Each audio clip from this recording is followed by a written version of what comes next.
Journey to the West. Chapter 1. The Monkey.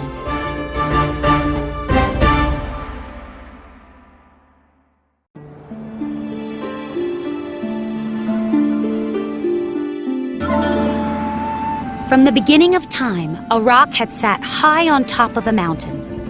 The sun, the moon, heaven and earth all worked their magic on the rock. One day, the rock split open. Inside was a monkey. The monkey stood up and stretched. Suddenly, powerful light shot from his eyes. For a moment, the light reached the cloud palace in heaven. The Jade Emperor, ruler of heaven, sat up. He turned to one of his captains, who was standing nearby. "Find out what caused that light," said the Emperor. "Yes, Your Majesty," said the captain. The captain rushed out of the hall. He looked out the southern gate of heaven and saw the monkey on earth below. The light was gone, but the captain had magical sight. He could see everything that had just happened. "Interesting," said the captain. "Well," said the Jade Emperor when the captain returned. "what caused the light?" "It was a monkey," said the captain. "A monkey?" asked the Jade Emperor. "Yes," said the captain. "He's on the Fruit and Flower Mountain, down on Earth. There had been a rock on the mountain. The monkey came from the rock. The light shone from the monkey's eyes." The Emperor thought for a moment and then shrugged. "I'm not surprised. He said. Amazing things happen when heaven and earth work together."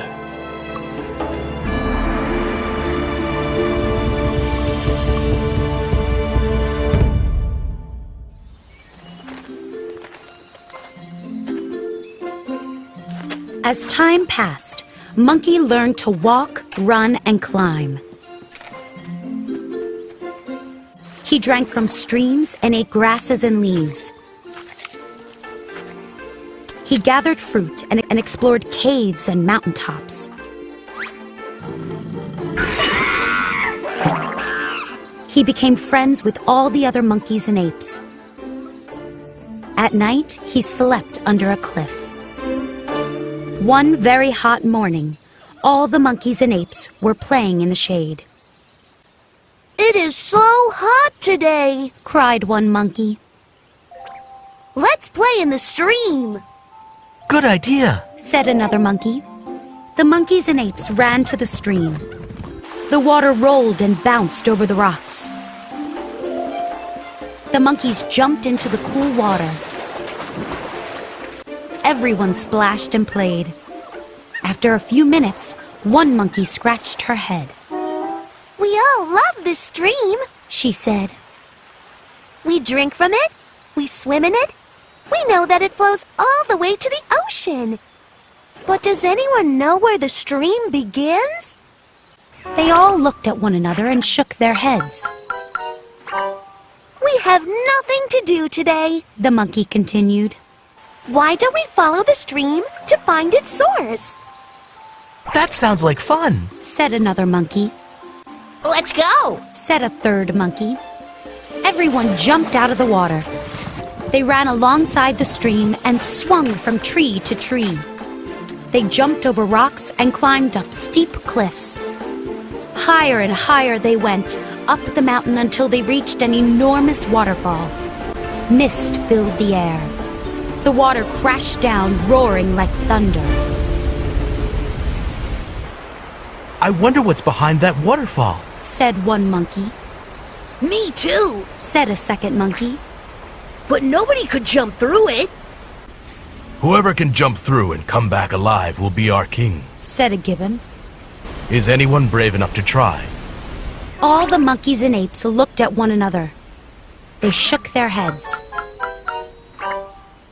"I'm not going to try," said a tall monkey. "Me neither," said a short monkey. A voice called out. I'll do it. Everyone moved out of the way as the speaker stepped forward. It was Monkey. Are you sure? Asked the gibbon. It looks dangerous. Monkey laughed. I'm not afraid of anything. And when I come back, I will be king.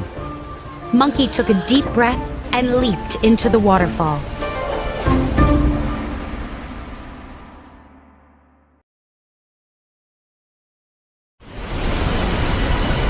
Monkey splashed through the waterfall and landed in a large cave.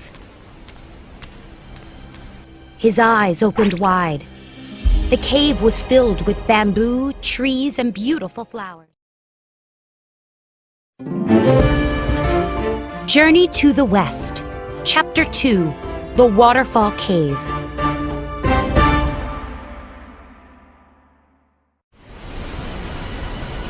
Monkey splashed through the waterfall and landed in a large cave.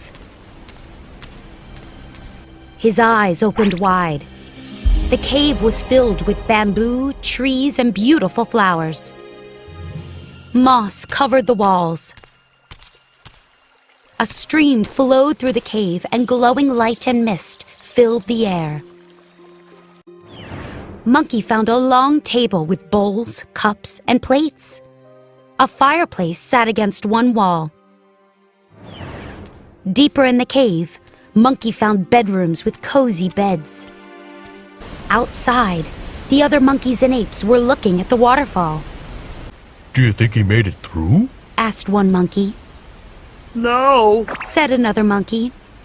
he probably got washed away down the river. Suddenly, splash! Monkey shot out of the waterfall and landed in front of the group. "You're alive," said the monkey. Monkey laughed. Yes, and we are very lucky. I found a perfect home for all of us. Follow me. Monkey jumped back through the water. Some of the monkeys scratched their heads, It still looks dangerous. said one monkey. Let's go. Said the gibbon. He leaped through the waterfall. After that, another monkey jumped through. Then some more jumped. Soon, all of the monkeys and apes were in the cave. Everyone ran around to see all the wonderful things, This cave is beautiful. said the gibbon. Some of the monkeys and apes began fighting and arguing. They grabbed plates and bowls from one another. Others fought over the bedrooms. I saw this bed first. Yelled one monkey. No, Yelled another monkey. I did. Monkey watched his friends for a moment and then folded his arms. He called. All the monkeys and apes stopped what they were doing. They looked at Monkey. I found this cave for us. Said Monkey. That means I am now your king. Why aren't you bowing to me? He's right. Said the gibbon. He bowed to Monkey and said, All hail the Monkey King. everyone else bowed too.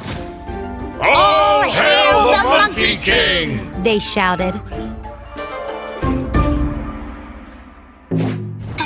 Many years went by. During the day, the monkeys and apes played in the forest and the stream.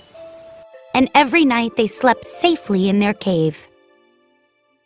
One night, the monkeys and apes had a huge feast. Fruits and nuts covered the table.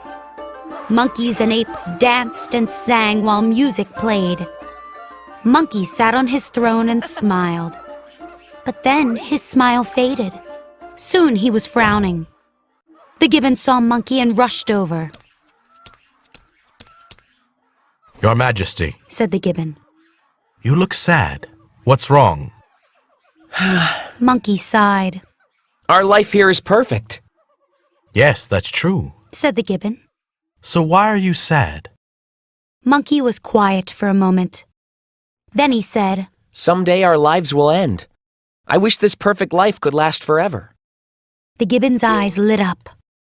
Oh? He said, You want to live forever? I do. said Monkey. The gibbon rubbed his chin. Then you must study with a sage. Sages are very wise people. They can turn themselves into other animals. They can fly through the sky. And they know how to live forever. Monkey smiled again. Where can I find a sage? He asked. You must find a land with people, said the gibbon. That's where you'll find a sage. The next morning, Monkey built a raft and loaded food onto it. He pushed the raft into the stream and jumped on. As the raft began to float away, Monkey waved to his friends. Don't worry, he called. After I learn how to live forever, I will return.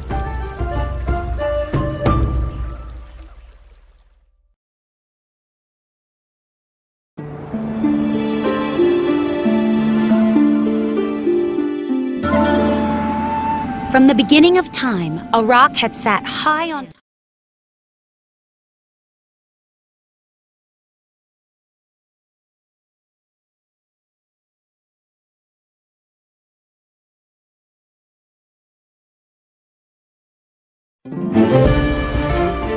Journey to the West, Chapter 3, Subodhi.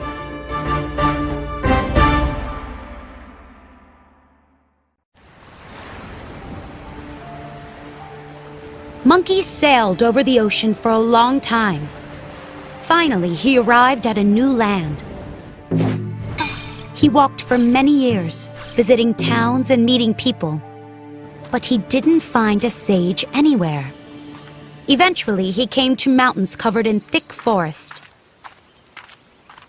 He headed up a steep mountain trail and soon heard chopping. A woodcutter was chopping firewood. Hello, said Monkey. Are there any sages in these mountains? The woodcutter dropped his axe. You're a monkey, he said. and you're talking. Yes, I am. Said Monkey. And I want to live forever. Do you know where I can find a sage? The woodcutter scratched his head. Well, yes. He said. A sage named Subodhi lives on this mountain. He is very wise. Monkey was excited. Where can I find him? Just follow this trail, and you will come to his home. Said the woodcutter. Thank you. Said Monkey. He waved goodbye to the woodcutter and ran up the trail. Soon he saw a temple built into the side of the mountain. Subodhi was sitting with his students in the main room of his temple. He looked at his oldest student.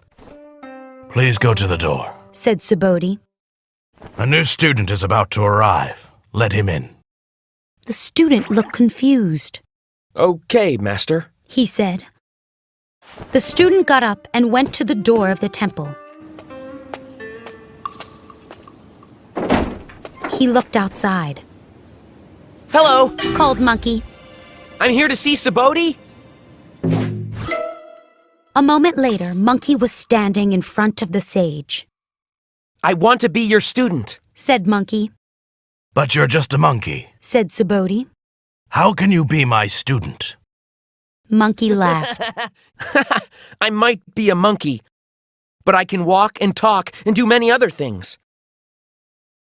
I traveled almost 13 years to get here. I'm sure I can be your student. Subodhi stared at Monkey for a moment. Who are your parents? He asked. Monkey scratched his head. I don't have parents, he said. I was born from a rock. Interesting, said Subodhi. You were probably created by heaven and earth. You may be my student. You need a name. He thought for a moment. I will call you Son Wukong.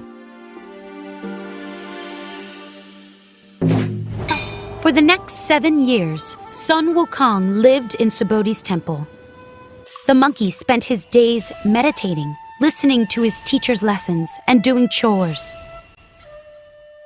One day, while Subodhi was giving a lesson, Wukong started to dance.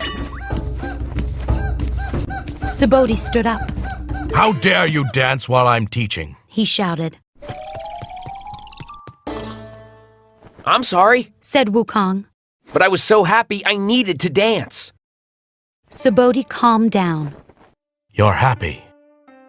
Yes, Said the monkey. I love learning from you. Wukong, you have been here a long time. What would you like to learn from me? Asked Subodhi. Wukong shrugged. I don't know. You tell me what I should learn. Well, Said Subodhi. I can teach you how to tell the future. Would you like that? Maybe. Said Wukong. Will it make me live forever?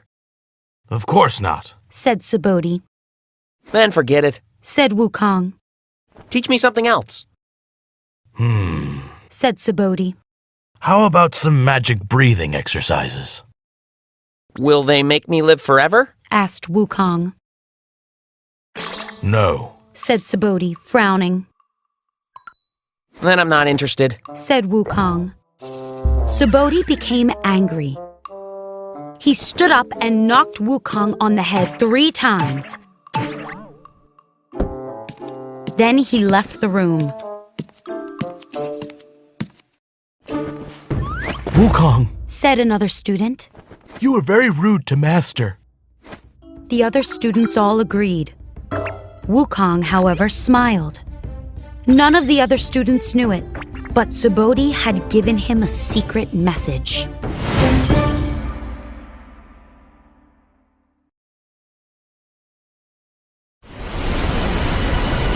Monkey splashed through the waterfall and landed in a large cave. His eyes opened wide. The cave was filled with bamboo, trees, and beautiful flowers. West, Chapter 4, Secret Formulas.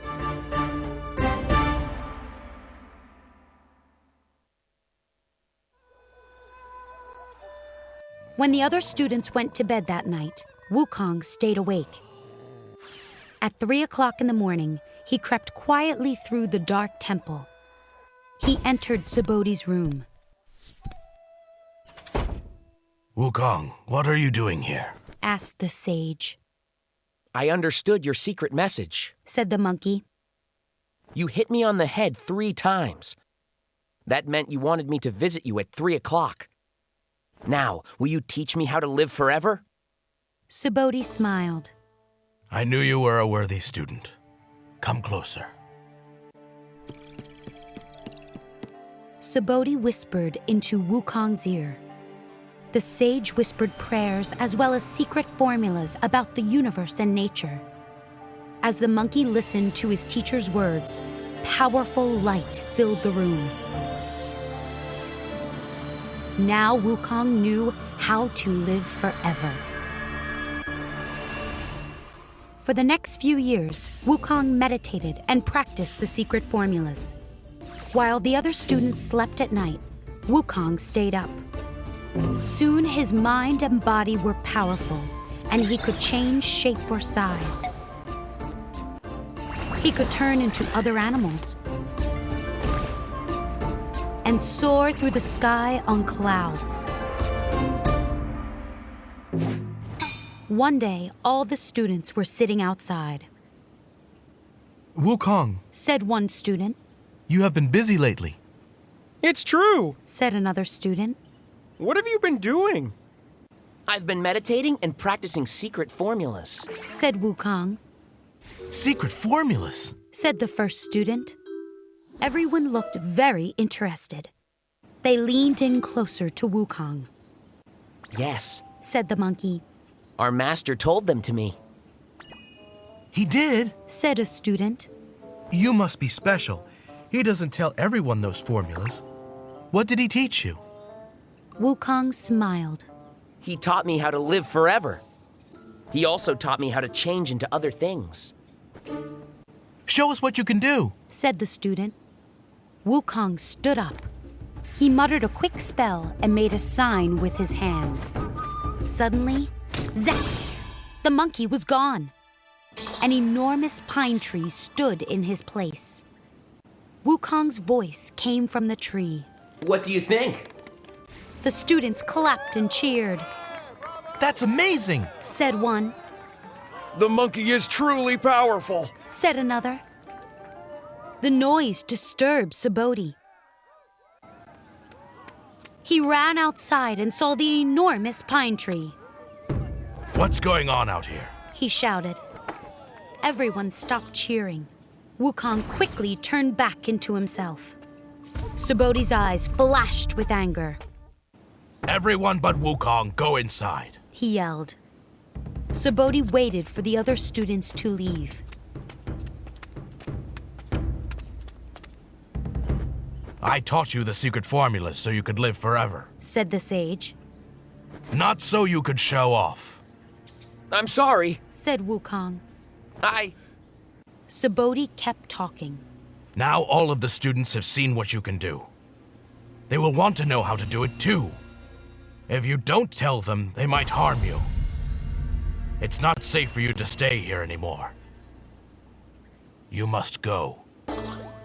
Wukong started to cry. But Master, where will I go?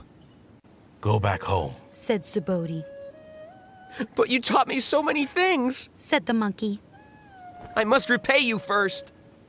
You don't need to repay me. Said Subodhi. Just try to stay out of trouble. The sage looked at Wukong for a moment. Then he said, I can see that you will do evil things someday. Don't tell anyone you are my student. Now go. Wukong hung his head. Goodbye, Master. He leaped onto a cloud and left.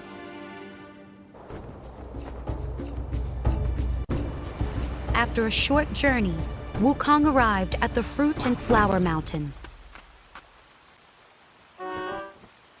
I have returned! He called. The gibbon ran to him. Your Majesty, something terrible has happened. To the west, Chapter 5, The Demon of Chaos.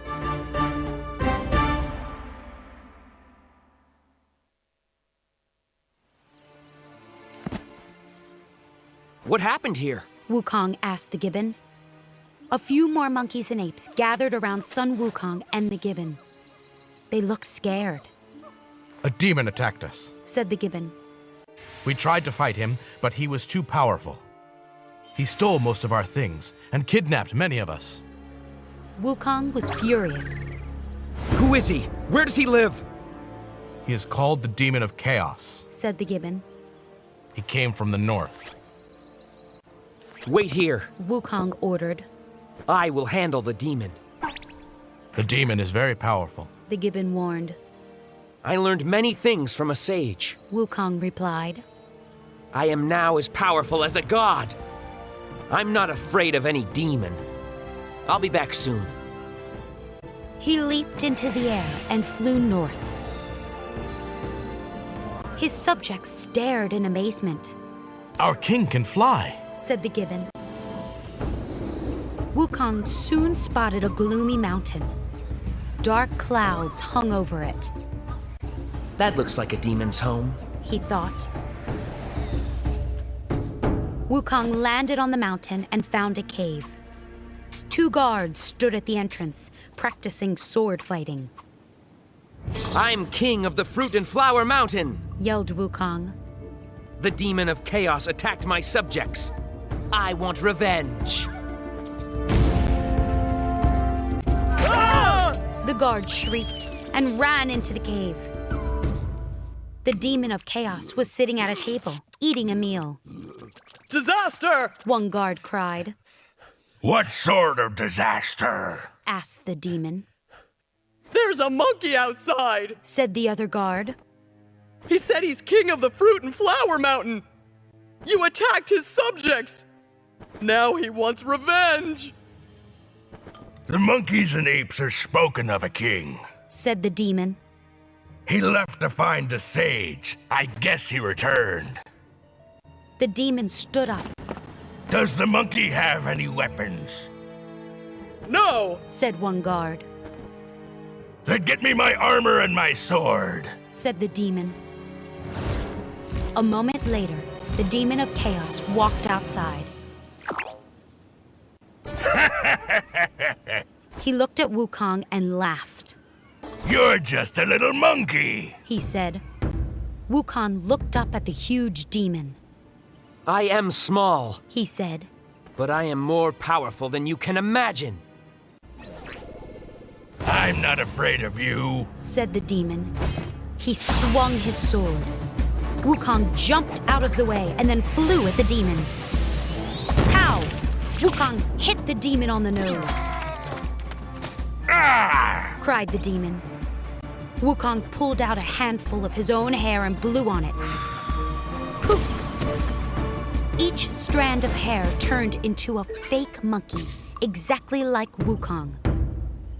All at once, the fake monkeys attacked the demon, punching and kicking him.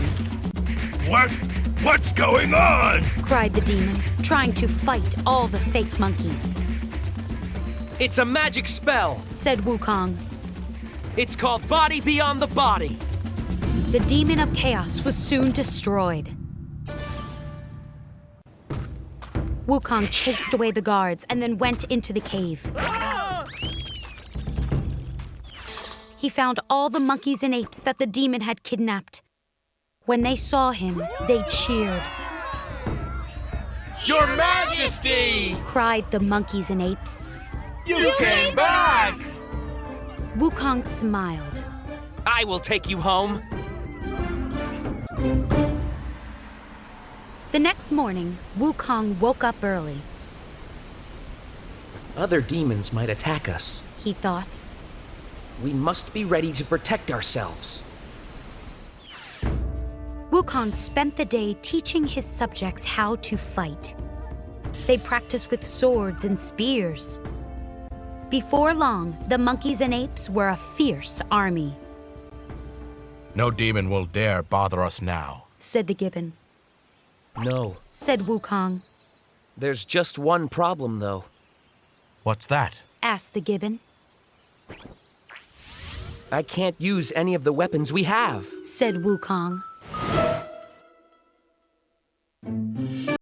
Journey to the West, Chapter 6, The Dragon King.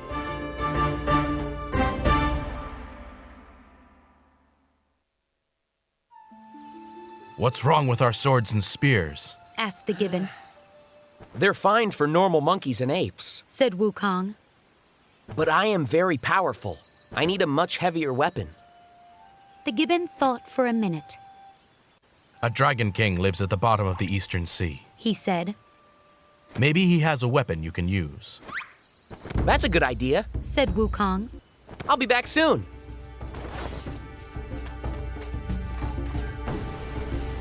He said a quick spell so he could breathe underwater.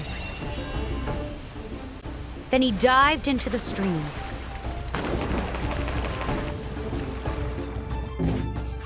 He swam to the ocean and went deeper and deeper.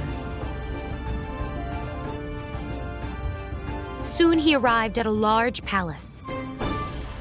The Dragon King and the Dragon Queen were sitting at a table, having tea. The Dragon King looked over when Wukong walked in. Who are you? Asked the Dragon King. I'm king of the Fruit and Flower Mountain, said Wukong. My name is Sun Wukong. It's nice to meet you, said the Queen. Would you like some tea? No, thank you, said Wukong. I need a heavy weapon because I'm as strong as a god. I want one of yours.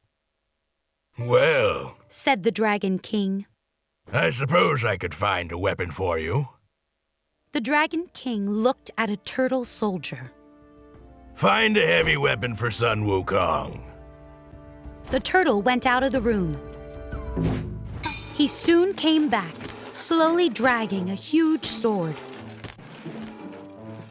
He dropped the sword and then fell down, out of breath.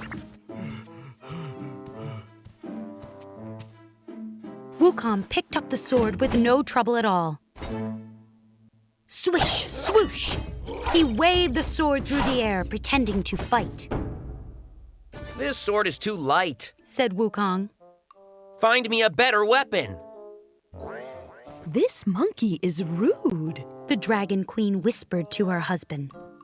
You're right, dear. The Dragon King whispered back. Let's find him something quickly so he'll leave. A few minutes later, several turtles and octopuses dragged an enormous spear into the room. There, said the Dragon King. that looks like a very heavy weapon. Right, Wukong? Wukong lifted the spear and began stabbing at the air. He shook his head. This spear is too light. The Dragon King snorted. That spear is very heavy. How can you say it's too light? To me, it's light. Said Wukong. Find me something else. We don't have anything else. Said the Dragon King. That's the heaviest weapon we have. Wukong stomped his foot. I'm not leaving until I get what I want. This is an outrage, said the Dragon King. The Queen whispered to him again. What about the magical iron bar in the treasury? I'm sure that's heavy enough. We can't give that to him, said the Dragon King. It's a treasure from heaven. Who cares? Said the Queen. I just want this monkey out of my palace. The Dragon King sighed. Wukong, we might have something heavy enough for you. Bring it here, said Wukong. We can't, said the Dragon King. It's too heavy for anyone to lift.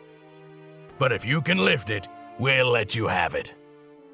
Show me where it is, said Wukong. The group went to the treasury. An enormous iron pillar stood in the center of the room. Beams of golden light shone from it. That pillar was used to measure all the oceans and rivers, said the Dragon King. Wukong went closer and looked up at the large piece of iron. The Dragon King folded his arms. If you can pick it up, you can have it.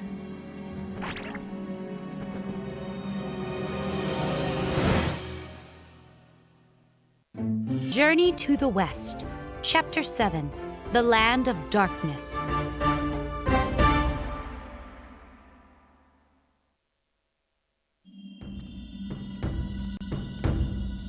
Sun Wukong put his hand on the iron pillar. He felt it move. He thought. This piece of iron really is magical. I bet it will do whatever I want it to do. Smaller! Commanded Wukong. The pillar shrank. Soon it was just a little taller than Wukong. He picked it up and swung it around. This is a perfect weapon for me, he said. I can't believe he can lift it, said the Dragon Queen. Wukong made the bar even smaller. Soon it was no bigger than a pin. He placed it inside his ear. I've got what I want, said Wukong. Goodbye. He turned around and left. He was very rude, said the Dragon Queen. The Dragon King clenched his fists. I'm going to report him to the Jade Emperor. Back home, the others were amazed by Wukong's new weapon.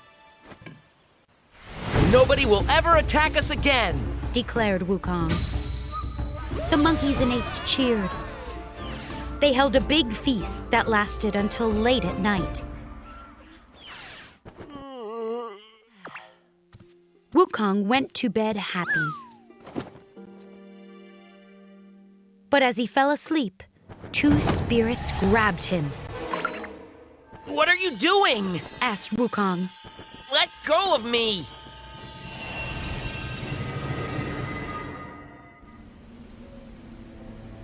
He kicked and struggled as the spirits dragged him out of his cave. They walked toward a dark and creepy city. A sign on the entrance gate said, Land of Darkness. The Land of Darkness? Cried Wukong. That's where people go when they die. I'm supposed to live forever. He yanked his arms free. Grow! He cried. His iron bar quickly grew. Whack! He knocked out the first spirit. Crack! He knocked out the second spirit. Wukong stomped into the Land of Darkness. He headed toward the Palace of Darkness. As he went, he swung his iron bar back and forth. Demons and ghosts fled. A tall spirit stepped out of the palace. What's going on out here? The spirit asked. Who are you? Asked Wukong. I am the judge of the dead, said the spirit. Why are you causing all this trouble? I want to know why I was brought here, said Wukong. Tell me now. The judge held up his hands.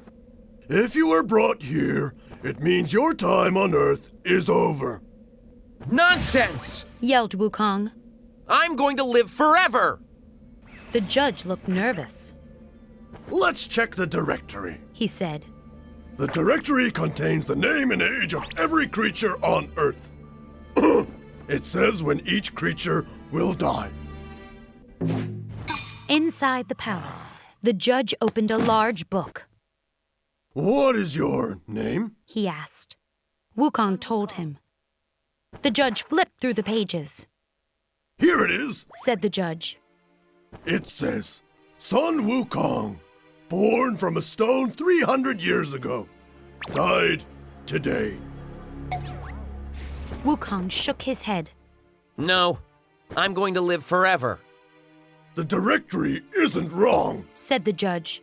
You'll have to stay here now. Wukong raised his iron bar and glared at the judge. Give me that book! The judge hesitated. I can't give it to... Now! Said Wukong. Shaking, the judge handed the book to Wukong. Wukong plucked 2 of his hairs and blew on them. They turned into a brush and a jar of ink. He drew a line through his name. You can't do that, said the judge. Yes, I can, said Wukong. Next, Wukong found the names of all the other monkeys and apes. He crossed out their names too. Now I really will live forever, said Wukong. And so will all of my subjects. Journey to the West. Chapter 8. A Job in Heaven.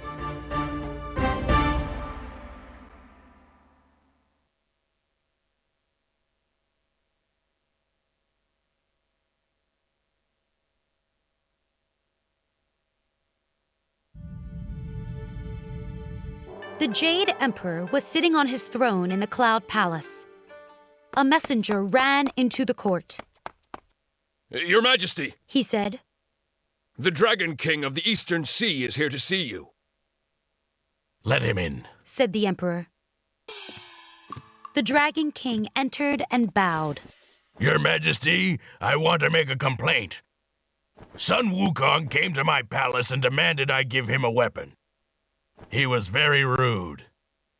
Another messenger came in. The Judge of the Dead would like to speak with you, Your Majesty. The judge came in and bowed. A monkey named Sun Wukong crossed out his name in the directory. I beg you to punish him. The Jade Emperor rubbed his chin. Who is this Sun Wukong, and how did he become so powerful? The Emperor's captain stepped forward. Sun Wukong is the monkey who was born from a rock 300 years ago. I don't know how he became so powerful. I remember him, said the Jade Emperor. I don't care how powerful he is. He is causing too much trouble on Earth. Gather some troops and go down to the Fruit and Flower Mountain. I want son Wukong arrested. The spirit of the planet Venus stepped forward. Your Majesty, said Venus. Perhaps we could give Wukong a job here in heaven. The Jade Emperor raised his eyebrows. Why would we do that? If he's here, we can keep an eye on him, said Venus. It will be easy to keep him out of trouble. Very well, said the Emperor. Invite Wukong to come to live in heaven. He will be in charge of the Royal Peach Garden. Wukong was telling his subjects about his adventure in the Land of Darkness. After I crossed out my name, he said, I crossed out all of your names too. We will all live forever. The monkeys and apes cheered. Hooray, Monkey King!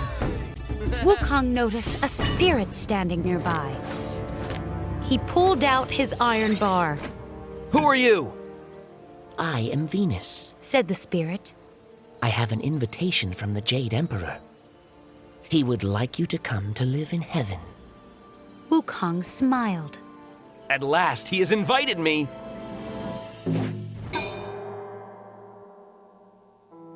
When Wukong entered the royal court in the Cloud Palace, he didn't bow.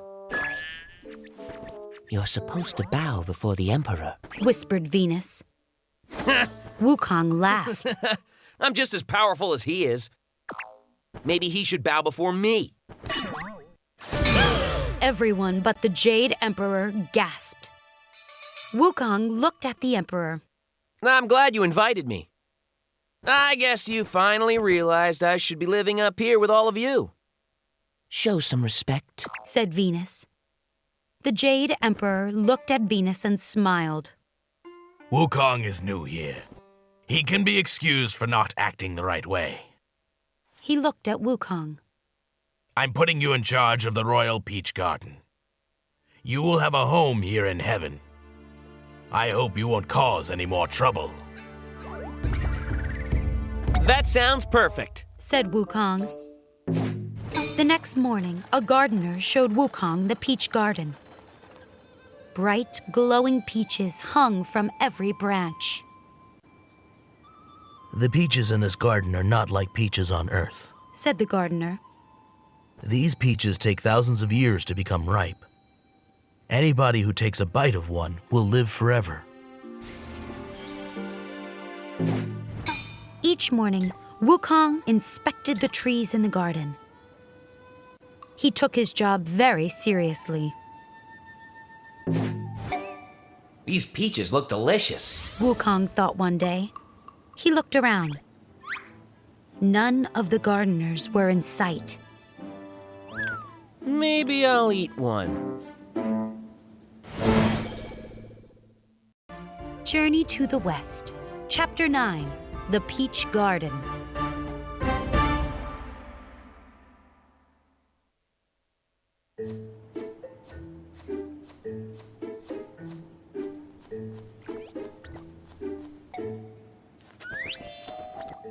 Wukong plucked a peach from a branch and bit into it. This peach tastes wonderful, he said. He ate another peach. And then he ate another one. Each morning after that, Wukong secretly ate more and more peaches. After eating, he climbed into a tree and took a nap. Time went by, and Wukong enjoyed his life in heaven. Meanwhile, the Queen of Heaven was busy. It was almost time for the annual Peach Festival.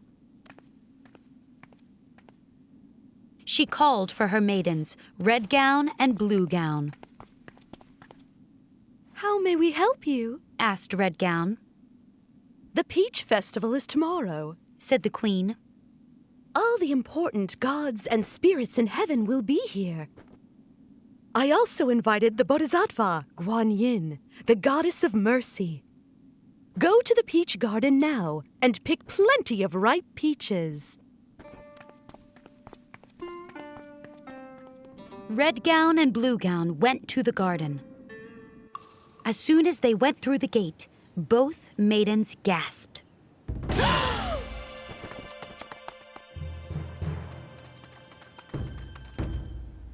Where are all the peaches? Cried Red Gown. They're gone, cried Blue Gown. This is terrible, said Red Gown. The queen will be angry. Wukong had been sleeping up on a branch. When he heard the maidens, he woke up. Who's making all this noise? He asked, jumping down to the ground. I'm trying to sleep. The maidens were startled. We're sorry to wake you, sir, said Red Gown. We came to pick peaches for the Peach Festival. Do you know what happened to... The Peach Festival? Said Wukong. His eyes lit up. I didn't hear about that. Oh, it's a wonderful festival, said Blue Gown. All the important gods and spirits will be there. That sounds like fun, said Wukong. I'm sure I'm invited, right? Red Gown bit her lip. I don't think so. Wukong was furious. The queen did not invite me? I'm just as important as any other spirit or god. The maidens looked nervous. Sir, said Blue Gown, where are the peaches? I ate them, said Wukong. I ate every single one, and they were delicious. Oh no! Cried Red Gown. We must tell the queen! No, you're not going to tell the queen, said Wukong. He quickly set a spell. Instantly, Red Gown and Blue Gown fell asleep.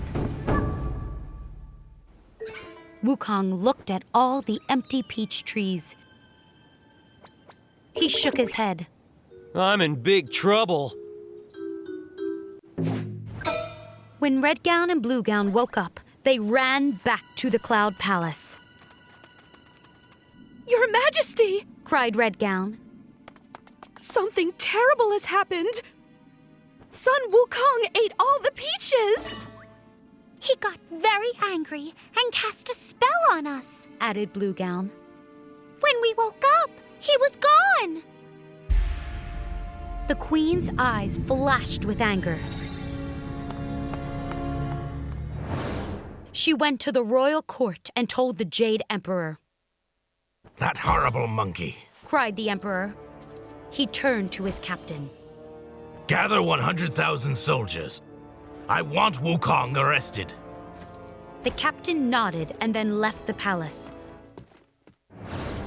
Meanwhile, the Bodhisattva Guanyin left her home on Mount Podalatka in the South Sea. She soon arrived at the Cloud Palace. I'm sorry to tell you this, said the Queen, but there won't be a peach festival. Why not? Asked Guanyin. A monkey named Sun Wukong ate all the peaches, said the Emperor. I sent 100,000 soldiers to arrest him. They'll bring him back to heaven soon. Just then, a messenger ran into the court. We need more soldiers, Your Majesty. What? Cried the Emperor. Wukong defeated the entire army, said the messenger. The Jade Emperor put his head in his hands. We don't have any more soldiers. Journey to the West. Chapter 10. The Powerful Sage.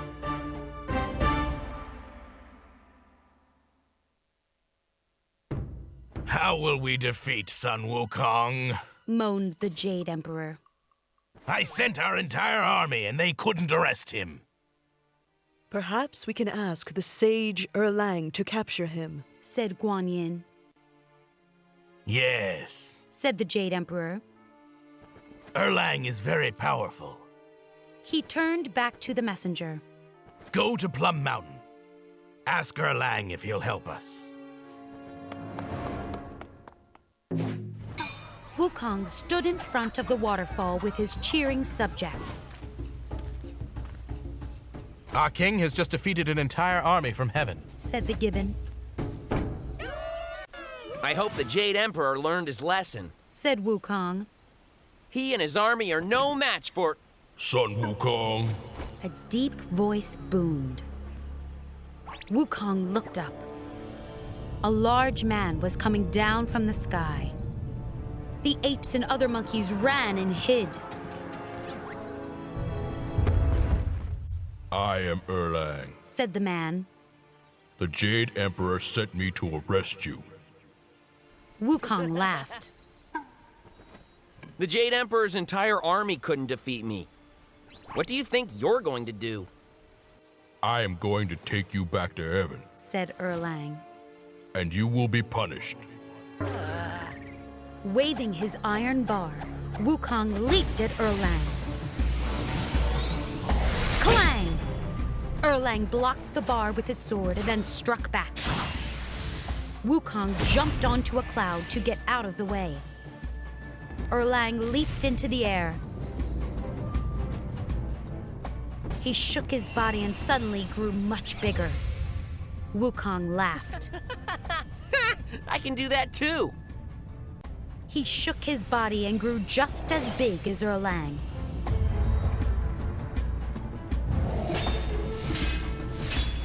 Clouds swirled and wind blew as the two giants fought in the sky. Their weapons banged together all through the night. They were still fighting when the sun rose the next morning. This fight could last forever, thought Wukong. I should try a different plan. Wukong struck at Erlang one last time and then jumped back down to earth.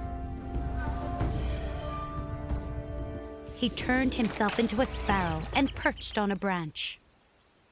Erlang will never find me now, thought Wukong. He looked up and saw a hawk. The hawk swooped toward him. Oh no! Thought Wukong. That's Erlang! Wukong dived into a stream. He turned himself into a fish and swam in the water. But then a crane flew over the stream. The crane swooped down at the water. Its mouth was wide open. Wukong shot out of the stream. He changed back into himself and ran down a hill. I'll turn myself into a temple, he thought. Then, if Erlang tries to enter, I'll bite him.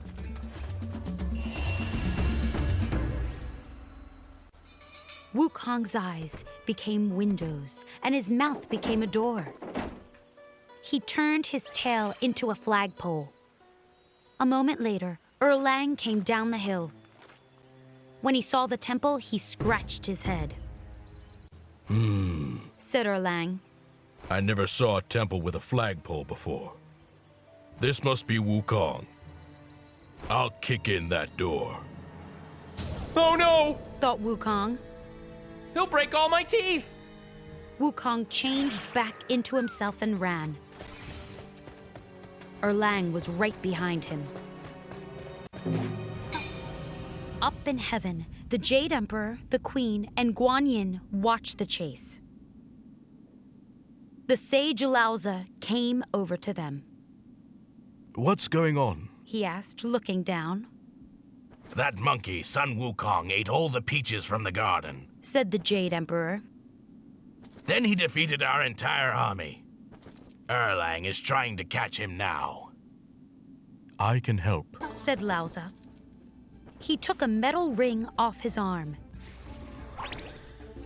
He aimed carefully and hurled it down to earth.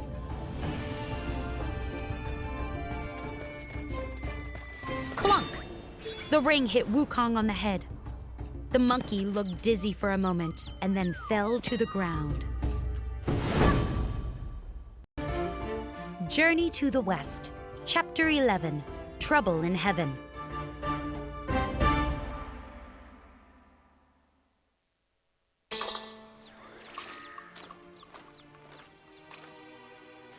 Erlang quickly tied up Wukong and brought him up to heaven.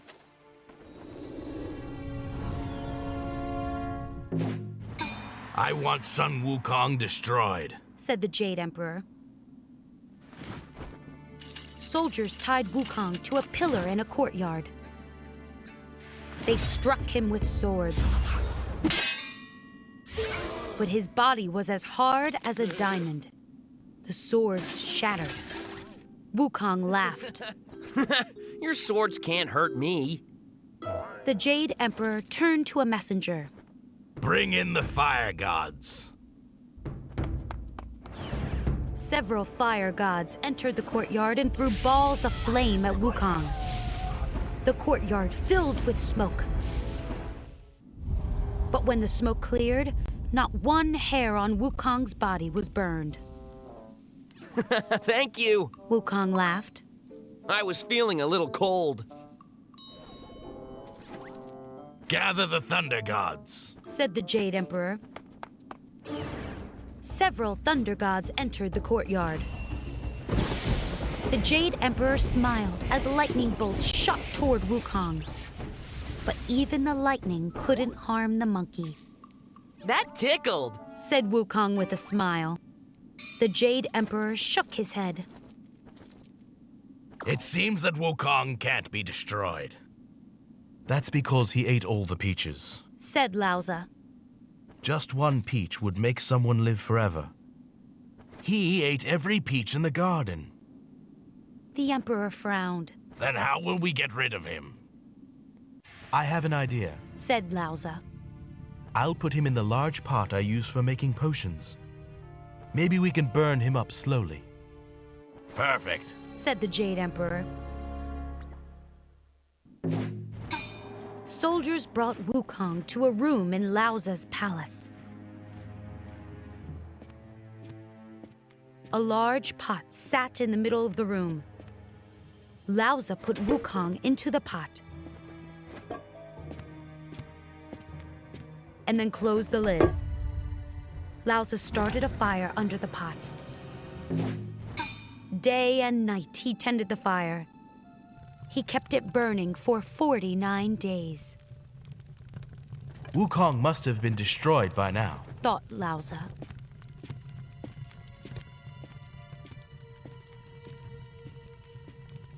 He slowly took the lid off the pot.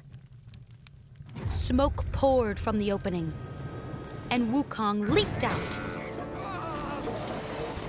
The pot fell over. Burning pieces of coal flew everywhere. Wukong's eyes were red, and he was coughing. That smoke was horrible, he cried. He pushed Lauza, knocking the sage onto his back. Wukong pulled out his iron bar and smashed everything in the room. Somebody stop him, cried Lauza. Wukong ran out of Lauza's palace. Gods and spirits fled as Wukong smashed everything in his path. Lauza ran into the Cloud Palace.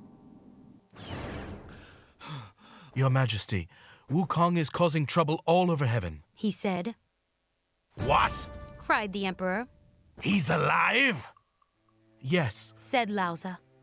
I took the lid off the pot because I thought he was burned up. But the fire didn't hurt him at all. This is an outrage, said the Jade Emperor. What are we going to do with that monkey? The Emperor thought for a moment. We must ask Buddha for help, he said. He turned to a messenger. Go to the Western Paradise quickly.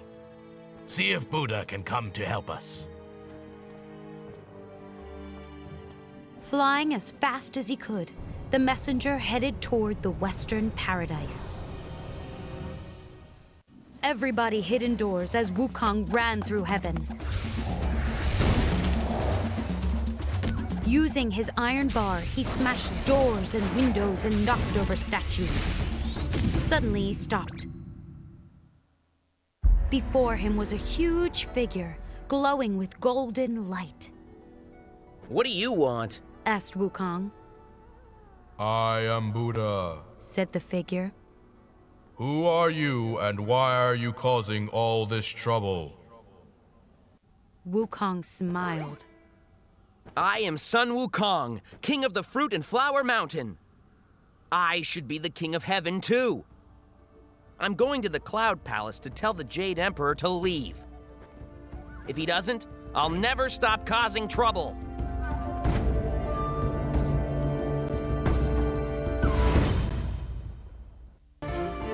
Journey to the West, Chapter 12, The Bet.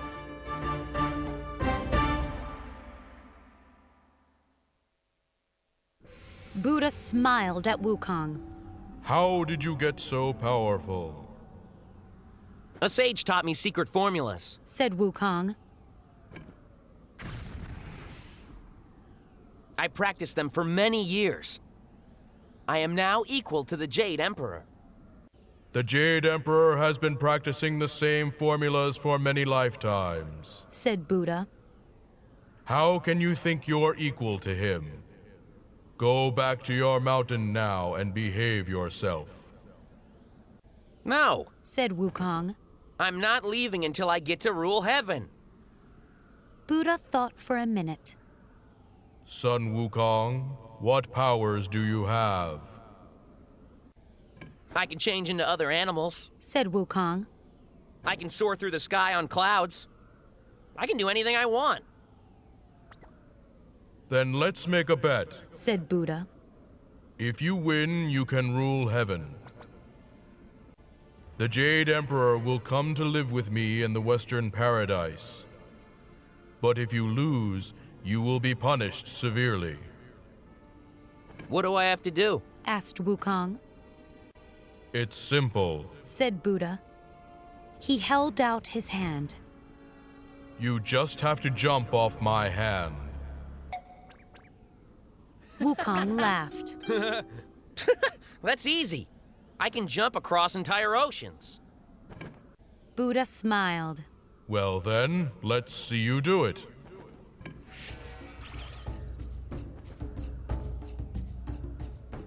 Wukong stepped up onto Buddha's palm. You're a fool, he said to Buddha. I'm going to jump farther than you could ever imagine. When I return, I'll be the ruler of heaven. Wukong leaped and soared through the air. After a long time, he saw 5 enormous pillars. He landed in front of them. This must be the end of the world, he said to himself. I'll go back now and tell Buddha to take the Jade Emperor away. Heaven is mine. Wukong was just about to jump back when he thought of something. There's nobody around, he thought. How will I prove that I was here? He tapped his chin. I'll write a note on this pillar. Buddha can come here and check. Wukong plucked 2 hairs and turned them into a brush and a jar of ink. On one of the pillars, he wrote, Sun Wukong was here. There, said Wukong. Now I'll go and tell Buddha how far I jumped. Wukong leaped once more. After a long time, he landed on Buddha's palm again. I'm back, said Wukong. Tell the Jade Emperor to leave. Buddha frowned. How can you say you're back? You never left my hand. Wukong was confused. Yes, I did. I reached the end of the world. There were 5 enormous pillars. I even rode on one. Come with me and I'll show you. There's no need to go anywhere, said Buddha. Just look down. Wukong looked down. Near the bottom of Buddha's middle finger was the note, Sun Wukong was here. Wukong stomped his foot. It's a trick! You used some sort of magic! It's not a trick, said Buddha. You never left my palm. I did! I did! cried Wukong. I jumped all the way to... You lost the bet, son Wukong, said Buddha. and now you will be punished. Holding Wukong tightly, Buddha reached down to earth. His hand turned into a mountain, which he placed on top of the monkey. Wukong grunted and pushed with all his strength. The mountain started to rise. Buddha pulled a small sheet of magic paper from his sleeve. He laid the paper on top of the mountain. The mountain dropped back down. Buddha turned to the Jade Emperor. Son Wukong can't lift the mountain now. He said, He will be trapped until his punishment is over. Journey to the West, Chapter 13, The True Scriptures.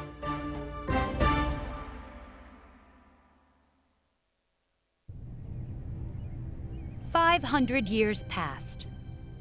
Wukong stayed trapped under the mountain. A thick layer of moss covered the monkey.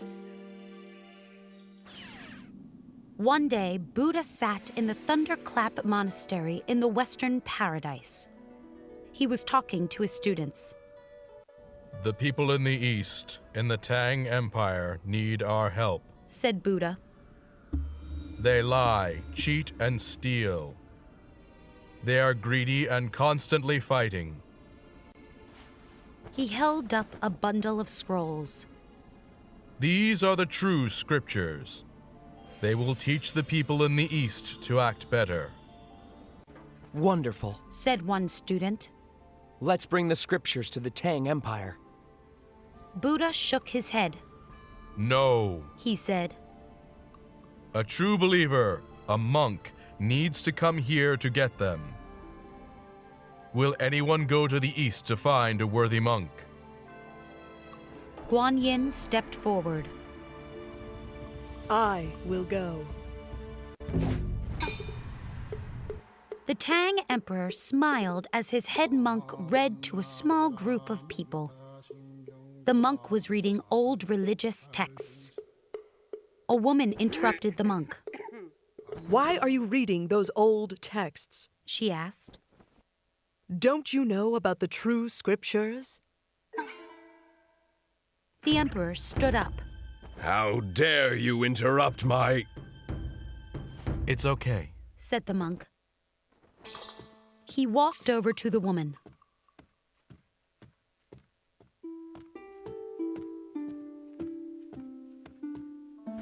What are the true scriptures? The woman looked at the monk carefully. They contain many lessons. People who learn the lessons never have to suffer again. Do you have them here? Asked the monk. No, said the woman.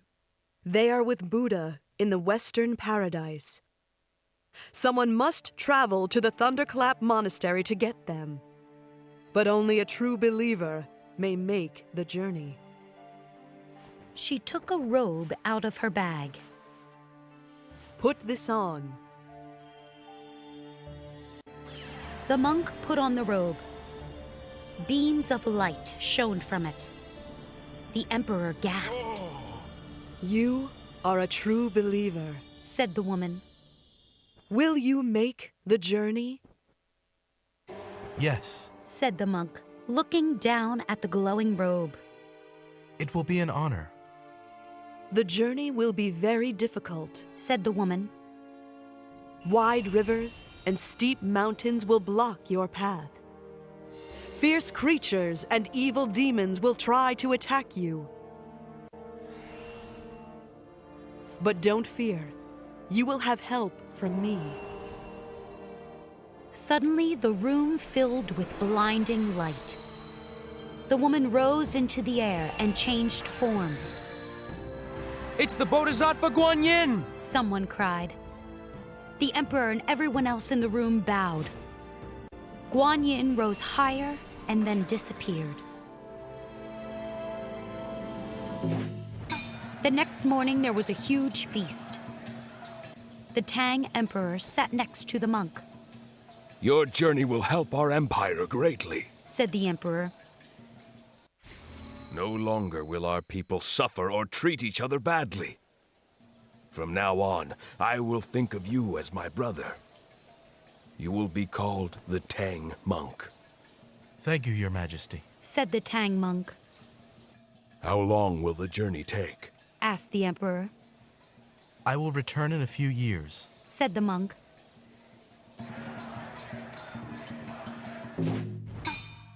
Later that day, the Tang monk got ready for his journey. He put the special robe into a bag. He put dried foods into another bag. A big crowd gathered to say goodbye. Good luck, my brother, said the Tang emperor. The Tang monk climbed onto a horse and rode toward the west.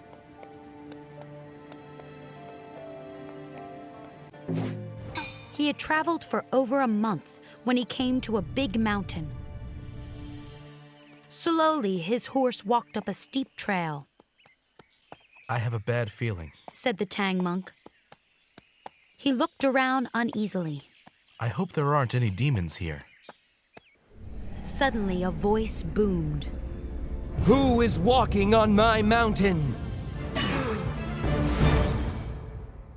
Journey to the West, Chapter 14, A Promise to Protect.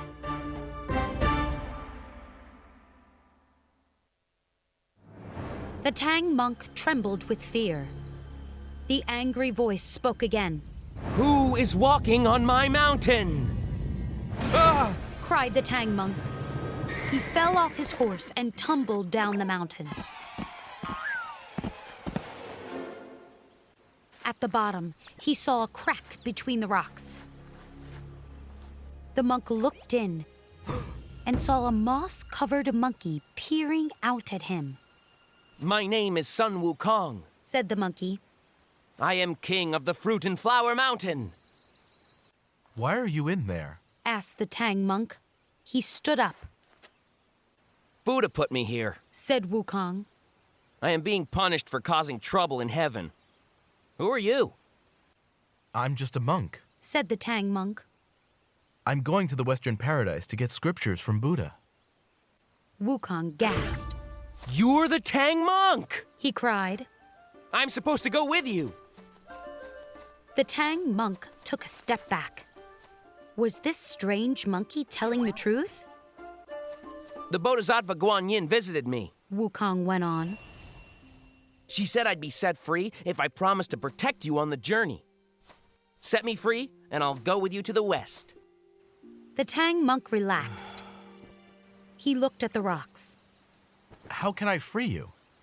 There's a small piece of paper on top of this mountain, said Wukong. You must remove it. The Tang monk went back up the mountain. He pushed aside shrubs and brambles and pulled himself over large boulders.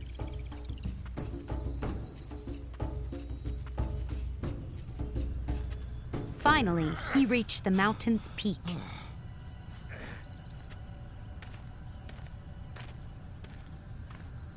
The monk picked up the paper. Right away, a breeze swept it from his hand. The paper floated up and then disappeared among the clouds. The monk hurried back down the mountain. The paper floated away, he said to the monkey. It returned to Buddha, said Wukong. Now step back. The Tang monk took a step back. Go farther, said Wukong. The monk took another step back. Go farther, said Wukong again. The Tang monk went far from the mountain. He gasped as the entire mountain rose into the air. Wukong stood under the mountain, holding it up with his hands. He jumped out, and the mountain crashed down behind him. Wukong grabbed the Tang monk's hands. Thank you, Master. I will help you reach the Western Paradise. The Tang monk rode the horse as Wukong walked. The monkey told the monk about himself. The Jade Emperor's entire army couldn't defeat me. He laughed. So I said I should be in charge of heaven. What powers do you have? Asked the Tang monk. I can become other animals. Said Wukong. Watch this. He quickly changed into a tiger. The Tang monk gulped. Wukong changed into a snake, a vulture, and then back into himself. And that's not all, he said. I can grow big. The monkey's body grew so big that his head reached the clouds. And I can become tiny, said Wukong. He shrank to the size of a bee and hopped onto the monk's head. I can do more, said Wukong. He changed back to his normal size. His iron bar appeared from his ear. The monkey spun it around and then struck a huge boulder. Smash! The boulder exploded into tiny pieces. The Tang monk watched in horror. Wukong laughed. Don't look so scared, Master. I'm protecting you. The two traveled farther until they saw a group of men blocking the road. The men looked rough and mean. They all had weapons. One man stepped forward and waved a sword. Give us your money, or you'll be sorry. Journey to the West, Chapter 15, Tea with a Dragon.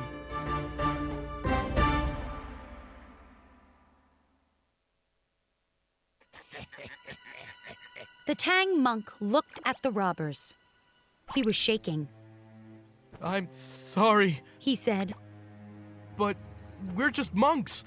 We don't have any money. Then give us whatever else you have, said one robber. He came closer. Please, sir, said the monk. Wukong put up his hand. I'll deal with these robbers, Master. Wukong approached the men. They all laughed. Look at the little monkey, said one of them. Wukong laughed too. Yes, I am a monkey, and I am rather small, it's true. He removed the iron bar from his ear. But you should be scared of me anyway. His iron bar grew, and his eyes flashed red with anger. The monkey is a spirit! Cried one man. Run! Cried another. The robbers tripped over one another, trying to get away. Wukong raised the iron bar, ready to strike. Stop, Wukong! Cried the Tang monk. Don't hurt them. Wukong turned around as the men ran away. Why not? He asked. They were going to hurt us. A Buddhist monk never hurts people, said the monk. I would rather get hurt than hurt someone else. Wukong laughed. That's ridiculous. We should have beaten them up. The Tang monk shook his head.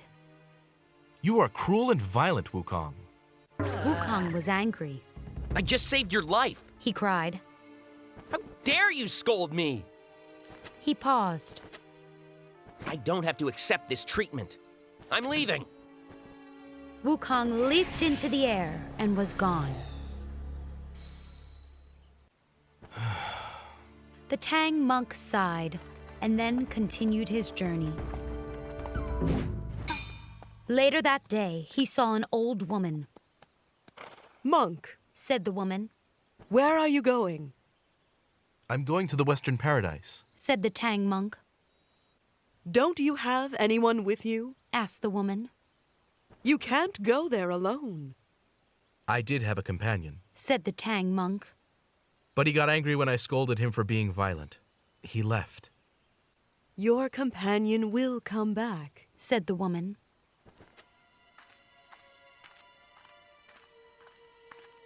When he does, trick him into putting this on. She pulled a metal headband out of her bag. Whenever he misbehaves, recite the tight headband spell. The old woman whispered a magical spell to the Tang monk. Thank you. Said the Tang monk. But how did you... There was a flash of bright light, and the woman rose into the air. The Bodhisattva Guan Yin! Cried the Tang monk. He got down from his horse and bowed. Meanwhile, Wukong sat in the palace of the Dragon King of the Eastern Sea. He and the Dragon King were drinking tea. I hope you've learned from your punishment, said the Dragon King. Yes, I have, said Wukong. I won't cause any more trouble for the Jade Emperor. The Dragon King sipped his tea. What will you do now? I was traveling west with a monk to get scriptures from Buddha, said Wukong. I promised Guan Yin I would do it. The Dragon King smiled. That's wonderful. Wukong shrugged. Yes, well, I'm not doing it anymore. The Dragon King put down his teacup. Why not? That monk had a bad attitude, said Wukong. He yelled at me. He said I was cruel and violent. The Dragon King coughed nervously. Well, Wukong, the monk has a point. Wukong glared at the king. What do you mean? The king hesitated and then said, You are violent sometimes. Wukong folded his arms and looked at the ground. The Dragon King continued. Not only that, but you made a promise to Guan Yin. Perhaps, Wukong, it is you who has a bad attitude?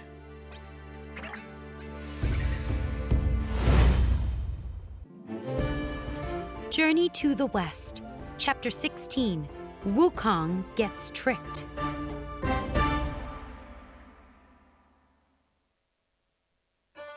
Wukong looked at the Dragon King and sighed.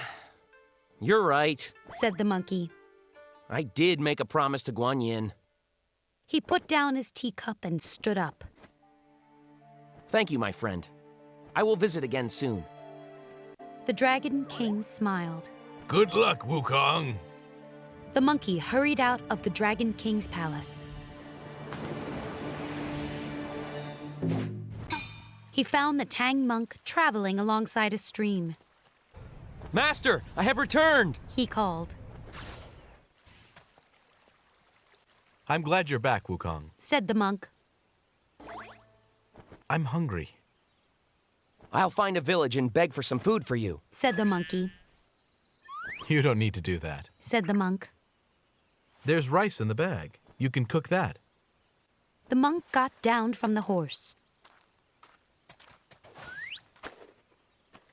Wukong opened the bag. When he looked inside, his eyes opened wide.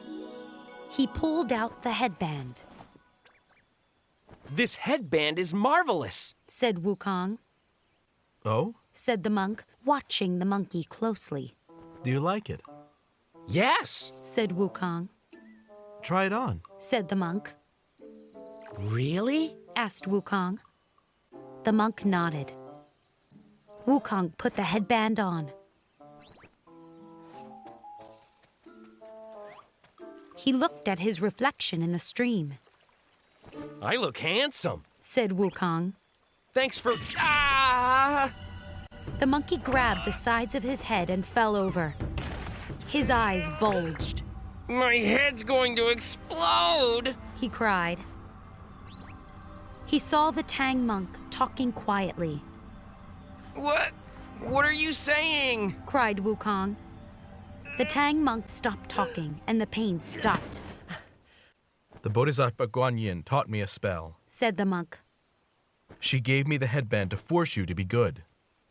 Wukong pulled at the headband, but it wouldn't come off.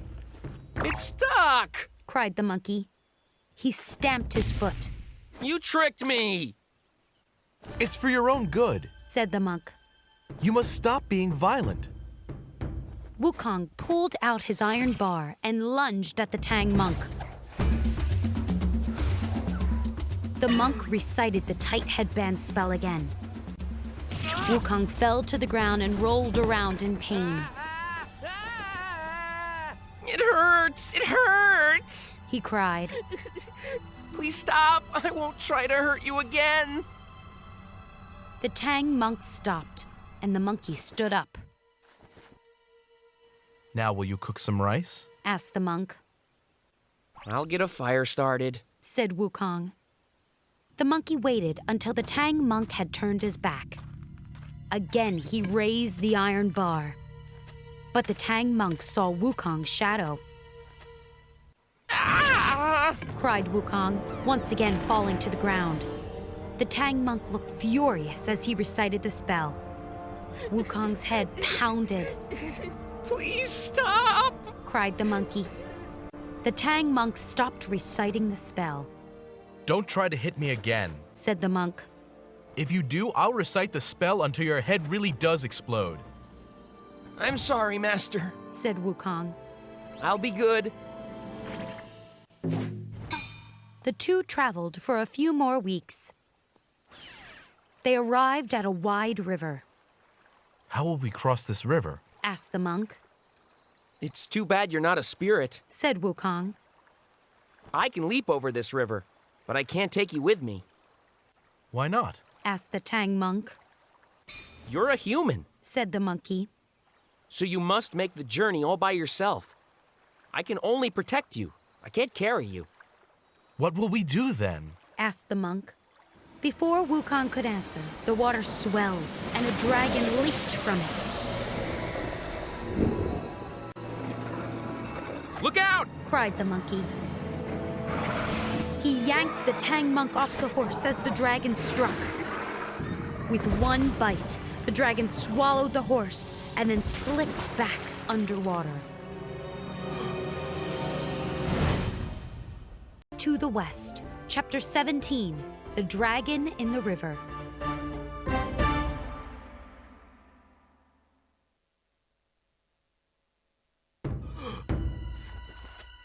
That dragon ate my horse, said the monk. He fell to his knees. How will I ever get to the Western Paradise? There are so many dangers along the way. Wukong laughed. Master, you worry too much. There will be many dangers on your journey. But you have me, the Monkey King, to protect you. All of Heaven's soldiers couldn't defeat me, so why worry about a dragon?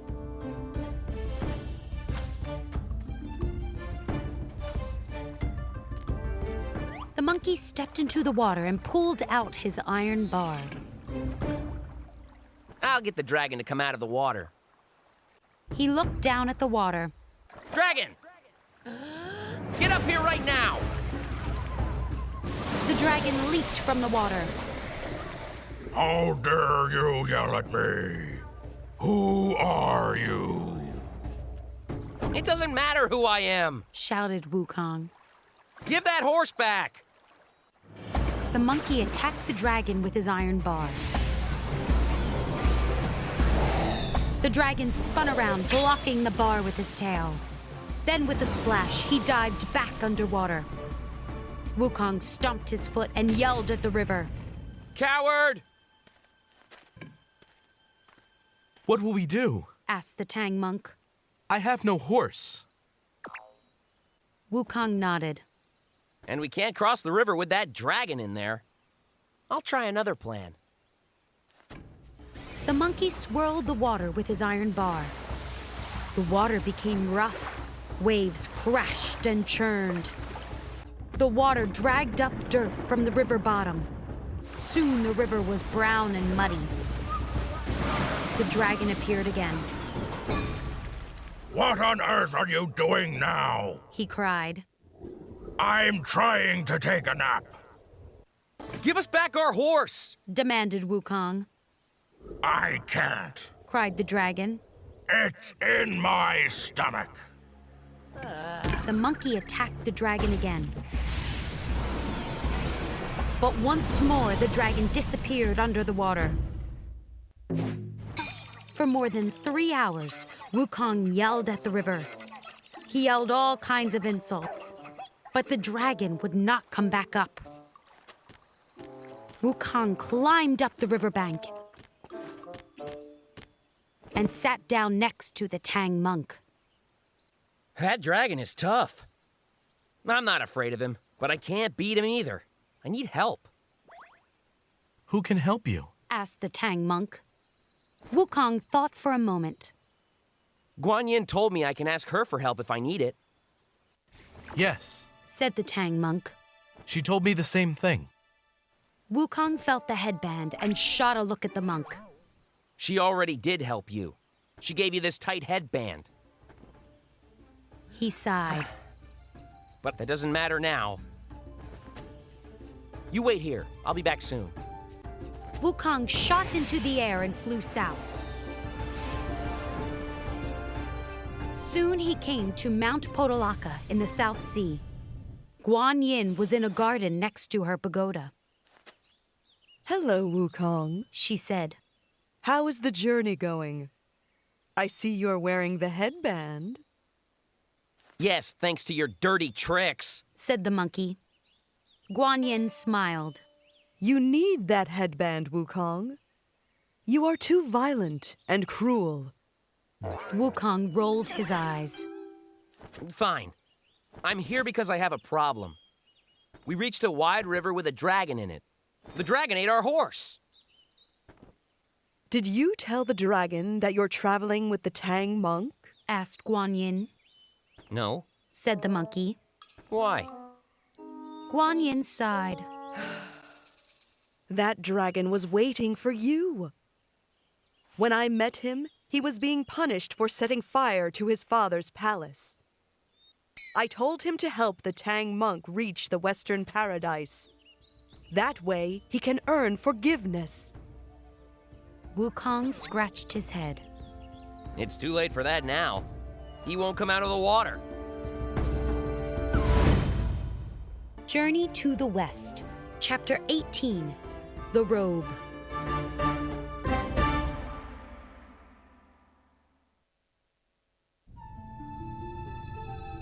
Wukong and Guan Yin flew over the ocean and back to the wide river. From the sky, Guan Yin called, Dragon, come out of the river at once! The Tang monk is here! The dragon rose from the river and bowed. Bodhisattva, he said. I'm sorry. I didn't realize the monk had arrived. I was trying to rest. A nasty monkey who was... The dragon stopped talking when he saw Wukong next to Guan Yin. That's him! This is son Wukong, said Guan Yin. He is traveling with the Tang monk. The monkey didn't tell me that, said the dragon. I even asked him who he was, and he didn't answer. I know, said Guan Yin. She shot Wukong a look. From now on, you must tell people who you are. There are others waiting for you too. Okay, said Wukong. Guan Yin looked back at the dragon. You will carry the Tang monk to the Western Paradise. Sparkling light surrounded the dragon. When the light faded, a horse stood where the dragon had been. It looked exactly like the Tang monk's horse. After Guan Yin left, Wukong led the horse to the Tang monk. You got the horse back, said the monk. No, said Wukong. Guan Yin was here. She turned the dragon into a horse. He's supposed to come with us. The Tang monk fell to his knees and bowed. Wukong laughed. Stand up, master.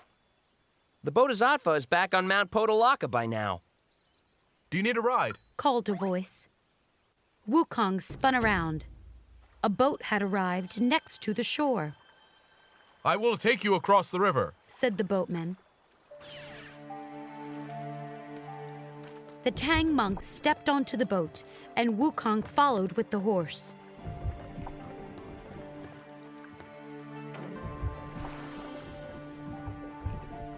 The boatman didn't speak as he rowed them across the river. On the other side of the river, the monkey led the horse onto the shore.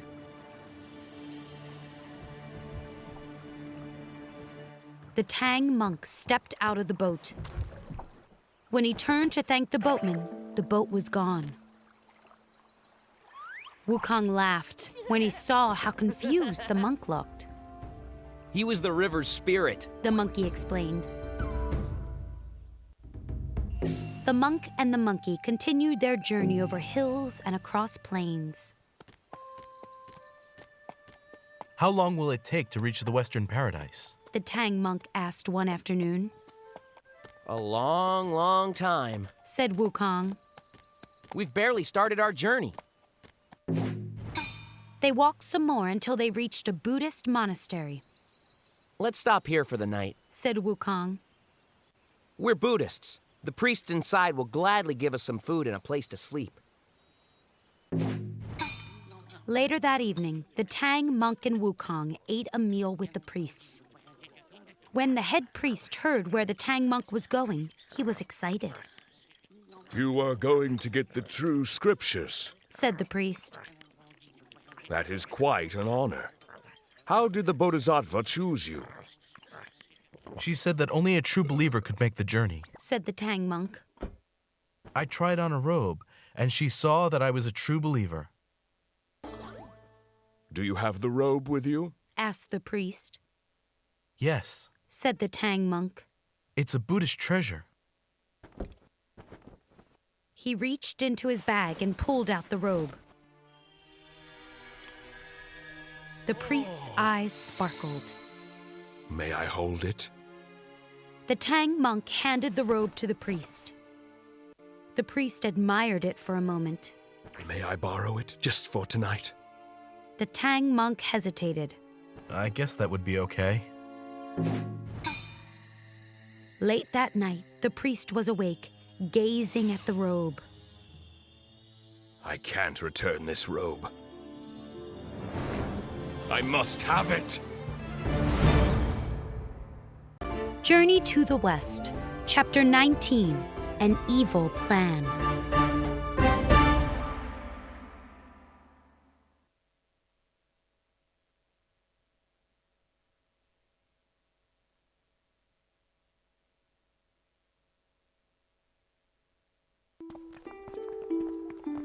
The head priest called for 2 other priests, who quickly ran into the room. Is everything okay, Master? One priest asked. I can't give this robe back to the Tang monk, said the head priest. But you must give it back, said the other priest. This robe is a Buddhist treasure, said the head priest. It comes from the Western Paradise. As Buddhists, we must do everything we can to keep it in our monastery. The Tang monk won't let you keep it, said the first priest. The head priest smiled. There was an evil look in his eyes. I have a plan, he said. Wukong was awake, meditating on a rooftop, when he heard footsteps. He looked down and saw 2 priests walking across the courtyard. They were carrying bundles of firewood. It's the middle of the night, thought Wukong. Why are they starting a fire? The priest stacked the firewood next to the building the Tang monk was sleeping in. Aha! Thought Wukong. I'll bet that head priest wants to keep our robe. He's planning to kill us. Wukong waited until the priest lit the wood on fire. Then he used his magic powers. The priest screamed and ran as the fire shot across the courtyard. One building went up in flames, and then another. Soon, most of the monastery's buildings were on fire. Walls crumbled and roofs caved in. Run for your life! Cried one priest. Our monastery is ruined! Cried another. There was one building, however, that the fire didn't touch. The Tang monk slept peacefully as the rest of the monastery burned down. The next morning, the Tang monk woke up and opened the door. He gasped. Smoke drifted through the air. Burned pieces of wood lay in heaps. The building's walls were black and crumbled. Oh no! Cried the Tang monk. What happened to the monastery? He turned around. That's when he realized that the building he'd slept in was fine. Wukong walked over. Wukong, cried the monk. What happened here? The head priest tried to kill you, said Wukong. He tried to set the building you were in on fire. The Tang monk was confused. But that building is fine. The fire didn't touch it. Wukong laughed. I used my magic to stop the fire. The Tang monk scratched his head. The rest of the building's burned. I used my magic for that, too, said Wukong with a smile. I used a spell that protected only your building and the robe. The spell made the fire spread everywhere else, though. The Tang monk's eyes filled with tears. He looked angry. That's horrible, Wukong! He cried. If you had the power to stop the fire, you should have stopped all of it. Wukong shrugged. The priests here are evil. They deserved what they got. Just then they heard a shout. 2 of the priests ran toward them. Villains! Cried Wukong. How dare you try to burn my master? I should club you with my iron bar! The 2 priests fell to their knees and bowed. Please forgive us. One cried. We didn't want to harm you or the Tang monk. It was the head priest's idea. He's evil. Wukong glared at the 2 priests for a moment. Then he relaxed. Stand up, he said. I believe you. Just bring us the robe so we can continue our journey to the west. We can't, said one priest. He was shaking. The robe is gone. Journey to the West. Chapter 20. The Black Bear Spirit.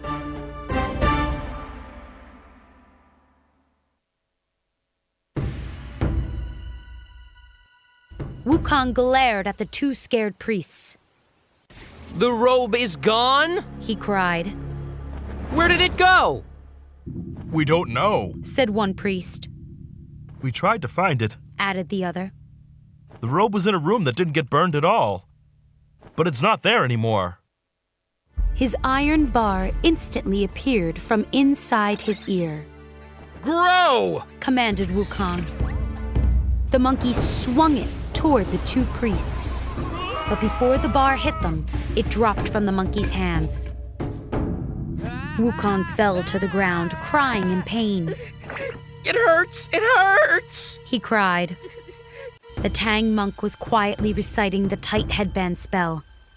Wukong rolled around, kicking and screaming. The 2 priests jumped up and backed away. Stop reciting the spell! Wukong yelled at the Tang monk. I'm begging you!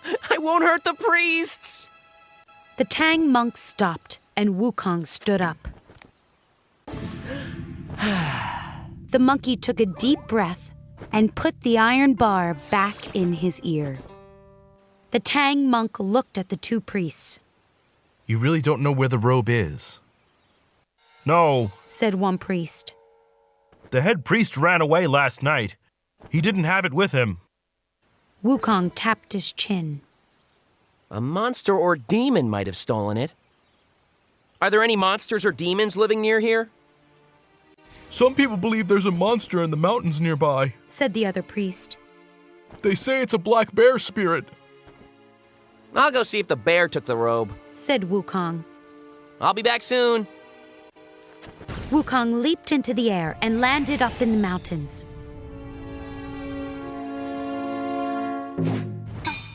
He walked for a bit and then heard voices. Peeking over a boulder, he saw a group of spirits talking. One was a large black bear. The bear laughed. The monastery was on fire last night. I went down to check it out and found a wonderful Buddhist robe. I think it's a Buddhist treasure. Anyway, I stole it. So tonight, I'm throwing a feast to celebrate. When Wukong heard the other spirits laugh, he was furious.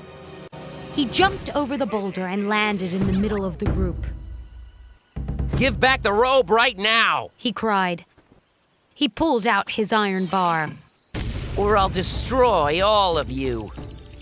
The spirits all fled in different directions.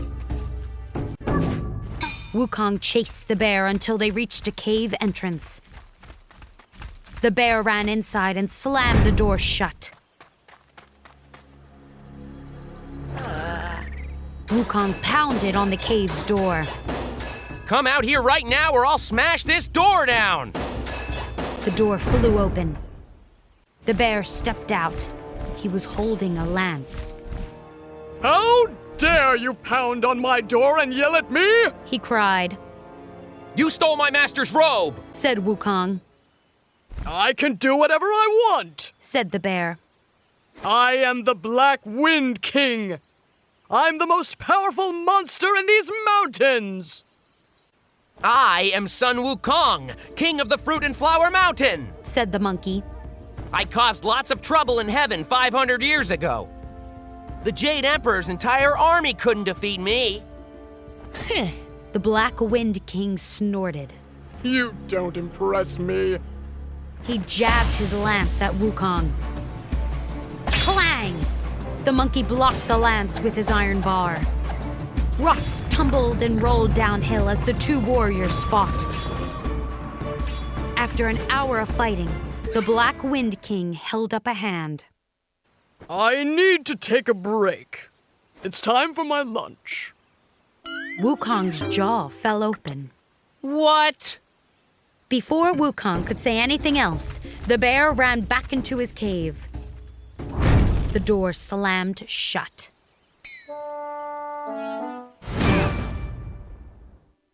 To the West, Chapter 21, The Monster's Friend.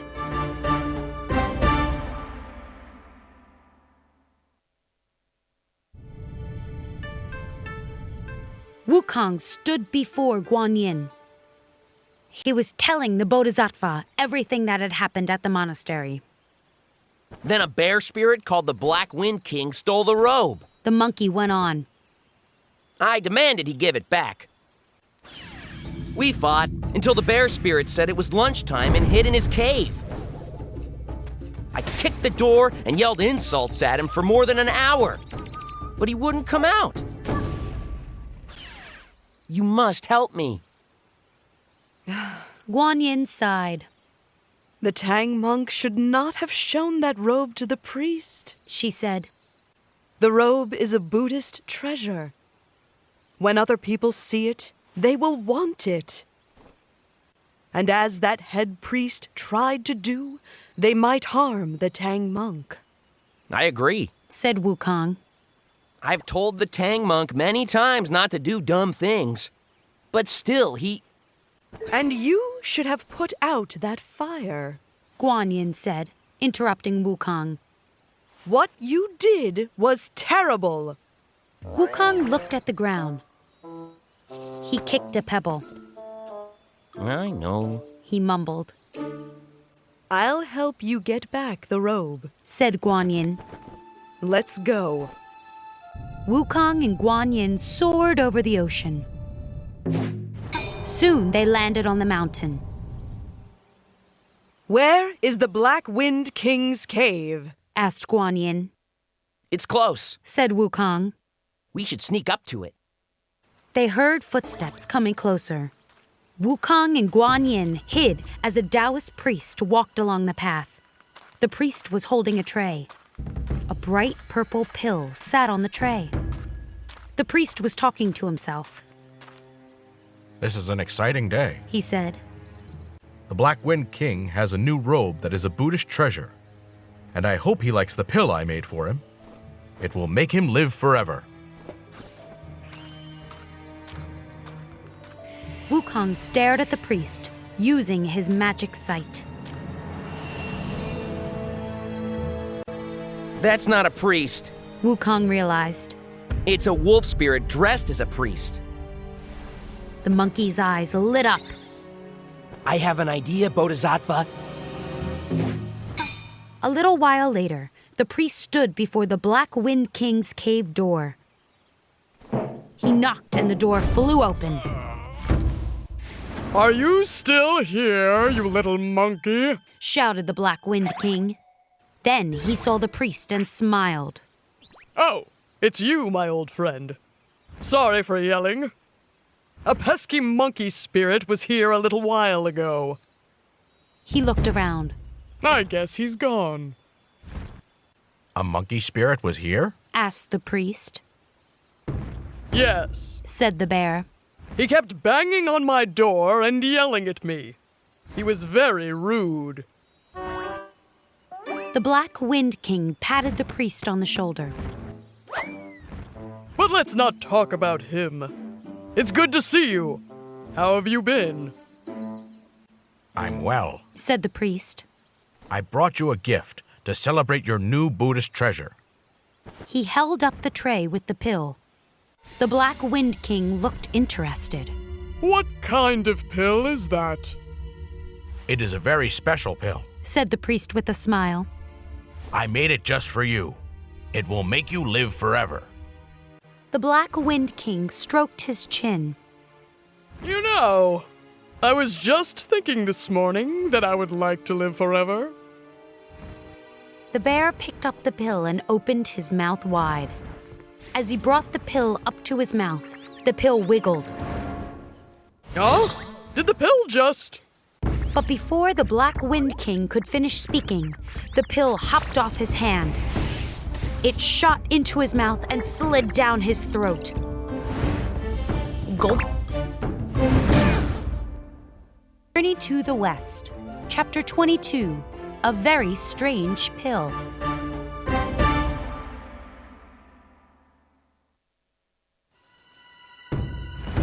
The Black Wind King took a step back.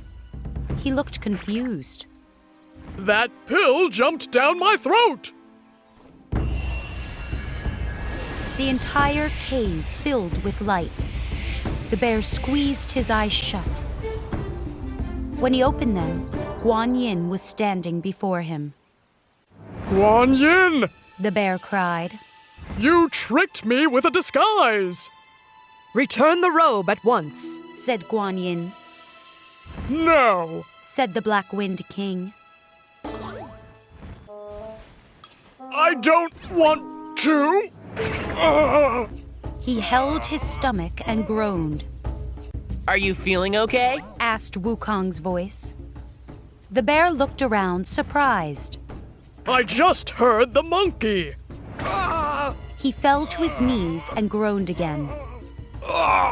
Where are you? I'm inside you, said Wukong. I changed myself into a pill to trick you. Now I'm going to practice some of my fighting skills. The monkey punched and kicked the bear's insides. Boom! Pow! Boom! Pow!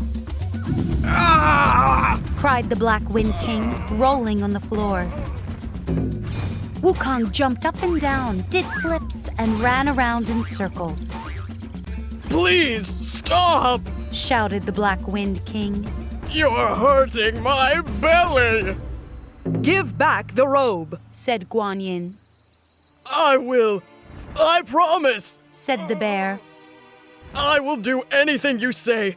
Just please tell the monkey to stop.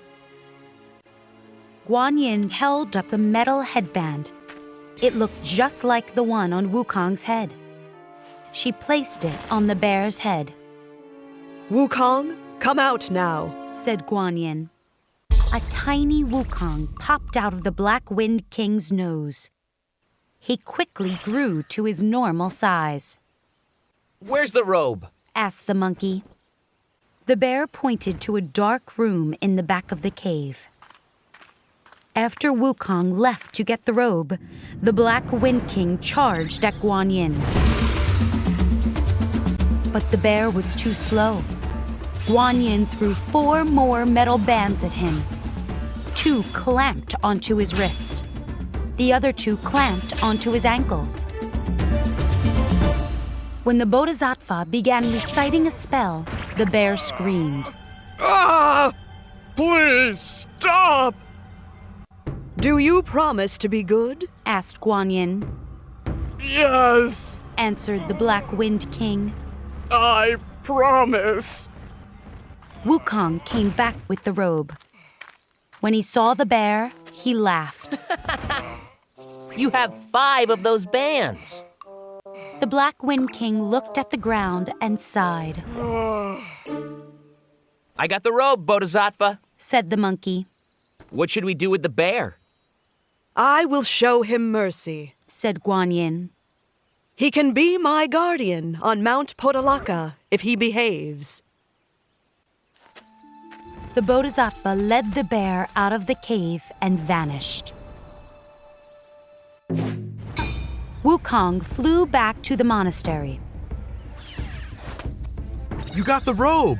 Cried the Tang monk when he saw the monkey. I did, said Wukong. The 2 travelers headed west again. Wukong told the monk about his adventure with the Black Wind King.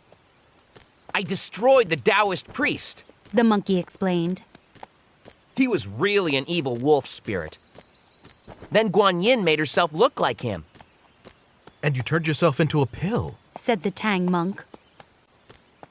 And I went right into that bear's belly. Wukong laughed. He was very surprised. The Tang monk smiled. I think we both learned a valuable lesson, Wukong.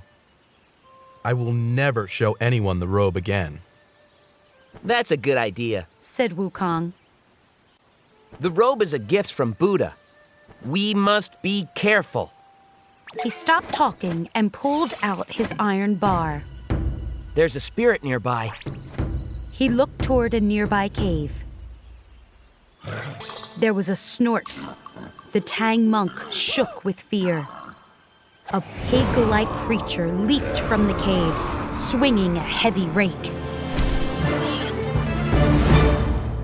To the west, Chapter 23, Great Protectors.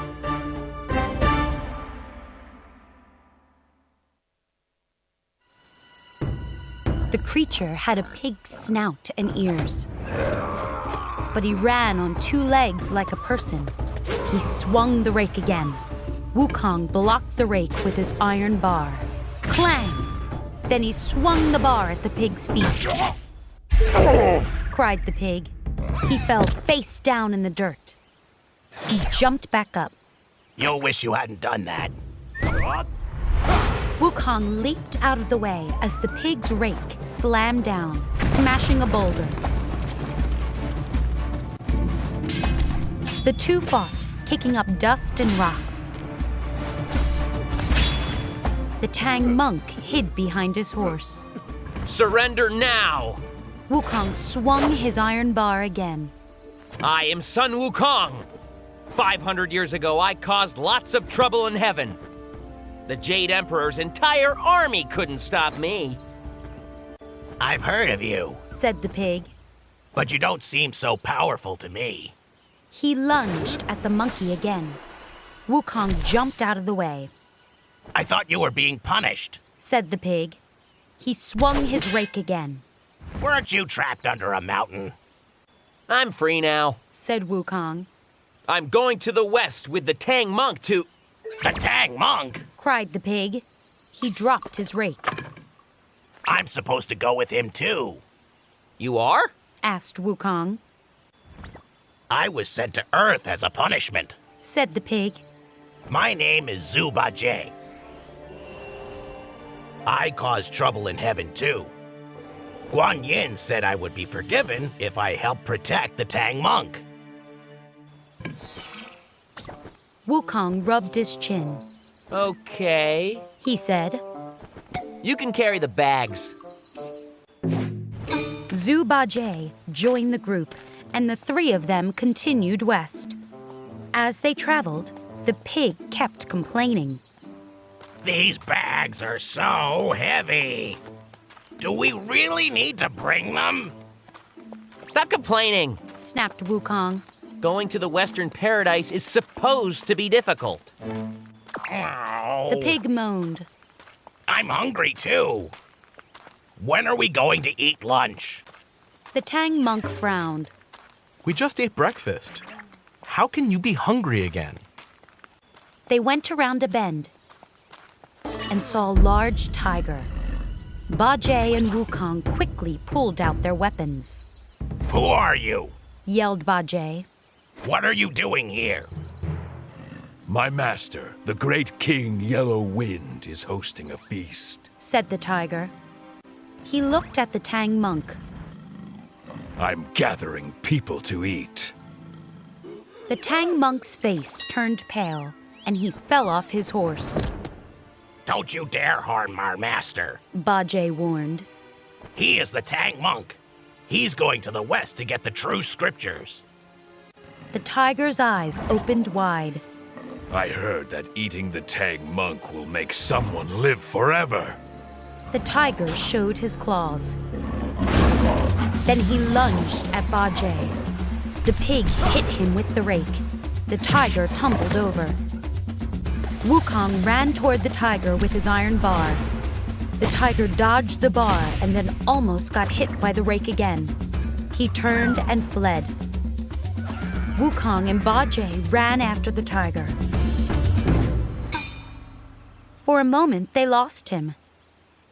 Then they spotted a flash of orange behind some bushes. There he is, whispered Bajie. The monkey and pig sneaked up to the bushes. But the tiger wasn't there. Instead, a tiger's skin lay over a rock. Wukong laughed. He was so scared, he ran right out of his skin. He slapped Bajie on the back. We are great protectors. The two friends walked back to the road laughing. But suddenly, their laughter stopped. Oh no! Cried Wukong. Where is the Tang monk? Journey to the West, Chapter 24, The Great King Yellow Wind.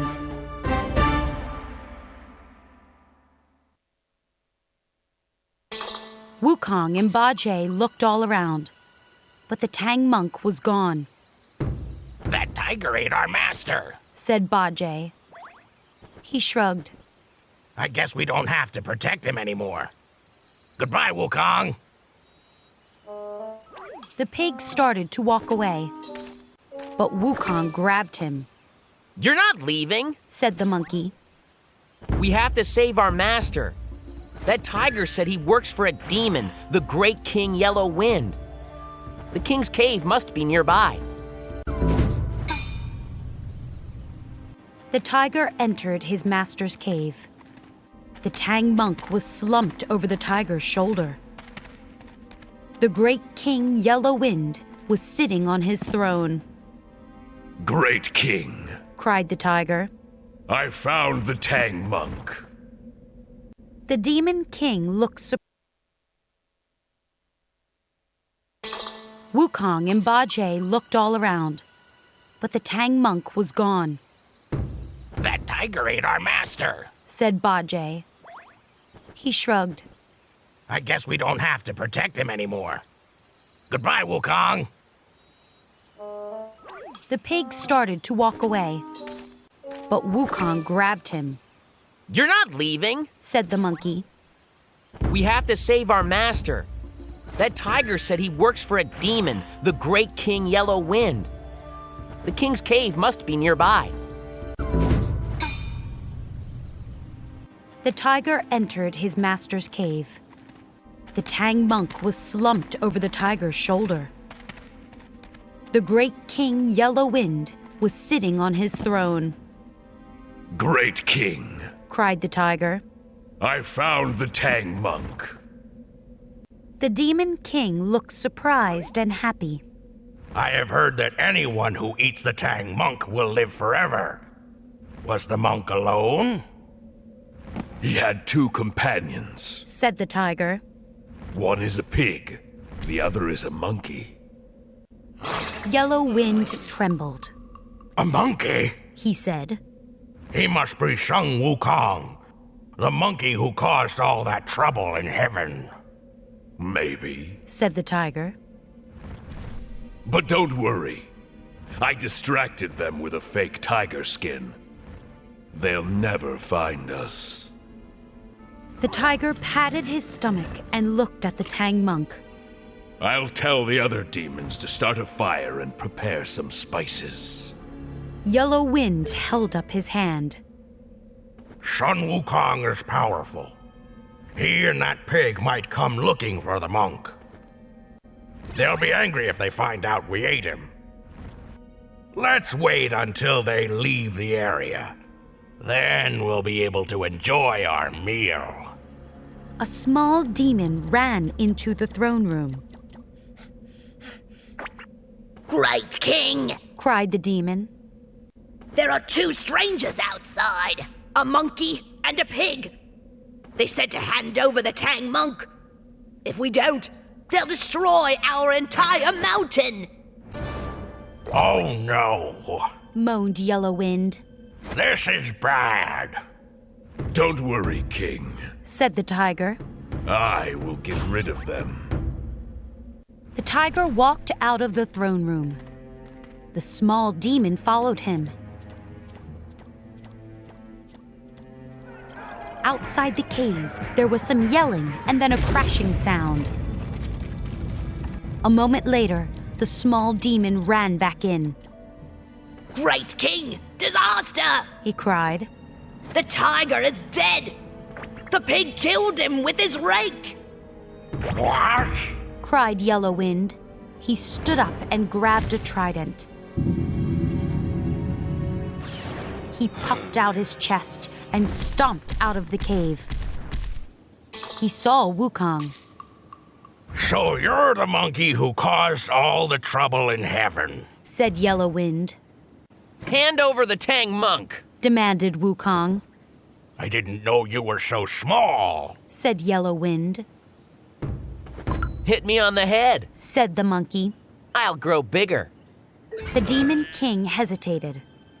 Go ahead, said Wukong. Yellow Wind knocked the monkey on the head. Instantly, Wukong grew tall. Now I'll hit you, cried Wukong. He swung his iron bar. Crash! The Demon King blocked the bar with his trident. Clang! The 2 fought up and down the side of the mountain. I'll use some magic, thought the monkey. He grabbed a handful of hair and blew on it. Dozens of little Wukongs ran toward the Demon King. Yellow Wind laughed. I know a magic trick too. He looked down and blew 3 times.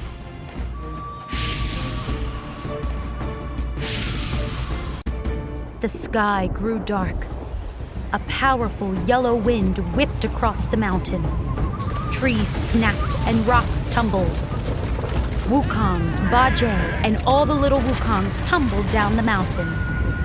They landed at the bottom in a cloud of dust.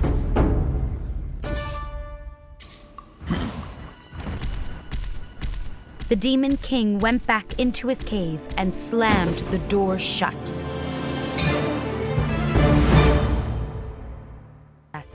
Chapter 25, Powerful Wind Magic.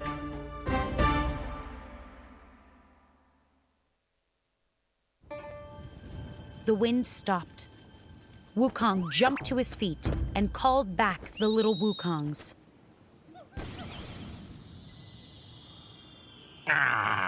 Moaned Bajie. I need a nap. Get up, yelled the monkey. We have to save the Tang monk before the Demon King eats him. Bajie rubbed his head. How can we save him? That wind was too powerful. Wukong tapped his chin and thought. I'll sneak into the cave to see what I can find out.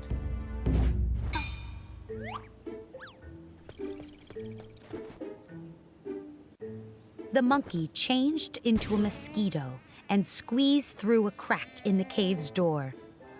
Deep in the cave, he heard someone crying. That's the Tang monk, thought Wukong. The monkey found his master tied up in a dark room. Master! Cried Wukong. He landed on the monk's shoulder. Wukong, asked the Tang monk, looking around. Where are you? I'm on your shoulder, said Wukong. I turned myself into a mosquito. You must save me, said the Tang monk. He started to cry again. Stop crying, said Wukong. You'll be free soon. First, I must defeat the Demon King. I'll be back. Wukong flew down a tunnel and arrived in the throne room. Yellow Wind was talking to some other demons. Your wind magic blew Sun Wukong away, said one demon. Yellow Wind laughed. Only the Bodhisattva Lingji can stop my wind magic. Start a fire. We're having a feast tonight. Aha! Thought Wukong. The Bodhisattva Lingji lives on Mount Sumeru. I will ask him for help, quickly. The monkey leaped onto a cloud and raced through the sky.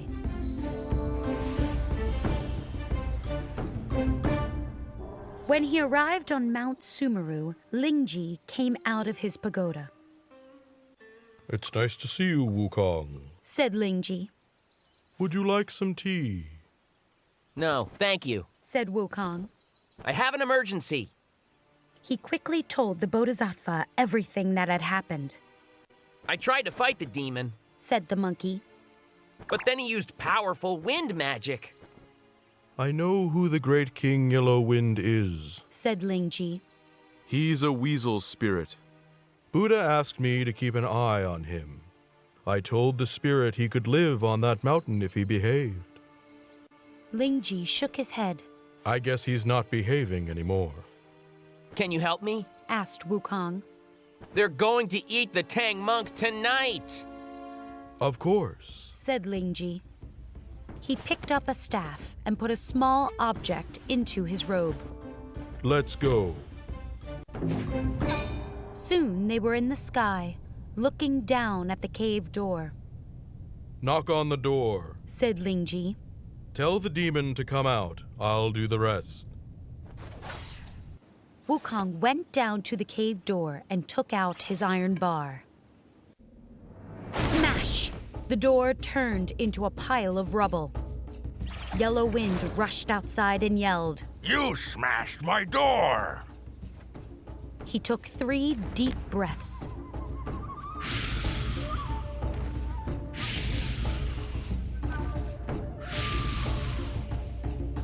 But nothing happened.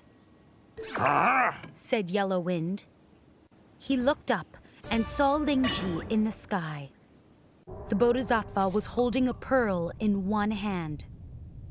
The wind-stopping pearl! Cried Yellow Wind. The Demon King ran. Lingji threw his staff, which turned into a golden dragon. The dragon threw Yellow Wind against some rocks. There was a puff of smoke, and the demon turned into a yellow weasel. Lingji picked up the weasel. I'll bring him to Buddha to be punished, Wukong. You may go find your companions. Good luck. Wukong ran into the cave and chased away the other demons. Then he untied the Tang monk. The 2 of them went back out and found Bajie sleeping. Wake up, lazy! Shouted Wukong. To the West, Chapter 26, The Monster in the River.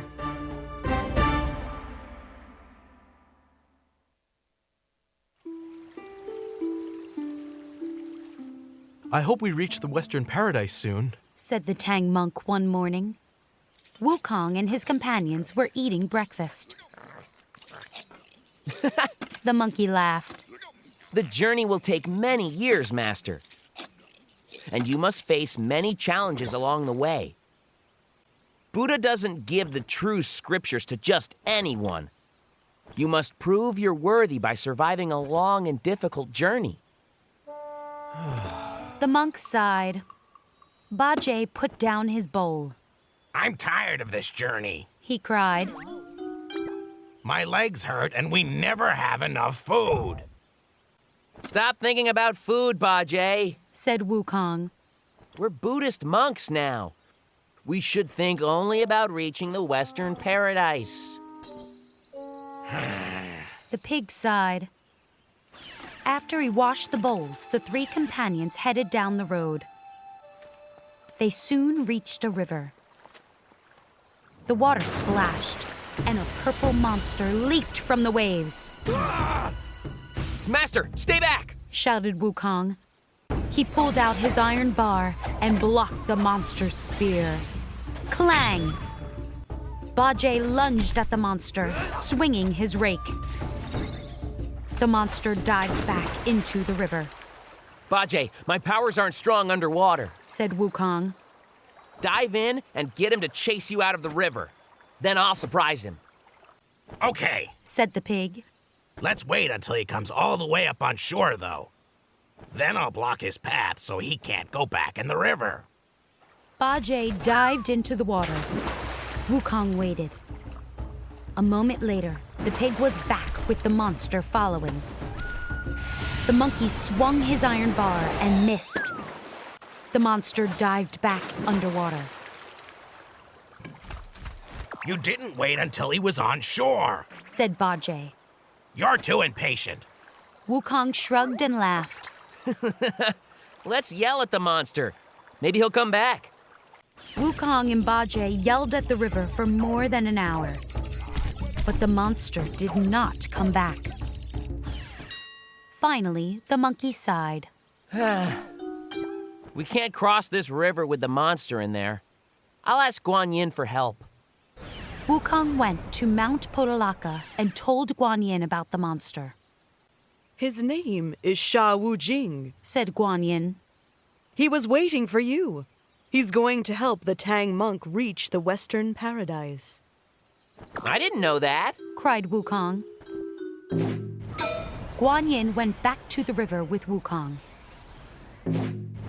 Sha Wujing, she called. The Tang monk is here. The monster jumped out of the river and bowed. I'm sorry, Bodhisattva, he said. I didn't know he'd arrived. These two are his companions, said Guan Yin. She waved her hand toward Wukong and Bajie. Wu Jing looked surprised. They attacked me! You attacked us first, shouted Bajie. Stop arguing, said Guan Yin. Wu Jing, you will help the Tang monk reach the west. Yes, Bodhisattva, said Wu Jing. Guan Yin disappeared, and Wu Jing joined the group. He led the horse while the Tang monk rode. I was being punished for breaking a glass in heaven, said Wu Jing one day. When we reach the Western Paradise, I will be forgiven. Bajie and I were punished for crimes in heaven, too, said Wukong. So was the horse. Did you know the horse is really a dragon?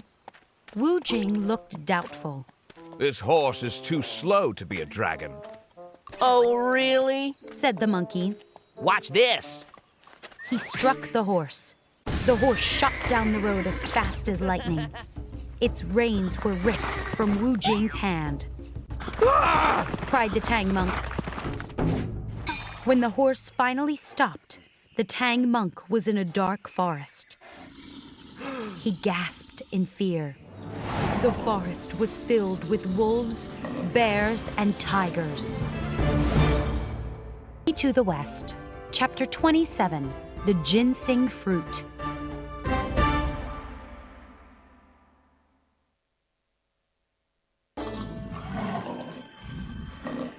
The Tang monk trembled with fear. The animals showed their fangs. Master! Cried Wukong. The monkey was running fast.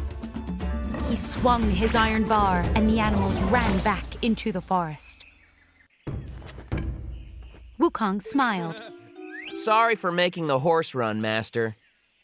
I thought it would be funny. The Tang monk frowned. It wasn't funny at all. Those beasts were going to attack me. Nonsense, said Wukong. You never have to fear any wild animals. You have 3 powerful companions. Ba Jie and Wu Jing soon caught up to them. They all continued along the road. The Tang monk pointed to a building up ahead. That looks like a Taoist abbey. I'm sure the abbey's priests will let us rest for a while, said Wu Jing. When they reached the abbey, Ba Jie knocked on the door. 2 priests opened it. I'm here with the Tang monk, said the pig. May we come in? The priests looked at the Tang monk. Our master told us about you, said one of them. He said you would travel past our abbey someday. Please, come in. Who's your master? Asked the Tang monk. How did he know about me? Our master is the great immortal, said the first priest. He is very wise and powerful. Wukong laughed. I've never heard of him. I doubt he's very powerful. The Tang monk scowled. Show some respect, Wukong, he whispered. The priests looked annoyed. Our master is visiting friends in heaven right now. If he wasn't powerful, he wouldn't be able to do that. Wukong shrugged. I used to live in heaven. The place isn't that great. Wukong, said the Tang monk. Please go outside and tend the horse. Wukong went back outside. Wu Jing went out to get the bags. May I use the kitchen? Asked Ba Jie. I want to cook some food for the Tang monk. It's through that door, said one priest. He pointed to a door in the back of the room. Ba Jie went into the kitchen while the Tang monk talked to the priests. There's a ginseng tree behind the abbey, said one priest. Its fruit takes 10,000 years to become ripe. According to legend, one bite of the fruit will make you live forever. Would you like one? A fruit like that is a true treasure, said the Tang monk. Will your master be upset if I eat it? Our master said we could give you one, said the other priest. We'll go and cut one down. The 2 priests went outside. A moment later, they came back in with a tray.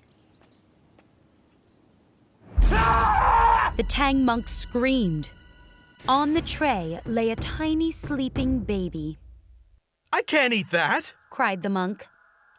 It's a baby! It's not a baby, said one priest. It's a ginseng fruit. It only looks like a baby to you because you're immortal. Please take it away, cried the Tang monk. The priests tried to convince him that the fruit wasn't a baby. But the monk just shook his head. The priests took the ginseng fruit out of the room and into a hallway. We shouldn't waste this fruit, said one priest. No, said the other. It is too delicious and valuable. Let's eat it ourselves. The 2 priests shared the ginseng fruit. Ba Jie was in the kitchen nearby. He had heard everything they'd said. His stomach growled. That fruit sounds wonderful, said Ba Jie to himself. I want some too. Journey to the West, Chapter 28. Wukong leaves his body.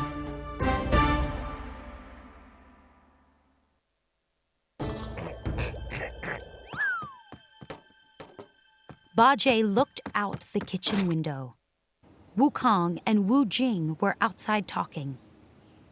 Wukong, Wu Jing, said the pig quietly. Come over here. I want to tell you something. The two companions came over to the window. What is it? Asked Wu Jing. I heard the two priests talking, said the pig. There's a ginseng tree at this abbey. They said its fruit is delicious and valuable. Wukong smiled. The fruit must taste wonderful. We should eat some, said Wu Jing. Ba Jie rubbed his belly. Yes, he said. We should. You two wait here, said Wukong. I'll go pick some of that fruit. The monkey went behind the abbey and found the giant ginseng tree. The fruit sparkled in the sunlight. He plucked 3 pieces from the tree's branches and went back to the kitchen. He handed Ba Jie and Wu Jing each a ginseng fruit. Wu Jing took a bite. This fruit is delicious. Yes, said Wukong. It truly is. Ba Jie opened his mouth wide and threw his ginseng fruit in. Gulp. Ba Jie, you should be ashamed of yourself, said Wukong. You didn't even chew. I was too hungry to chew, said the pig. Oh. He groaned. And now I wish I had another ginseng fruit. I didn't even taste that one. At that moment, the 2 priests were walking past the kitchen. Did you hear what the pig said? Whispered one priest. I think the Tang monk's companions are eating the ginseng fruit. The 2 priests ran outside and searched the ginseng tree. 3 pieces of fruit were gone. This is terrible, said one priest. The great immortal will be very upset. They ran inside and found the Tang monk. Your companions are criminals, shouted one priest. What are you talking about? Asked the monk. They stole some of our ginseng fruit, said the other priest. Just then, Wukong, Ba Jie, and Wu Jing walked in. Thieves! cried the first priest. How dare you call us thieves? Shouted Ba Jie. What did we steal? Don't pretend you don't know, said the other priest. You ate ginseng fruit from our master's tree. Wu Jing wiped some juice from the side of his mouth. Wukong giggled. What is so funny? Asked the other priest. Wukong laughed harder and pointed at Ba Jie. It was his idea. You're the one who stole the fruit, cried the pig. You're all thieves and liars, cried one of the priests. We invited you into our abbey as guests, and you repay us by stealing from us. The 2 priests yelled and yelled. They called Wukong and his companions all sorts of terrible names. I don't want to listen to this, thought the monkey. He recited a quick spell and changed into a spirit form. He left his body standing in the room and went out behind the abbey. Wukong stood before the ginseng tree. Those priests are rude, he said to himself. So what if we ate some ginseng fruit? They have no right to call us names. Wukong grew very angry. Finally, he took out his iron bar and struck the tree. There was a loud crack, and the entire tree crashed to the ground. Wukong put the iron bar back in his ear and returned to his body. The priests were still yelling. Stop yelling! Commanded Wukong. The priests stopped yelling and looked at the monkey. I think you made a mistake, said the monkey with a big smile. Why don't you go outside to your ginseng tree and count the fruit again? Journey to the West, Chapter 29, The Magic Sleeve.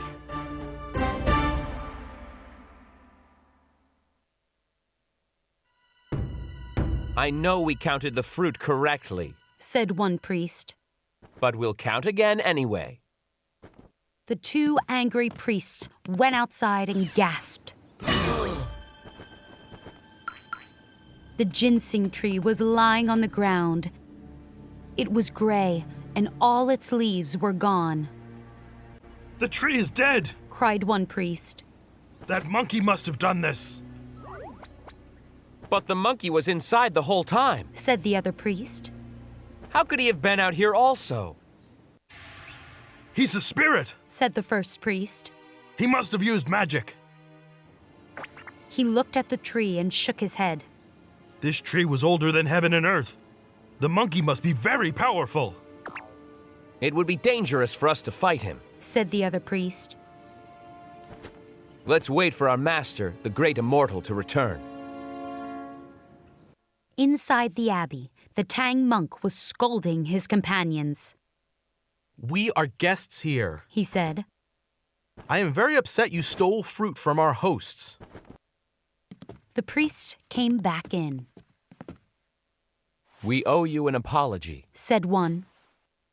None of the ginseng fruit is missing after all. Oh, said the Tang monk. I'm glad to hear that. Thank you for your apology, said Bajie.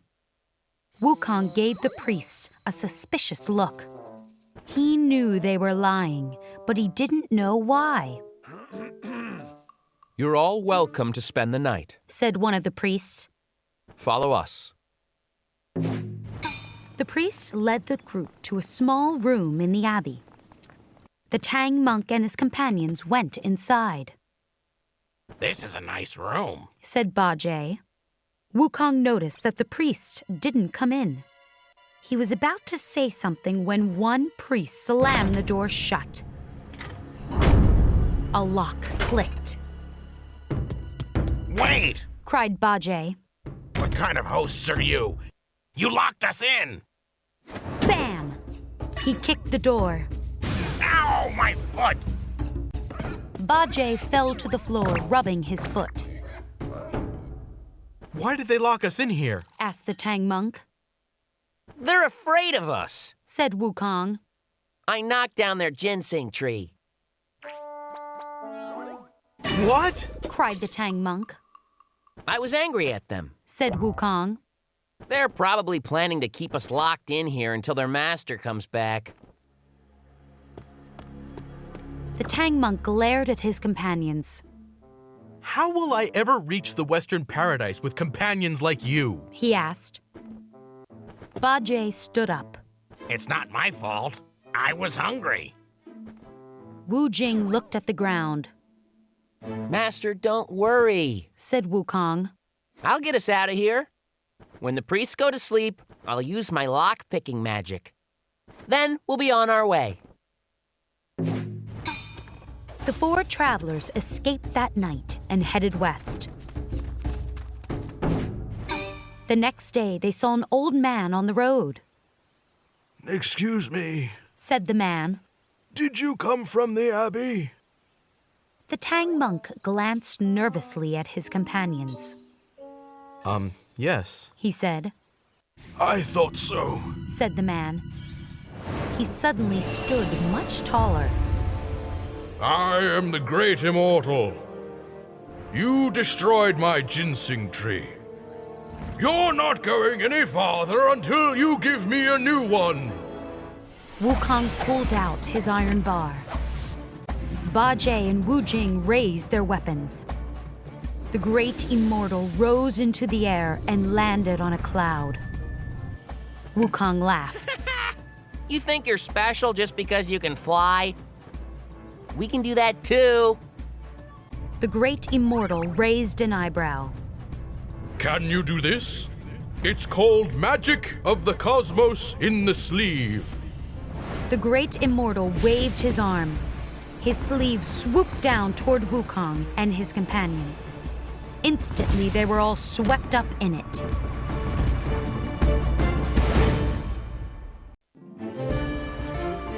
Journey to the West, Chapter 30, The Frying Pan.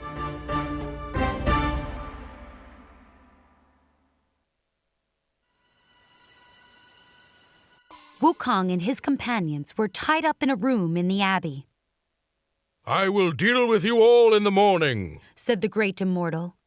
He turned around and left the room. The Tang monk began to cry. It's bad enough that there are dangers along the journey, he said. But my own companions are causing trouble for me. Calm down, Master, said Wukong. We'll get out of this. Master, this is all Wukong's fault, said Bajie. He stole the ginseng fruit and he knocked down the tree. Stealing the fruit was your idea, shouted the monkey. I can't help it if I was hungry, said Bajie. You should have refused to steal it. Let's stop arguing and figure out how to escape, said Wu Jing. I have a plan, said Wukong. But we must wait until the great immortal is asleep. Late that night, Wukong recited a spell. He shrank to the size of a pea and then slipped out from his ropes. He quickly untied his friends. Let's go, he whispered. The group tiptoed through the dark and silent abbey. When they got outside, the sun was beginning to rise. That was easy, said Bajie as they walked down the road. I hope you all learned a lesson from this, said the Tang monk. Suddenly, a voice boomed. You can't escape from me. The great immortal flew toward them. Wukong pulled out his iron bar and swung. The great immortal moved out of the way. Bajie struck with his rake, and Wu Jing stabbed with his spear. But the great immortal was fast. He waved his arm, and his sleeve shot toward the group. Once again, the travelers were swept up. Back at the abbey, the great immortal told his priests to start a fire. Bring out a large frying pan, said the great immortal. We're going to fry these criminals. Let's start with Sun Wukong. The priests carried an enormous frying pan into the room. They placed it over the fire. Uh-oh, thought Wukong. I can sit on that frying pan all day and not get hurt at all. But the Tang monk is mortal. He'll be burned to a crisp. He spotted a statue of a lion nearby. The monkey recited a quick spell and made the statue look exactly like himself. Then he disappeared. Throw Sun Wukong into the frying pan, said the great immortal. Thinking the statue was Wukong, the two priests tried to lift it. This monkey is much heavier than he looks, said one priest, breathing heavily. Yes, said the other priest, panting. They finally dragged the statue to the frying pan and dropped it in. Crack! The frying pan broke in half. The monkey tricked us, shouted the great immortal. He made that statue look like himself. That rotten monkey, cried Bajie. He escaped without us. Do you really think he left us? asked the Tang monk. Look around, said Bajie. He's gone. He probably returned to the Fruit and Flower Mountain. I'm sure he's playing in a field of flowers right now. Meanwhile, we're trapped here. I don't think he would leave us, said Wu Jing. The Tang monk started to cry. The great immortal shook with anger. It's bad enough that Sun Wukong wanted to escape, but did he really have to break my frying pan too?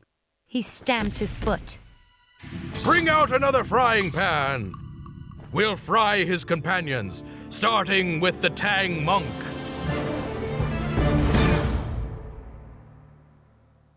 The West, Chapter 31, Guan Yin's Vase.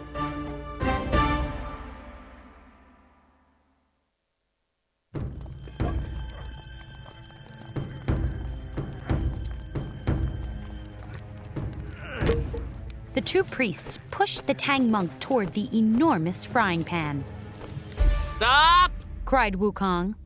The priests stopped. The great immortal looked around. Wukong appeared and landed on the floor. You came back! Cried the Tang monk. I was here the whole time, said the monkey. He gave Bajie a nasty look. I didn't escape without you. Wukong turned to the great immortal. Please don't harm the Tang monk, he said. I will fix your ginseng tree, but I need to get help. He's lying, said Bajie.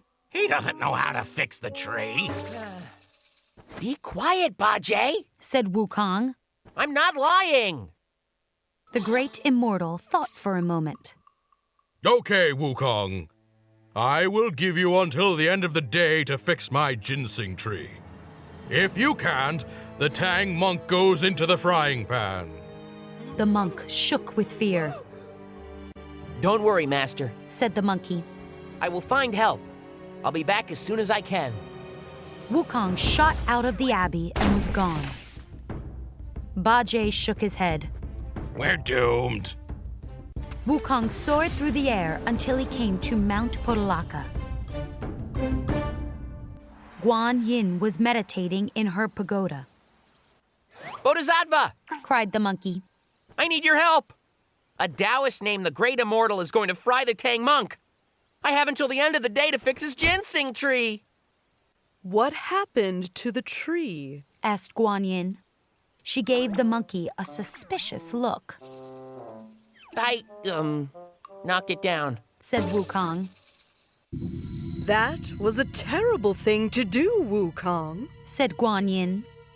The great immortal's ginseng tree is older than heaven and earth. It was a rare treasure. The monkey shrugged. I was angry. You must learn to control your anger, said Guan Yin. The Bodhisattva stood up. She went to a shelf and grabbed a vase. This vase is filled with magic dew, she said. It can bring spirit plants, such as the ginseng tree, back to life. A short while later, Wukong and Guan Yin arrived at the abbey. Guan Yin told Wukong, Bajie, and Wu Jing to stand the tree back up. Guan Yin rose into the air and poured the dew over the ginseng tree. As the dew droplets rolled over the branches, light sparkled. The tree's color came back, and new leaves and fruit grew. Soon the tree looked just as it had the day before. To thank everyone, the great immortal decided to host a feast. I would like to share some ginseng fruit with everyone here, he said. Everyone went back into the abbey. The two priests brought in trays of ginseng fruits.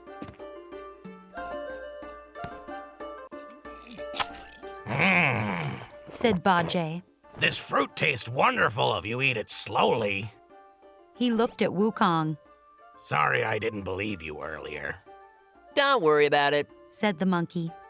He took a bite of his fruit. The Tang monk looked nervously at his fruit. It's safe to eat, Guan Yin assured him. The monk took a bite and smiled. He looked at the ginseng fruit again. It doesn't look like a baby anymore, he said. The next morning, the travelers headed west along the road. Weeks went by as they continued their journey. They walked through rain and sunshine, heat and cold. Up ahead, an evil spirit named Lady Whitebone sat by the side of the road. She had been waiting by the road for years. On this day, she sniffed the air and smiled. The Tang monk is finally approaching. I will eat him up, and I will live forever. Journey to the West, Chapter 32, Lady Whitebone.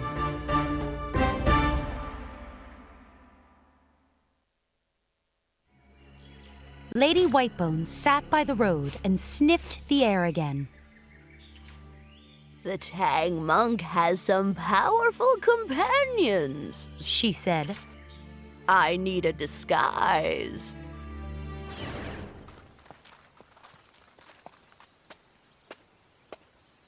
Bajie dropped the bags. I'm tired and hungry. Let's stop for lunch. Using his magic sight, Wukong saw a peach orchard thousands of miles away.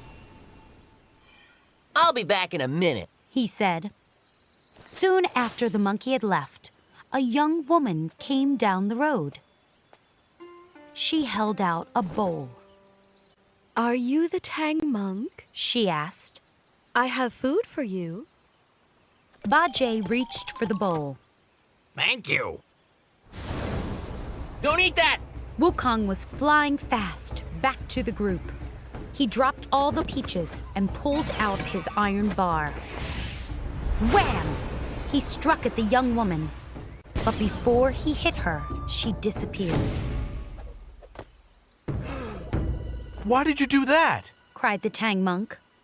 You're a human, Master, said Wukong.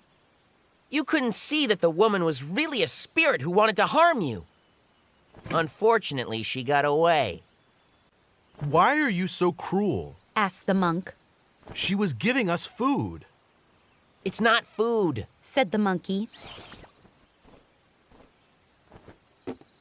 See? He held up the bowl, which was filled with worms. Don't believe Wukong, said Bajie. He used magic to turn the food into worms. The pig looked at the ground where the woman had been and shook his head. Wukong hit her so hard there isn't anything left of her. That's ridiculous, said Wukong.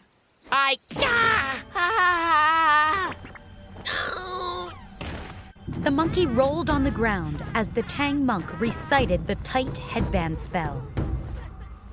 Bajie laughed. I didn't know you could do that, Master. Just then, an old woman came down the road. The monk stopped reciting the spell, and Wukong stood up. I'm looking for my daughter, said the woman. She was bringing food to the Tang monk. Oh no, said the Tang monk. Bajie stepped forward. You should ask this monkey what happened to your daughter.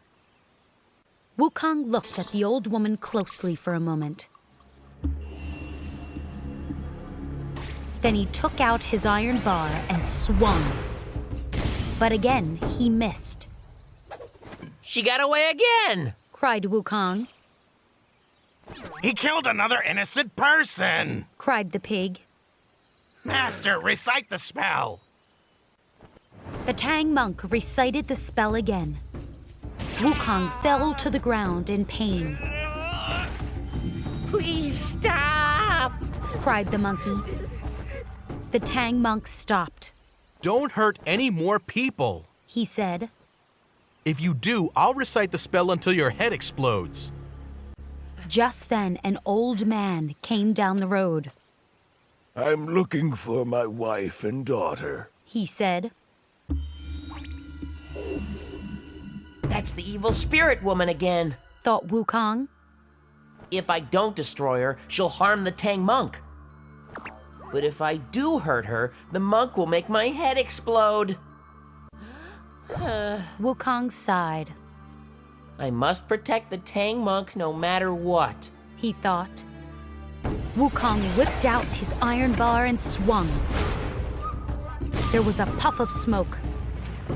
When the smoke cleared, a skeleton lay on the ground. I got her! Cried Wukong.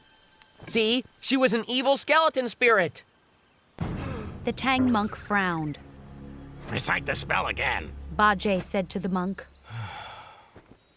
I want you to leave, Wukong, said the Tang monk. Master, said the monkey. I just saved your life. I don't believe you, said the monk. Now leave or I'll recite the spell again. Wukong became angry.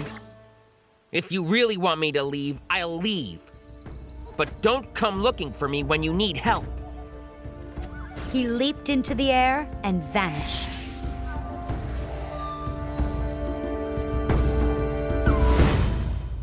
Journey to the West, Chapter 33, Bajie Takes a Nap.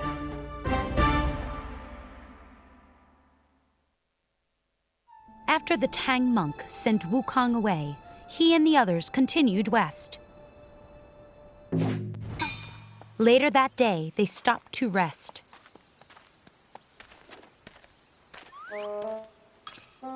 Bajie sat down in the grass next to the road. He let out a great big yawn. Bajie, said the Tang monk. Why don't you go find us some food? Wu Jing and I will wait here. The pig moaned. I just sat down. He got back up. This journey is too difficult, he said. Then he wandered off. After a few minutes of walking, Bajie looked around. He was all alone. I'm too tired to look for food, he said to himself. But if I go back now, Master will be angry. He yawned. I'll take a nap. When I wake up, I'll go back to Master. I'll tell him I searched everywhere but couldn't find any food.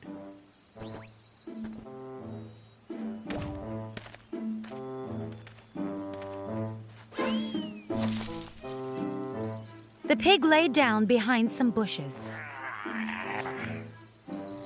Soon he was snoring loudly. An hour later, the Tang monk and Wu Jing were still waiting by the road. What is taking Bajie so long? Asked the monk. Wu Jing looked annoyed. He probably found food and is now eating it all himself. I'll go and look for him. Wu Jing got up and headed down the road.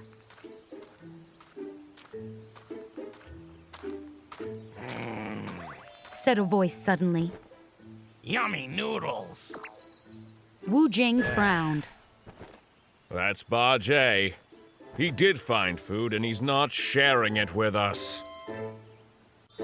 Meanwhile, the Tang monk became bored. He stood up to stretch his legs. He looked around. This is a beautiful forest, he said to himself. I'll take a short walk. The monk walked quietly through the woods, admiring flowers and plants as he went. He went deeper and deeper into the forest. Then, in the midst of all the trees, he saw a pagoda. This is a strange place for a pagoda, he thought. Maybe we can all stay here tonight. The Tang monk went to the door of the pagoda and opened it. He gasped. A monster was sleeping inside.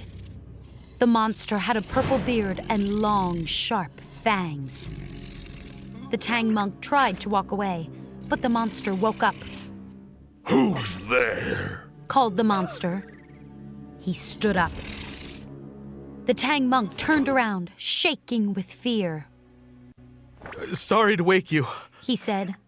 The monster came closer and smiled. You're a monk, he said. He licked his lips. Yes, said the Tang monk. I'm from the Tang Empire. The monster's eyes lit up. You're the Tang monk.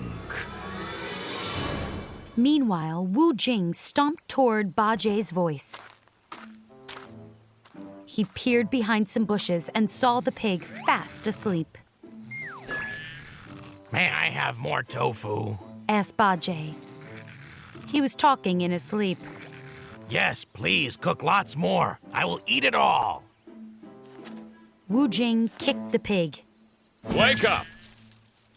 Bajie jumped to his feet, wiping drool from the side of his mouth. How dare you sleep while we wait for you? Said Wu Jing. Now let's go back to Master. The pig sighed. With his head hung low, he followed Wu Jing back to the road. But when they got there, the Tang monk was gone. Maybe he went for a walk, said Wu Jing. He and Bajie wandered through the woods looking for the monk. Soon they saw the pagoda. They knocked on the door, and the monster answered. Who are you? Asked the monster. Wu Jing told the monster who they were. We're looking for a monk. The monster laughed. I have a monk here. I'm going to eat him for dinner. Journey to the West, Chapter 34, Tricked by the Princess.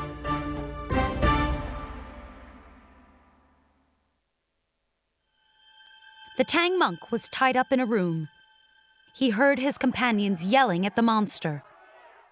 Hand over the Tang monk now! Shouted Bajie. Clang! The Tang monk heard the sound of weapons clashing. I hope they rescue me, said the monk. A young woman entered the room. Who are you? Asked the Tang monk. I'm a prisoner here, said the woman. That monster kidnapped me 13 years ago and won't let me leave. Will you help me? I wish I could help you, said the Tang monk. He showed the young woman his ropes. I can help you get free, said the young woman. If I do, will you deliver a letter to my parents? Of course, said the monk. Who are your parents? They're the king and queen of the precious image kingdom, said the young woman. My name is Princess Hundred Flowers. Bajie and Wu Jing were still fighting the monster when the princess ran outside. Monster! She cried. I must ask you a favor. Right away, the monster stopped fighting and turned to the princess. What can I do for you, my sweet? Asked the monster. There's a monk inside, said the princess. It makes me so sad to see him tied up. Won't you let him go? The monster hesitated. That monk isn't an ordinary monk. He's the... Princess Hundred Flowers pretended to cry. The monster held up his hands. Okay, sweetie. You know I only want you to be happy. The monk may go. The monster followed the princess back inside. Bajie and Wu Jing looked at each other in confusion.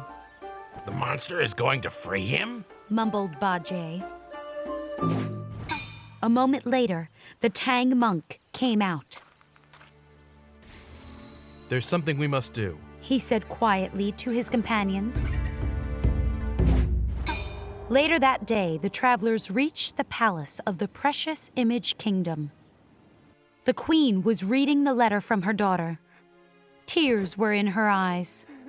Our poor daughter, said the queen. She's been a prisoner all this time. The king stood up, his eyes blazing with anger.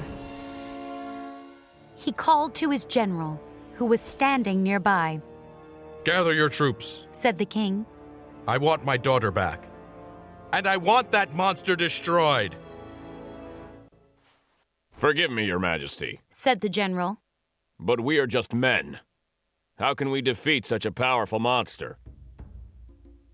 My two companions are powerful spirits, Your Majesty. The Tang monk spoke up. I'm sure they can rescue your daughter. Soon Bajie and Wu Jing were back at the pagoda. The pig swung his rake. Crash! The door exploded. Get out here, you rotten monster! He shouted. The monster ran outside. You brutes! He yelled.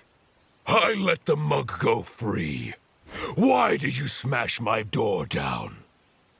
We're here for the princess, said Wu Jing. The king of the precious image kingdom sent us. You can't take the princess away, said the monster. We are in love. Ba Jie and Wu Jing attacked.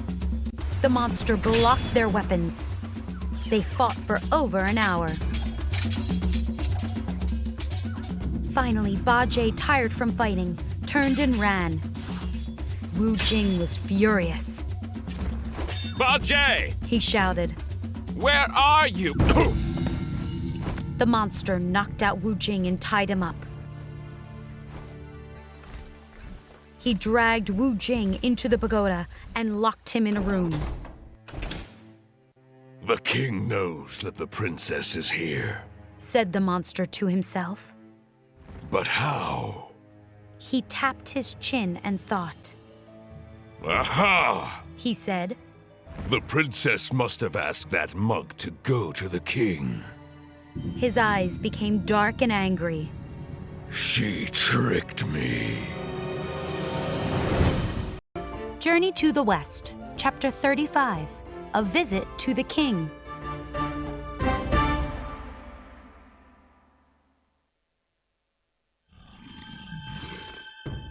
Princess Hundred Flowers tricked me, said the monster. He stamped his foot. Then he sighed. I can't be angry with her. I love her too much. But that pig got away. He'll go back to the king and troops will come. The monster thought for a minute. Finally, he had a plan. He went to the princess's room. My sweet, said the monster. I'm going to visit your father. What? Said Princess Hundred Flowers, in shock. I'm going to tell him what a nice fellow I am, said the monster. We can all be a happy family. Before the princess could say another word, the monster left the room.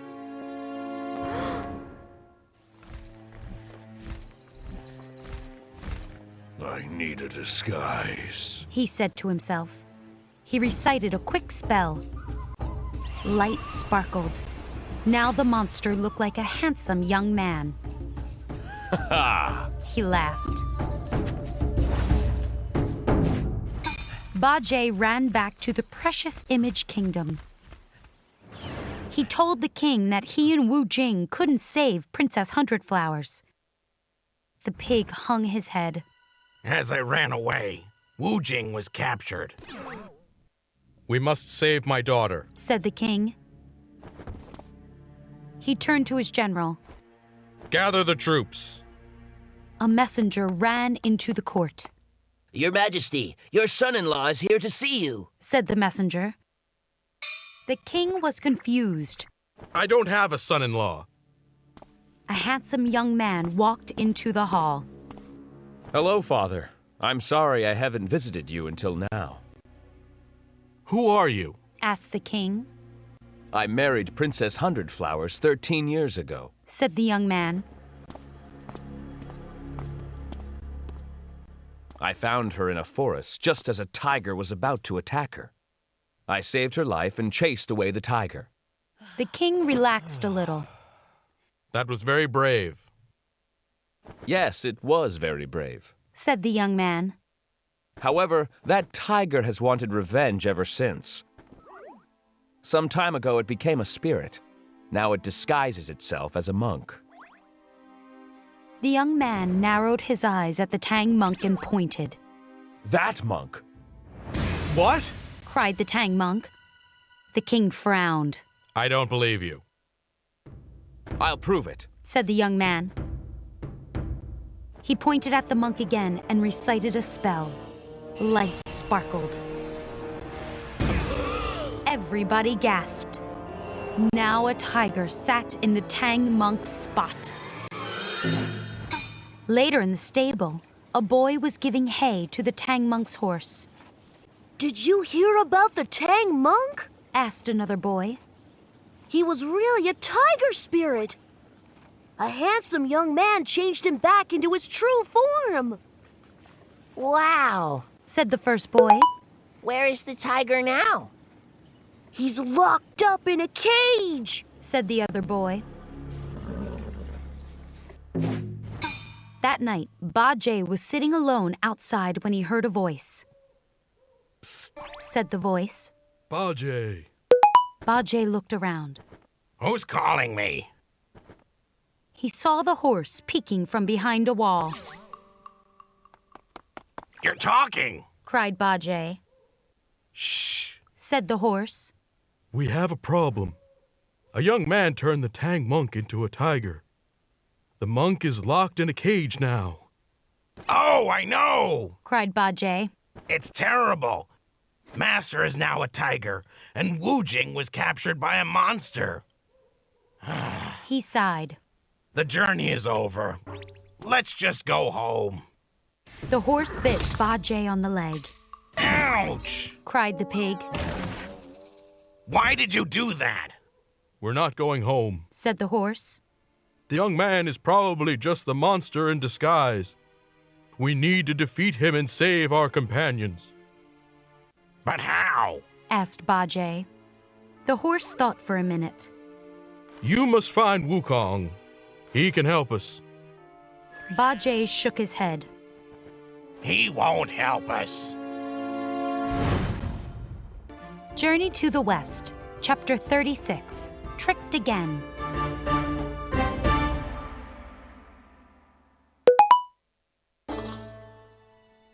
Why won't Wukong help us? The horse asked Bajie.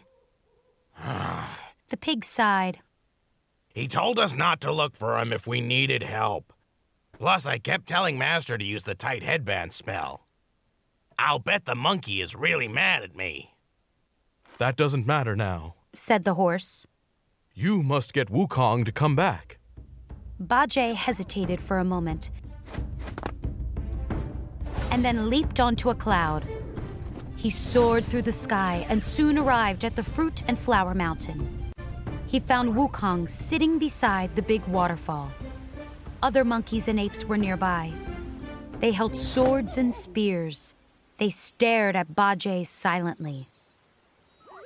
Hello, Wukong, said the pig. This is a lovely mountain. Wukong scowled. What are you doing here, Bajie? The pig looked at the ground. The Tang monk would like you to come back, he mumbled. Well, that's too bad, said Wukong, standing up. He told me to leave. I'll never help him again. Please come back, said Bajie. We all miss you. I don't miss you, said Wukong. You told Master to use the tight headband spell. I should take out my iron bar and clobber you. Bajie forced a laugh. I was just joking, Wukong. I knew you were really just protecting Master. It wasn't funny, said Wukong. That spell really hurts.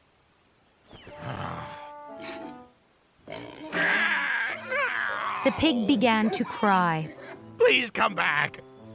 The Tang monk is in danger, big danger. A monster turned him into a tiger, and Wu Jing was captured.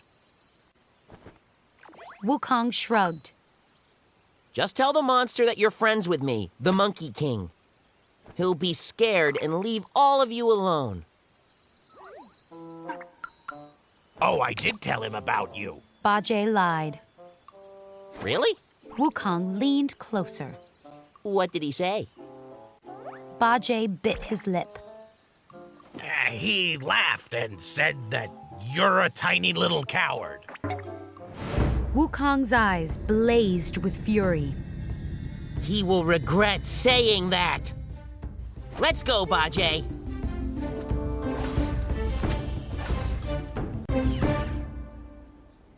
The monster sat in the dining hall, still disguised as a handsome young man.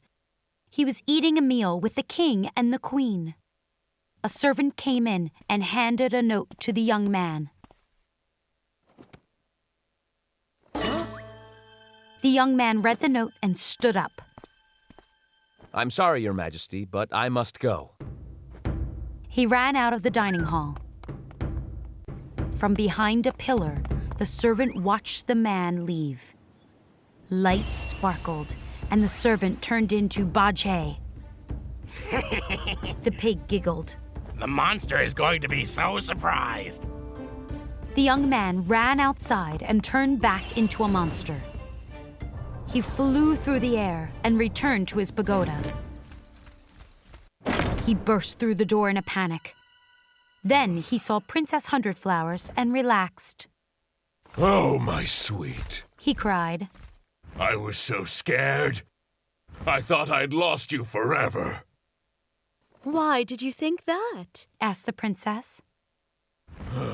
The monster sighed. I got a note. It said there was a monkey here, and he was trying to destroy my pagoda. A monkey was here earlier, said the princess. Really? Said the monster. He looked around. He didn't destroy the pagoda. What did he want? The princess hesitated. You're not going to be happy about this, she said. But he freed the purple spirit you had captured. The monster looked angry. How dare he? The monkey did something else, too, said the princess. What did he do? Asked the monster. There was a flash of light. Suddenly, Wukong stood before the monster. The monkey smiled. I freed the princess too! Journey to the West, Chapter 37, Missing from Heaven.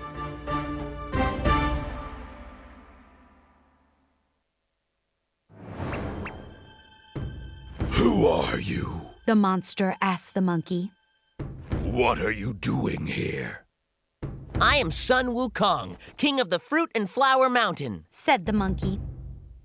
I'm helping the Tang monk reach the Western Paradise. 500 years ago, I caused a lot of trouble in heaven. Now I'm here to cause a lot of trouble for you. I remember you, said the monster. Wukong pulled out his iron bar and swung it. Poof! The monster vanished. Wukong leaped into the air. He looked in every direction but didn't see the monster anywhere. That monster said he remembered me, thought Wukong. He must be from heaven. I'll go up there now to see if any spirits are missing. Wukong soared higher and higher until he reached the southern gate of heaven. Greetings, Wukong, said the guard. There's a monster on Earth causing trouble for the Tang monk, said Wukong. I think the monster is a spirit who escaped from heaven. Is anyone missing? The guard sent a messenger to check. A moment later, the messenger returned. A god was with him. You found the Wood Wolf Star, said the god. Who? Asked Wukong. The Wood Wolf Star is a wolf spirit who lives in heaven, said the god. He escaped 13 days ago, and I've been looking all over for him. Wukong rubbed his chin. That makes sense, he said. The monster kidnapped a princess 13 years ago on Earth. 13 years on Earth is equal to 13 days in heaven. The god nodded. Yes, let's go. I'll help you catch the Wood Wolf Star. Wukong returned to Earth with the god. From the sky, the god called down. Wood Wolf Star, come up here at once. Wukong saw a small splash in a river below. The monster leaped out. The monster turned into a wolf and flew up to the god. The wolf looked nervous. You will be punished, said the god. He turned and led the wolf back up to heaven. Wukong flew to the precious image kingdom and went into the palace. A big celebration was taking place. The king and queen were both hugging their daughter, Princess Hundred Flowers. The princess saw Wukong and smiled. Father? Mother? This is son Wukong. He's the monkey spirit who rescued Sha Wujing and me earlier. The king and queen bowed. We can never thank you enough, said the queen. You and your friends have made us very happy. It was nothing at all, said Wukong with a laugh. We save people from monsters and demons almost every day. He looked around. Where's the Tang monk? The king looked at the ground. Didn't your friends tell you? He's really a tiger. Nonsense, said Wukong. That monster turned him into a tiger, that's all. Where is he? The king and queen led Wukong out of the hall. They went down a flight of stairs and arrived at the palace dungeon. A large tiger sat in a cage. Don't worry, Master, said Wukong. I'll change you back into yourself. Wukong recited a spell. Bright lights surrounded the cage for a moment. The Tang monk was back. Wukong grabbed the bars and twisted them apart. Thank you, Wukong, cried the monk. He took the monkey's hands in his own. I never should have told you to leave. Will you continue the journey with us? Wukong smiled. We will reach the Western Paradise together. Journey to the West, Chapter 38. Bajie tries to sleep.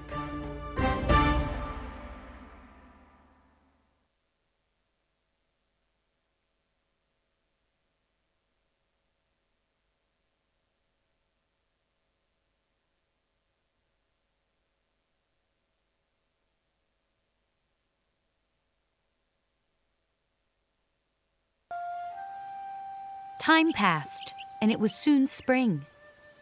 The air grew warm, flowers bloomed, and birds swooped from tree to tree. The road Wukong and the others were traveling began to go up a mountain. Wukong stopped the group. Bajie, go up the road and search the mountain. There might be a demon up there, and I don't want Master to get hurt. Moaned the pig. You make me do all the hard work. Dragging his feet, he headed up the mountain road. Wukong turned to the Tang monk and Wu Jing. I'm going to follow the pig. I want to make sure he really searches the mountain. The monkey turned invisible and followed Bajie up the road.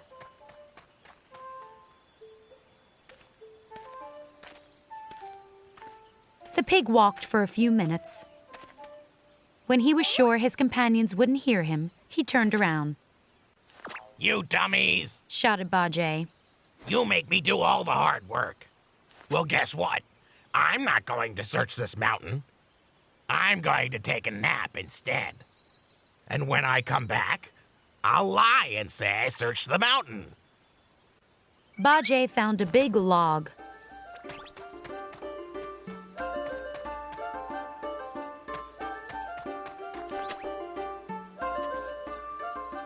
He lay down behind it and fell fast asleep.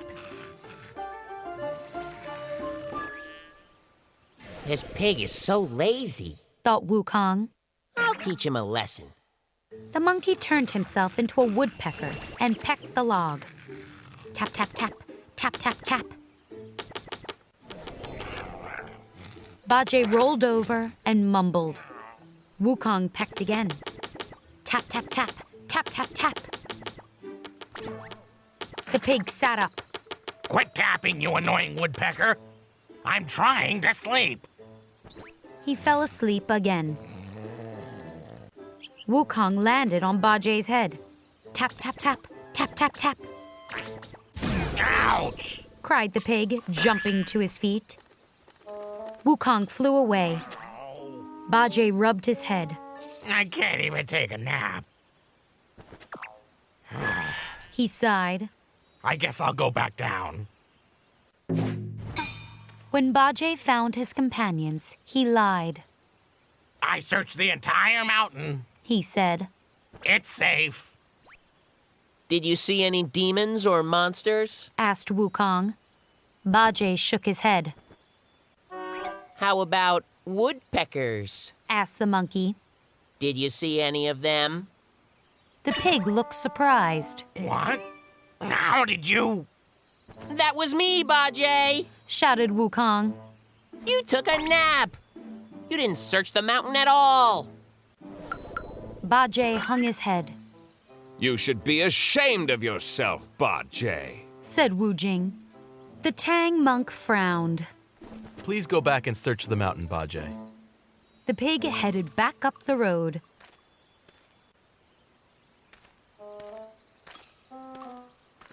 He had walked for a while when he saw a fox.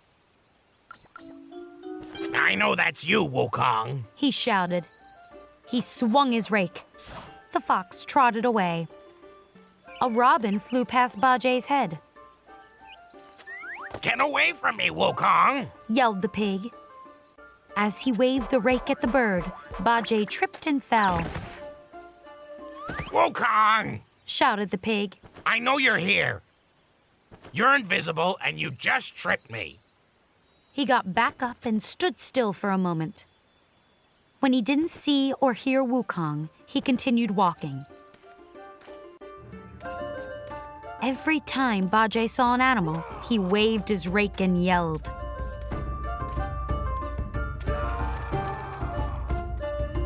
The road became very steep. The pig soon came to a cave. In front of the cave was a demon. Bajie held out his rake. Tell me who you are, he demanded. My name is Golden Horn, said the demon. Who are you?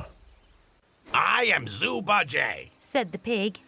I'm traveling to the Western Paradise with the Tang monk. Oh, the Tang monk. A smile curled along the demon's lips. I have heard that anyone who eats the Tang monk will live forever.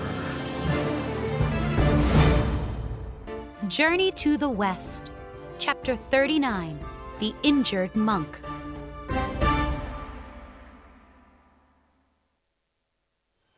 Bajie waved his rake at the demon Golden Horn.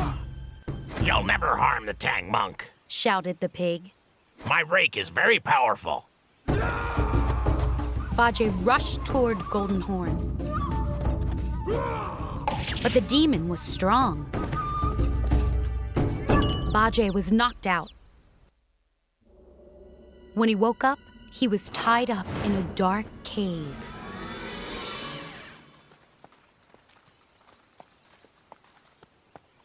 Bajie is taking a long time to search the mountain, said the Tang monk. I hope he's okay.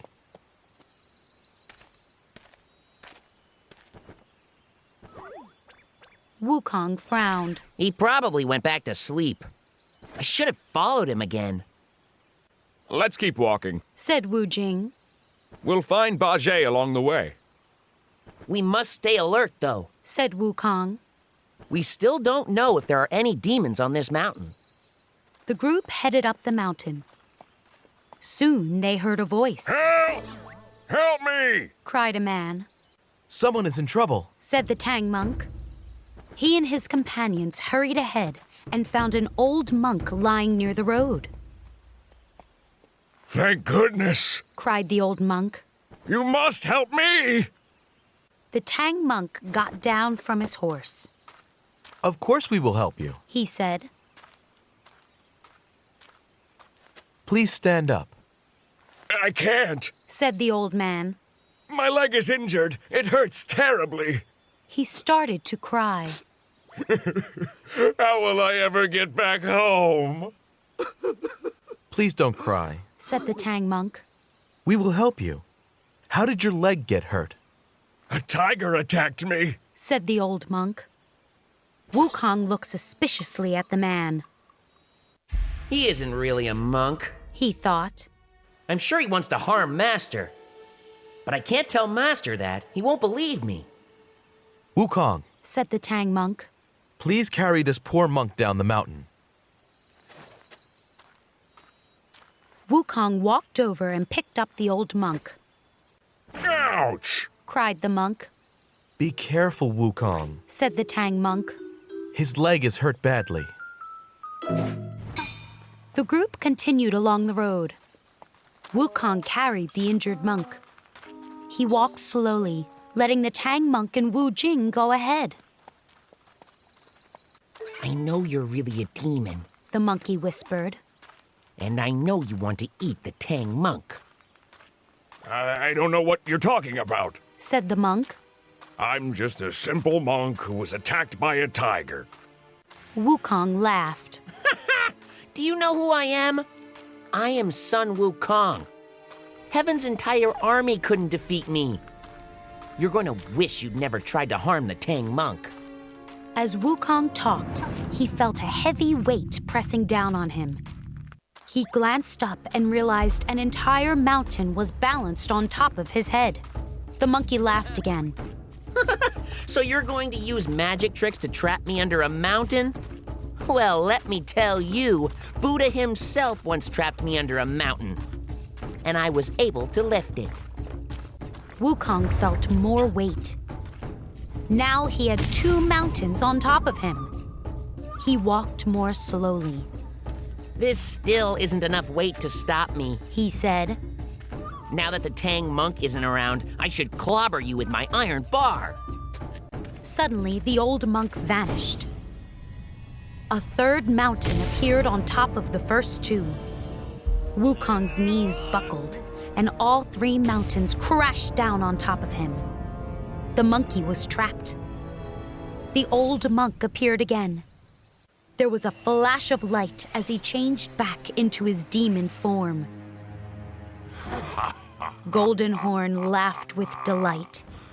Wukong was the most powerful of these travelers. It will be easy to defeat Wu Jing. Tonight I will dine on the Tang monk. Journey to the West, Chapter 40, The Magic Gourd.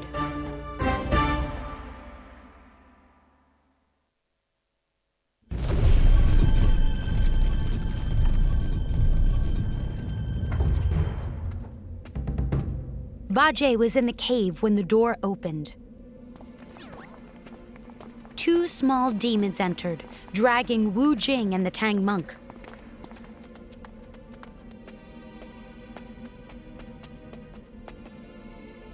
What happened? Cried Bajie after the demons left. A demon attacked us, said Wu Jing. I tried to fight him, but he was too powerful. I'm worried, said the Tang monk. We don't know what happened to Wukong. In another room inside the cave, Golden Horn talked to some smaller demons. They all laughed when Golden Horn told them Wukong was trapped under 3 mountains. Let's celebrate, said one demon. Not yet, said Golden Horn. I'm afraid Sun Wukong might escape. He handed a gourd to one of the demons. Take this magic gourd to the monkey. Say his name, and he will be sucked into the gourd. After an hour, he will turn into liquid. Yes, Master, said the small demon.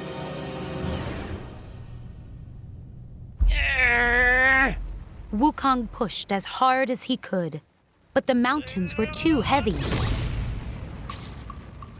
How will I ever get out of this? Thought the monkey. He was about to push again when the mountains rose into the air. Wukong jumped to his feet and looked around. A spirit stood nearby. Wukong, I am the spirit of these mountains. Please forgive me. I tried to stop that demon from taking my mountains, but he was too powerful. The spirit bowed and then vanished with the mountains. I'm lucky that spirit arrived, said Wukong. Now I must find my companions. I wonder where that demon lives.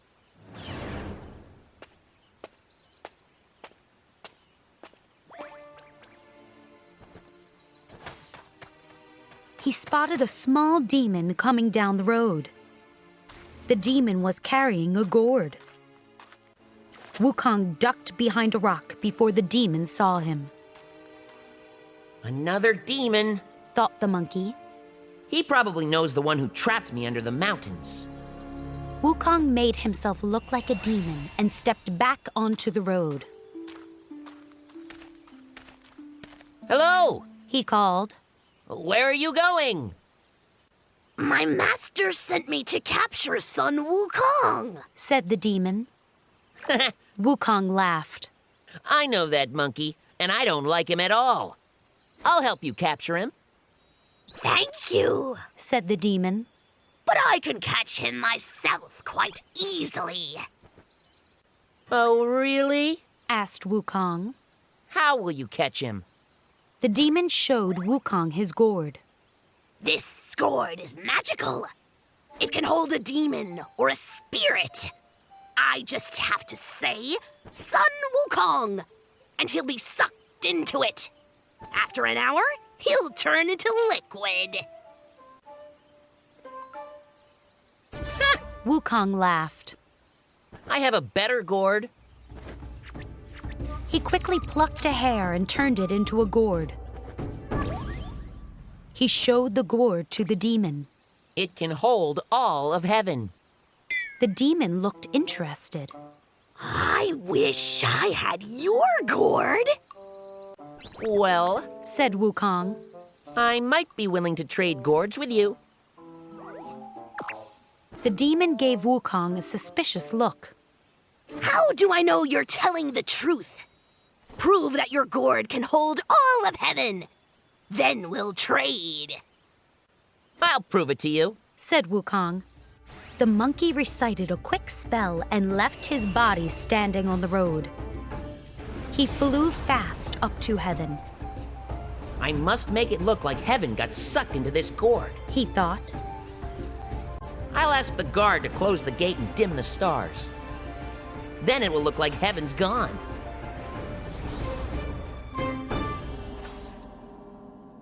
Greetings, Wukong, said the guard at the southern gate of heaven. I need to pretend that heaven has been sucked into a gourd, said Wukong. When I say heaven, close the gate and dim the stars. The guard frowned. I can't do that.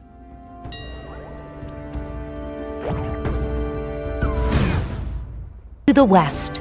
Chapter 41. A Trade.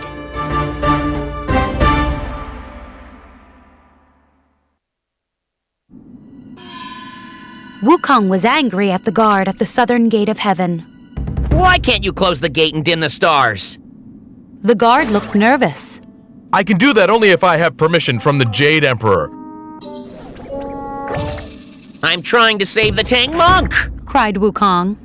A demon is planning to eat him. I'm sorry, said the guard. But I can't help you. Wukong's eyes became dark and angry. He pulled the iron bar out of his ear. A messenger ran into the Cloud Palace and bowed. Son Wukong is at the southern gate of heaven, Your Majesty.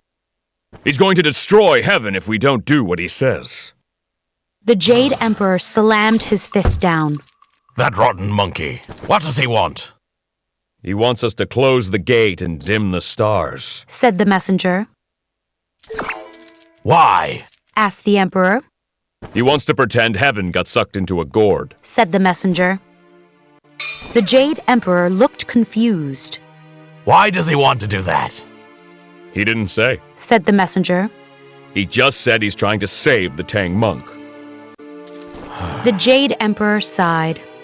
You have my permission to close the gate and dim the stars. I don't want any more trouble from that monkey. The messenger returned to the gate. We will close the gate and dim the stars, he said. Good, said Wukong. He put the iron bar back in his ear. Wait until I say heaven.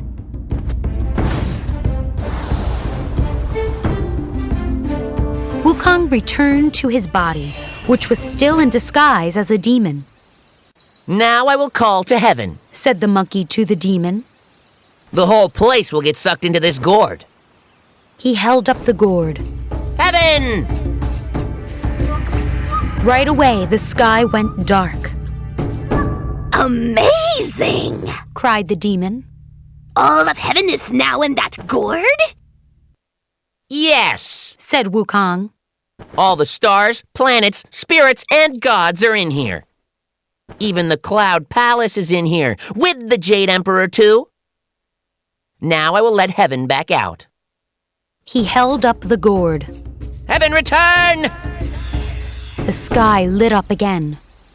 Fascinating, said the demon. Let's trade gourds. He handed his gourd to Wukong.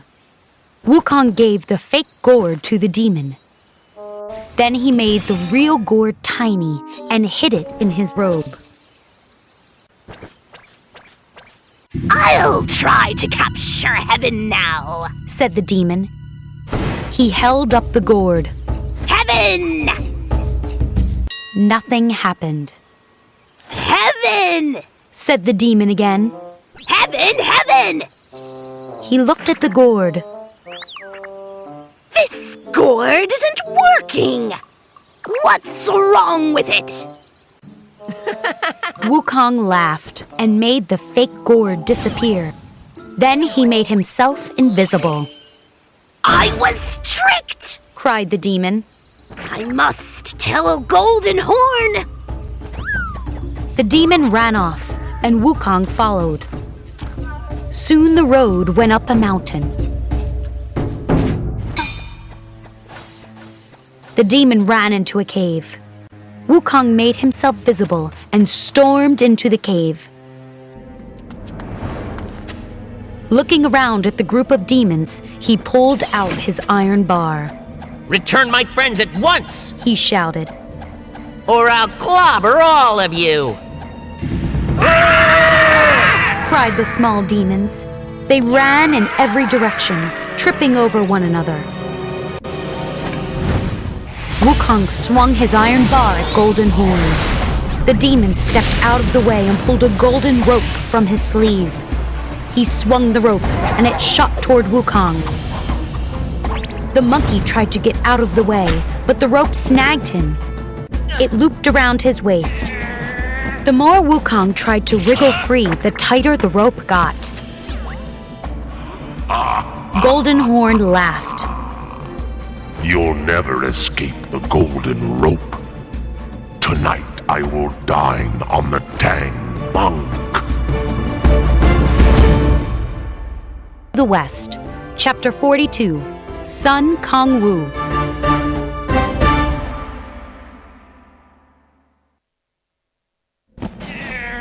Wukong struggled to free himself from the golden rope.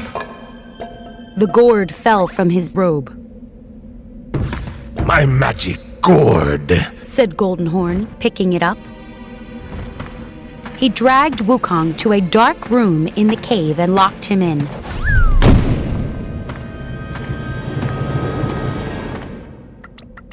Right away, Wukong made himself tiny and escaped.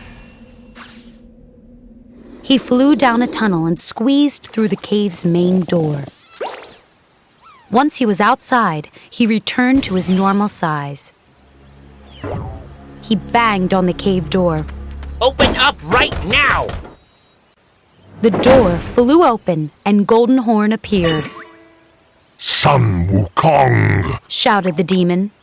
How did you escape? I'm not Sun Wukong, the monkey lied. But you look just like him, said Golden Horn. Yes, I do, said Wukong. Sun Wukong is my twin brother. My name is Sun Kong Wu. Why are you here, Sun Kong Wu? asked Golden Horn. I know you captured my brother, said Wukong. Set him free. Golden Horn laughed. I'm not going to do that. Oh, that's too bad, said Wukong, pretending to feel bad. I was hoping to solve this problem without violence. He took the iron bar out of his ear. Golden Horn had been holding the gourd behind his back the whole time. He quickly held it up and shouted, Sung Kong Wu! Shloomp! Wukong was sucked into the gourd. Golden Horn put a cap on the gourd and went back into his cave. Inside the gourd, Wukong stamped his foot. How will I get out of here? I know I won't turn into liquid because I'm going to live forever. But I still have to save my friends. He tapped his chin. I have an idea! He plucked a hair and made it look almost exactly like himself. There was just one difference. The fake Wukong had no legs. Next, Wukong made a hair look like a puddle. He placed the fake Wukong on the puddle.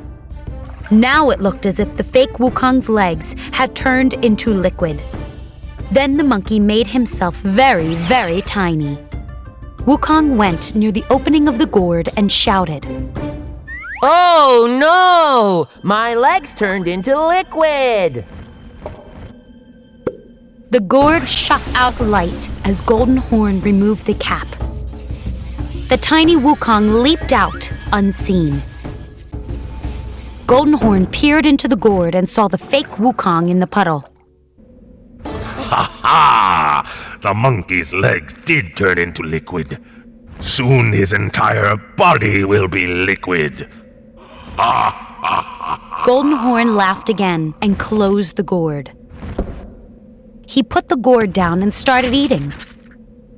The real Wukong returned to his normal size and then made himself look like a demon. He walked over to Golden Horn.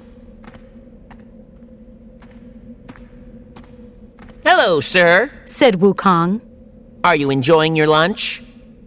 Yes, said Golden Horn. Wukong picked up the gourd. Is Sun Kong Wu still in here? Yes, said Golden Horn. He will turn completely into liquid soon. Stop asking me questions. I'm trying to eat my lunch. Golden Horn tilted his head to take a drink. Wukong slipped the gourd into his robe. He quickly made a fake gourd with one of his hairs. He put it on the table and then ran outside. Wukong changed back into himself and then banged on the cave door again. Golden Horn threw the door open. My name is Kong Sun Wu, said Wukong. You captured my nephews. Return them at once. Golden Horn held up the fake gourd. Kong Sun. Wow! cried Wukong, interrupting the demon. I have a gourd that looks just like that.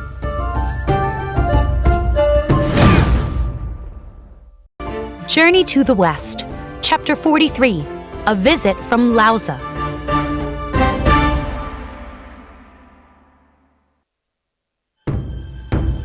Golden Horn scowled at Wukong. I doubt you have a gourd like mine. I do, said Wukong. He held up the real gourd. The demon looked carefully at the gourd. That does look like my gourd. But my gourd is magical. My gourd is magical too, said Wukong. The demon rubbed his chin. What can your gourd do? It can hold a demon, said Wukong. All I have to do is say the demon's name. The demon will get sucked in and then turn into liquid. Golden Horn raised his eyebrows. My gourd can do that too. Let's see whose gourd works better. I'll go first. I forgot your name. Kong Sun Wu, said Wukong. Oh yes, now I remember. Golden Horn held up his gourd. Kong Sun Wu. Nothing happened. Golden Horn looked at his gourd. Why isn't my gourd working? let me try mine, said Wukong. Golden Horn! Schlump! Instantly, the demon was sucked into the gourd. Wukong laughed. Golden Horn will soon be turned into liquid. He closed the gourd and ran into the cave. Several demons were inside. The monkey waved his iron bar at them. Get out of here before I clobber you all! He shouted. The demons screamed and ran out of the cave. After a quick search of the cave, Wukong found his companions. We thought you were trapped under mountains, said the Tang monk. I was freed a couple of hours ago, said Wukong. He untied the monk. A couple of hours ago? Asked Bajie. What were you doing for all that time? We were scared to death in here. Wukong shrugged. I couldn't free you right away. I had to get rid of the demon first. The monkey untied Bajie and Wu Jing. They all went outside. It's still early in the afternoon, said Wu Jing. Let's start walking now. Yes, said the Tang monk. I want to be as far from this mountain as I can by nighttime. The travelers hurried west along the road. They hadn't gone far when an old man approached them. Give me back my gourd, said the old man. Wukong stepped forward. What gourd? I don't have a gourd. I know you have my gourd, said the man. I don't know what you're talking about, said the monkey. There was a flash of light. Then Laozi the sage stood before the travelers. He looked angry. Give me my gourd, Wukong, boomed the sage. Wukong laughed. Relax, Laozi. I was just joking around. I knew it was you. Here's your gourd. Wukong took the gourd out of his robe and handed it to the sage. Why did that demon have your gourd? Asked the monkey. Golden Horn works for me, said Laozi. I sent him here to cause trouble for you. Buddha wanted to make sure you are all serious about reaching the Western Paradise. You fought well, Wukong. Wukong glanced at the gourd. Golden Horn is probably all liquid by now. No, said Laozi. The gourd won't harm him. Goodbye. The sage vanished.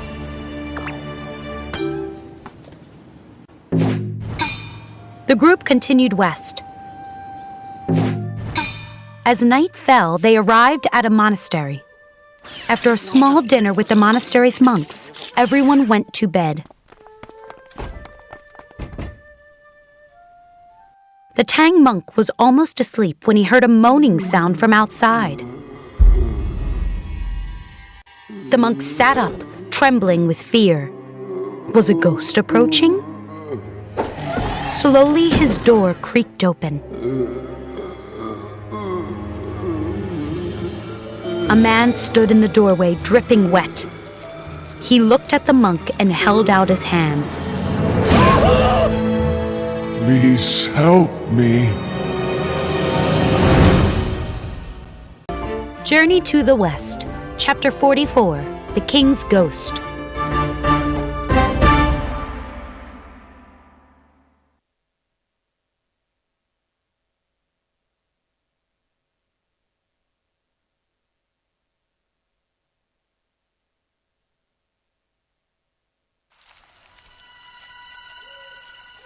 The man walked into the Tang monk's room.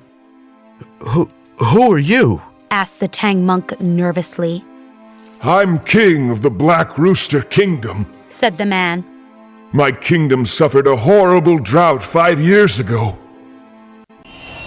Crops wouldn't grow and my people were starving. One day a Taoist arrived in the kingdom. He said he had great powers and could pray for rain. Did the Taoist prayers bring rain? Asked the Tang monk. The king nodded. It rained for days and our crops began to grow. Wonderful, said the Tang monk with a smile. But then his smile faded. I'm confused. Why do you need my help? The king took a deep breath. After the Taoist brought the rain, we became close friends. One day we were walking when I noticed a strange light coming from my well. I went to the well and looked in. Suddenly, I felt someone push me in. It was the Taoist! He had made the light with magic so he could trick me. I fell deep into the water and he sealed the well shut. Tears came to the king's eyes. My body is still down there. I'm just a ghost. That's horrible, said the Tang monk. Your guards punished the Taoist, right? The king shook his head. The Taoist made himself look like me, and now everyone thinks he's the real king. The king paused. I've been in the land of darkness ever since. Tonight, a spirit brought me to see you. He said you can help me. How can I help you? Asked the Tang monk. I'm just a monk. Yes, but you're traveling with Sun Wukong, said the king. Sun Wukong is very powerful. He can destroy the Taoist. The Tang monk hesitated. Wukong can't charge into the palace and attack the Taoist. People will think the monkey is evil, attacking a king for no reason. My son, the prince, can bring all of you into the palace, said the king. Then Sun Wukong can fight the Taoist in private. Where can we find the prince? Asked the monk. He will be out hunting tomorrow, said the king. Tell him everything I told you. But he won't believe us, said the monk. He thinks that Taoist is his father. Show him this. The king held up a jade coin. This is the one royal treasure I still have. When my son sees it, he'll know you're telling the truth. Suddenly, the king looked at the door. The spirit is calling me. I must go. The king vanished. The Tang monk called to his companions, who rushed into the room. The monk told them everything that the king had said. He showed me a jade coin, said the monk. He looked around. I don't know where it is now, though. It was just a dream, said Wukong. No, it wasn't a dream, said the monk, still looking around. He went outside and the others followed. There it is! A jade coin lay on the ground by the door. The next morning, the prince went out hunting. He saw a white rabbit and shot an arrow. He missed and the rabbit ran.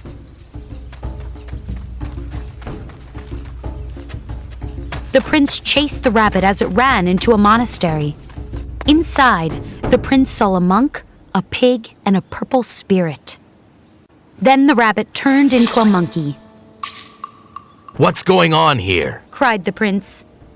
The monk stepped forward. Don't be scared, Prince. We must tell you something. To the West, Chapter 45, The Treasure in the Well.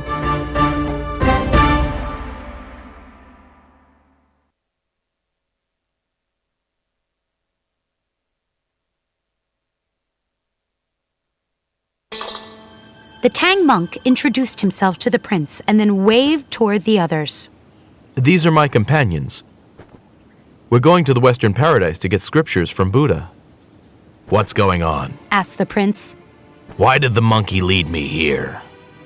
The man ruling the Black Rooster Kingdom is not really the king, said the monk. He told the prince everything. When the Tang monk's story was finished, the prince was furious. You're lying. I will have you arrested for making up such a story. The Tang monk reached into his robe. He pulled out the jade coin. Your father told me to show you this. The prince gasped. That coin belongs to my father. It's a royal treasure. He began to cry.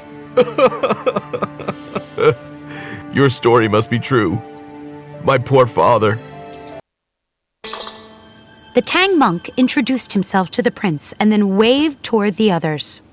These are my companions. We're going to the Western Paradise to get scriptures from Buddha. What's going on? Asked the prince. Why did the monkey lead me here? The man ruling the Black Rooster Kingdom is not really the king, said the monk. He told the prince everything.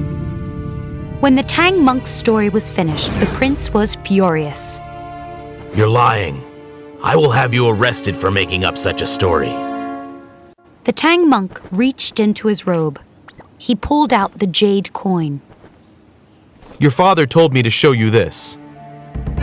The prince gasped. That coin belongs to my father. It's a royal treasure. He began to cry. Your story must be true. My poor father. All this time, people thought that evil Taoist was him. Don't worry, said Wukong. We'll get rid of that fake king. Late that night, Wukong lay awake. The Taoist will deny everything, he thought. We need proof that he killed the real king.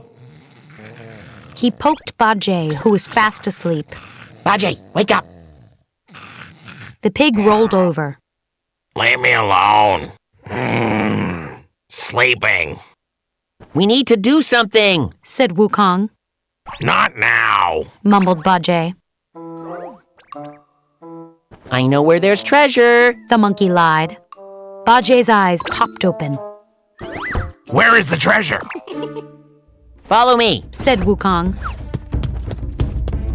They went outside and flew to the palace. In a small courtyard, Wukong rushed toward a well. The treasure is in this well, said the monkey, pulling the lid off. Bajie peered down into the darkness. Is this the well the king was pushed into? Oh, I'm not sure, said Wukong, pretending to not know. The treasure is definitely down there, though. How will we get it out? Asked the pig. Wukong pushed Bajie, and the pig splashed into the water.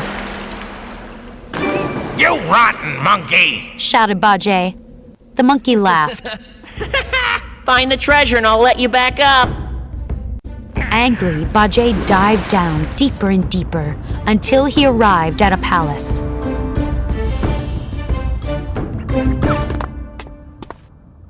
Greetings, said a dragon. I'm the Well Dragon King.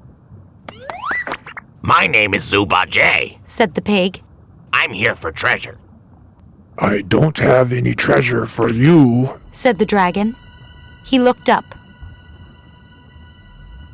You came from the well. Are you from the Black Rooster Kingdom? Not exactly, said Bajie. My friends and I are helping the king of the Black Rooster Kingdom. Oh, really? The dragon raised his eyebrows. I have something for you. Follow me.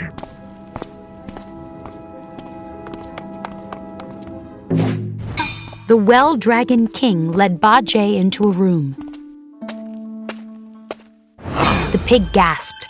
The body of a man lay on a table.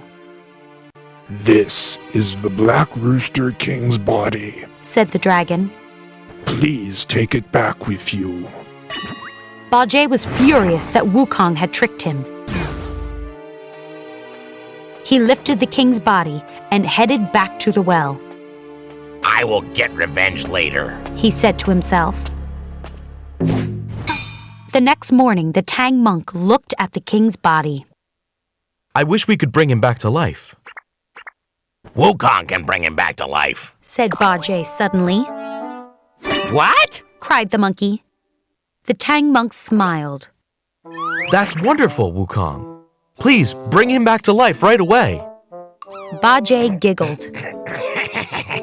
I don't know how to do that, said the monkey. Don't believe him, Master, said Bajie. He can bring the king back to life. He just doesn't want to. That's not true, protested Wukong. He's lying, Master, said Bajie. Use the tight headband spell.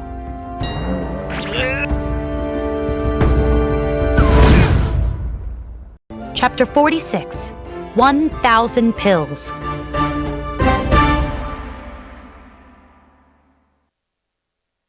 The Tang monk glared at Wukong. Bajie says you can bring the king back to life, said the monk. Please do so now. Wukong shot a look at Bajie, who was trying not to laugh. Master, use the tight headband spell, said the pig. Don't! Cried Wukong. I'll ask Lauza for help. He makes pills that can make people live forever. Maybe he makes pills that can bring people back to life. Lauza was busy working on a potion. Steam rose from the bubbling cauldron. Suddenly, Wukong burst into the room. Hello, Lauza! Lauza groaned. What are you doing here, Wukong? You're supposed to be helping the Tang monk reach the Western Paradise. Wukong walked around the room, looking at all the bottles and equipment. I'm still helping the Tang monk, he said. We're helping a king right now, though. He poked a blue bottle filled with liquid. Lauza looked up from his potion. Don't touch anything. Just tell me why you're here. I need pills that will bring someone back to life, said Wukong. Give me 1,000 of them. Lauza stopped what he was doing and walked over to Wukong. How dare you tell me to give you 1,000 pills? He said. Get out of here right now. The monkey laughed. I'm kidding. I don't really need 1,000 pills. Just give me 100, and then I'll leave. Lauza squeezed his hands into fists. I'm not giving you any pills. Now get out of here. Wukong scratched his head, pretending to think. Now that I think about it, I don't need 100 pills. Just give me 10. You are rude and disrespectful, yelled Lauza. Get out! I really just need 1 pill, said Wukong. Give me that. Get out! Shouted Lauza. Wukong sighed and then left.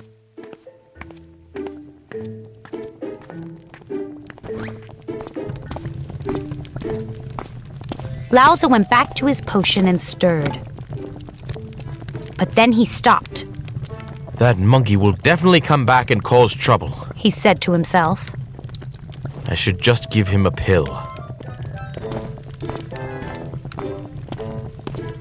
The sage opened a jar and took out a pill. He went outside and found Wukong waiting for him. Hello again, said the monkey. I was just trying to decide what sort of trouble I could cause for you. Lauza frowned, shoving the pill toward Wukong.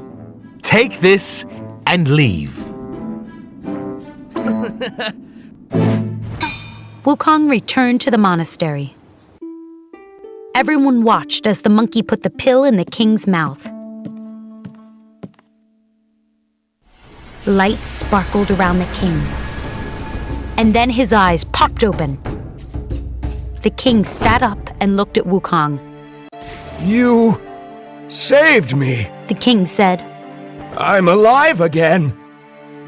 He turned and saw the prince standing nearby. My son! Father, said the prince. He took his father's hands and bowed his head. I've missed you. It's time for you to return to your palace. The prince led everyone to the palace. They walked past guards and went into the throne room. The prince kneeled down before the Taoist. Greetings, son, said the Taoist. Who are these people? The prince stood up. This is the Tang monk. He is going to the Western Paradise to get scriptures from Buddha. These three are his companions. The Taoist looked at a person standing near them. The person was wearing a hood. Who is that man wearing the hood? The man pulled the hood back and showed his face. The Taoist gasped. The king! Wukong pulled out his iron bar and leaped toward the Taoist. The Taoist snapped his fingers and vanished. Journey to the West, Chapter 47, 2 Tang Monks.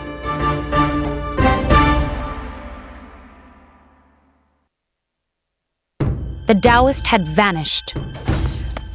Wukong ran outside and shot into the air. He looked in every direction. Where did the Taoist go? Asked the monkey.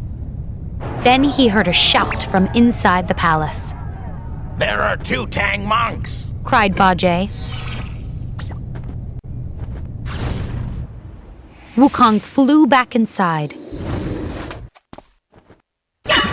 2 Tang monks stood side by side. We can't tell them apart, said Wu Jing. They look exactly alike. Which one of you is the real Tang monk? Asked Wukong. I am, said one. The other monk glared at the first one. No, I am. The first monk looked at Wukong. Don't believe him, Wukong. I am the real Tang monk. Don't believe him, said the other monk. I am the real Tang monk. Angry, Wukong pulled out his iron bar. Which one of you is the real Tang monk? Both Tang monks fell to their knees, shaking with fear. Don't hit me! They both cried. The monkey sighed. He turned to Bajie and Wu Jing. What can we do?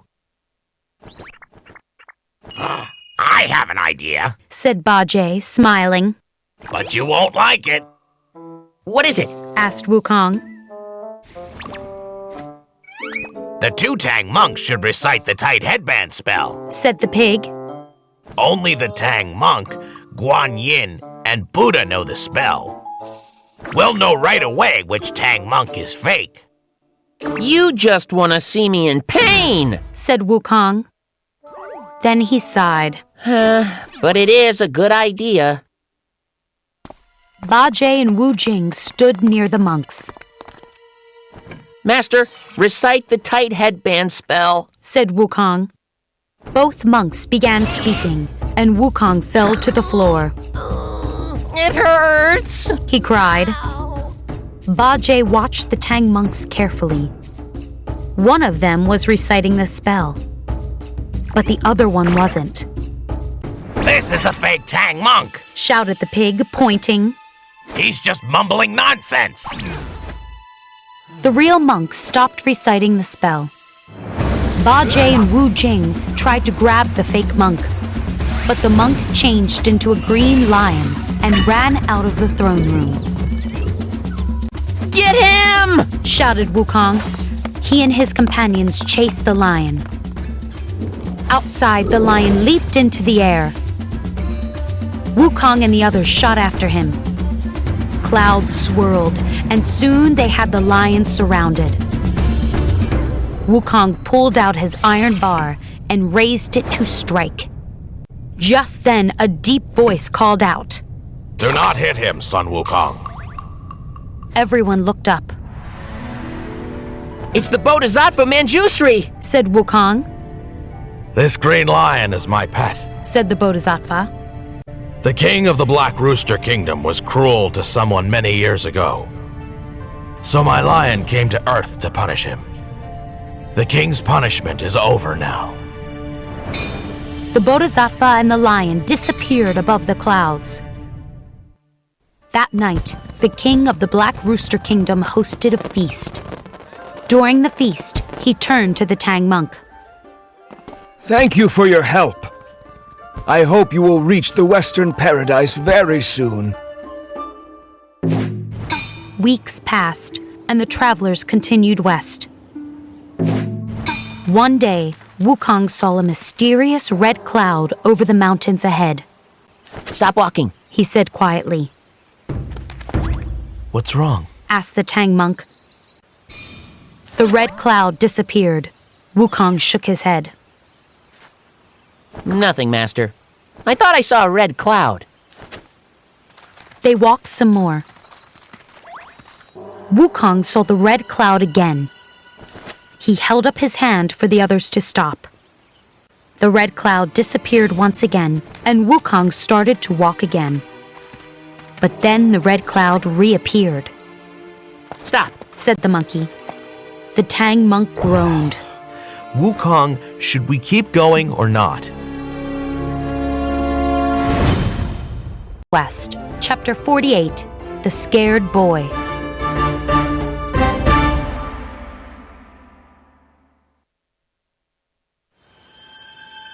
Wukong stared at the mountains. A red cloud keeps appearing over those mountains, he said. There must be a demon ahead. The road leads right into those mountains, said the Tang monk nervously. Wukong nodded. We must be careful. He pulled out his iron bar and held it up. Wu Jing held up his spear, and Ba Jie held up his rake. The group walked cautiously. A red demon sat on a mountain peak, watching the travelers approach. The Tang monk has finally arrived at my mountain, the demon said to himself. I've heard that eating just one bite of him will make me live forever. The demon looked at the travelers again. Uh-oh. The monk's companions have their weapons out. Wukong stared at the mountains. A red cloud keeps appearing over those mountains, he said. There must be a demon ahead. The road leads right into those mountains, said the Tang monk nervously. Wukong nodded. We must be careful. He pulled out his iron bar and held it up. Wu Jing held up his spear, and Ba Jie held up his rake. The group walked cautiously. A red demon sat on a mountain peak, watching the travelers approach. The Tang monk has finally arrived at my mountain, the demon said to himself. I've heard that eating just one bite of him will make me live forever. The demon looked at the travelers again. Uh-oh. The monk's companions have their weapons out. They probably saw my red cloud. I'll have to trick them with a disguise. The demon made himself look like a scared little boy. Then he went down to the road, sat alongside it, and waited. Soon the travelers approached. The Tang monk saw the boy and got down from his horse. Master, that's a demon, warned Wukong. The Tang monk scowled at the monkey. He's just a scared little boy. He turned back to the boy. What's wrong? My family was attacked by robbers, said the boy. Please help me. I know what you are, shouted Wukong. You're a demon. I won't let you eat the Tang monk. The boy looked horrified. Wukong, snapped the Tang monk. You're scaring him. Master, you're being a fool again, cried the monkey. You always fall for demons' tricks, and you never believe me. Be quiet, Wukong, said the Tang monk. Or I'll recite the tight headband spell. Wukong glared angrily at the boy, but he didn't say another word. The Tang monk helped the boy to stand up. Can you walk? Asked the monk. The boy shook his head. My leg is injured. The Tang monk waved Wukong over. Please carry the boy, and don't be mean to him. The group continued west, with Wukong carrying the boy on his back. The monkey walked slowly, and soon his companions were far ahead. You tricked the Tang monk, said Wukong to the boy. But you haven't tricked me. I know you're a demon. I don't know what you're talking about, said the boy. A powerful wind blew, uprooting trees and almost knocking over Wukong. The monkey laughed. I know that you're making this wind blow. Use all the magic you want. You won't be able to blow me away. I once defeated Heaven's entire army. The road now ran along the edge of a cliff. Wukong looked down. I'll throw you over the edge of this cliff, he said. Then I'll just tell the Tang monk you ran away. The monkey tried to grab the boy from his back, but at that moment, the boy disappeared. Wukong laughed. He must have gotten scared. The wind suddenly grew stronger, and dust filled the air. Wukong heard screams and rushed ahead to find his friends. Master! Cried the monkey, trying to see through the dust. Where are you? When the wind stopped, he saw Bajie and Wu Jing lying by the road.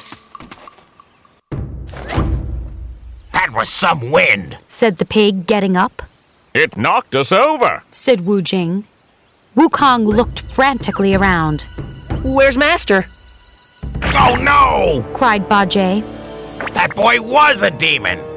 He kidnapped Master! Wukong shook his head. Let's all go home. The journey is over! Journey to the West, Chapter 49, Red Boy.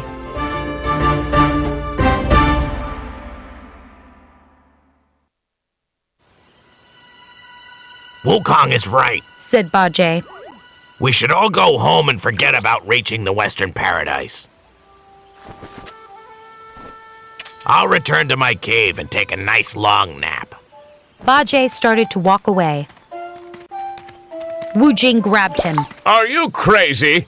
He looked at Wukong. We can't go home. I know that, said the monkey. I wasn't serious about going home. But I'm angry with Master. How many times have I warned him about demons? He never believes me! If he had listened to me earlier, he wouldn't have been kidnapped.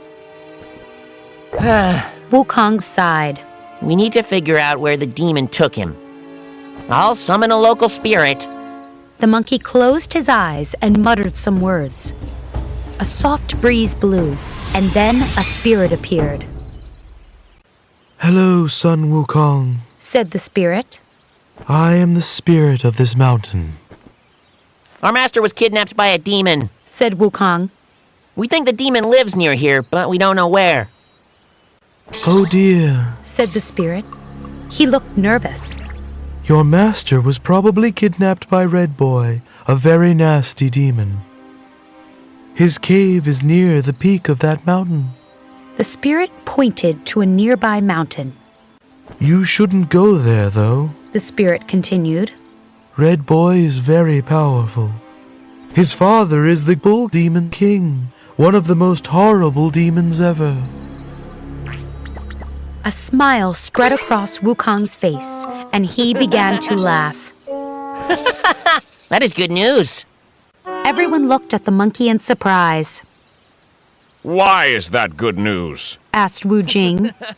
The Bull Demon King is an old friend of mine, said Wukong. Before I caused trouble in heaven, I was friends with a group of demon kings. The Bull Demon King was one of them. When I tell Red Boy who I am, he'll release the Tang monk right away. The three travelers said goodbye to the spirit and headed up the mountain. They came to a cave near the peak. The door was closed. Wukong knocked. Open up, Red Boy. I need to speak with you. The door flew open, and Red Boy stepped out. Who are you? Demanded Red Boy. What do you want? You kidnapped our master, the Tang monk, said the monkey. Please return him to us. Red Boy snorted. I'm not going to return the Tang monk to you. I'm going to eat him and live forever. Now go away before I get very angry. Wukong laughed. My dear boy, you don't realize whom you're talking to. I am Son Wukong, the Monkey King. Your father and I are old friends. I don't care who you are, said Red Boy. Now all of you, get off my mountain. Wukong shook his head, pretending to be disappointed. I was hoping we could solve this problem nicely. He removed the iron bar from his ear. Red Boy laughed. Do you think I'm scared of your little weapon? This iron bar is a treasure from heaven, said Wukong. It was used to measure the oceans and rivers. It is very powerful and can do whatever I tell it to do. The monkey puffed out his chest. Now return the Tang monk at once, or I'll destroy your entire mountain! I also have a powerful weapon, said Red Boy. I'll show it to you. The demon punched himself in the nose. Smoke poured from his nostrils, and fire shot from his mouth. A moment later, flames covered the entire mountainside. Journey to the West, Chapter 50, Magic Fire.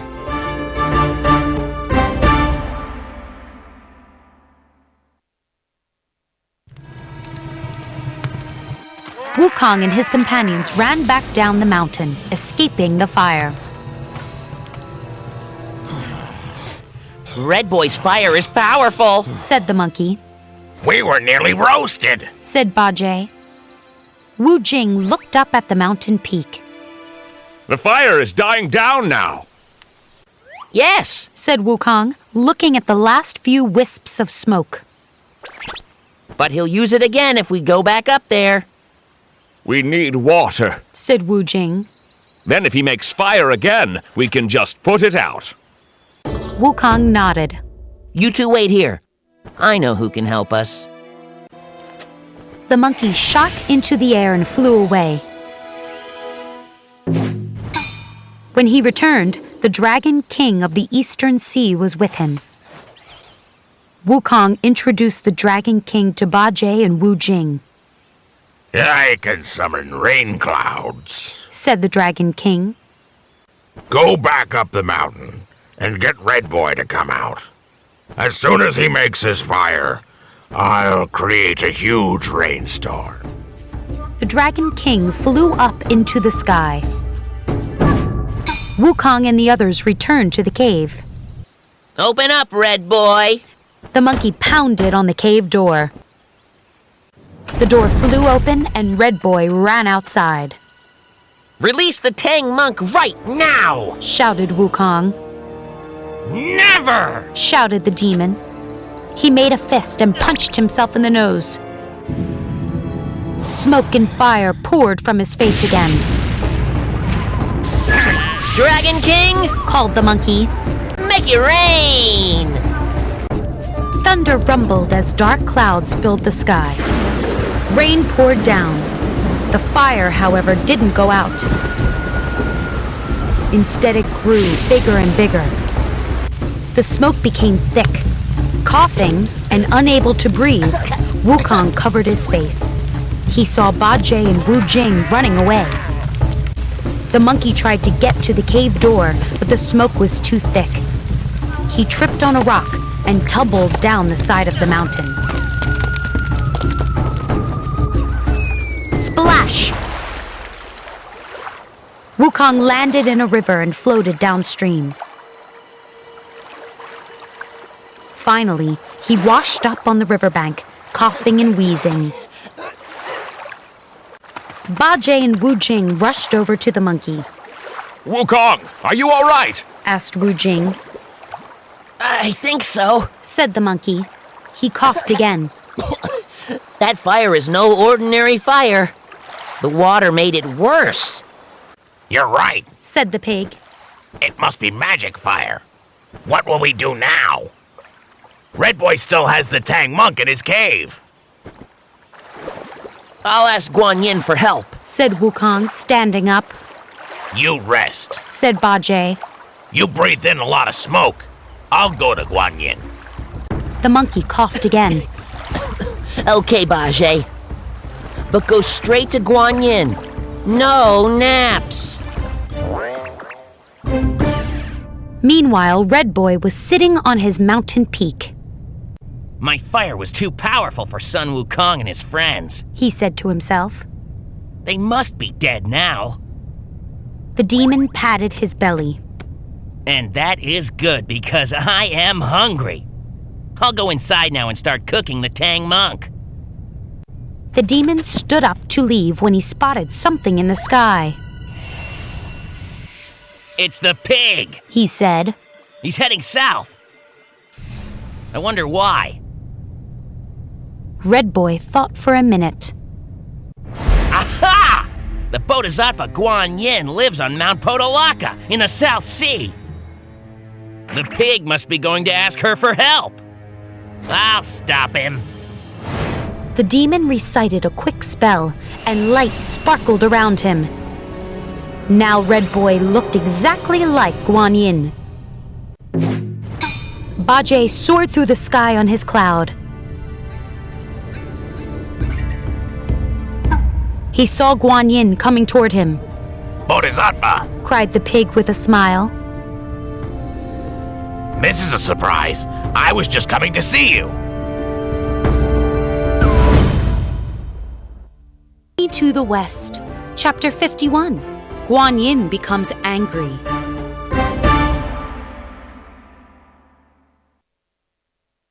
Bajie didn't know Guan Yin was really Red Boy in disguise. The Tang monk is in trouble, said the pig to the fake Guan Yin. A demon named Red Boy is planning to eat him. Can you help us?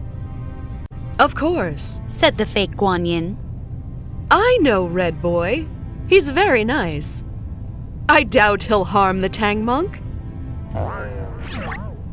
Let's go to Red Boy's cave and talk to him.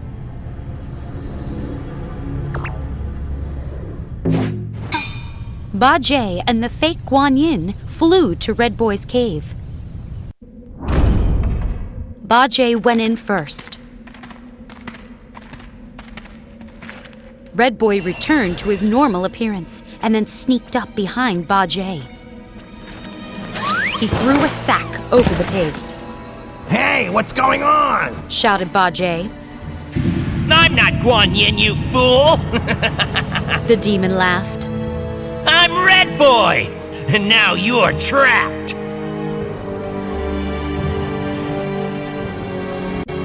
The demon locked Bajie in a room. Why isn't Bajie back yet? Asked Wu Jing. Wukong frowned. He probably stopped to take a nap. That pig is so lazy. Wu Jing nodded. Yes, he's very lazy. What should we do now? I'm going to sneak into Red Boy's cave, said Wukong. I want to make sure the Tang monk is still alive. Then I'll go to Guan Yin myself. The monkey turned himself into a bee and flew up the mountain. He slipped through the cave door and flew down a long tunnel. Soon he heard the Tang monk crying. Master is scared, thought Wukong. But at least he's still alive. The monkey then heard a shout. It was Bajie. You filthy demon! How dare you make yourself look like Guan Yin and fool me? Aha! Thought Wukong. Bajie didn't take a nap after all. I must go to the real Guan Yin right away. The monkey flew out of the cave and told Wu Jing what he'd just learned. Then he jumped onto a cloud and headed south. He found Guan Yin in her pagoda.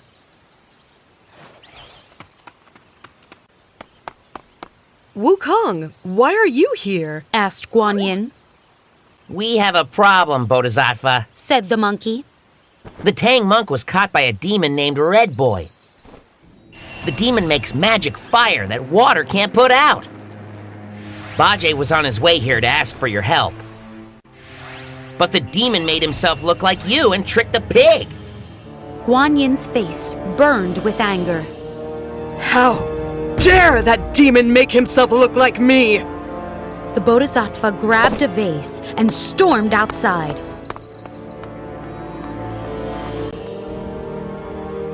She threw the vase down into the ocean, where it sank beneath the waves. Wukong gasped. That vase was a Buddhist treasure. Why did you throw it away? Guan Yin didn't answer. A minute later, the water rumbled. The vase reappeared. It was atop the shell of a giant turtle. The turtle came onto the shore and bowed its head. Go down and get the vase, Wukong, said Guan Yin. The monkey ran down the mountain and tried to pick up the vase.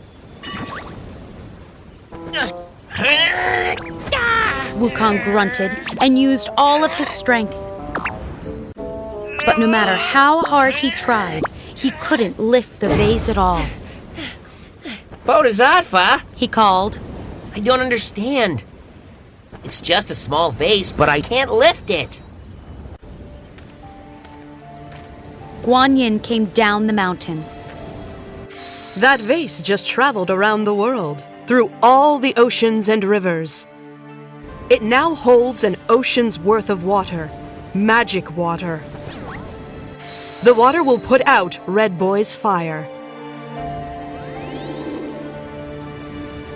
Guan Yin picked up the vase with one hand. She held up her other hand, and several swords appeared. She waved them, and they turned into a large lotus platform. I have what I need now, said Guan Yin. Let's go. The West, Chapter 52, An Ocean from a Vase.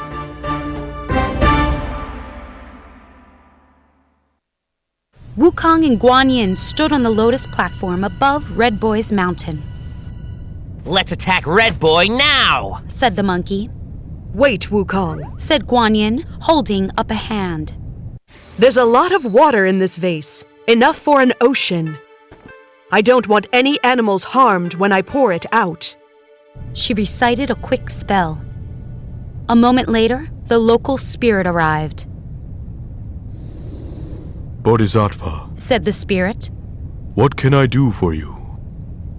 I'm going to pour magic water around Red Boy's mountain, said Guan Yin. Please make sure all the animals are far, far away from the mountain. Yes, Bodhisattva, said the spirit. The spirit flew down to earth. Wukong watched the ground below. First, he saw some small animals scurry out from under bushes. Birds flew from branches. Then tigers, bears, and other large animals stampeded down the mountainside. Soon there wasn't a single animal anywhere near the mountain. Now I can pour the water out, said Guan Yin.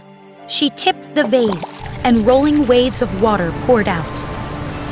The waves washed down the slopes of the mountain. The water level rose higher and higher, forming an ocean. Only the top of the mountain was above water. Wukong, go down there and get the demon to come out, said Guan Yin. Fight him, but don't defeat him. Instead, lead him up here to me. Wukong jumped down to the mountain. He pulled out his iron bar and swung it. Smash! The door to the cave exploded. Red Boy ran out of the cave looking furious. You smashed my front door! He shouted. That's right, said the monkey. And I'll smash you if you don't release my friends. Ha! Red Boy laughed and then punched himself in the nose. Nothing happened. Why didn't my fire magic work? Asked the demon. Then he noticed the ocean surrounding his mountain. Wukong laughed. That is magic water brought here by the Bodhisattva Guanyin. You can't make fire anywhere near it. Red Boy stabbed at Wukong with his lance. Clang! The monkey blocked the lance with his iron bar. Red Boy grunted and stabbed again. Wukong swung his iron bar, nearly knocking the lance from Red Boy's hands. The two fought until Wukong, pretending to be scared, leaped into the air. Red Boy followed. Up into the sky they flew. Red Boy kept jabbing his lance at Wukong. The monkey blocked it with his iron bar. Wukong hurried toward Guanyin on the lotus platform. He flew fast and ducked behind her. When Red Boy saw the Bodhisattva, he stopped.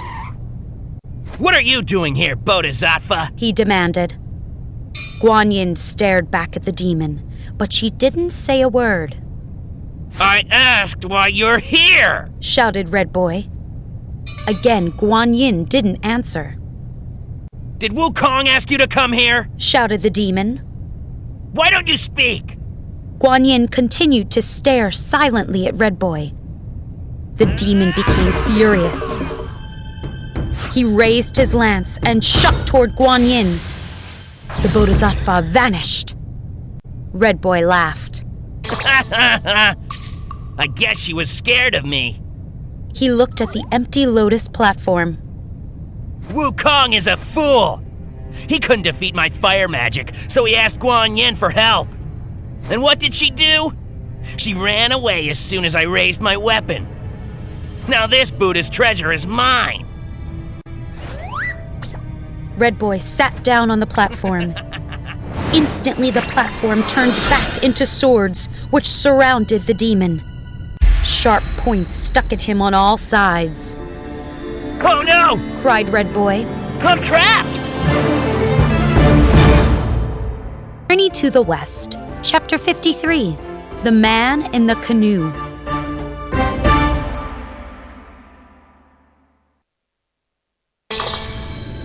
From behind Guanyin, Wukong peeked at Red Boy. The demon was trapped by the swords, all pointed at his face. Get these swords away from me! Cried the demon. You must become a Buddhist, said Guanyin. Then I'll release you. I promise! Cried Red Boy. I'll do whatever you say! Guanyin recited a spell, and the swords vanished. Red Boy's eyes flashed with anger. Bodhisattva, watch out! Cried Wukong. Red Boy charged toward Guanyin. Wukong jumped in front of him. The monkey was about to strike the demon when Guanyin held up 5 metal bands. She threw them at Red Boy. Instantly, they clamped around his head, wrists, and ankles. Evil demon, said Guanyin. How dare you try to attack me? Unable to move, Red Boy glared at Guanyin. Wukong raised his iron bar to strike him. No, Wukong, said Guanyin. Don't hurt the demon. I will take him back to Mount Podalaka to be my student. Yes, Bodhisattva, said the monkey. Guanyin took the vase down to earth.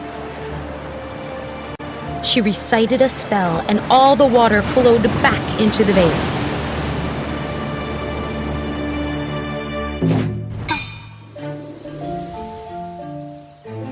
She then led Red Boy toward the south. Wukong went into Red Boy's cave and freed the Tang monk. Then he found Bajie and freed him. The three of them went down the mountain and found Wu Jing. The group continued west. They traveled for weeks and then months. One day they came to a wide river. I can't believe we have to cross another river, muttered Bajie. There are many rivers between here and the west, said Wukong. We'll have to cross them all. How will we cross this one? Asked the Tang monk.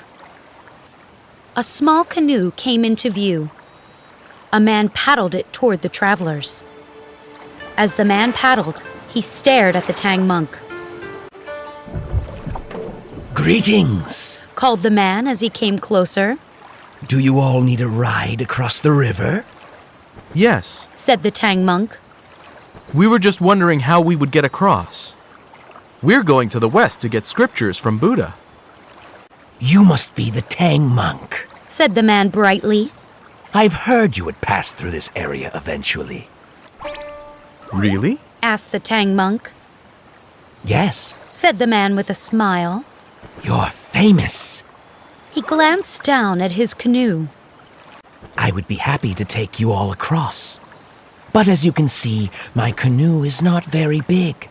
I can take only 2 passengers at a time. As the man talked, Wukong watched him carefully. Something about the man didn't look quite right.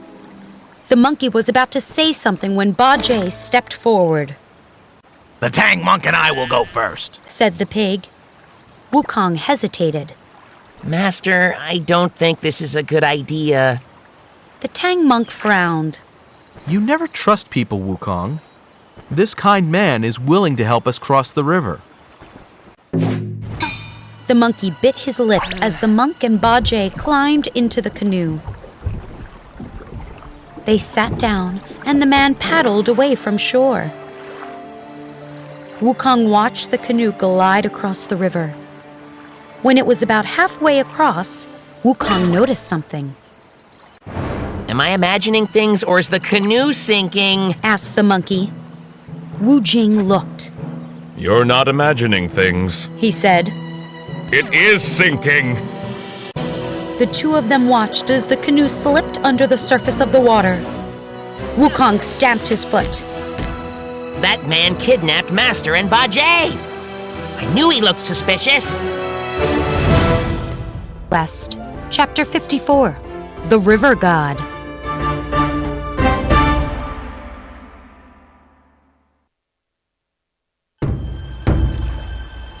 Wukong stared at the river. I should have stopped Master from getting in that canoe.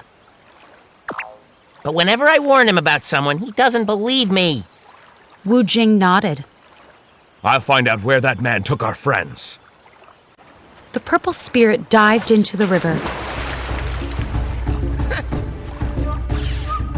He soon came to a palace. A sign on the gate read, Home of the Black River God. Wu Jing tapped on the door with his spear. Open up! The door opened, and a lizard peeked out. What do you want? Asked the lizard. I'm looking for my companions, said Wu Jing. One is a monk and the other is a pig. They were kidnapped by a man. They were kidnapped by me, said the lizard. You? Said Wu Jing. Yes. The lizard smiled. I plan to eat the Tang monk and live forever. Wu Jing struck at the lizard with his spear. The lizard spun around, blocking the spear with his tail. The force nearly knocked Wu Jing over. Right away, the lizard was on top of him. Get off me! Shouted Wu Jing. He shoved the lizard. The lizard attacked again. Wu Jing swung his spear and then swam upward. He splashed out of the river and landed next to Wukong. There's a lizard demon down there, said Wu Jing, breathing heavily. He's very powerful. Wukong was about to respond when he noticed someone nearby. The man from the canoe was walking toward them. The monkey pulled out his iron bar. How dare you kidnap our friends? The man fell to his knees, shaking. It wasn't me, he cried. It was a lizard demon. I am the Black River god, and this is my river. But that lizard pretended he was me. Wukong put the iron bar back in his ear. I believe you, he said. Do you know who the lizard is? I don't, said the river god. He looked even more frightened now. But his uncle is the mighty dragon king of the Eastern Sea. Wukong laughed. That dragon is a friend of mine. He's also a bit scared of me. I'll go have a talk with him.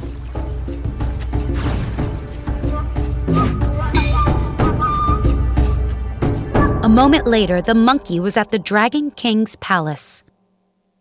Hello again, Wukong, said the dragon, smiling. What can I do for you? Why did you let your nephew take over the Black River? Demanded the monkey. The dragon's smile faded. What are you talking about? Your nephew, a lizard demon, took over the Black River, said Wukong. And now he's planning to eat the Tang monk. Oh dear, said the dragon. I had no idea. I'll take care of it. Wukong and the dragon flew back to the Black River. The Dragon King shouted, Nephew, come out of that river at once. The lizard leaped from the river. Uncle, he said. It's nice of you to visit. I'm not here to visit, yelled the dragon. I'm here to take you to the Jade Emperor. You will be punished. The lizard gulped. His head hanging low, he followed his uncle up into the sky. With a splash, the river god appeared from the water.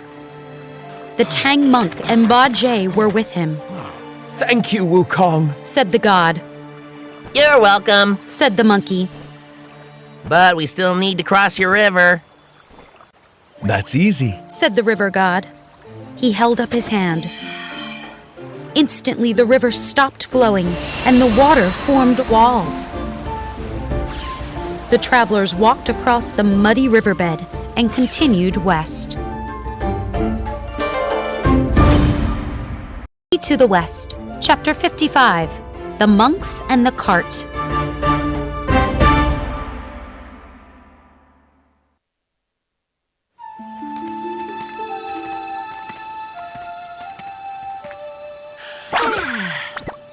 Everybody, wake up! Called Wukong.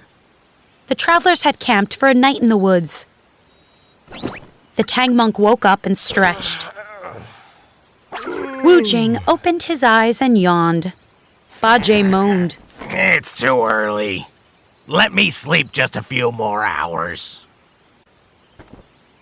Ba Jie, don't be lazy, said the Tang monk. It's time to get up. Please start making breakfast. The pig got to his feet. All we do is work, he said. Cook food, carry bags, walk, walk, walk. We're on a noble mission, said Wu Jing. Because of our difficult journey, the Tang Empire will have the true scriptures. You should be happy to do all this work.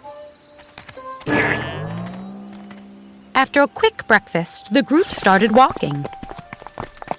They went through a valley and over some hills.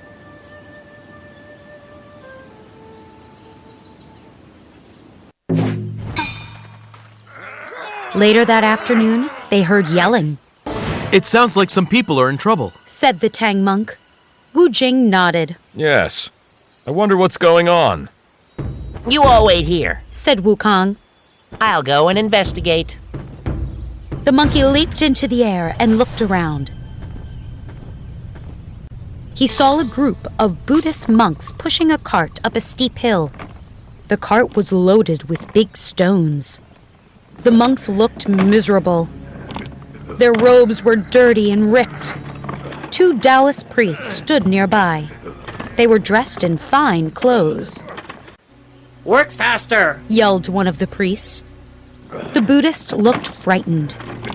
They struggled to move the cart faster. Why are those monks pushing that cart? Thought Wukong. And why are they scared of the Taoists? The monkey waited for the Taoists to leave. Then he made himself look like a Buddhist monk. Hello, said Wukong, walking toward the group of monks. Why are you pushing this cart? The monks stopped pushing the cart and turned toward Wukong. They looked surprised. You must be new here. One monk said. You should leave before you're discovered. Why? Asked Wukong. Taoists are in charge here, said another monk. Wukong shrugged. People from different religions can still get along. Not in this kingdom, said the first monk. Buddhists are treated horribly here. The Taoists make us do hard work. Why do the Taoists treat you so badly? Asked Wukong. Years ago, this kingdom had a drought, said the monk. Crops died and people starved. Buddhist monks prayed to Buddha for rain, but no rain came. One day a powerful Taoist arrived, said the other monk. He's called the Tiger Immortal. He recited prayers and right away rain fell. Since then, Taoists have been in charge. They destroyed all the Buddhist monasteries and statues. That's terrible, said Wukong. Those Taoists can't get away with this. The Taoists won't treat us this way forever, said a third monk. The spirit of the planet Venus visited us in a dream one night. He said that one day someone would come along to save us. Oh, really? Wukong raised an eyebrow. Who is going to save you? A fierce monkey spirit, said the monk. His name is Sun Wukong. He is so powerful that heaven's entire army couldn't defeat him. Wukong smiled. I've heard of Sun Wukong, and it's true that he's very powerful. Did Venus tell you what he looks like? Oh, yes, said the monk. So you'll recognize him if you see him? Asked Wukong, trying not to laugh. Certainly, said the monk. Why do you ask? Light sparkled around Wukong. A moment later, he was a monkey again. Sun Wukong! cried the monks. They all fell to their knees and bowed. To the West, Chapter 56, The Tiger Immortal.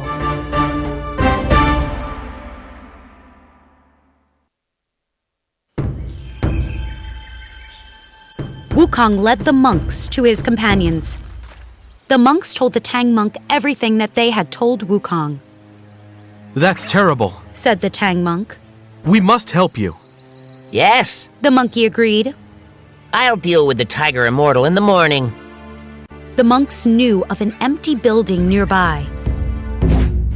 They led the travelers there, and everyone went to sleep for the night. The next morning, Wukong woke up early. Someone was pounding on the door of the building.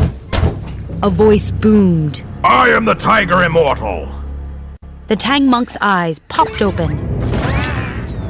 He and all the other monks trembled with fear. Wu Jing and Ba Jie drew their weapons.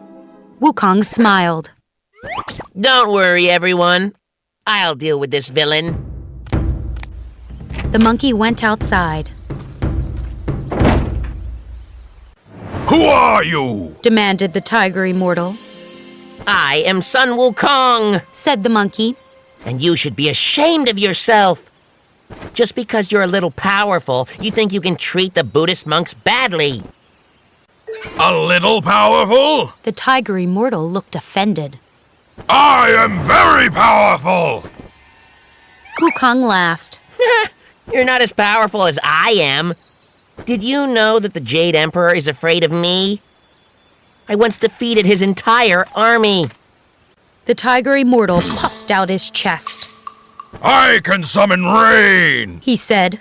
I doubt you can do that. Wukong snorted.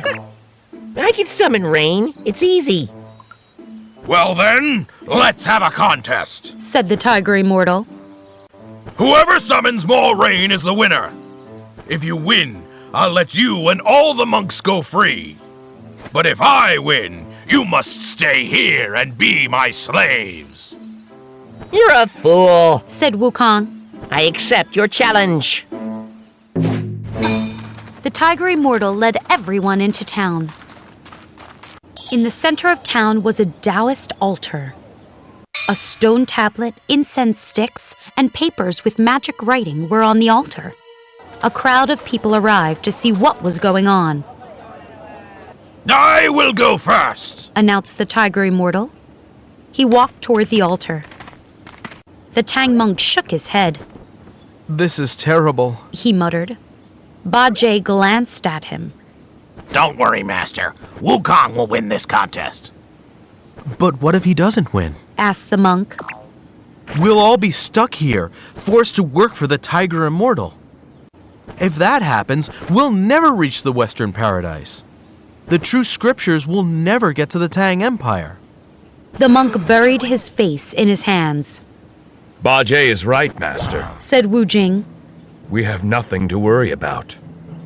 Wukong stood by them, smiling. From the altar, the tiger immortal called out, I will now pray to heaven for rain. The tiger immortal lit the incense and then sat down. He closed his eyes and began to recite a spell.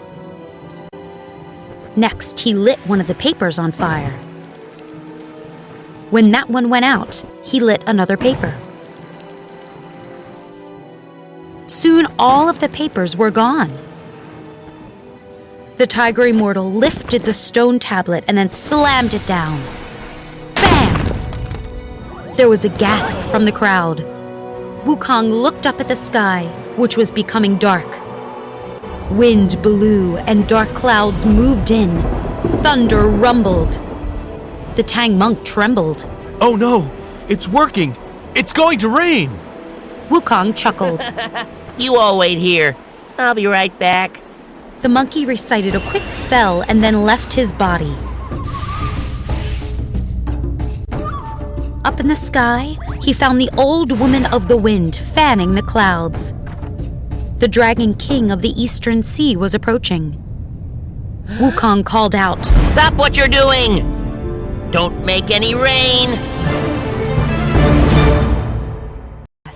Chapter 57, A Guessing Game.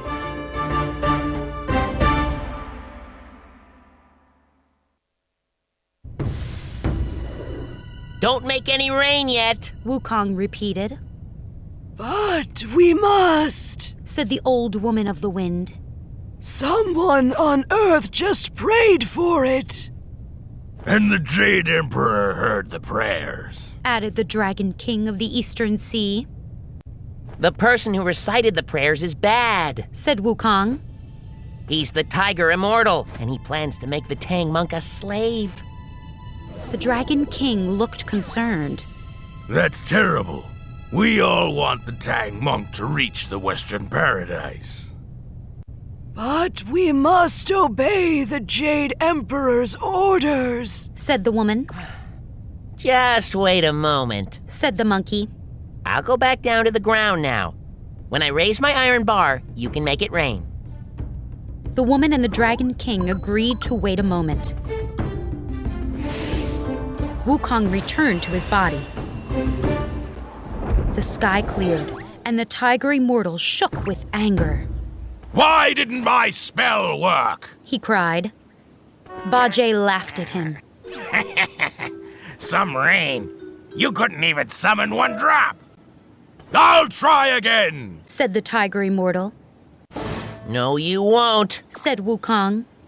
You had a chance to summon rain, and you obviously can't. Now it's my turn.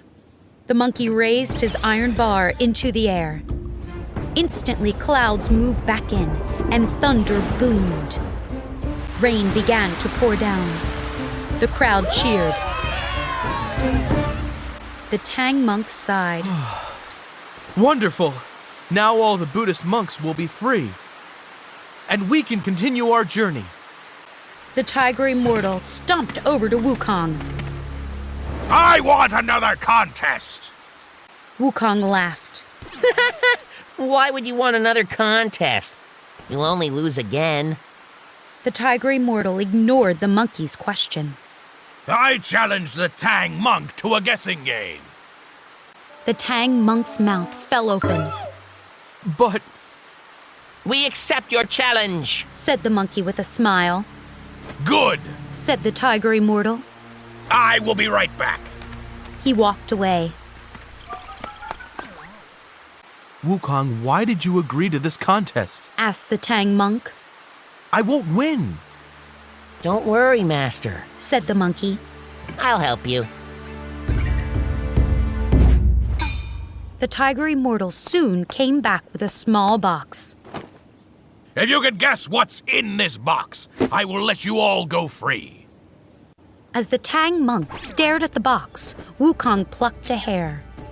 Using his magic, he made the hair look like himself. Then he made himself tiny and squeezed through a crack in the box. Inside the box was a ripe peach.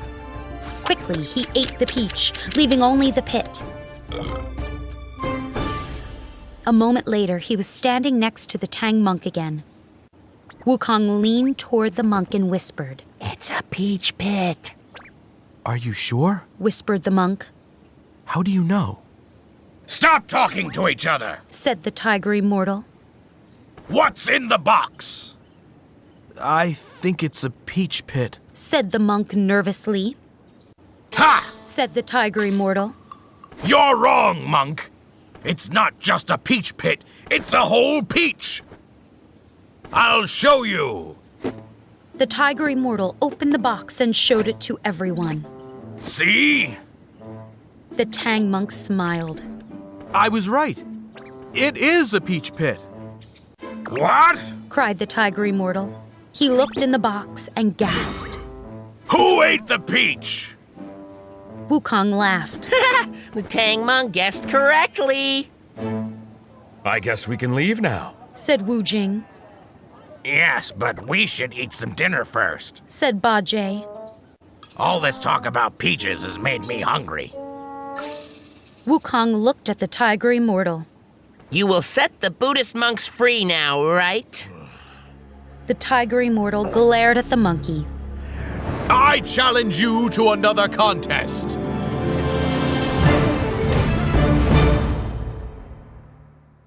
To the West, Chapter 58, The Meditation Contest.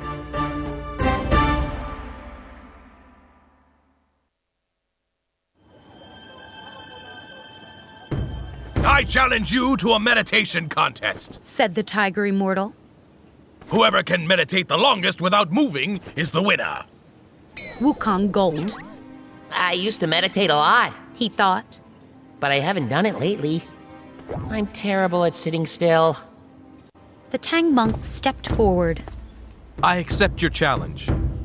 Master, are you sure? Asked Wu Jing. The Tang monk nodded. I've spent many years meditating. This contest will be easy for me. The tiger immortal grinned. This won't be an ordinary meditation contest. We will float in the air and meditate. Can you do that? Now the Tang monk looked nervous. But before the monk could answer, Wukong clapped him on the back. Of course the Tang monk can float in the air, the monkey replied. Then he whispered into the monk's ear. Don't worry, Master. You just meditate. I'll handle everything else. What are you babbling about? Snapped the tiger immortal. Let's start the contest. The tiger immortal and the Tang monk went in front of the crowd. They sat down with their legs crossed and their palms facing up. They closed their eyes and started meditating. After a moment, the tiger immortal slowly floated up into the air. Uh-oh, said Ba Jie. Master can't do that. He'll lose the contest. Don't worry, said Wukong. He just needs some help from me. The monkey recited a spell and then blew toward the Tang monk. The monk lifted off the ground. His eyes remained closed. Soon he was floating next to the tiger immortal. I think Master will win this contest, said Wu Jing. I'm pretty good at meditating, too, said Ba Jie. I could have competed in this contest. Wukong smirked. It would take a lot of magic to lift you, Ba Jie. The pig snorted.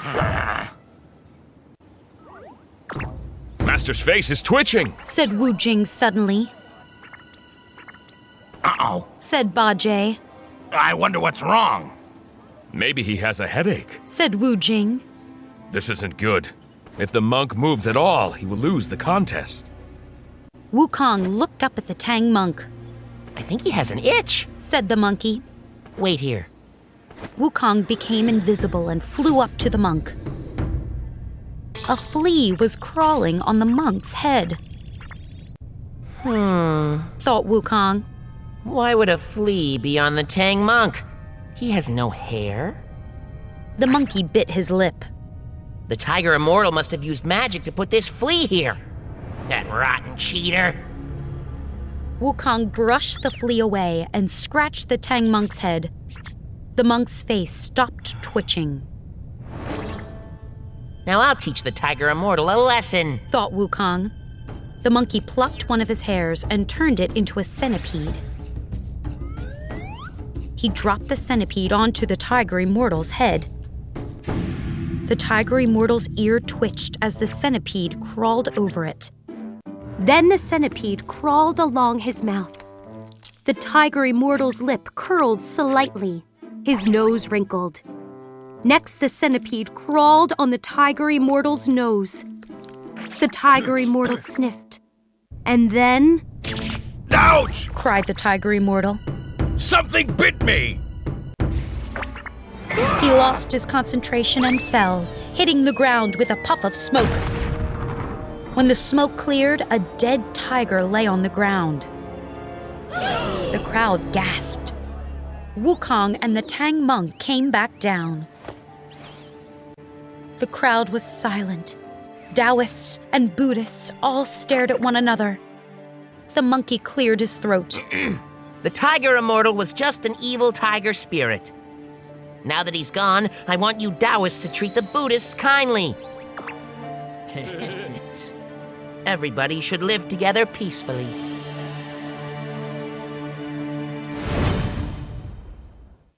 Journey to the West, Chapter 59, Scared Villagers.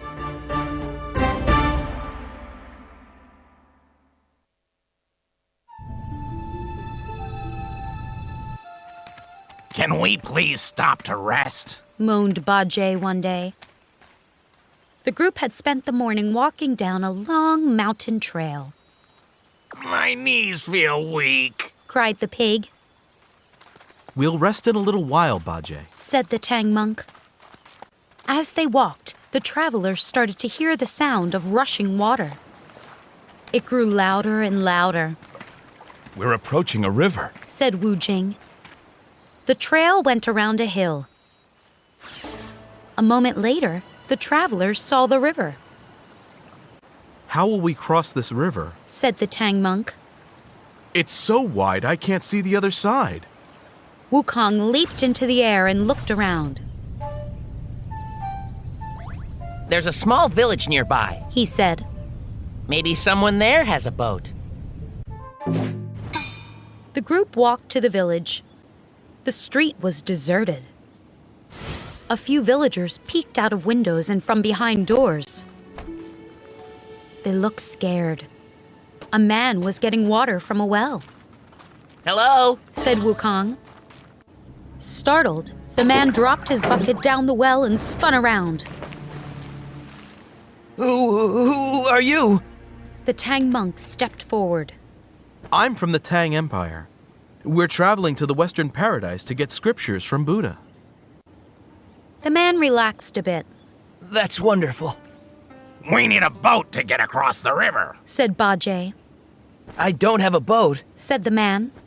But someone in the village might. Please come with me. I'll make some tea. My name is Chen. The travelers followed Chen to his home.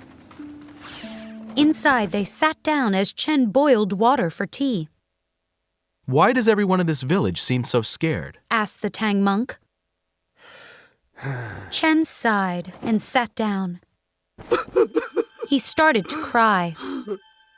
My dear man, said the Tang monk. What's wrong? Did I upset you?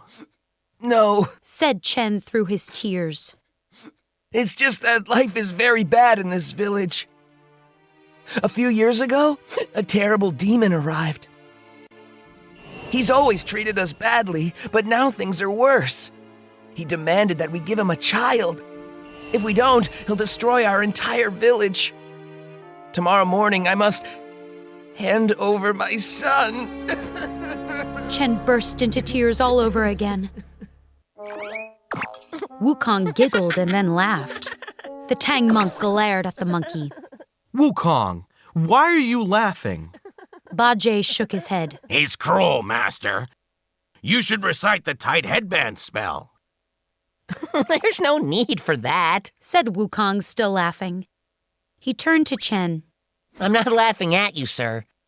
I'm laughing because today is the luckiest day of your life. Chen raised his eyebrows. How am I lucky? You've probably never heard of me, said Wukong. But I am Sun Wukong, the Monkey King. I once defeated the Jade Emperor's entire army. And tomorrow I will save your son's life. Are you a spirit? asked Chen. Yes, a very powerful spirit, said Wukong. Bring your son out here. I need to look at him. Chen left the room for a moment. When he came back, a small boy was with him. This is my son, said Chen.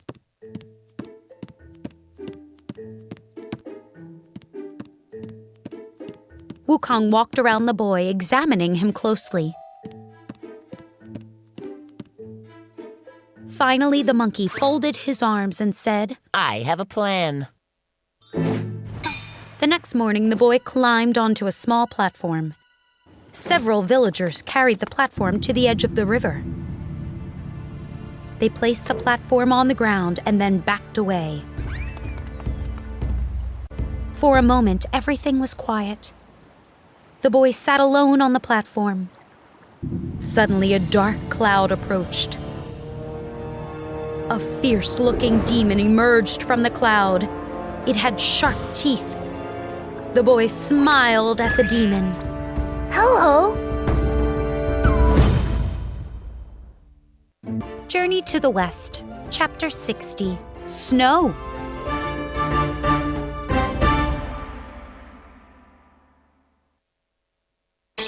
The demon eyed the smiling boy suspiciously. Aren't you scared of me? Asked the demon. No, said the boy. Should I be? Well, yes, said the demon. I plan to eat you. Doesn't that sound terrible? The boy shrugged. Not really. The demon hesitated for a moment and then moved closer. Suddenly, the boy changed into Wukong. The monkey pulled out his iron bar and swung. The demon jumped back, and Wukong missed. Who are you? Demanded the demon. I am Sun Wukong, said the monkey. And you should be ashamed of yourself. What kind of monster eats children? Sun Wukong, said the demon. I thought you were trapped under a mountain. What are you doing here? My punishment is over, said the monkey. I'm traveling to the Western Paradise with the Tang monk. The demon's eyes lit up. The Tang monk? Wukong lunged. The demon spun around and disappeared. The monkey returned to Chen's home and told everyone what had happened. Because of you, I still have my son, said Chen. Thank you. You're welcome, said Wukong. But I believe the demon now wants to capture the Tang monk. So in the morning we must find a boat and leave. Meanwhile, the demon was deep under the water.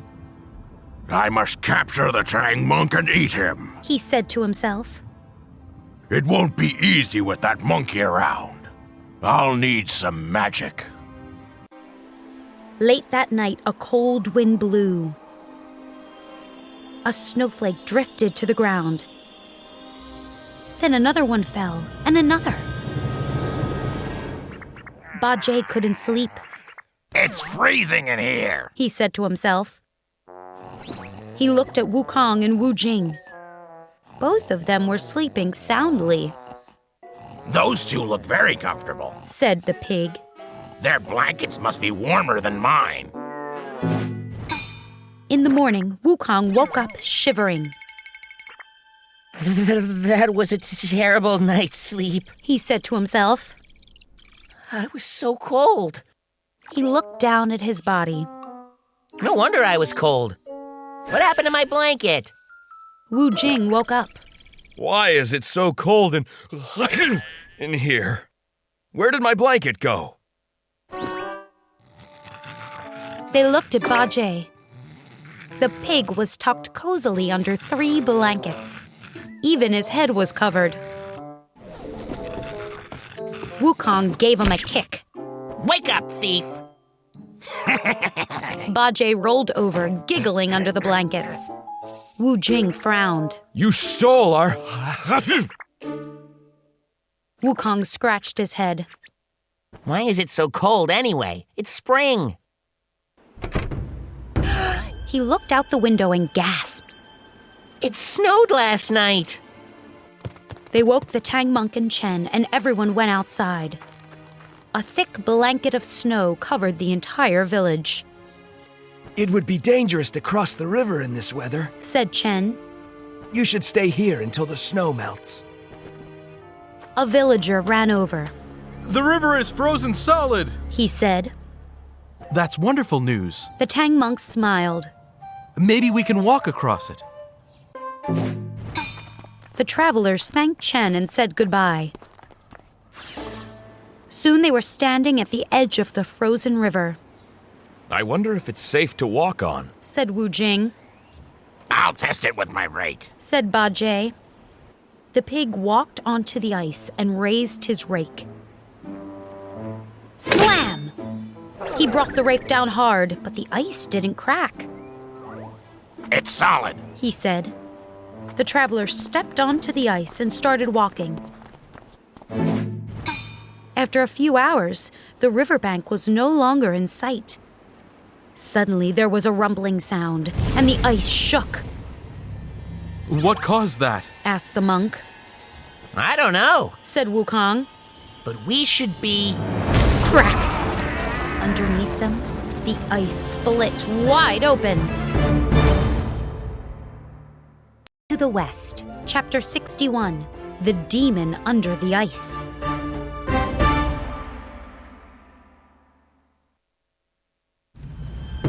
Wukong leaped into the air. His 3 companions and the horse fell into the water with a splash. Bajie climbed back out, coughing. Wu Jing came up next, pulling the horse behind him. Where's the Tang monk? cried Wukong. Below the ice, the Tang monk struggled as the demon carried him deep underwater. The demon laughed. You all fell for my trick. I froze the river and waited for you to cross it. Once you were above me, I cracked the ice open. As soon as your friends leave, I will eat you and live forever. They arrived at a palace. A sign over the door read, Residence of the River Turtle. The demon went inside and locked the monk in a stone box. Up on the ice, Wukong paced back and forth. The ice didn't crack by accident, said the monkey. I'm sure it was the demon. The demon probably caused this strange cold weather, too. He made a fist.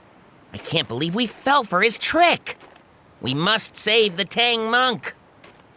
Wukong stopped pacing and looked at his companions. My powers aren't very strong underwater. You two must go down there and get the demon to come back up. I'll surprise him. Wu Jing and Bajie nodded and dived into the river. They soon spotted a palace. Wu Jing read the sign over the door. Residence of the River Turtle. I wonder if the demon is in here. Bajie knocked on the door. Open up! He shouted. The door opened and the demon stepped out. He was holding a large hammer. What do you want? He asked. Did you kidnap our master? Asked Wu Jing. Yes. Said the demon. And I plan to eat him.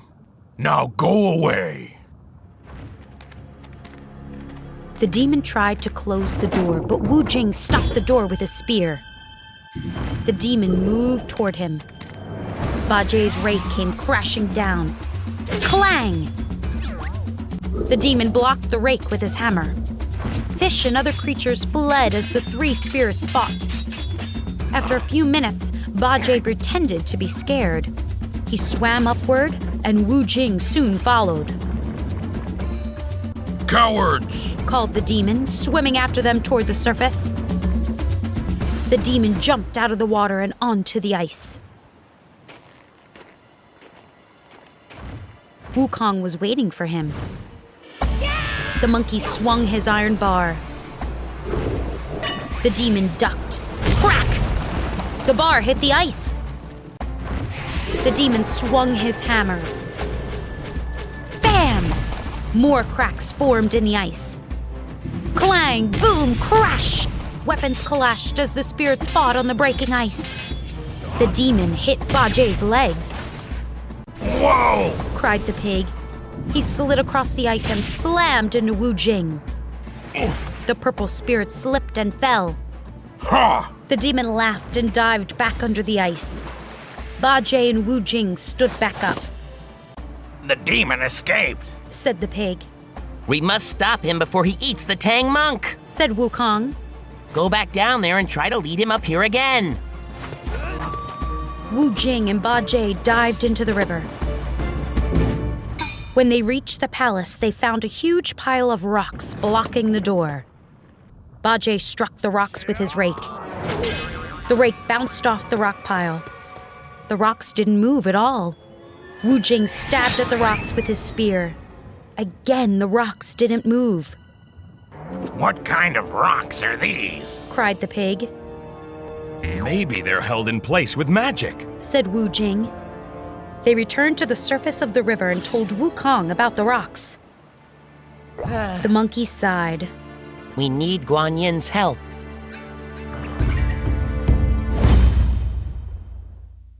Journey to the West, Chapter 62, The Goldfish in the Basket.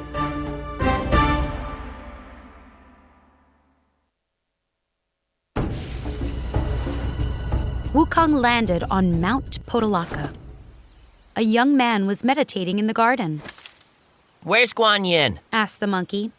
She's making a basket, said the man. He glanced up at the monkey.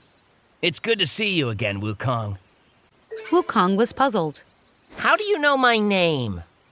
Don't you recognize me? Said the man. Wukong stared for a moment and then gasped. You're Red Boy! You look like a kind spirit now. Yes, said Red Boy. I'm not an evil demon anymore. And I have you to thank for that. You brought Guan Yin to me.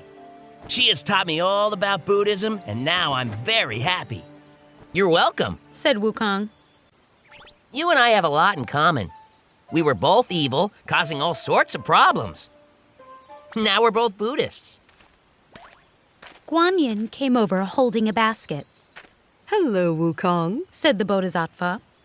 I knew you would come here today. I've been working on this basket all morning. A look of confusion spread across the monkey's face. That's a nice basket, Bodhisattva.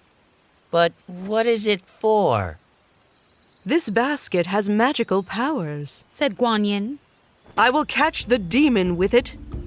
Let's go.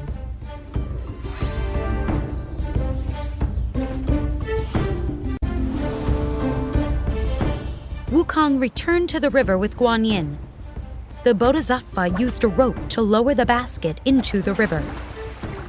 She recited a spell and then waited. After a moment, she pulled the basket out of the water. Wukong looked in the basket. A small goldfish was flopping around in it. The monkey laughed. I guess you need to try again, Bodhisattva. That's not the demon. This is my goldfish, said Guan Yin. It usually lives in my lotus pond. The pond is near my garden, where I teach my students. After years of listening to my lessons, the fish became a spirit. It escaped to Earth a few days ago. I had been wondering where it was. A few days ago? Repeated Wukong. That means it's been on Earth for a few years. Correct, said Guan Yin. The Tang monk is safe now. You may go free him and continue your journey to the Western Paradise. Guan Yin flew off, and Wukong swam down to the palace. Now that the goldfish was gone, so was its magic. The monkey smashed the rocks with his iron bar and went inside. Master, I'm here! He cried. He got the monk out of the box and carried him out of the river. By now, all the villagers had heard that Wukong had saved Chen's son. When the travelers returned, the villagers cheered.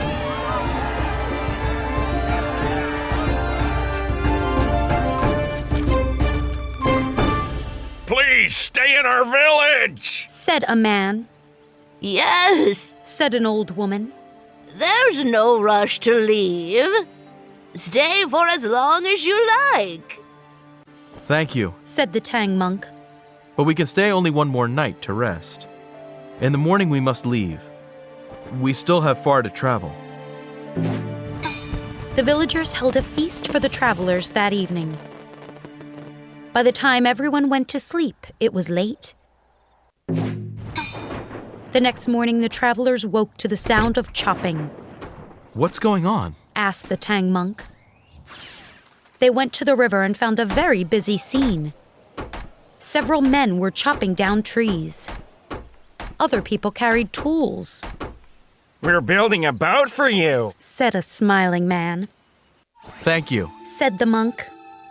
He and his companions sat down by the water to wait. Suddenly there was a rumble, and waves splashed onto the shore. Everyone stared in fear as a large creature rose from the waves. Journey to the West, Chapter 63, A Question for Buddha.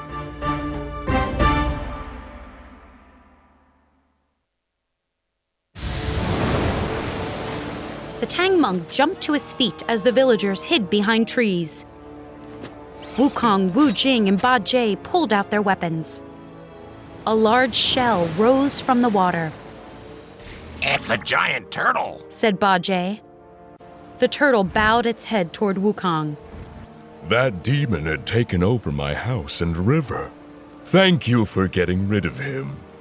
The turtle then looked at the villagers. You don't need to make a boat.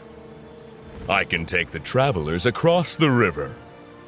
That's wonderful, said the Tang monk. I'm from the Tang Empire and... I know who you are, interrupted the turtle.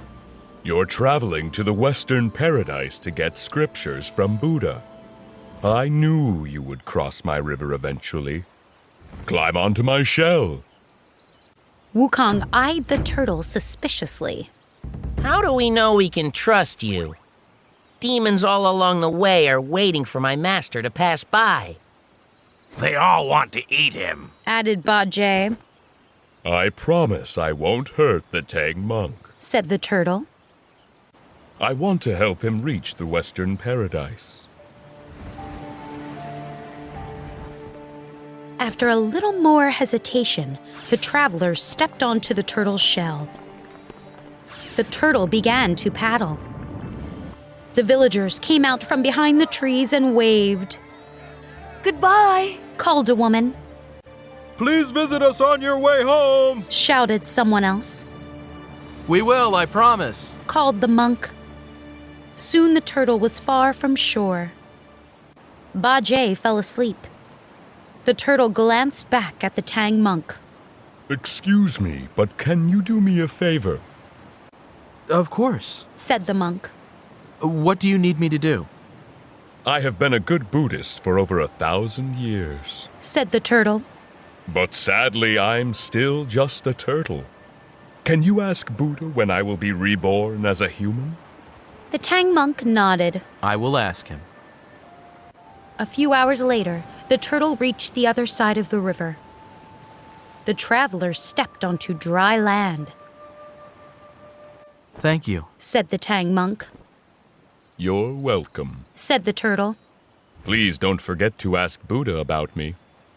The turtle disappeared under the water.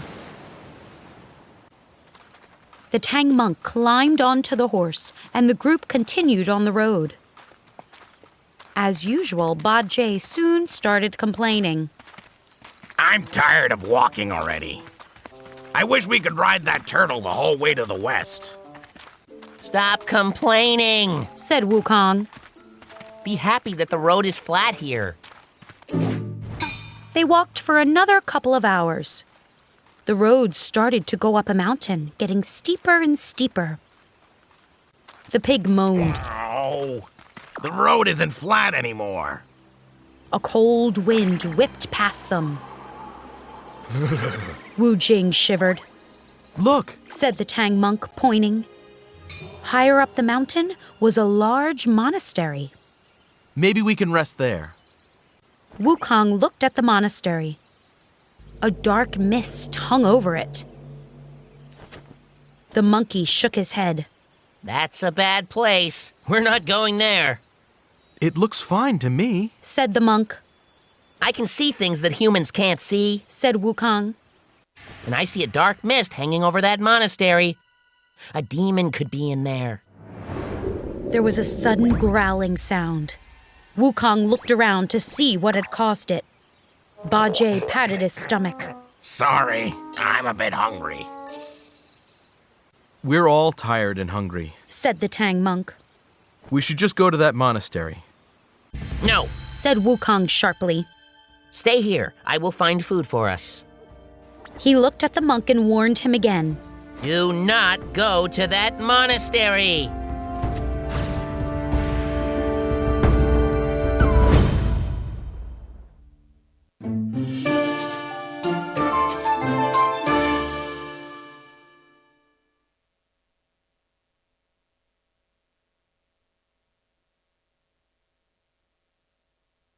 Journey to the West, Chapter 64, Magnificent Silk Vests.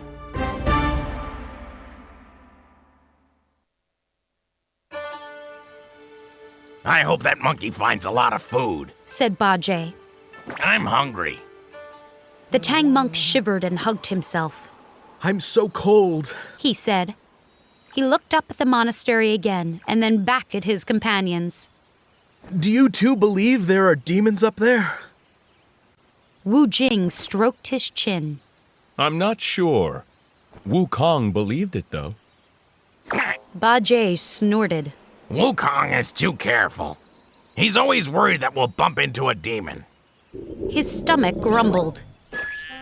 Oh, I'm starving! Wu Jing looked at the monastery again. That place looks perfectly safe to me. Ba-Jay nodded. It looks warm, too. Maybe the monks there will take us in. It would be nice to get out of this cold, said the Tang monk. That settles it, said the pig. Who cares what that monkey thinks? What does he know? Let's go up there, get warm, and eat some food. The Tang monk climbed back onto the horse, and the three travelers headed toward the monastery. When they got there, no people were around. This place is deserted, said Wu Jing. Ba-Jay knocked on the door, but no one answered. Hello? The pig called. Is anybody in there? Again, there was no answer. Ba-Jay looked at his companions. Maybe the monks didn't hear me. His eyes lit up. Maybe they're all in the kitchen cooking food. With noodles boiling and vegetables sizzling, a kitchen can be quite noisy. The pig's stomach growled again. I'll go in and find out. He opened the door and stepped inside. The monastery was dark and silent. I don't hear anyone cooking. Bajie said to himself. Maybe there isn't anyone here. He walked down a long hallway past several dark rooms. Hello? He called again. Then he saw a room that was lit up. He went inside. Bright sunlight was streaming through a window and onto a table. On the table were 3 silk vests. Those vests look magnificent, said the pig. He shivered. They also look warm. He looked around. Then he grabbed the vests and hurried back outside. Nobody's in there, he said to the monk and Wu Jing. But I found these vests. Great. Wu Jing grabbed a vest. I'm freezing. Bajie handed a vest to the Tang monk. Here you go, master. The monk frowned. I won't wear that. You stole it. I didn't steal it, said Bajie. I borrowed it. The monk glared at him. You must return those vests right away. We can return the vests before we leave, offered Wu Jing. Right, Bajie? Oh, sure, said the pig. We can do that. You two are terrible, said the Tang monk. We'll never get the true scriptures from Buddha if you steal. Bajie shrugged. Master, you don't have to wear your vest, but I'm cold. He put his arm through the armhole. Wu Jing did the same. Bajie put his other arm through. Wu Jing began buttoning his vest. Suddenly, they both cried out. It's tight! Cried Bajie. I can't breathe! Cried Wu Jing.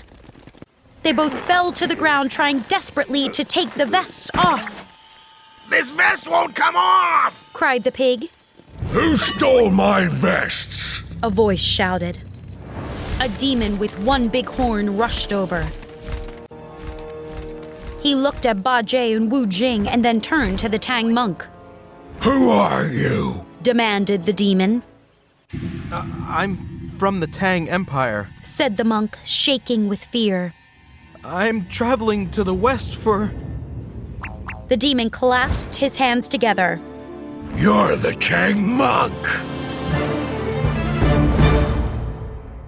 West, Chapter 65, The Metal Ring.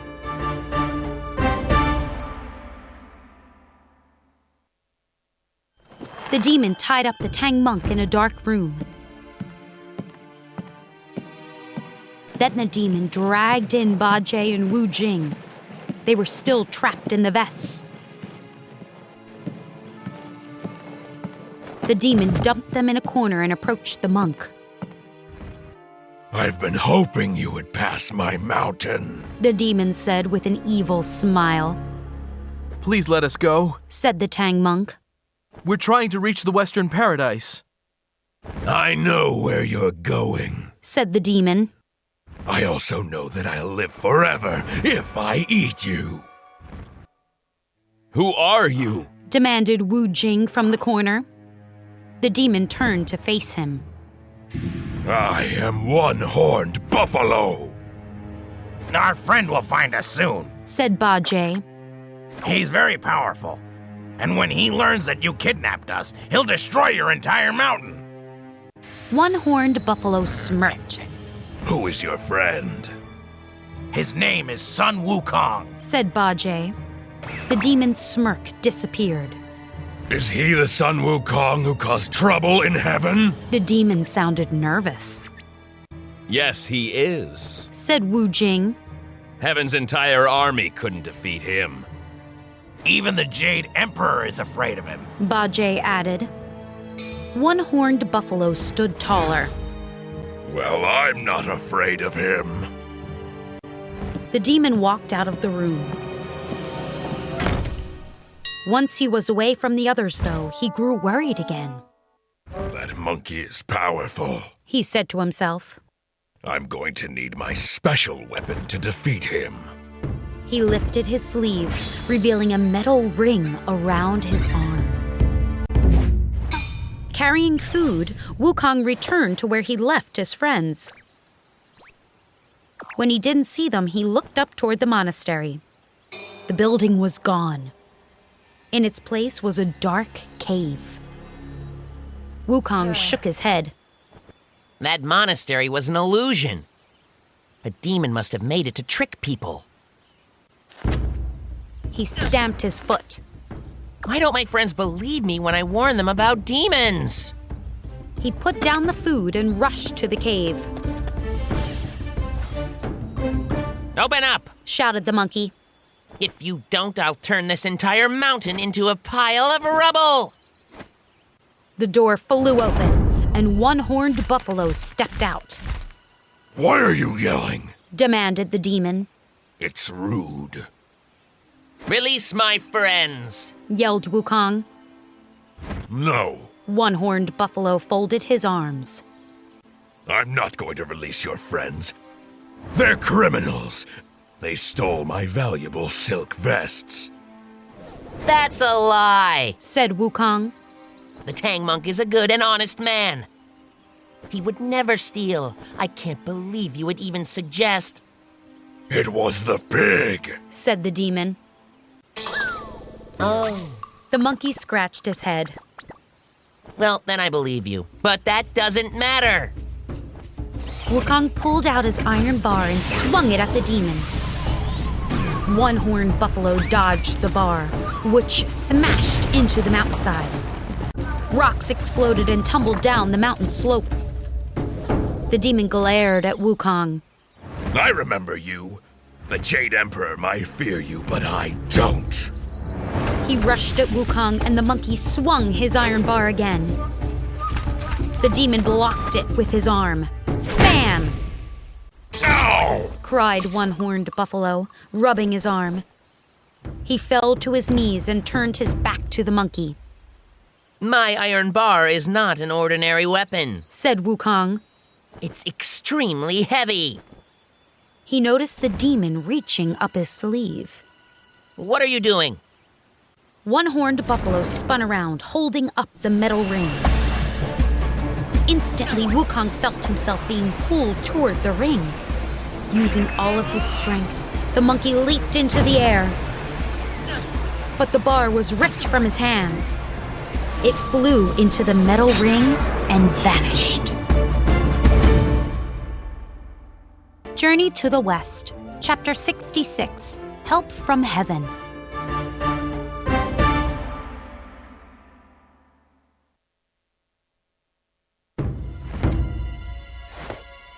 One-horned buffalo went back into his cave and slammed the door shut. He stole my iron bar! Cried Wukong. What am I going to do? He thought for a moment. That demon said he remembered me. He also mentioned the Jade Emperor. Maybe that demon escaped from heaven. The monkey shot into the sky and soon arrived at the southern gate of heaven. He told the guard everything that had happened. The guard sent a messenger to see if any spirits were missing from heaven. The messenger returned quickly with a warrior.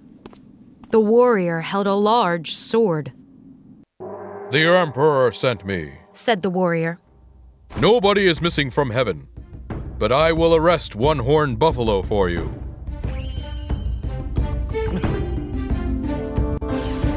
Wukong returned to Earth with the warrior. The warrior banged on the cave door. Open up, one-horned buffalo! The demon came outside and eyed the warrior. What do you want? The warrior puffed out his chest. I'm here to arrest you. One-horned buffalo snorted. Go away. How dare you tell me to go away? Said the warrior. The Jade Emperor sent me. He pointed his sword at the demon. If you don't come with me, I'll have to. One-horned buffalo held up the metal ring, and whoosh! The warrior's sword flew into it. The warrior's face fell as he looked at his empty hand. The demon laughed and went back into his cave. That metal ring is powerful, said the warrior to Wukong. We need more help. They returned to heaven and bowed before the Jade Emperor. I'm sorry, Your Majesty, said the warrior. But the demons stole my sword. I need more help. The Jade Emperor turned to his general. Send a fire god to Earth with these two. A fire god joined Wukong and the warrior. The god held a large, flaming spear. I'll arrest the demon for you, said the god. The three of them went down to earth and landed on the mountain. The fire god stood in front of the cave door. He held up his fire spear and shouted, Come out, one-horned buffalo! You are under arrest! The cave door opened and the demon stepped outside. Who are you? I'm a fire god sent by the Jade Emperor, said the god. One-horned buffalo laughed. I'm not afraid of you. The fire god threw the flaming spear at the demon. But once again, the demon held up the metal ring. The spear was gone. The demon returned to his cave. Wukong shook his head. This is bad. The three of them returned to heaven and bowed before the Jade Emperor. Your Majesty, said the fire god. One-horned buffalo is very powerful. I wasn't able to arrest him. We need more help. The Jade Emperor sighed and turned to his general. Send a thunder god with them this time.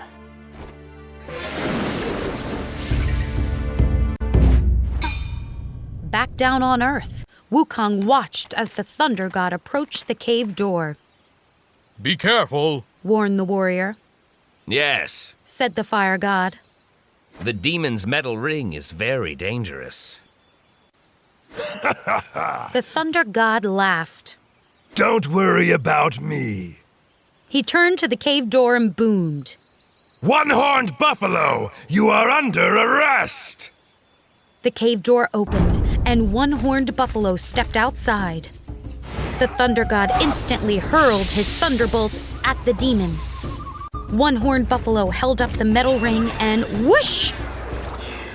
The thunderbolt was gone. The demon looked around at everyone and laughed. Thank you for all the weapons. He went back into his cave and slammed the door shut again.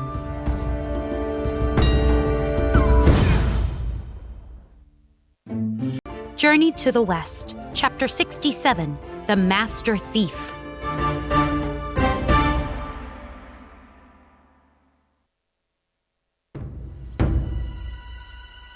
What are we going to do now? Cried Wukong.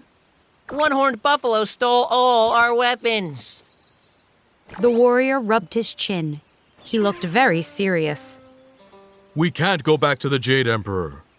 He'll be angry if he finds out we couldn't arrest the demon. You're right, said the fire god. We need a different plan. It's getting dark out, almost nighttime. Maybe one of us can sneak into the cave and steal that metal ring. The thunder god smiled. I know who's perfect for that job. The others all looked at the god. One of us is a master thief, the thunder god continued. He once stole all the peaches from the royal peach garden. Now everyone looked at Wukong. The monkey pretended to laugh. Yes, it's true. I used to steal things, but I know now that stealing is wrong. However, I will steal that metal ring because I need to save the Tang monk. You all wait here. The monkey turned himself into a tiny bug and flew into the cave. He went down a long, dark tunnel, followed by another tunnel. Then he heard a one-horned buffalo. Wukong flew toward the voice. The demon was sitting on the edge of a bed, talking to himself. The metal ring was still on his arm. It's time for bed, said the demon with a yawn. I hope I can eat the Tang monk tomorrow. I couldn't eat him today because of that annoying monkey and his friends from heaven. The demon lay down and was soon asleep. Wukong flew over and landed on the demon's arm. I'll bite his arm, thought the monkey. He'll get itchy and have to take off the metal ring. Wukong bit the demon's arm again and again. The demon rolled over and mumbled in his sleep. Bugs. Itchy. He scratched his arm. Wukong bit him some more. The demon scratched and scratched, but he didn't take off the metal ring. This isn't working, thought Wukong. He was about to leave the room when he spotted some things in the corner. He gasped. Our weapons! Quietly, he changed back into himself. He made his iron bar small and put it in his ear. Then he grabbed the flaming spear, the thunderbolt, and the sword. Outside the cave, the others were waiting. The warrior made a fist. I hope Wukong steals that metal ring. I'm so angry at that demon. So am I, said the fire god. I can't believe he stole my fire spear. The thunder god held up a hand. Shh, the door is opening. The three of them held their breath. When they saw Wukong peek out, they were relieved. Did you get the ring? Asked the thunder god. No, but look! The monkey held up the weapons.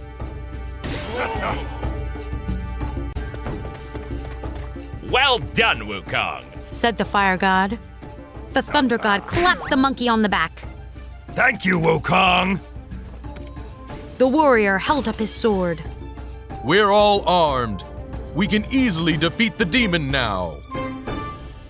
You're right, said Wukong. He looked around. Is everyone ready? Yes, said the warrior. Yes, said the fire god. Yes, said the thunder god. The monkey banged on the cave door. Wake up, one-horned buffalo! Get out here right now or we'll destroy your entire mountain! The demon stepped outside, yawning. Then he saw the weapons. How dare you steal from me? He held up the metal ring. Before anyone could react, the weapons were sucked into it once again.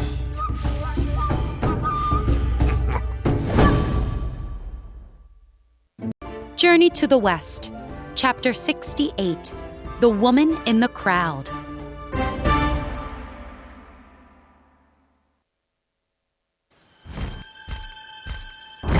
Wukong stared at the cave door, shocked.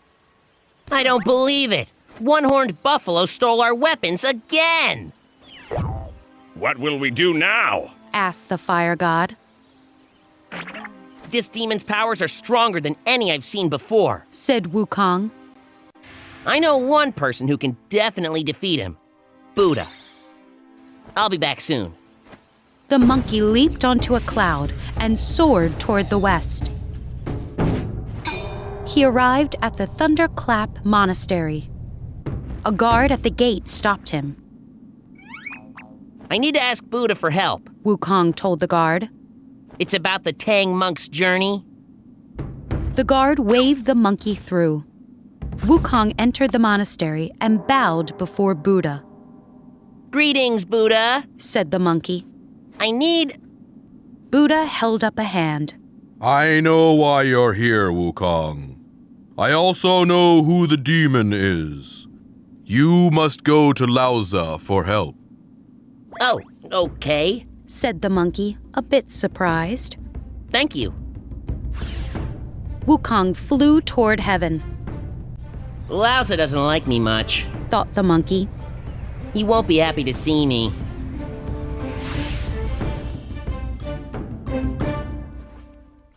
When Wukong arrived at Lousa's house, the sage frowned. What do you want, Wukong? Asked Lousa. Buddha told me to come here. Said Wukong. The Tang monk was captured by a demon called One-Horned Buffalo. Oh dear, said Lousa. Do you know him? Asked the monkey. Lousa nodded. He's my green buffalo. I didn't realize he'd escaped. Well, he did. Said Wukong, getting annoyed. And he's planning to eat the Tang monk. Your buffalo also has a metal ring. Every time we try to fight him, the ring sucks in our weapons. Lousa held up his hands. Okay. I can capture the buffalo. Don't worry. The sage went into another room. When he came back, he was holding a fan. Let's go. Wukong and Lousa returned to the mountain. Buffalo! Shouted Lousa. Get out here right now! The door flew open, and one-horned buffalo stepped outside. His face fell when he saw Lousa. Lousa raised the fan and brought it down fast. A fierce wind nearly knocked over one-horned buffalo. The demon pulled off the metal ring and flung it at Lousa. The sage caught it and brought the fan down once more. The wind knocked over the demon, and he turned into a large green buffalo. The buffalo stood up and snorted. Lousa tucked the fan and the ring into his robe.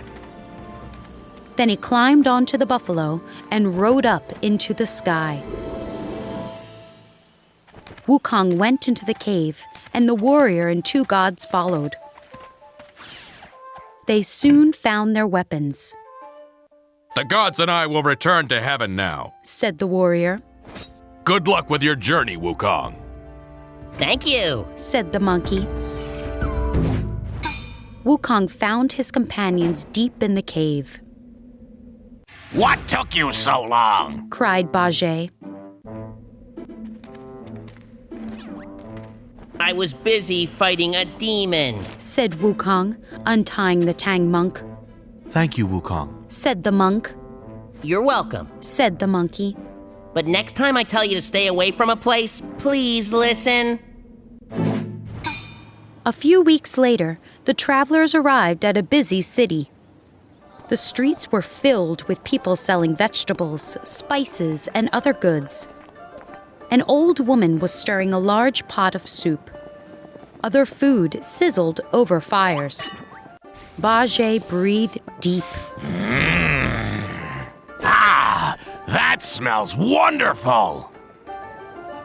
Suddenly, a young woman rushed out of the crowd. The Tang monk! She cried. She threw her arms around the monk. A fierce wind swirled, and a second later, they were both gone. Journey to the West, Chapter 69, The Stabbing Pain.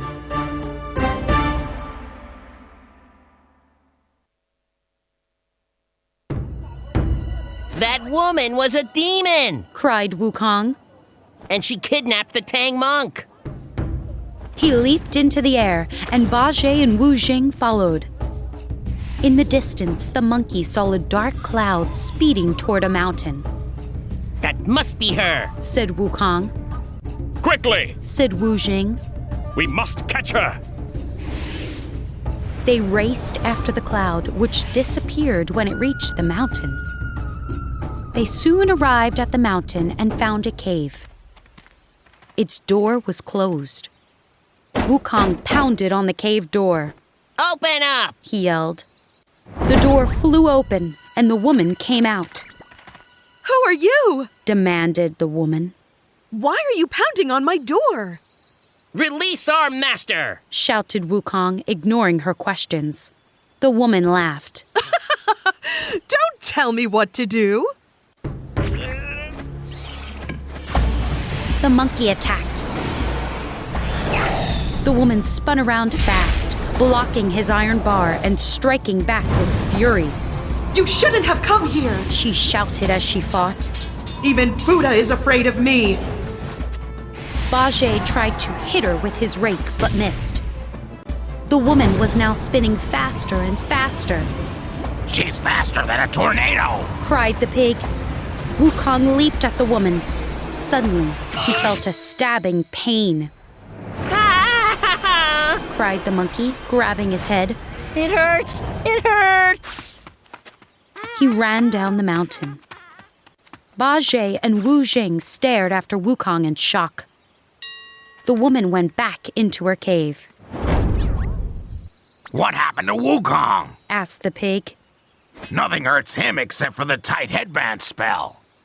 I don't know, said Wu Jing, scratching his head. They went down the mountain and found the monkey crouching by a stream. He was still holding his head. Are you all right? Asked Wu Jing. That woman stabbed me in the head, moaned Wukong. The pain is horrible. Bajie snorted. You're always bragging about how tough you are. Now you're crying about getting stabbed in the head? It hurts, shouted the monkey. Wu Jing moved closer. Let me see where she stabbed you. Wukong lowered his hands. There was no injury. Bajie laughed. He's fine. He just wants us to feel bad for him. The monkey glared at the pig. I'm telling you, it hurts! He took a deep breath. The pain is going away now, though. Let's go back up there and fight her again. The three companions returned to the cave.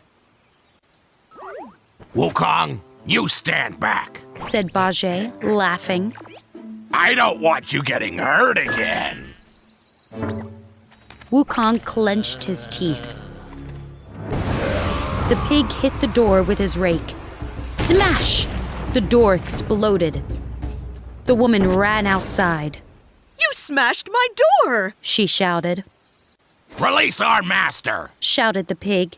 Or we'll smash your entire mountain! The woman spun around faster and faster.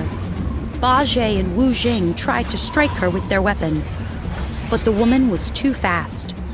Wukong raised his iron bar, waiting for a good moment to strike. Suddenly, Bajie cried out. He covered his nose and ran back down the mountain. The woman spun toward Wukong and Wu Jing. They turned and ran back down the mountain. Bajie was huddled on the ground, tears streaming from his eyes. It hurts so badly! Wukong laughed. Don't laugh at me! Cried Bajie. She stabbed my nose! You deserved it, said the monkey. You didn't believe me when I got hurt. Stop arguing, said Wu Jing. We still have to save the Tang monk. You're right, said Wukong. Let's go back up there. A voice called out. Wait! It was Guan Yin. The Bodhisattva was walking toward the group. Beware of that scorpion spirit! Journey to the West, Chapter 70, The Star Lord.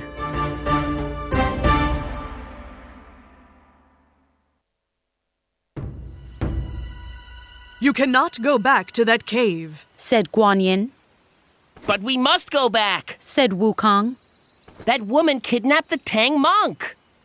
Guan Yin shook her head. That woman is a scorpion spirit. She is very dangerous. She sure is, cried Bajie. What did she stab us with anyway? It was her stinger that stabbed you, said Guan Yin. Wukong shuddered, thinking about the pain he'd felt. I won't go near her, said Guan Yin. Even Buddha is afraid of her. He was teaching his students one day and saw that scorpion creeping toward him. He tried to move it away, but it stung him. The pain was horrible. He told his guards to capture the scorpion, but it escaped to Earth. Wukong started pacing. What are we going to do then? We must save the Tang monk. Go to heaven and ask the Star Lord for help, said Guan Yin. The Bodhisattva then disappeared in a flash of light. A little while later, Wukong stood at the southern gate of heaven. Greetings, Wukong, said the guard.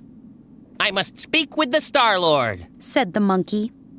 The guard told Wukong the way to the Star Lord's palace. A few minutes later, the monkey knocked on the palace door.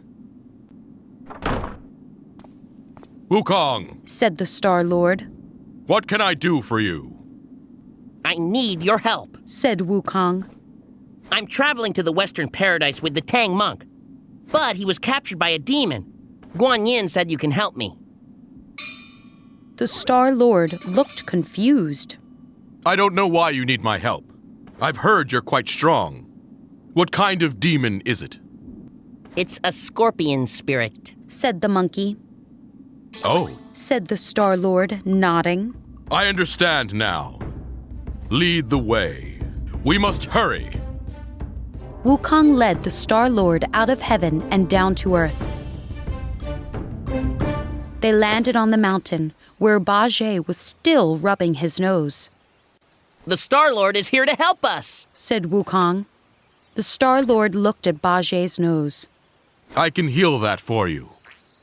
Bajie walked over to the Star Lord, who then blew on the pig's nose. The injury healed instantly. Thank you, said the pig, smiling. I was stabbed too, said Wukong.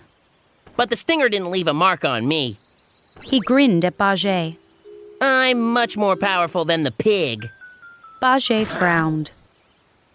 I have special magic that I'll use to defeat the scorpion, said the Star Lord. You just need to get her to come outside. Everyone went up to the cave. Bajie and Wu Jing hid behind some rocks. Wukong stood in front of the cave entrance and shouted, Release our master right now! Then he ran as fast as he could away from the cave. The woman rushed out of the cave, spinning wildly. Suddenly, the Star Lord turned into an enormous rooster. The rooster crowed, and the sound echoed through the mountains. The woman screamed and held her hands over her ears. The rooster crowed again, and the woman disappeared in a puff of smoke. In her place was a dead scorpion. Wukong ran into the cave. He found the Tang monk sitting at a table. The monk's eyes lit up. Wukong, thank you for saving me. The monkey smiled. As long as I'm protecting you, no demon will ever harm you. The Tang monk shook his head. That woman didn't want to harm me. She wanted to marry me. The monk sighed. But I told her that I'm a Buddhist monk and I will never marry. My only goal is to reach the Western Paradise. Chapter 71, Money.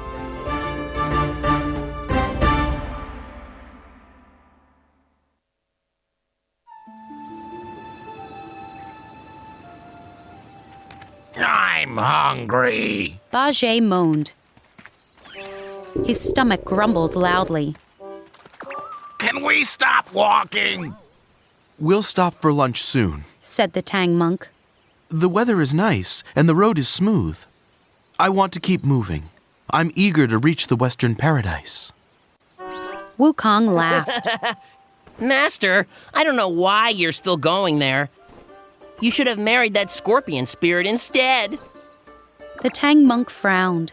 That's not funny, Wukong. agree with Wukong, said Bajie. I would have gladly married her. Wu Jing raised an eyebrow. I doubt she would have married you.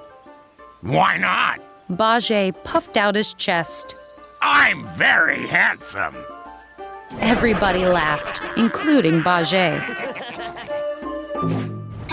They had continued for another hour when the pig complained again. My legs are tired, he said. We'll stop at the next village, said the Tang monk. Bajie sighed. I hope we reach the next village soon. I know how we can get there soon, said Wukong with a laugh. The monkey smacked the horse, which shot forward. Wukong! cried the Tang monk, hanging on tightly. When the horse finally stopped running, the monk was far ahead of his companions. A group of nasty-looking men stood in front of him. Give us all your money, said a man with an axe. The Tang monk shook with fear.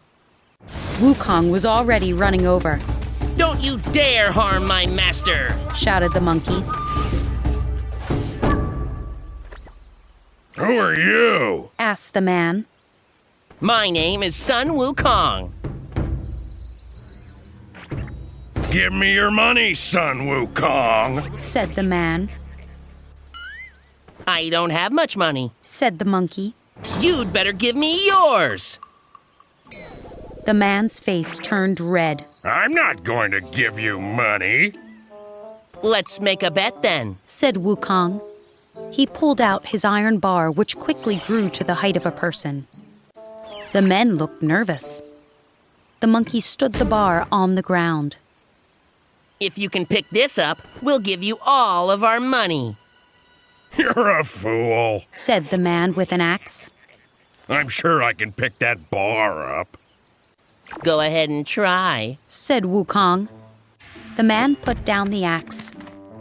He grasped the bar with his hands and tried to lift it.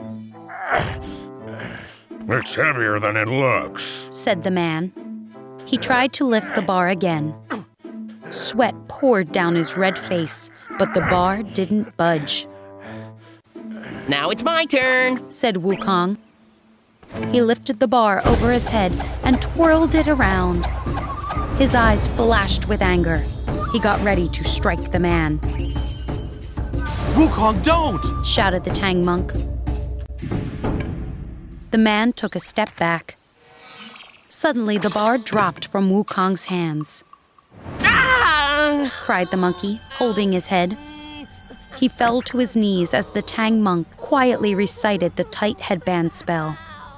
The robbers glanced at one another and then ran away. When the monk stopped reciting the spell, Wukong was furious. Why did you do that? He cried. They were going to... You must not hurt people, commanded the monk. I destroy demons all the time, said the monkey. It's fine to hurt demons, but you must not hurt people. The monk sighed. You're still evil, Wukong. I can't bring you to the Western Paradise. You must leave. But you need me, Master. Wukong insisted. I refuse to leave. Go, said the Tang monk. Or I'll recite the tight headband spell until your head explodes. Wukong could see that the monk wasn't going to change his mind.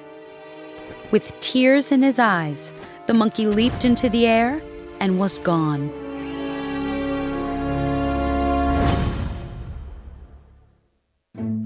Chapter 72, A Surprise at the Fruit and Flower Mountain.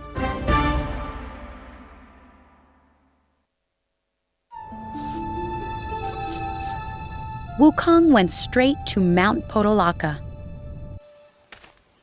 The Bodhisattva Guanyin was in her garden. Hello, Wukong. How is the journey going? Wukong threw up his hands. The Tang monk is crazy. Why? asked the Bodhisattva. He told me to leave, said the monkey. He was mad because I was going to hurt some robbers. Guan Yin frowned. It's wrong to hurt people, Wukong. You know that. I hurt demons all the time, said Wukong. That's different, said Guan Yin. Demons are evil, and you're doing a good thing when you get rid of them. But you must not hurt people. The monkey sat down and put his head in his hands. Oh, Bodhisattva, you're right. He started to cry. This is terrible. Now I'll never reach the Western Paradise with the Tang monk. I wanted to earn forgiveness. Don't cry, Wukong, said Guan Yin. You will still help the Tang monk reach the Western Paradise. He will need your help soon. In the meantime, you may stay here with me.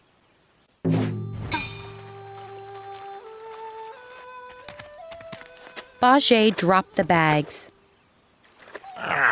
Let's rest here, he said. I'm starving. The Tang monk climbed down from his horse and stretched. The horse drank from a stream while Bajie looked in a bag. We're out of rice, said the pig. We'll have to beg for food somewhere, said Wu Jing. He looked at the monk. Master, you wait here while Bajie and I find a village. The monk's 2 companions flew off. The monk sat down in the grass next to the road and closed his eyes. He had nearly dozed off when he heard a voice. Master! It was Wukong. The Tang monk glared at the monkey. Why are you here, Wukong? The monkey fell to his knees. I'm begging you, please let me join you again. No, said the monk. You're evil, Wukong. You can't go to the Western Paradise with me. Now leave before I recite the tight headband spell. The monkey was furious. He pulled out his iron bar, which quickly grew. Before the monk could recite the spell, Wukong struck. Whap! He knocked out the monk. Quickly, the monkey grabbed the bags and then vanished. Wu Jing and Bajie soon returned. They found the Tang monk sitting by the road, rubbing his head. Master? Cried Wu Jing. What happened? Where are the bags? Asked Bajie, looking around. Wukong returned, said the Tang monk. He begged me to let him join us again. I said no, and then he attacked me. That's terrible, said Wu Jing. That rotten monkey. Bajie stomped his foot. We can't let him get away with this. He probably went home to the Fruit and Flower Mountain. I'll go there and deal with him, said Wu Jing. Bajie gave Wu Jing directions to the Fruit and Flower Mountain. When Wu Jing arrived there, he found Wukong near the waterfall. Wukong! Shouted Wu Jing. Why did you attack Master? The monkey looked at Wu Jing blankly. Who are you? Wu Jing raised an eyebrow. What are you talking about? You know who I am. No, I don't, said Wukong. I'm Sha Wu Jing. We were traveling to the west together. I'm going to the west, but not with you, said Wukong. He pointed to a group of figures. I'm going with them. Wu Jing looked over. A monk who looked exactly like the Tang monk sat on a horse. A pig stood next to the horse. Bajie? Said Wu Jing. Just then, he saw a purple figure walk over to the horse. Wu Jing gasped in shock. That's me! Journey to the West, Chapter 73, 2 Wukongs.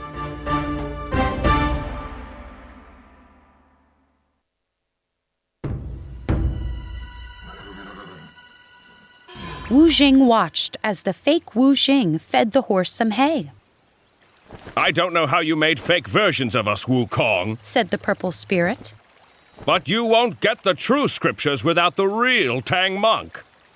Wukong folded his arms. Oh, yes, I will. Wu Jing leaped into the air and flew south. I'll tell the Bodhisattva what Wukong is doing, he thought. She can stop him. When Wu Jing arrived at Mount Podalaka, he was even more shocked. Wukong was meditating in the Bodhisattva's garden. Wukong! Cried Wu Jing. How did you get here so fast? What are you talking about? Asked the monkey. Guan Yin came out of her pagoda. Wu Jing, what are you doing here? The purple spirit bowed. Bodhisattva, I must speak with you. Wukong has made fake versions of me, Ba Jie, and the Tang monk. He's planning to make the journey without us. What? Shouted Wukong. Wu Jing glanced at the monkey. I just saw him on the Fruit and Flower Mountain. I don't know how he got here before me. You're lying, yelled Wukong. Guan Yin smiled. You're mistaken, Wu Jing. Wukong has been here the whole time. Wu Jing was surprised. He has? Guan Yin nodded.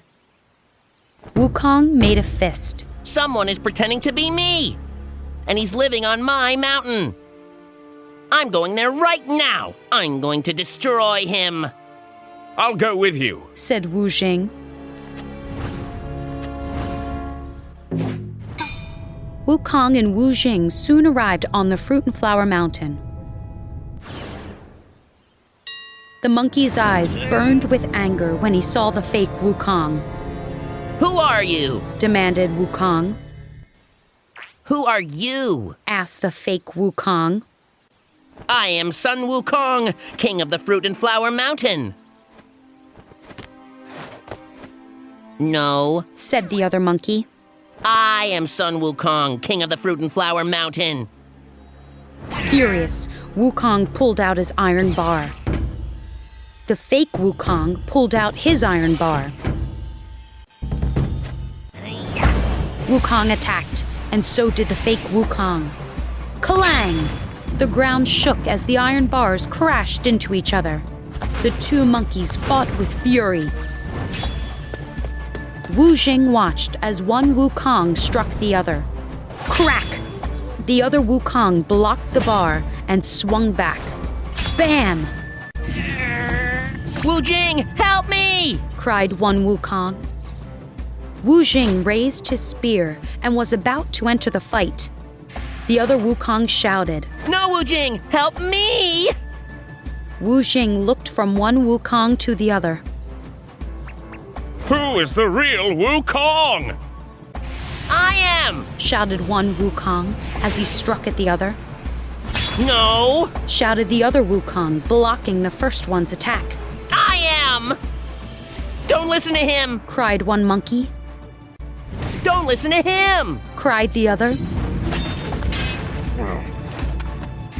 Wu Jing stamped his foot. Stop fighting! He shouted. Instantly, both monkeys stopped fighting. They looked at the purple spirit. I don't know which one of you is the real Wukong, said Wu Jing. Go to Mount Podalaka. Guan Yin will be able to tell who is who. I will return to the Tang monk to tell him what's going on. The two Wukongs glanced at each other. That's a good idea, said one of them. Guan Yin will easily see that I am the real Wukong. It is a good idea, the other agreed. Guan Yin will easily see that I am the real Wukong. Soon the two Wukongs stood before Guan Yin. She looked carefully at each one. I can't tell which one of you is the real Wukong, she said. One Wukong took a deep breath. Use the tight headband spell. The spell will work only with my headband, the real headband. Yes, said the other one. Use the tight headband spell. The spell will only work with my headband.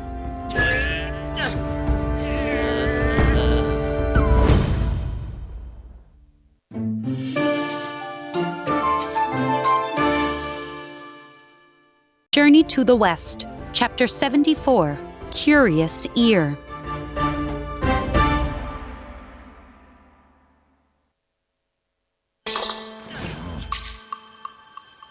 Guan Yin recited the tight headband spell. Both Wukongs fell to the ground, howling in pain. Please stop! They cried. Guan Yin stopped reciting the spell, and the two monkeys stood back up. The Bodhisattva frowned. I still don't know which of you is the real Wukong. You should both go to heaven. The real Wukong used to live there. Maybe the Jade Emperor can tell who is who. Good idea, said one Wukong. He pointed at the other. The Jade Emperor will see that this monkey is a fake. I'm not a fake, cried the other monkey. You are. He tried to strike the other Wukong, but that one dodged the blow and swung back. The two monkeys were still fighting when they arrived at the southern gate of heaven. The guard narrowed his eyes. Wukong? Is that you? Yes, it's me, said both of the Wukongs. I must speak with the Jade Emperor, said one monkey. He pointed at the other monkey. He's a fake Wukong. I'm not a fake Wukong, said the other monkey. I'm the real one. I must speak with the Jade Emperor. The guard allowed both Wukongs to enter heaven. Crash, clang, bang! Spirits and gods bled as the two Wukongs fought all over heaven. The monkeys knocked over statues and trees. Still fighting, they stormed into the Cloud Palace. When the Jade Emperor saw them, he was furious. What's going on? He boomed. Your Majesty, said one of the Wukongs. Please punish this monkey. He's pretending to be me. Punish him, cried the other. He's pretending to be me. Stand still, both of you, said the Jade Emperor. Let me get a good look at you. The two Wukongs stood still as the Jade Emperor looked carefully at them. Finally, the Emperor shrugged. You look exactly alike. I can't tell who is who. One of the Wukongs swung at the other with his iron bar. I'm the real Wukong. No. The other Wukong blocked the bar and swung back. I'm the real Wukong. Both of you, leave at once, thundered the Jade Emperor. One Wukong is bad enough. I don't want two of you around. You can fight somewhere else.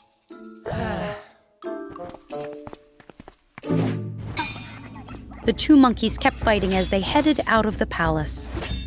The spirit of the planet Venus followed them.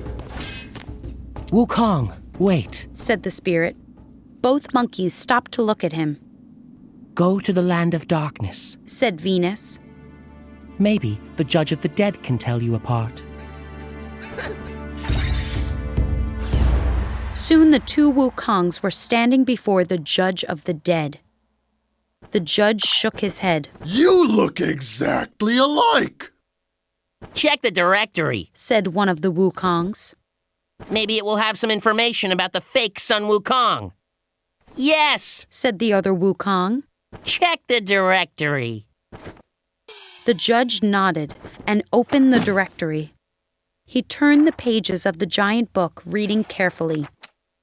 Finally, he closed it. There's no fake Sun Wukong in the directory, said the judge. I'm sorry, but I have no idea which one of you is the real Wukong.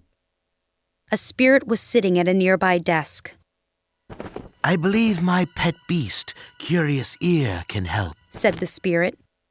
He took a step back, and a small beast crept out from under the desk. Curious Ear can tell the true from the false, said the spirit.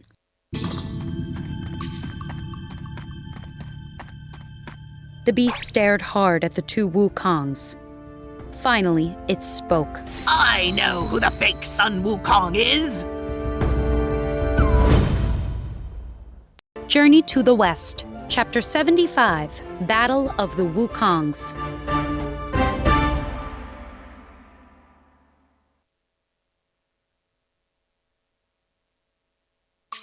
The two Wukongs stared at Curious Ear. I'm the real Wukong! Shouted one monkey. Right? No, it's me! Shouted the other monkey. I know which of you is the fake Sun Wukong, said Curious Ear. But I won't say who it is. The fake Sun Wukong has all the same powers as the real one. If I point him out, he'll be angry. He could destroy the entire palace. It's true, said one Wukong. I could destroy this whole palace if I wanted to. You mean I could destroy it? Said the other Wukong.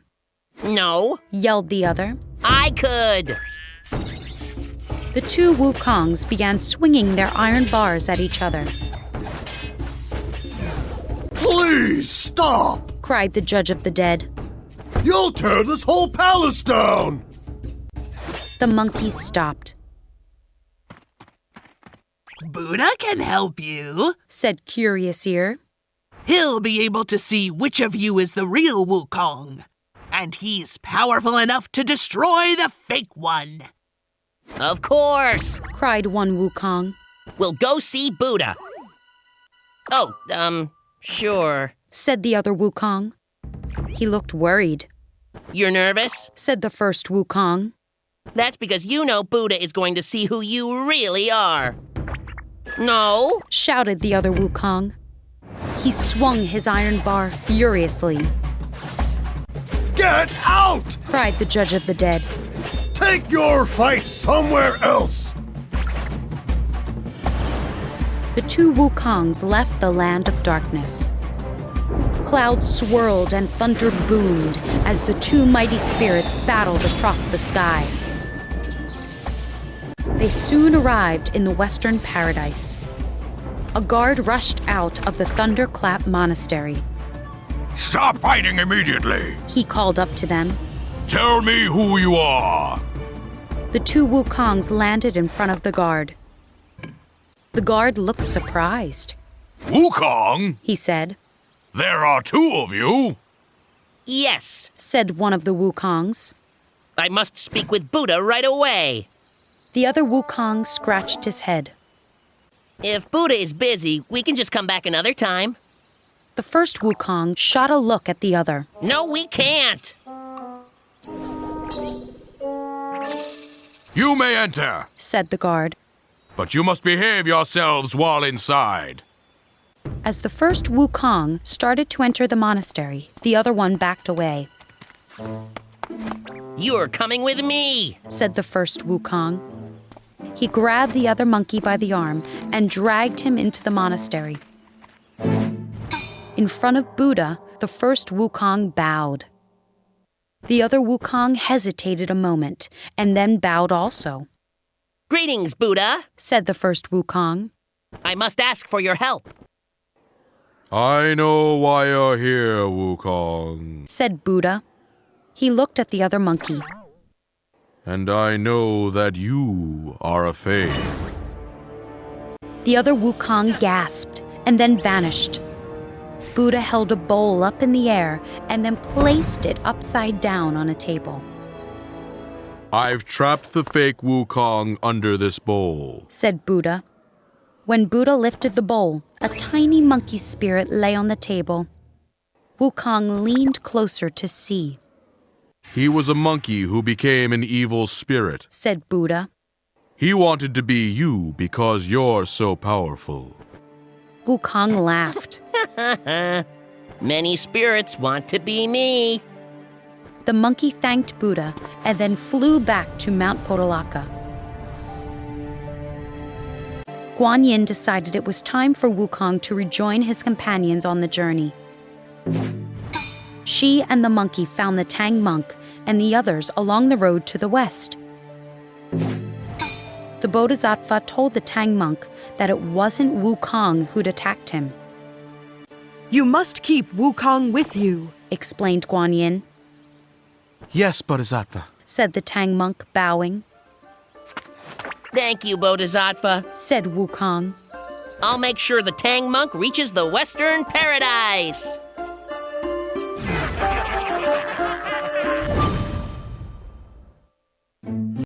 Journey to the West, Chapter 76, The Iron Immortal.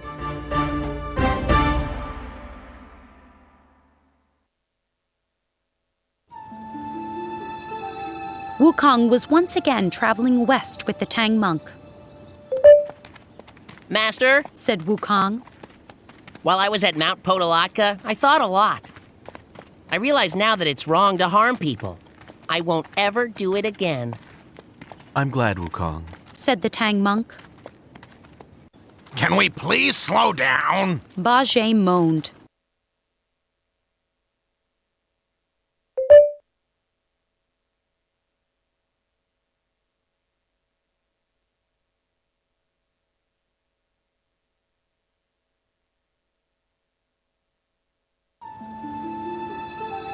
Wukong was once again traveling west with the Tang monk. Master, said Wukong. While I was at Mount Podolatka, I thought a lot. I realize now that it's wrong to harm people. I won't ever do it again. I'm glad, Wukong, said the Tang monk. Can we please slow down? Bajie moaned. I'm tired and it's hot. Wukong laughed. Not much has changed since I left. Bajie still complains all the time. Wu Jing wiped his brow. It is hot. Maybe we should take a break. Yes, said the Tang monk. But I don't understand why it's so hot. It's not summer. The travelers soon reached a village. An old man offered to take them in for the night. Later that evening, they were all eating dinner. Is it always so hot here? Asked Bajie. The man nodded. The mountain of flames is near here. It's always burning. Well, I'll be happy when we continue on our journey, said the pig. Then we can get away from this heat. Where are you going? Asked the man. We're going to the Western Paradise, said the Tang monk. The man frowned. You can't travel west from here. Everyone stopped eating and looked at the old man. Why not? Asked the Tang monk. The mountain of flames is to the west, said the man. It's impossible to pass. We'll go around it, said the Tang monk. The old man shook his head. All the land around the mountain is covered in flames. The land stretches far to the north and the south. It's impossible to go around. Then we must wait for a strong rainstorm, said Bajie. That will put out the flames. No, said the man. The flames are magical. There's just one spirit who can put them out. Who? Asked Wu Jing. She's called the Iron Immortal, said the man. She has a special fan that can put out the flames. It's made from a plantain leaf. Wukong stood up. Where does the Iron Immortal live? I'll demand that she put out the flames. She won't listen to you, said the man. She is very powerful. Wukong folded his arms in front of his chest. I am as powerful as a god. Just tell me where she lives. The old man told Wukong where the Iron Immortal lived. The monkey leaped into the air. The man gasped. He's a spirit. Wukong was soon on the Iron Immortal's mountain. He found a cave door and knocked. Open up, he demanded. The door flew open and a tall woman appeared. She held a large fan. Who are you? She asked. I am Sun Wukong. I need to borrow your fan. Sun Wukong? Ugh! cried the Iron Immortal. You are my worst enemy! Wukong was confused. I am? Why? The Iron Immortal glared at the monkey. My husband is the Bull Demon King, who used to be your friend. And our son is Red Boy. Because of you, Red Boy is a prisoner of the Bodhisattva Guan Yin. Wukong laughed. Red Boy isn't a prisoner. He is Guan Yin's student. He isn't evil anymore. The Iron Immortal shrieked. That's even worse! Wukong sighed. Can I please just borrow your fan for a little while? No, said the woman. Well then, can I speak with the Bull Demon King? Asked the monkey. He's at a banquet, said the Iron Immortal. Now leave. Wukong grew angry. I'm not leaving until I borrow your... Whoosh! The Iron Immortal waved the fan. A furious wind blew, and Wukong was gone. Journey to the West, Chapter 77, The Magic Fan.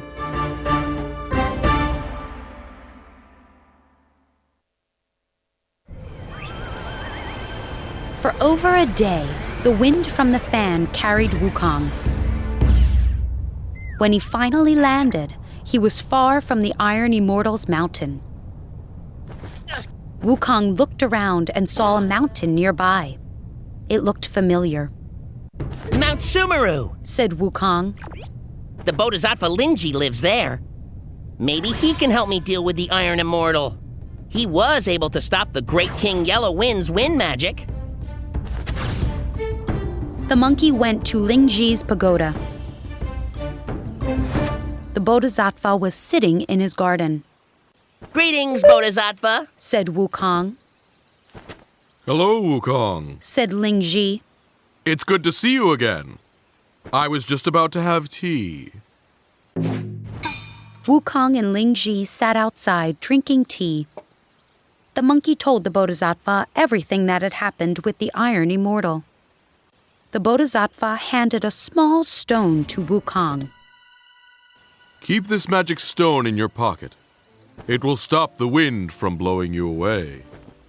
Thank you, Bodhisattva, said the monkey. Would you like to stay for lunch? Asked Lingji.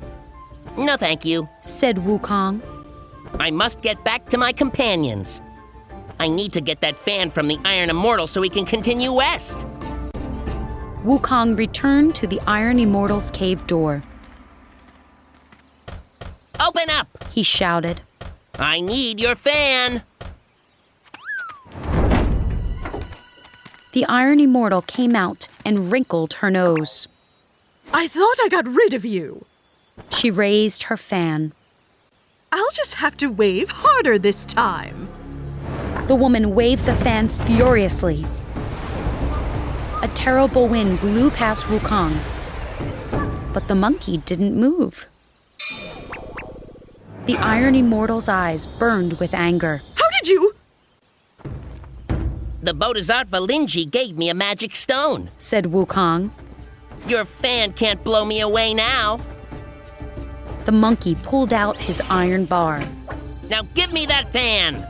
The Iron Immortal shot back into her cave. Before she could shut the door, Wukong turned into a cricket. He quickly leaped into the cave. Silently, he followed the Iron Immortal along a tunnel. When the woman reached a room, she sat down. She tucked the fan into her robe. Wukong is a horrible monkey, she said to herself. He forced my poor baby Red Boy to become good. Then he demanded to borrow my precious fan. The Iron Immortal reached for a cup of water. As she took a drink, Wukong leaped into the cup. Gulp. Inside the Iron Immortal's stomach, Wukong changed back into himself. Woomph! Pow! Boom! Pow! The monkey punched and kicked. The Iron Immortal fell to her knees. What was in that water? I feel awful. It was me! Shouted Wukong. I'm in your stomach now! And I won't stop punching and kicking until you give me that fan! Boom! Pow! Please stop, cried the Iron Immortal. You can have the fan. Just don't hurt me anymore. Wukong leaped out through the woman's nose and returned to his normal size. Give me the fan! He demanded. The Iron Immortal climbed back to her feet. She reached into her robe and pulled out a fan. Here, take it. Now leave. Wukong found his companions in the village with the old man. The monkey explained how he'd tricked the Iron Immortal. Wonderful, said the Tang monk. Now we can continue our journey.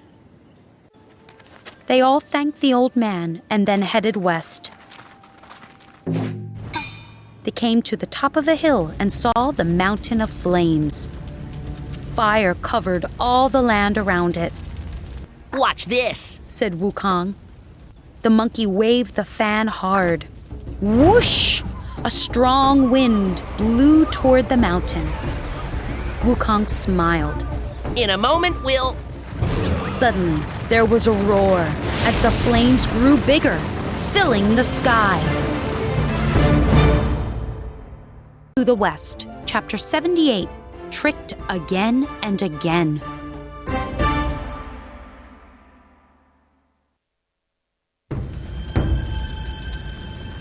Oh no! Wukong looked at the fan. This fan doesn't work! The Iron Immortal must have tricked me! The travelers backed away as the fire burned hotter.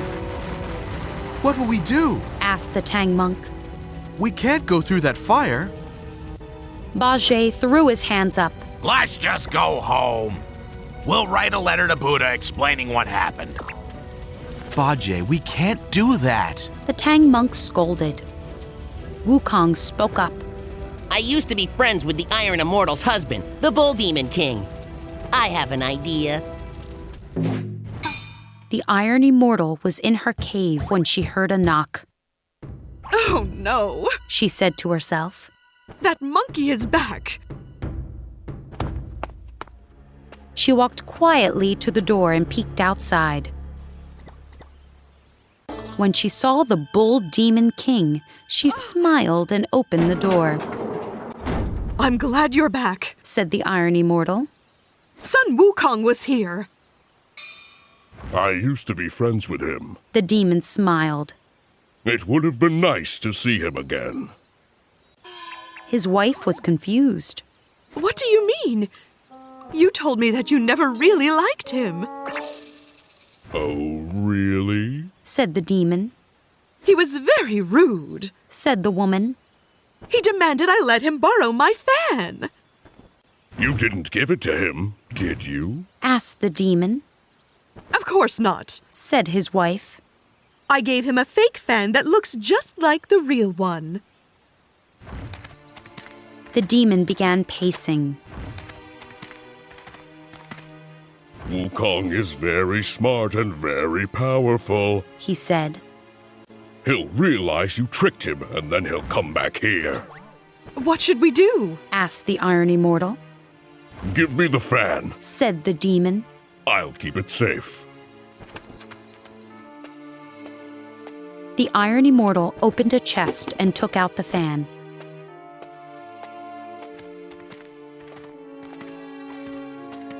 She handed it to her husband.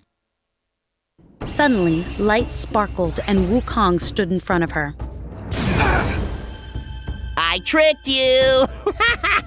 The monkey laughed and ran out of the cave. The Iron Immortal stamped her foot. She was still angry when her husband came home. Hello, dear, said the Bull Demon King with a big smile. But then his smile faded. What's wrong? Your friend, Son Wukong, was here, she snapped. He's not my friend, said the demon. Even before he defeated Red Boy, I never really liked him. Well, you'll like him even less now, said the Iron Immortal. He stole my fan! The demon looked surprised. That fan's wind magic is powerful. How did the monkey steal it? He tricked me into giving it to him, said his wife. He made himself look like you! The demon's face turned red. How dare he do that? He took a deep breath. Don't worry. I will find that rotten monkey. I'll get your fan back. The Bull Demon King stomped out of the cave. Wukong walked along the road, carrying the plantain leaf fan. He was still laughing about how he'd tricked the Iron Immortal. Then he saw Bajie approaching. Bajie? Cried Wukong. What are you doing here? I was coming to help you, said the pig.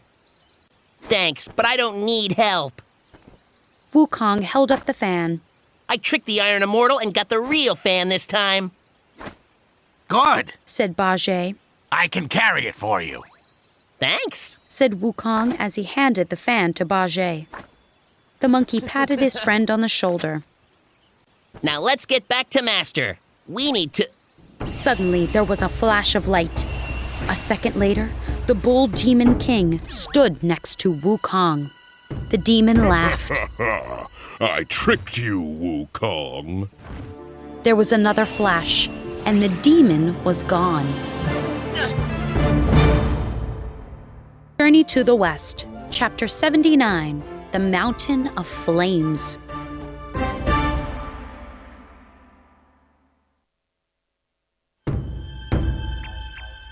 Wukong was furious. The Bull Demon King tricked me! The monkey rushed back to the cave and smashed the door. Crash! The Bull Demon King ran outside. You villain! He shouted. You destroyed my door! Give me that fan right now! Yelled Wukong. Or I'll destroy the rest of your mountain! Never! Said the demon. Wukong charged toward the demon. Poof! The demon turned into a crane and flew away. He's not the only one who can turn into other animals, thought the monkey. Wukong turned into a phoenix and shot after the crane. With his claws out, he swooped down at the crane. The crane dipped lower and Wukong missed. When Wukong looked back, the crane was gone. Where did he go? Thought Wukong. He looked down and saw an antelope grazing in a field. That's him! Wukong landed and turned into a tiger. He crept through the tall grass. When he got close to the antelope, he leaped. Light flashed, and the antelope turned into a huge white bull. The bull flew up into the sky, and Wukong followed. He had almost caught up to the bull when he heard a shout. Stand back, Wukong! It was a soldier from heaven. The Jade Emperor sent us to help you. More soldiers rushed toward the bull. With a snort, the bull spun around and flew the other way. But the other soldiers appeared and blocked the bull's path. Wukong watched as soldiers surrounded the bull. They moved in closer, their swords and spears all pointed at the bull. The Bull Demon King returned to his demon form. Please don't hurt me. The Iron Immortal was rushing toward the soldiers. Don't harm my husband, she cried. He didn't mean to be evil. One soldier lowered his sword. We won't harm you if you're truly sorry for being evil. But right now you're stopping the Tang monk from continuing his journey. Sun Wukong needs your fan. The Iron Immortal handed the fan to the soldier. Here's the fan, she said. We are truly sorry. My husband and I will be good Buddhists from now on. Just please, don't hurt us. The soldier looked at the Bull Demon King. The demon nodded. We promise. Very well, said the soldier. You two may return to your cave, but you must stay out of trouble from now on. The demon and his wife bowed and left. The soldier handed the fan to Wukong. It's good that you'll be the one to put out the mountain of flames, Wukong. Wukong was confused. Why? You're the one who caused the fire, said the soldier. It was when Lauza tried to burn you up in his pot. You leaped out of the pot, disturbing the fire in his workroom. A burning ember fell to earth that day and started the fire on the mountain. Wukong looked at the fan.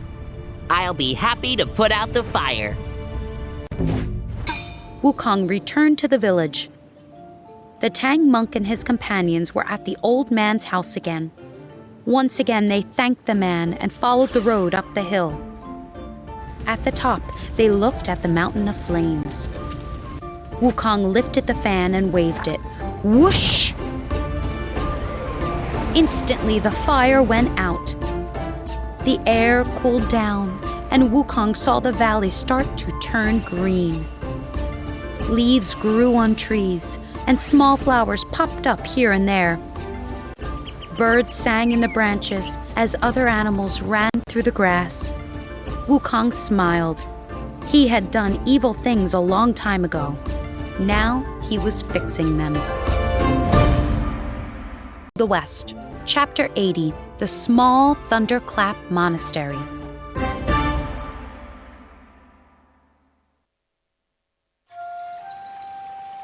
One afternoon, Wukong and his companions were resting by a stream. They were eating peaches and berries. We must be getting close to the Western Paradise, said the Tang monk. We've been traveling for years.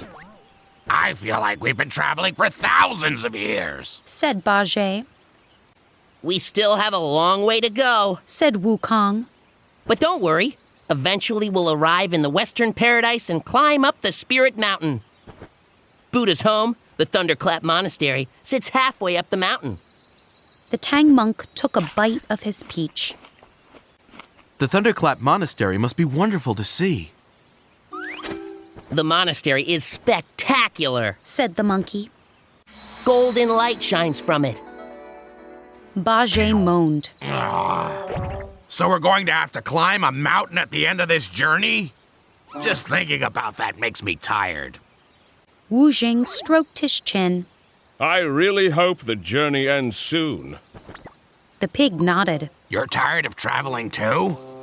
No, said Wu Jing with a serious look. I'm just tired of hearing you complain. Everyone was quiet for a moment.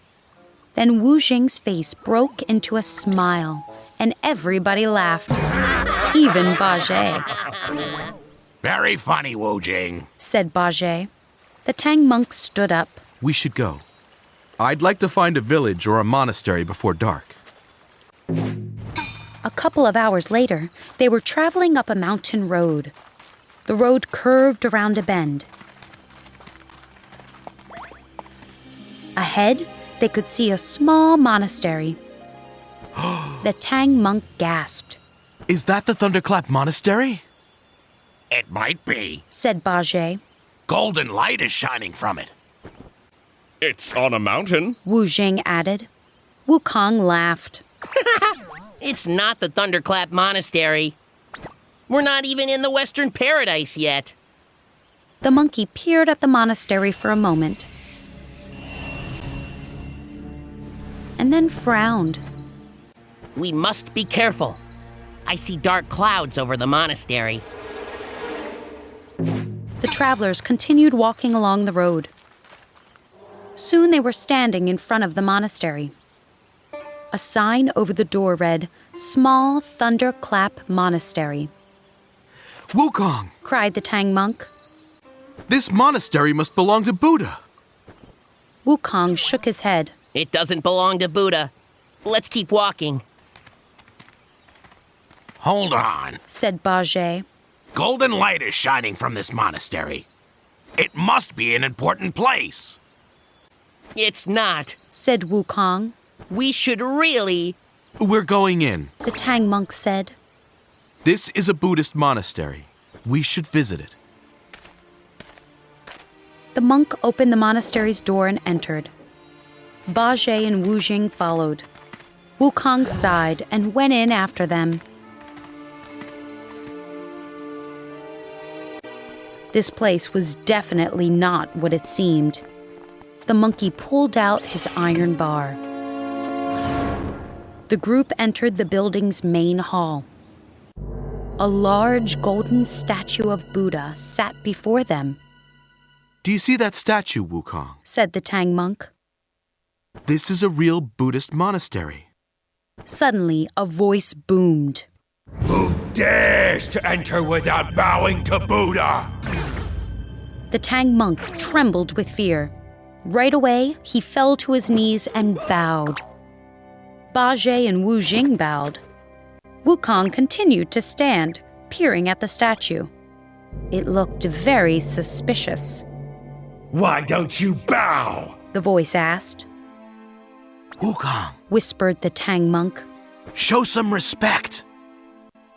I won't bow to you, shouted Wukong. I can see that you're really Clang! Before the monkey could finish yelling, a large pair of cymbals fell from above. They slammed together, sealing Wukong inside. Wukong! cried the Tang monk. Light flashed, and the statue turned into a demon with yellow eyebrows. The demon stood up and smiled. The Tang monk! To the West, Chapter 81, Help from a Dragon.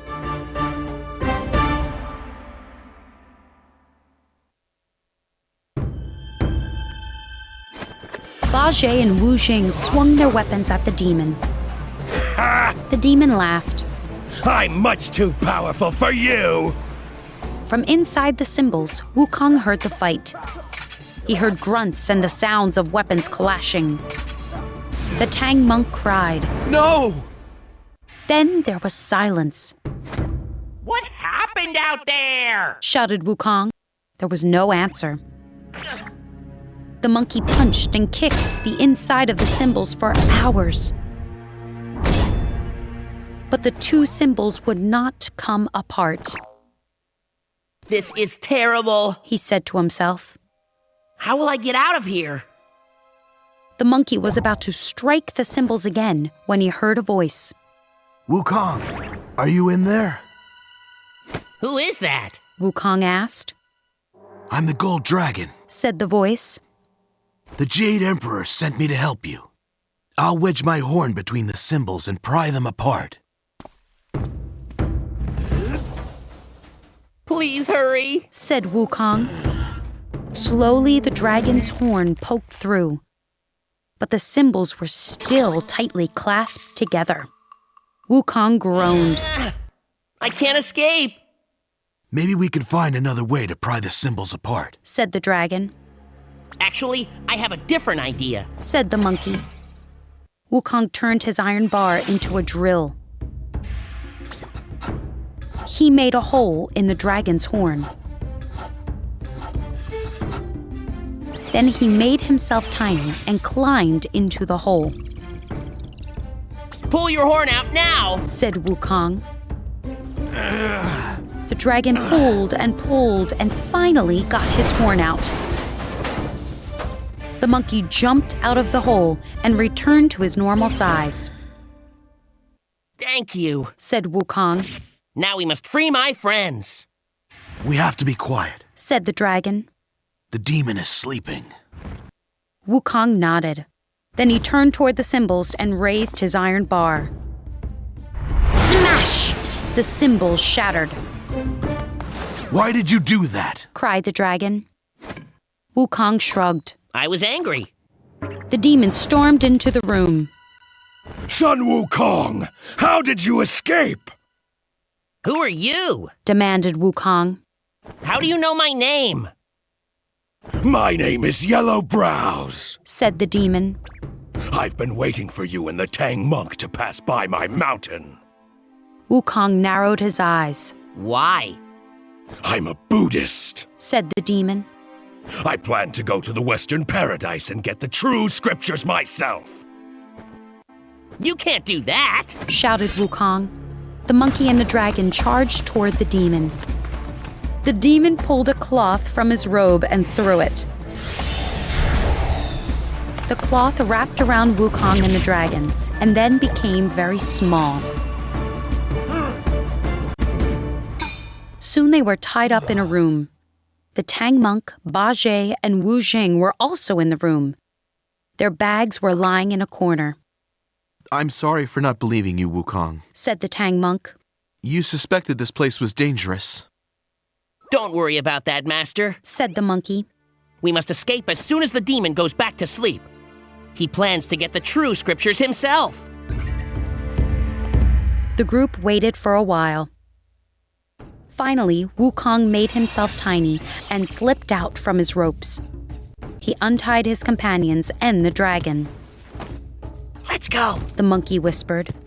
Ba Zhe, get the bags. Everyone, be quiet, the dragon warned. They tiptoed through the monastery and were soon outside. Wukong looked at Ba Zhe and frowned. Where are the bags? The pig moaned. Oh, I forgot them. Master's special robe is in one of those bags. Wukong sighed. Wait here. I'll go back in and get them. The monkey quietly hurried back to the room and grabbed the bags. But as he was leaving, he tripped and knocked over a statue. Bang! From another room, Yellow Brows shouted. What was that? Wukong gulped. Uh-oh!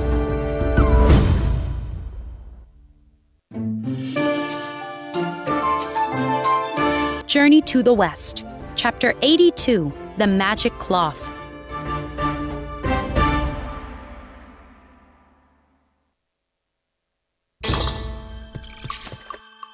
Oh no, thought Wukong. Yellow Brows is coming! The monkey jumped back to his feet and ran fast out of the monastery. When he got outside, everyone was waiting for him. Where are the bags? Asked Wu Jing. The monkey looked at his empty hands. He slapped his forehead. I must have dropped them. He heard footsteps approaching from inside the monastery. We can't worry about the bags now, whispered Wukong. Yellow Brows is coming. We have to go, quickly! He helped the Tang monk up onto the horse. The group hurried down the road.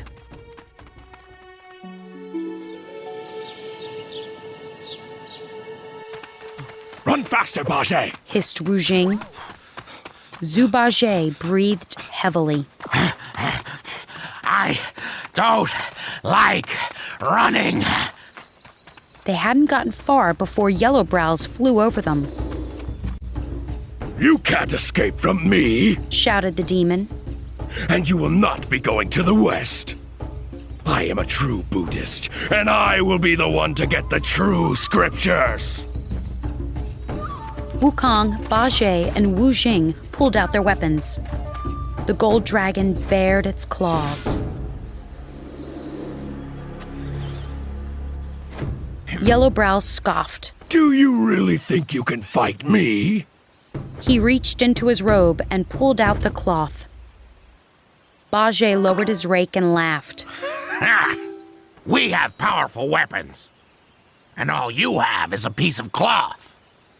That's not an ordinary cloth, warned the dragon. Yellow Brows threw the cloth toward the group. Look out! Cried Wukong. The monkey leaped up to the sky just before the cloth wrapped around his companions. Quickly, the demon grabbed the cloth with the group in it. He ran back into his monastery and slammed the door shut. Wukong sat down on a cloud to think. How could he rescue his companions? I can't ask the Jade Emperor for help, thought Wukong. He already sent the gold dragon, who was just captured again. Maybe I can ask Guan Yin for help. As Wukong was wondering what to do, two spirits approached him. One was a turtle and the other was a serpent. The two spirits each carried a sword and a shield. We're from Wudang Mountain, said the turtle. We've come to help you. The serpent nodded. We heard the Tang monk was captured by a demon called Yellowbrows. Thank you for coming, said Wukong. He quickly told them what had happened. Let's go to the monastery now, said the turtle. Yellowbrows won't be able to fight all three of us. We are much too powerful for him, added the serpent. Wukong led the two spirits down to the monastery. Just be careful of his cloth, warned the monkey. He'll try to capture us with it. Wukong banged on the monastery door. Release my friends right now, Yellowbrows. If you don't, I'll knock down your monastery. Then I'll smash your entire mountain. The door flew open. Yellowbrows stepped out and threw the cloth. Look out! cried Wukong. The monkey jumped out of the way, but the turtle and serpent weren't fast enough. The cloth wrapped around them. Laughing, the demon grabbed the bundle and went back into the monastery. Wukong flew back up into the sky. He sat on a cloud and moaned. Now what will I do? He was still thinking when he heard a voice. Hello, Wukong. Wukong looked toward the voice and saw a man with a big belly. The man was smiling. Do you know who I am? asked the man. Wukong smiled. You're the Buddha Maitreya! Yes, said Maitreya. And I've come to help you.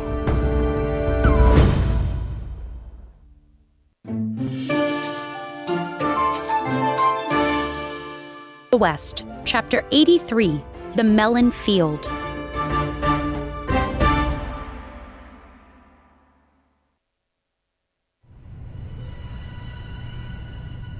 Are you sure you can help? Wukong asked the Buddha Maitreya. Yellowbrows is powerful. He captured everyone with a magic cloth. He trapped me in a pair of symbols. I can defeat Yellowbrows, said Maitreya. He used to be my student. The cloth and symbols are precious Buddhist treasures that he stole from me. Wukong gulped. Sorry, but I, destroyed the symbols. Maitreya smiled. Don't worry about that. We must capture Yellowbrows. I'll tell you my plan. Wukong stormed up to the monastery door again. Yellowbrows! He shouted. Return my friends or I'll smash your entire mountain! The door flew open and Yellowbrows stepped out. How dare you threaten me? Do you know how powerful I am? You're not powerful, said the monkey. You just think you are because you have that cloth. I bet you're too scared to fight me without it. I'm not scared of you, said the demon. He went back inside and came back a moment later. He was holding a heavy wooden club. Wukong pulled out his iron bar as the demon rushed toward him. Wham! Their weapons smashed together again and again. As he fought the demon, Wukong took small steps backward. Slowly, he moved the fight away from the monastery. Soon they were fighting in the valley at the bottom of the mountain.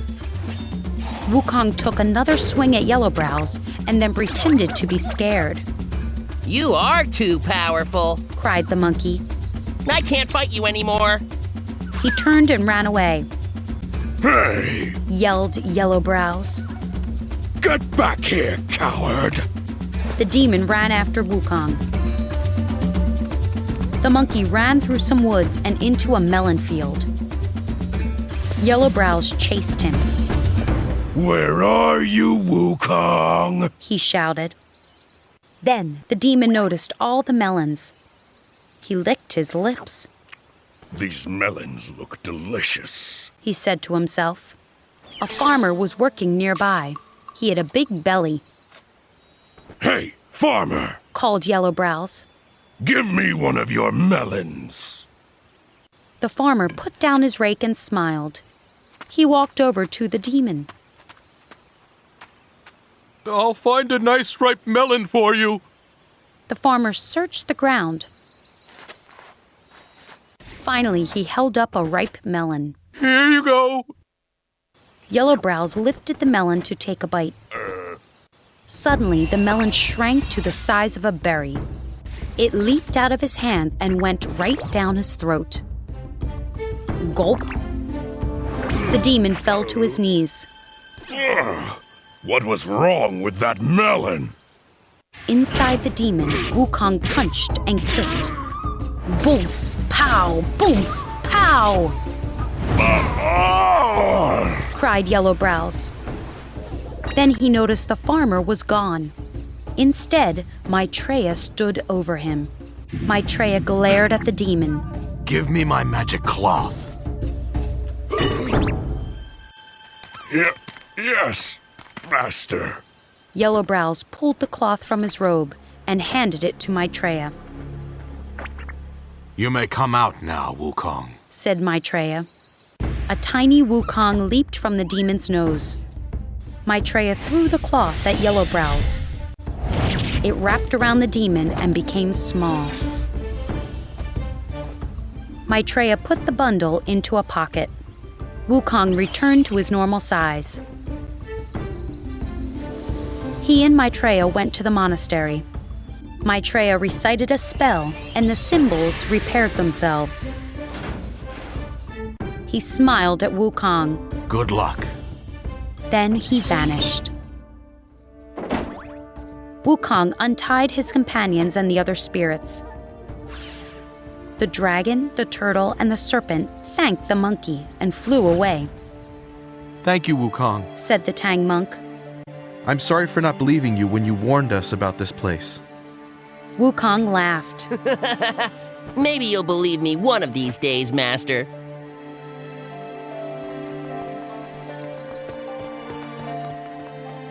The travelers went outside and continued west.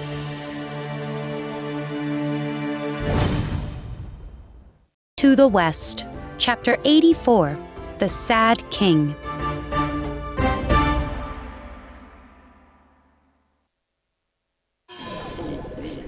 I wish I had money. Bajie moaned. All this food looks so good. The travelers were walking through a city in the Scarlet Kingdom. The streets were lined with people selling food and other goods. Stop thinking about food, Bajie, said Wu Jing. What's going on over there? Asked the Tang monk. He pointed to a crowd of people reading a sign on a wall. The travelers walked over to the crowd. The sign read, "The King of the Scarlet Kingdom is seeking help. Anyone who can defeat demons must report to the royal palace." The Tang monk sighed.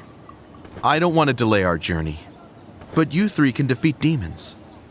We must report to the palace. Don't worry, Master, said Wukong. I'm great at defeating demons. This won't take long. I hope they have food at the palace, said Bajie. I'm starving. The travelers arrived at the palace gate. They spoke with a guard, who then led them into the court.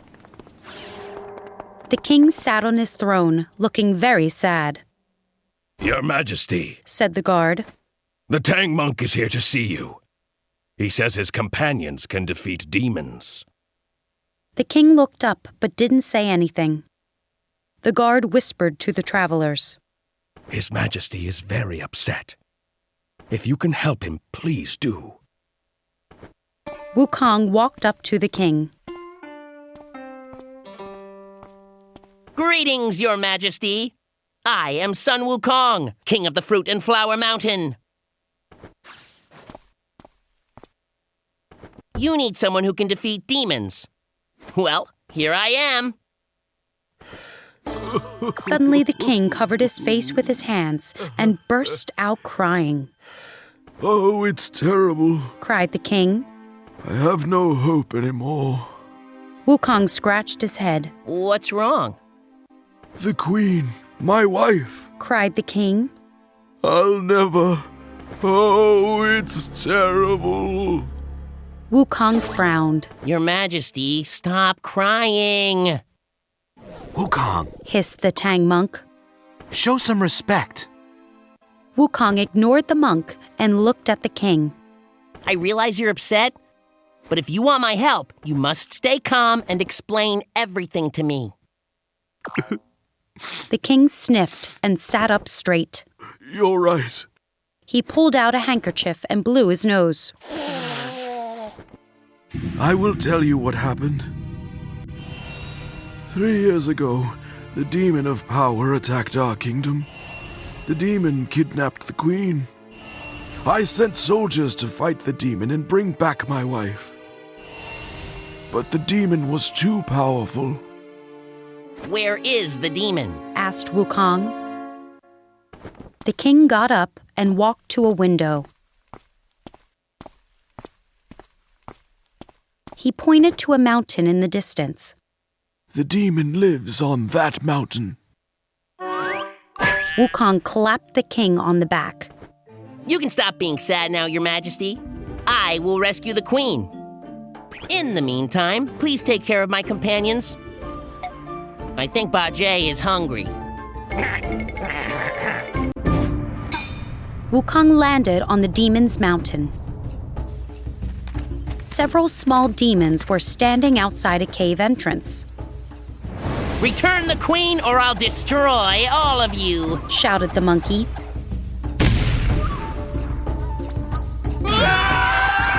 Cried the small demons as they ran into the cave. Wukong heard another voice inside the cave. What's going on? It said. Master! Cried one demon. There's a monkey outside. We must return the queen or he'll destroy all of us. A large demon with broad shoulders came out of the cave. He wore 3 bells. I am the demon of power, shouted the demon. Get off my mountain. Wukong was furious. Do you know who I am? I'm the... Whoosh! Flames shot all over, smoke filled the air, and sand whipped past Wukong. The monkey coughed as sand flew up his nose. This is awful, cried Wukong. He covered his face and leaped off the mountain.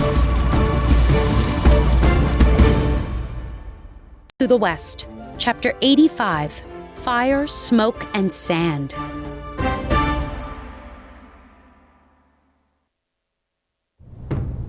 Wukong landed on another mountain peak. The monkey groaned. That fire and smoke were awful. And the sand went right in my nose. He looked at the demon of Power's mountain. The fire and smoke were now gone. Wukong was about to return to that mountain. But then he hesitated. The demon will just use the same trick again, thought the monkey. I'll sneak into his cave and look around. Maybe I can find out how he created the fire, smoke, and sand. Wukong turned into a bug and flew back to the demon's mountain.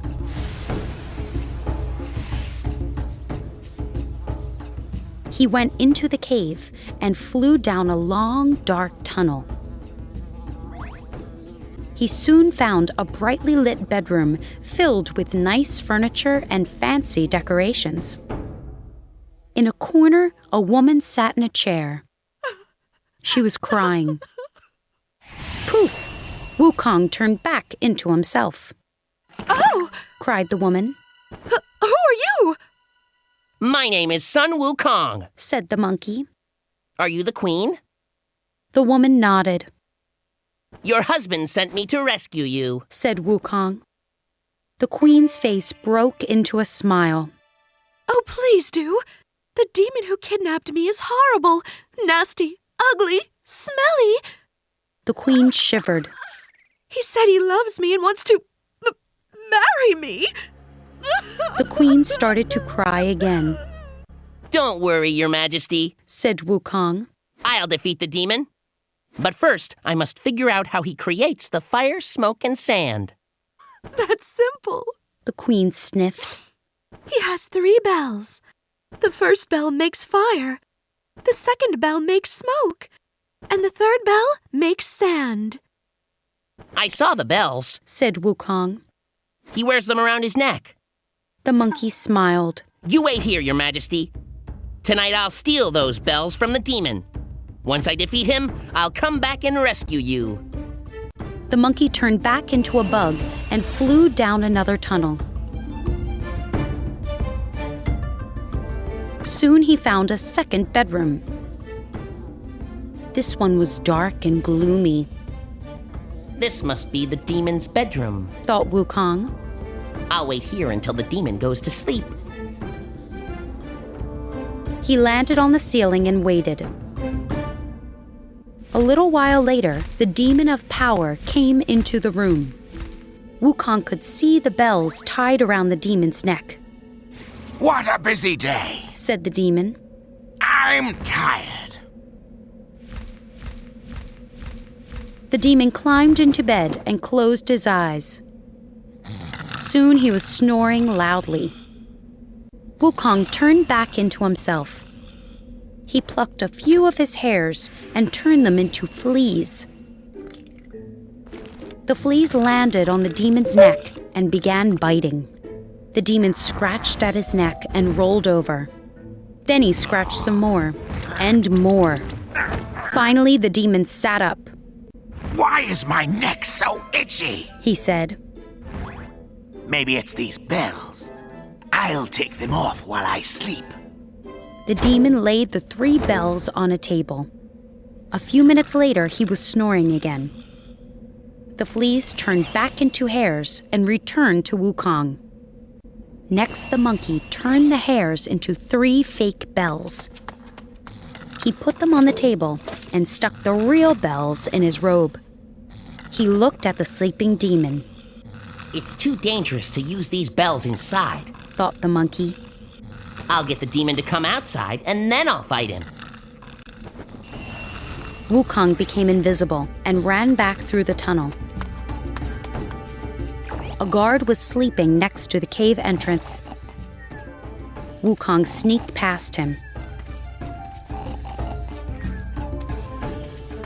Once he was outside, the monkey shouted, Return the queen right now! If you don't, I'll smash your entire mountain! Journey to the West, Chapter 86, Magic Bells.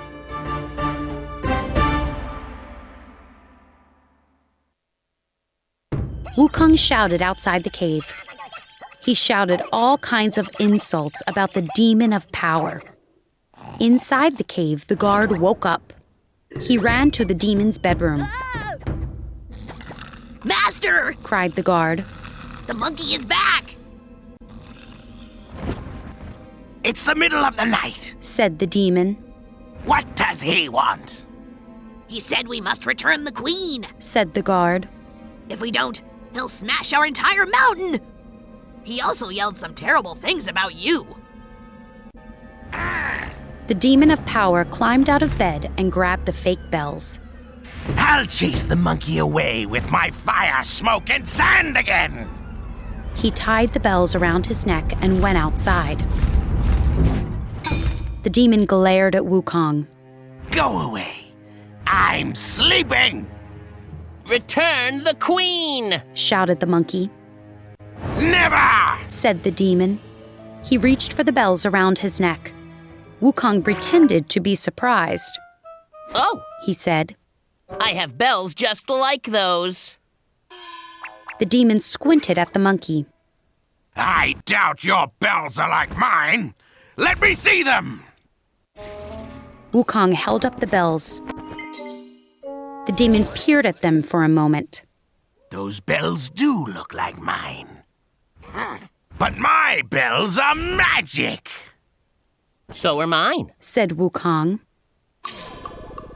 My bells can make fire, smoke, and sand, said the demon. That's interesting. Wukong smiled. My bells can do that too. Really? The demon of power looked surprised. Let's compare bells to see whose work better. Okay, said Wukong. You go first. I was planning to, said the demon. He shook his bells. Nothing happened. He shook the bells again. Again, nothing happened. That's strange. The demon mumbled. He looked closely at the bells. These bells worked fine yesterday. Wukong tried not to laugh. Let's see if my bells work, he said. The monkey shook the bells. Whoosh! Fire, smoke, and sand rushed toward the demon. Ah! Cried the demon. He covered his face and fell to the ground. Wukong pulled out his iron bar and got ready to strike. Wukong, stop! Shouted a voice. The monkey looked up and saw Guan Yin coming down from the sky. Wukong bowed. Greetings, Bodhisattva. I was just going to destroy this demon. You must not harm him, said Guan Yin. He's my pet wolf. He escaped from heaven. The Bodhisattva looked at the demon. Return to your true form. Light sparkled, and the demon turned into a huge wolf. Guan Yin climbed onto the wolf's back. She looked at the wolf's neck and then at Wukong. Give me the bells, Wukong. What bells? Wukong held the bells behind his back.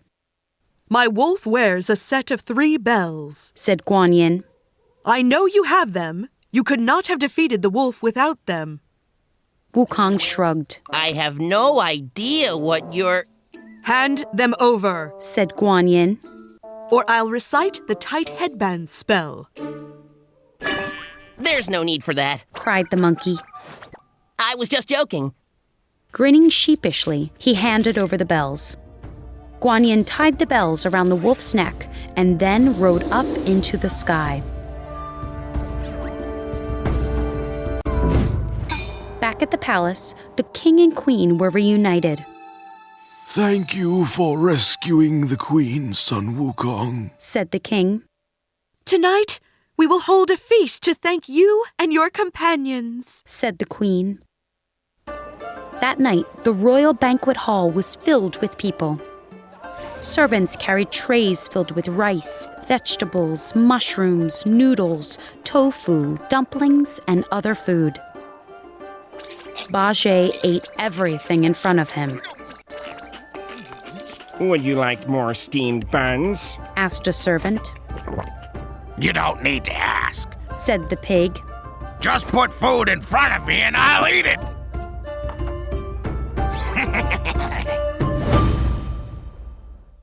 Journey to the West, Chapter 87, The 3 Young Women.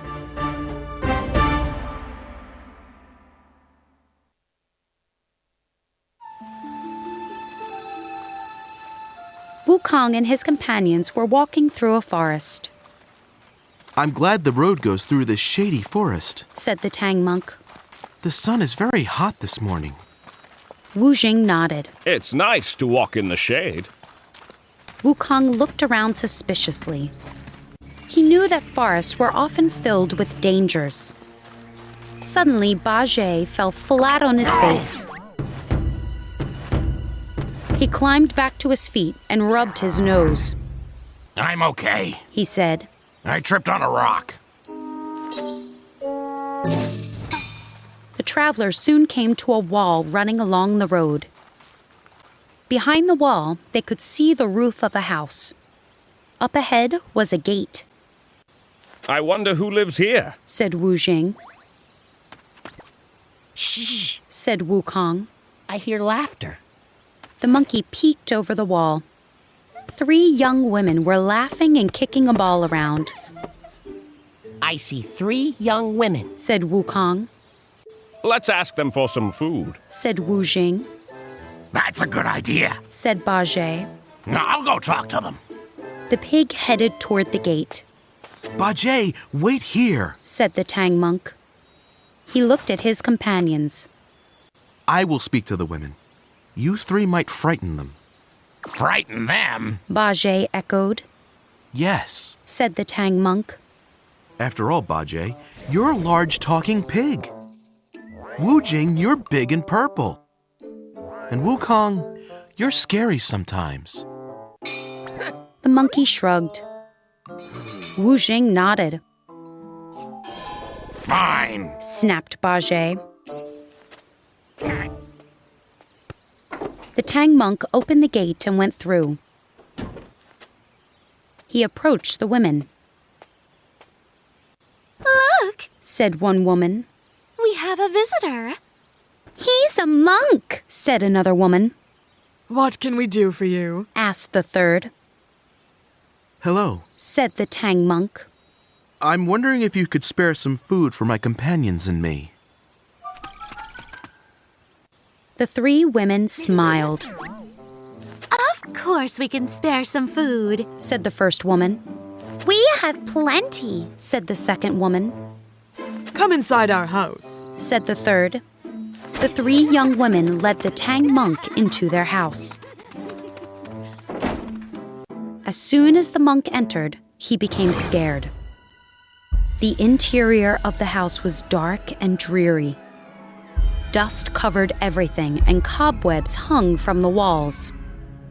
Tell us, monk, said one woman. Why are you walking through our forest today? The Tang monk looked around nervously.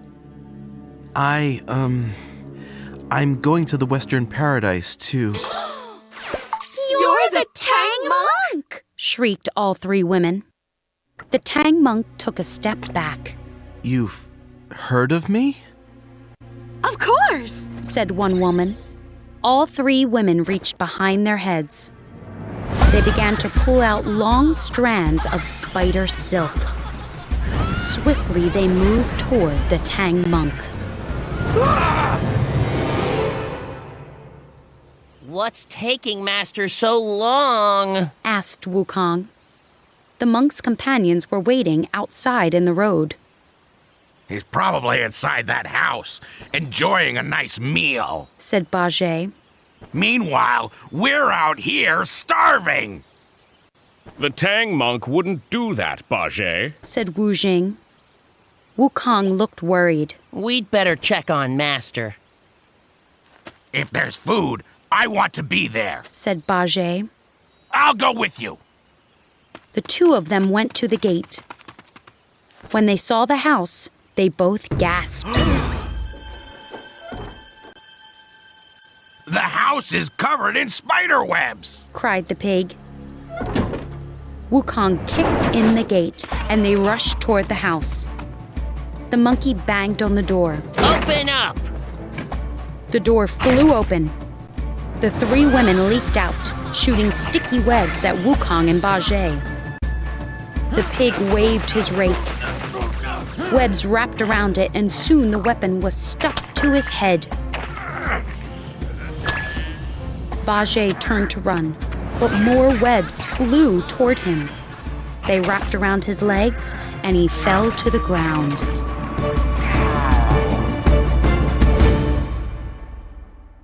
Journey to the West, Chapter 88, The Priest's Plan.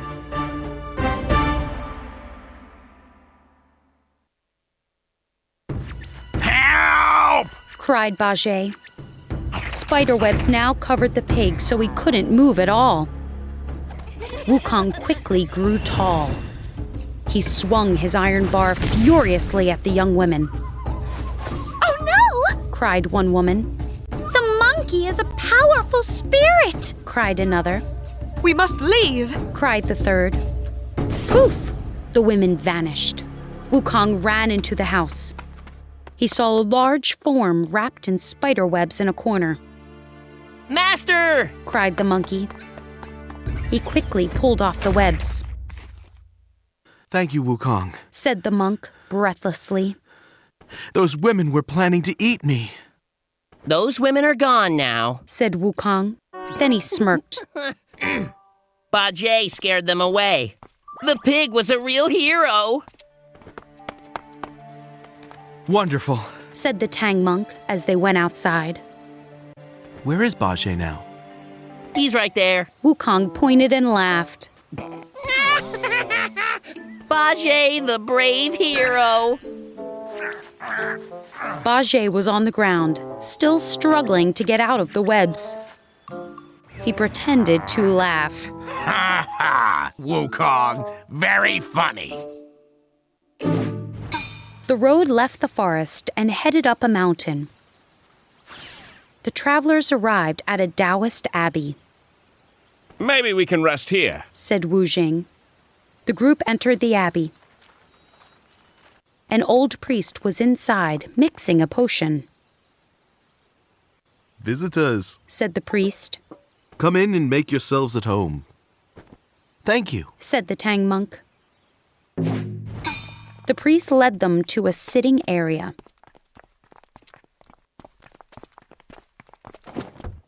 You're Buddhists, the priest observed as everyone sat down.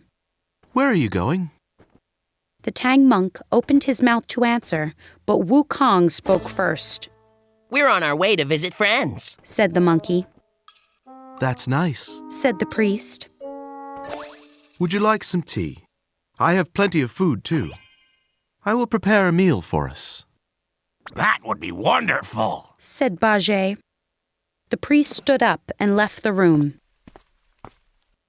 Wukong, why did you lie to the priest? Asked the Tang monk. I'm just being careful, said the monkey. We shouldn't tell everyone we meet that you're the Tang monk. Wu Jing nodded. Wukong is right, Master.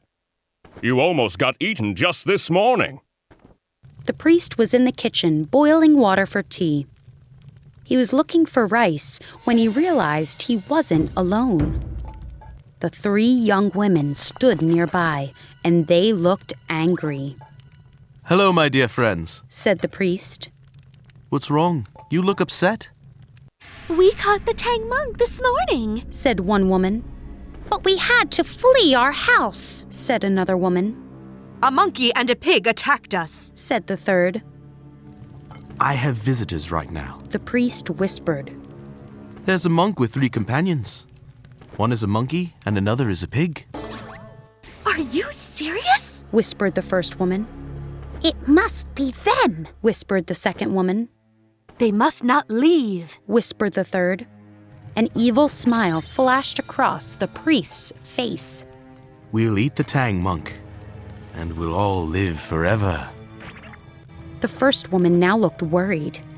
But how will we defeat the monk's companions? That monkey is powerful. The priest went to a cabinet and pulled out a small bottle. I'll add this poison to their tea. The priest returned to the travelers. Sorry I took so long, he said, smiling. The meal will be ready soon. Here's your tea. Thank you, said the Tang monk. Wukong looked at the priest and suddenly felt suspicious. There was something evil behind the man's smile. The monkey glanced at his tea. It didn't look quite right. Master! cried the monkey. Don't drink the... But it was too late. The monk, Wu Jing, and Bajie were already sipping their tea.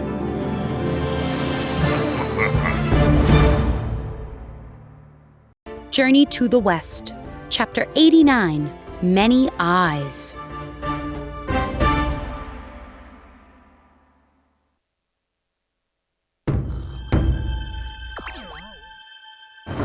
Wukong gasped as his companions began to look ill. The Tang monk's head bobbed forward, and his teacup dropped from his hand. And then, thump! The monk toppled to the floor. A moment later, Wu Jing and Bajie passed out too. Evil villain! Wukong jumped to his feet and pulled out his iron bar. The priest backed away. Just then, a door burst open, and the three women ran into the room. You again? Cried the monkey. He leaped out of the way as the women shot webs at him. He jumped up, did a flip in the air, and landed directly behind the women. Furiously, he slammed his iron bar down. Wham! There was a puff of smoke. When it cleared, a dead spider lay where one of the women had been. The other two women stared in horror. He destroyed our sister! Cried one. He's a monster! Cried the other. Wukong charged toward them. He knocked flying webs out of his way and then... crack! Bam! Both women were gone. In their places lay dead spiders. Those spider spirits were my dear friends, cried the priest. His eyes burned with fury. You will regret destroying them. The priest opened his robe, revealing a body covered in eyes. Suddenly, blinding light shot from the many eyes. Ah! The light is too bright! Cried the monkey. He covered his own eyes and ran all over the room. But he couldn't escape the blinding light. Finally, he slammed his iron bar into the abbey's stone floor. A huge hole opened up. The monkey jumped in and turned into a mole. Using his claws, he tunneled until he was sure he was far from the abbey. When Wukong popped up out of the ground, he turned back into himself. Bright light was shining from the abbey. Even from far away, the light burned the monkey's eyes. Wukong turned away. What will I do? I have no way to save my friends. That priest's light is too powerful. He sobbed and sobbed until he heard a voice say, Don't cry, Wukong. The monkey looked up. A tall woman was standing over him. I am the Bodhisattva Pralambra, said the woman. That priest is a centipede spirit called the Demon Lord of Many Eyes. I am the only one who can defeat him. Pralambra pulled a small needle from her sleeve. Turning, she threw the needle into the beams of light. Crack! The sound thundered in the sky, and the beams of light vanished. Wukong and Pralambra returned to the abbey. The priest lay shaking on the floor. All of his eyes were squeezed shut. Pralambra pointed her finger at the priest, and he turned into a giant centipede. Pralambra took a bottle out of her sleeve. Here, Wukong, said the Bodhisattva. These pills will cure your companions. I will take the centipede with me to be punished. Wukong bowed. Thank you, Bodhisattva.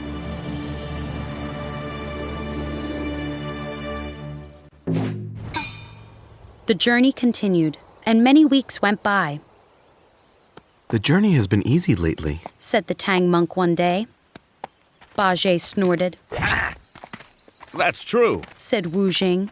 It's been weeks since any demons tried to eat Master.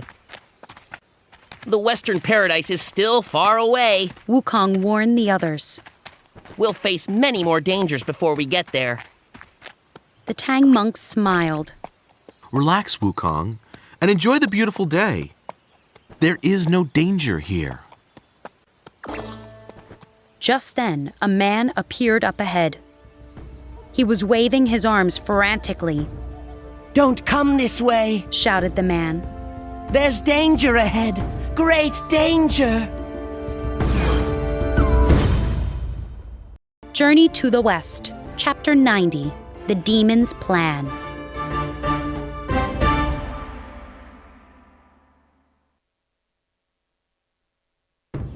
The man on the road continued to wave a warning. Trembling with fear, the Tang monk fell from his horse. Wuxing rushed over to help him stand up.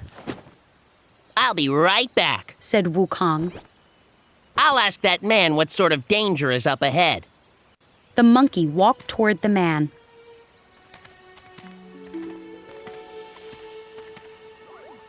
Looking closely, Wukong could tell that he was not an ordinary man. Hello, Venus, said Wukong with a smile. The man smiled back. Yes, it's me, the spirit of the planet Venus. I came in disguise to warn you, Wukong. There are 3 powerful demons on the mountain up ahead. The first is a lion demon. The second is an elephant demon. And the third is a raptor demon. The monkey shrugged. Thanks for the warning, Venus. But I'm not worried about 3 silly demons. Venus shook his head. You should be worried. The 3 demons command a demon army.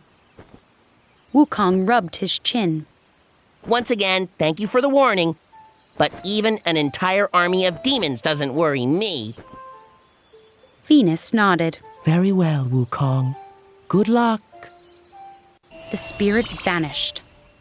The monkey walked back to his companions. Well, said Bajie. What did the man say? Is there danger up ahead? Are there demons? Asked the Tang monk, still scared. Actually, yes, said Wukong. There's an army of demons, but I'm not worried. The Tang monk's jaw dropped. How can you not be worried? Wukong laughed. Master, have you forgotten? I once defeated Heaven's entire army. Wuxing frowned. Yes, we all know about that, Wukong. But this is different. The Tang monk is with us. We must keep him safe. Bajie nodded. Yes, and I'd like to be safe too. Wukong sighed. You're right. We can't let the demons harm Master. He gave a sideways glance at Bajie and smirked. Or the pig. Bajie snorted. You all wait here, said Wukong. I'll check out the mountain to see how big the demon army is. The monkey flew to the mountain. Several demons were talking in front of a cave. They were dressed like military officers. Wukong spied on them from behind a rock. The Tang monk will be coming over our mountain soon, said a demon general. Our leaders want all the troops to watch for him. I hope we catch the Tang monk, said a captain. I've heard that anyone who eats him will live forever. Wukong was furious. How dare they plan to eat Master? The demons were still talking. But who'll get to eat the monk? Asked another captain. There are thousands of troops in our army. We'll all get to eat him, said the general. Our leaders promised to share him with the entire army. The other officers nodded and smiled. That was very kind of our leaders, said a captain. We must be careful, though, warned the general. Why? Asked a colonel. The monk is just a man. He can't possibly stop us. I've heard that the Tang monk isn't alone, said the general. Sun Wukong is with him. Everyone grew quiet. He's the spirit who defeated Heaven's entire army, whispered a captain. Another captain nodded. He is quite powerful. Wukong beamed proudly when he heard that. Don't worry about Sun Wukong, said the general. Just tell the troops to watch for the Tang monk. Yes, General, said the colonel. I have an idea, thought Wukong. The monkey made himself look like a demon general. Then he stepped out from behind the rock and hurried over to the officers. I have good news, shouted Wukong. The Tang monk is heading toward our mountain. To the west, Chapter 91, The Demon Officers.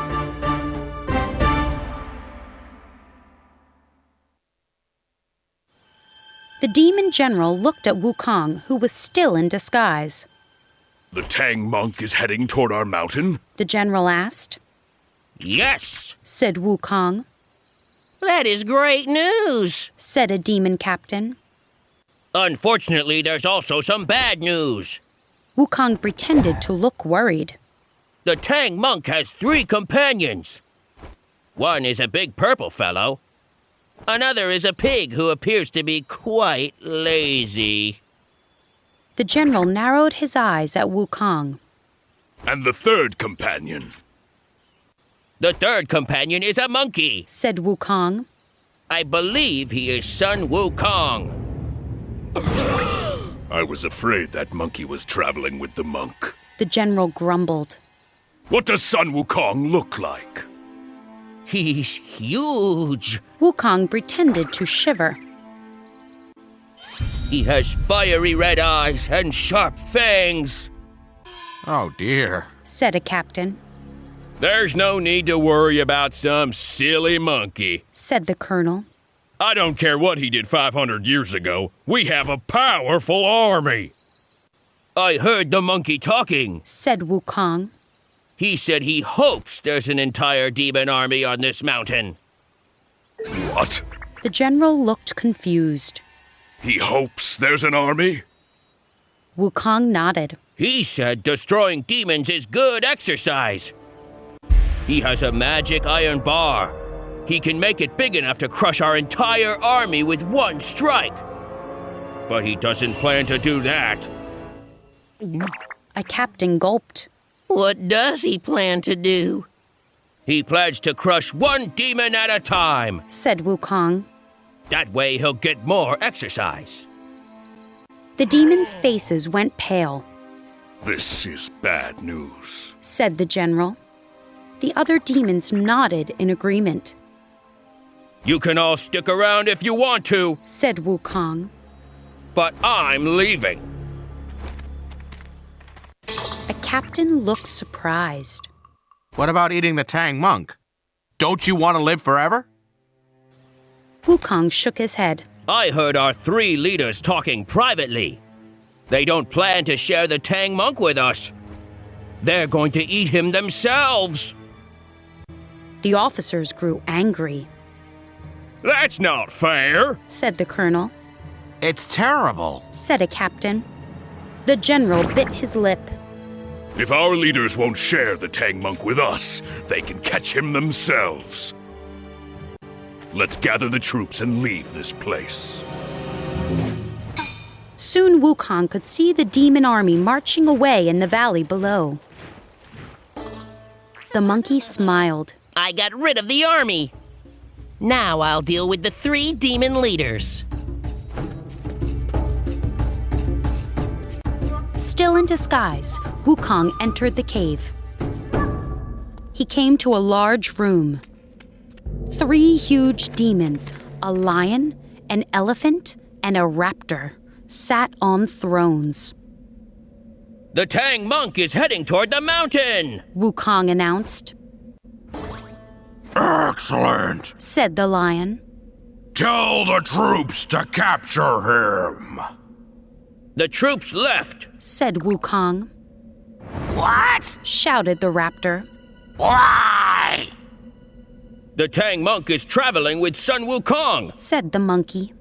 The troops were afraid of the monkey. So it's true that Sun Wukong is with the monk, said the elephant. That monkey is powerful. We should leave the Tang monk alone.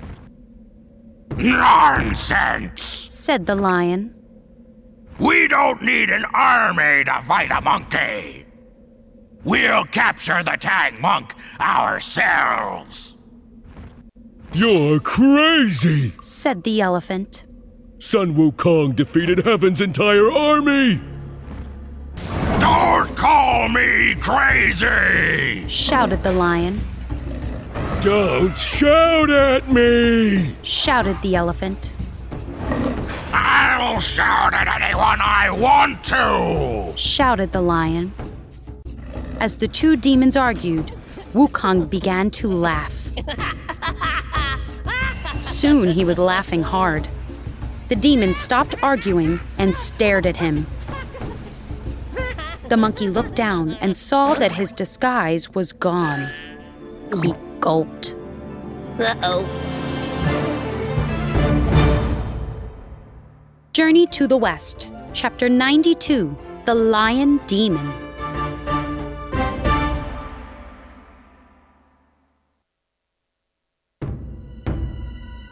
The elephant pointed at Wukong. He's not a demon, he's a monkey! He's not just a monkey, said the raptor. He's Sun Wukong. Get him! The lion pounced. Wukong shot out of the cave as fast as he could. He didn't stop running until he was far from the cave. Phew, the monkey said to himself. That was close. I guess when I laughed, I broke my concentration. That must have made my disguise vanish. Wukong returned to his companions. Well, said Wu Jing. Is there an army up ahead? I scared away the entire army, Wukong boasted. But there are still 3 powerful demons on the mountain. They plan to capture Master and, well, eat him. Oh! cried the Tang monk, nearly falling over. Wu Jing caught him. Don't worry, Master, said Wukong. We won't let those demons harm you. But we do have to destroy them before we cross the mountain. It's good that we discovered their plan before we went up the mountain. The Tang monk nodded, wringing his hands nervously. Wukong turned to Bajie and Wu Jing. Someone needs to help me get rid of the demons. I'll go with you, said Bajie. I'll stay here and look after the Tang monk, said Wu Jing. Wukong and Bajie went to the cave entrance. The monkey pulled out his iron bar. Bajie raised his rake. I'll do all the talking, said Wukong. What are you going to say? asked Bajie. I'll just ask them nicely to leave, said Wukong. He turned to the cave entrance. Demons! he shouted. Leave this mountain now or we'll knock it down and crush all 3 of you. For a moment, everything was quiet. Then the lion stepped out of the cave. He towered over the monkey and the pig. Why are you out here yelling? asked the lion calmly. You, the elephant, and the raptor must leave this mountain at once, said Wukong. Why must we leave? asked the lion. We're not bothering you. Villain! shouted the monkey. I know you're planning to capture and eat the Tang monk. We haven't touched the Tang monk, said the lion. But you, Sun Wukong, you scared away our entire army. You're the villain here. I'm not a villain, shouted Wukong. He raised his iron bar and charged toward the lion. The lion opened his mouth wide, revealing huge, sharp fangs. Wukong swung his iron bar. The lion pounced and gulp. Bajie's face went white with horror. Yikes! He cried. That lion just swallowed Wukong! The pig ran as fast as he could. He didn't stop running until he reached Wu Jing and the Tang monk. What happened? asked Wu Jing. Where's Wukong? The journey is over, said the pig between breaths. Wukong got eaten. What? cried the Tang monk. Bajie shook his head. We should all just go home. Meanwhile, the lion went back into the cave. His chest was puffed out, and he wore a big smile. What happened out there? asked the elephant. Did you scare away Sun Wukong? Not exactly, said the lion. Well, Where is he? asked the raptor. The lion patted his belly. He's in here. You ate him? asked the elephant. I did, said the lion. The raptor shook his head. That was a bad idea. Why? asked the lion. Sun Wukong is immortal, said the raptor. He's probably still alive inside you. Yes, I am still alive. Wukong suddenly shouted. It's nice and warm in here. To the West, Chapter 93, A Problem for the Lion Demon.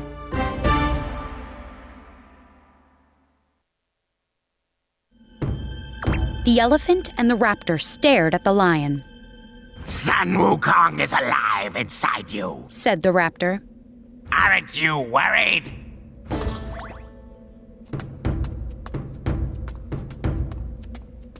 The lion sat down on his throne. Worried about what? Well, said the raptor, the monkey is talking inside you. Doesn't that bother you? Let him talk, said the lion defiantly. It doesn't bother me at all. What shall I talk about? Wukong called. Who wants to hear a story? The elephant shook his head slowly. What if the monkey never stops talking? You'll never get any sleep.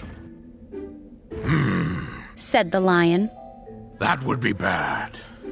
He thought for a moment. I know what to do. I'll stop eating. What will that do? asked the elephant. Yes, said Wukong. What will that do? If I don't eat, Wukong doesn't eat, said the lion. I'll make him starve. Wukong laughed. Nice try, lion, but I'll just turn one of my hairs into a stove. I'll cook a nice meal in here. Oh dear. The raptor shook his head. If that monkey fires up a stove, it will make you very hot. Plus, it will create lots of smoke. The smoke will fill your head, and you'll never stop sneezing. At last the lion was starting to look nervous. That would be terrible, he said. I'd better cough out Wukong. The lion went to the middle of the room. He bent over and coughed. Wukong laughed. Ha ha! I'm still in here.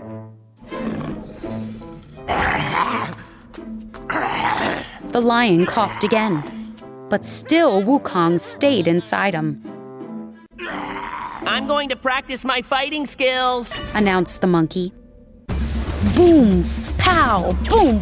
Pow! Wukong punched and kicked inside the lion. The lion fell to his knees. No! He moaned. It hurts! It hurts! Wukong, please stop! Let's make a deal, said Wukong. I'll come out if you promise to let us cross the mountain safely. The lion looked up at the raptor and the elephant. They both nodded. We promise. The lion moaned again. Okay then, said Wukong. I'm coming out. Wukong started the climb up the lion's throat. Just as he reached the lion's mouth, Wukong heard whispering. Lion, I have a plan, whispered the elephant. When Wukong tries to come out of your mouth, bite him. I don't know, whispered the lion. Wukong is very strong. My belly still hurts. Chomp him quickly before he can fight back, whispered the elephant. Okay, said the lion. Those dumb demons, thought Wukong. Don't they realize I can hear them? He pulled out his iron bar. Shall I come out now? asked the monkey. Yes, said the lion. Wukong heard the three demons snickering. Okay, said Wukong. I'm coming out. He held out the iron bar. The lion bit down hard on the bar. Crack! A tooth shattered into tiny pieces. Oh! Oh! Oh! The lion howled in pain. Tears streamed down his face. He rolled around on the floor, holding his paws over his mouth. You villains! Wukong shouted. I heard you whispering! I'm sorry! The lion was still crying. I won't try to bite you again! Please don't hurt me anymore! Wukong hesitated. I'm coming out now. You'd better not try any more tricks. We won't, said the elephant. We promise, said the raptor. Wukong popped out of the lion's nose. He glared at the demons for a moment and then walked out of the cave. As soon as the monkey was gone, the elephant turned to the other two demons. I have a new plan for capturing the Tang monk. Journey to the West, Chapter 94, The Elephant Demon.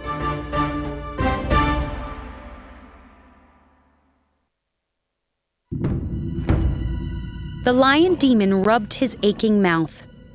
Let's leave the Tang monk alone. Wukong is dangerous. The raptor nodded. Bah! The elephant demon waved his hand. I'm not afraid of that silly monkey. I have a perfect plan to defeat him and capture the Tang monk. The lion shook his head. The last time you had a plan, I wound up with a broken tooth. The elephant snorted. Just leave everything to me. Wukong returned to his companions. He heard Bajie and Wu Jing arguing. We can't go home, shouted Wu Jing. We're on an important journey. But Wukong got eaten by the lion demon, said Bajie. Without Wukong, we'll never get to the Western Paradise. Here I am, said the monkey. Everyone spun around. You're alive! cried the Tang monk. Yes, I am, said Wukong. I beat up that lion's insides and broke one of his teeth. The demons are scared of me now. They promised to let us cross their mountain safely. That's wonderful, said the Tang monk. Wu Jing helped the monk climb onto the horse. The other travelers started walking. They hadn't gone far when they saw a large figure ahead blocking the road. That's the elephant demon, said Wukong with a frown. What's he doing here? We want the Tang monk, shouted the elephant. The Tang monk fainted. Wukong turned to Bajie. I've been dealing with these demons all day. It's your turn to fight them. Bajie sighed. Okay. Waving his rake, the pig charged toward the elephant. You'll never harm my master! The elephant blocked the rake, spun around, and struck back.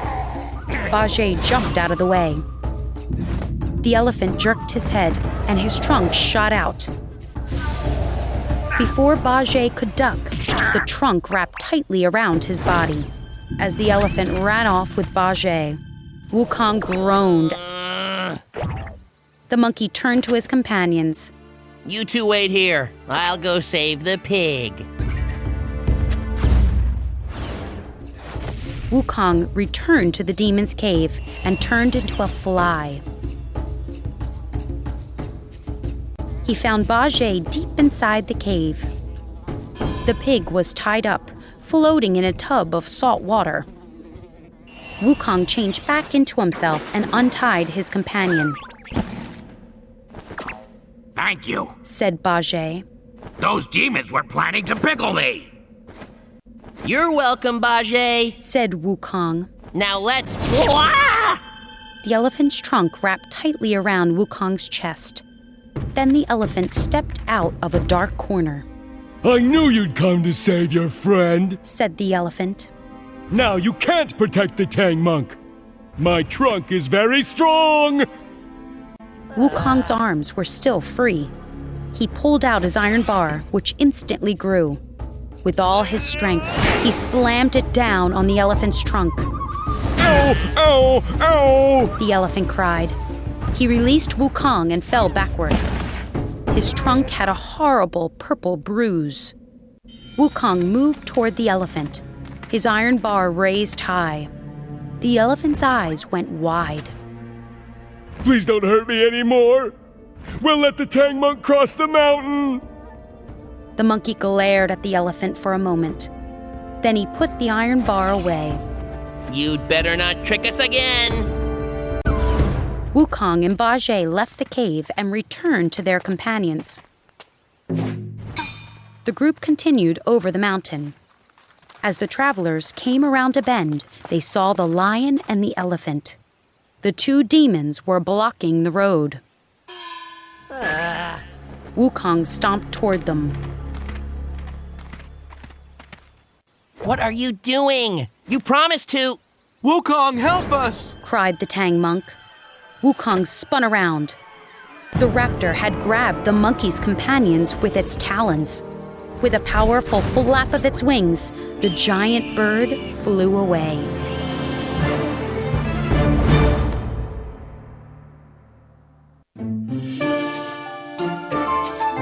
Journey to the West, Chapter 95, The Raptor Demon.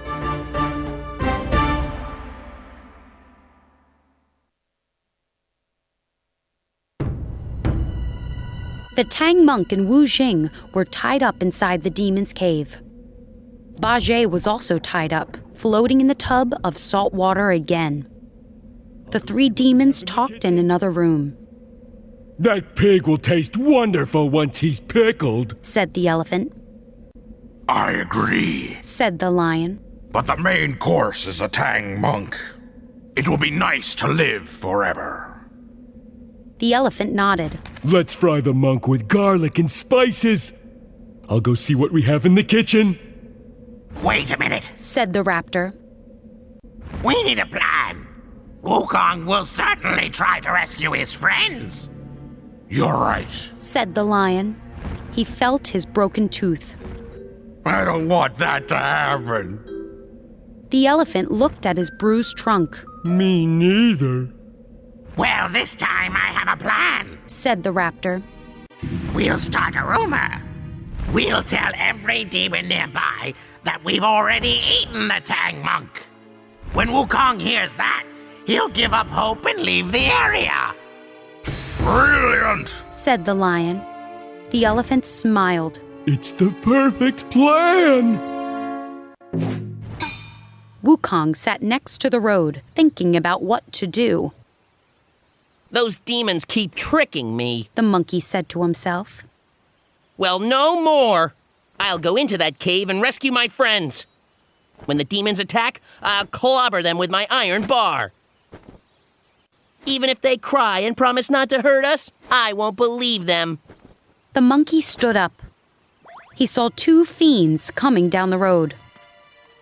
I wonder who they are, thought the monkey. He hid behind a rock and waited for the fiends to pass by. Those demons are lucky, said one fiend. Yep, said the other. They ate the Tang monk, and now they'll live forever, said the first fiend. He sighed. It would be nice to live forever. Yep, said the other fiend. The two fiends continued along the road. Wukong was heartbroken. Tears poured from his eyes. I failed you, Master. I couldn't protect you, and now you'll never reach the Western Paradise. Wukong buried his head in his hands and cried for a long time. Finally, he stood up and wiped away the tears. I know what I must do. The monkey leaped into the air and headed west. He arrived at the Thunderclap Monastery, and a guard let him enter. Wukong went before Buddha and bowed. Forgive me, Buddha, but I have failed. Earlier today, the Tang monk, he was... The monkey burst into tears again. Buddha smiled. Please don't cry, Wukong. The Tang monk is fine. The demons haven't eaten him. Wukong looked up. Are you sure? He asked hopefully. Yes, said Buddha. I can see everything in the universe. I know exactly who those demons are and what they did. They tricked you into thinking they'd eaten the Tang monk. They wanted you to give up hope. What? Wukong shouted in anger. Those rotten demons! They tricked me again! Wukong swung his iron bar at the cave entrance. Smash! The entrance exploded, and the 3 demons ran outside. The lion demon shouted, How dare you! Suddenly he looked up and saw an enormous figure. Buddha! The lion and the elephant trembled with fear. Light flashed as Buddha turned the 2 demons into ordinary animals. Only the raptor demon wasn't scared. His eyes burning with fury, the bird shot toward Buddha. But Buddha raised a finger, and the bird was paralyzed in mid-air. Buddha looked at Wukong. You may free your companions now. I will see you when you reach the Western Paradise. Wukong bowed. Thank you, Buddha. West, Chapter 96, Wind and Fog.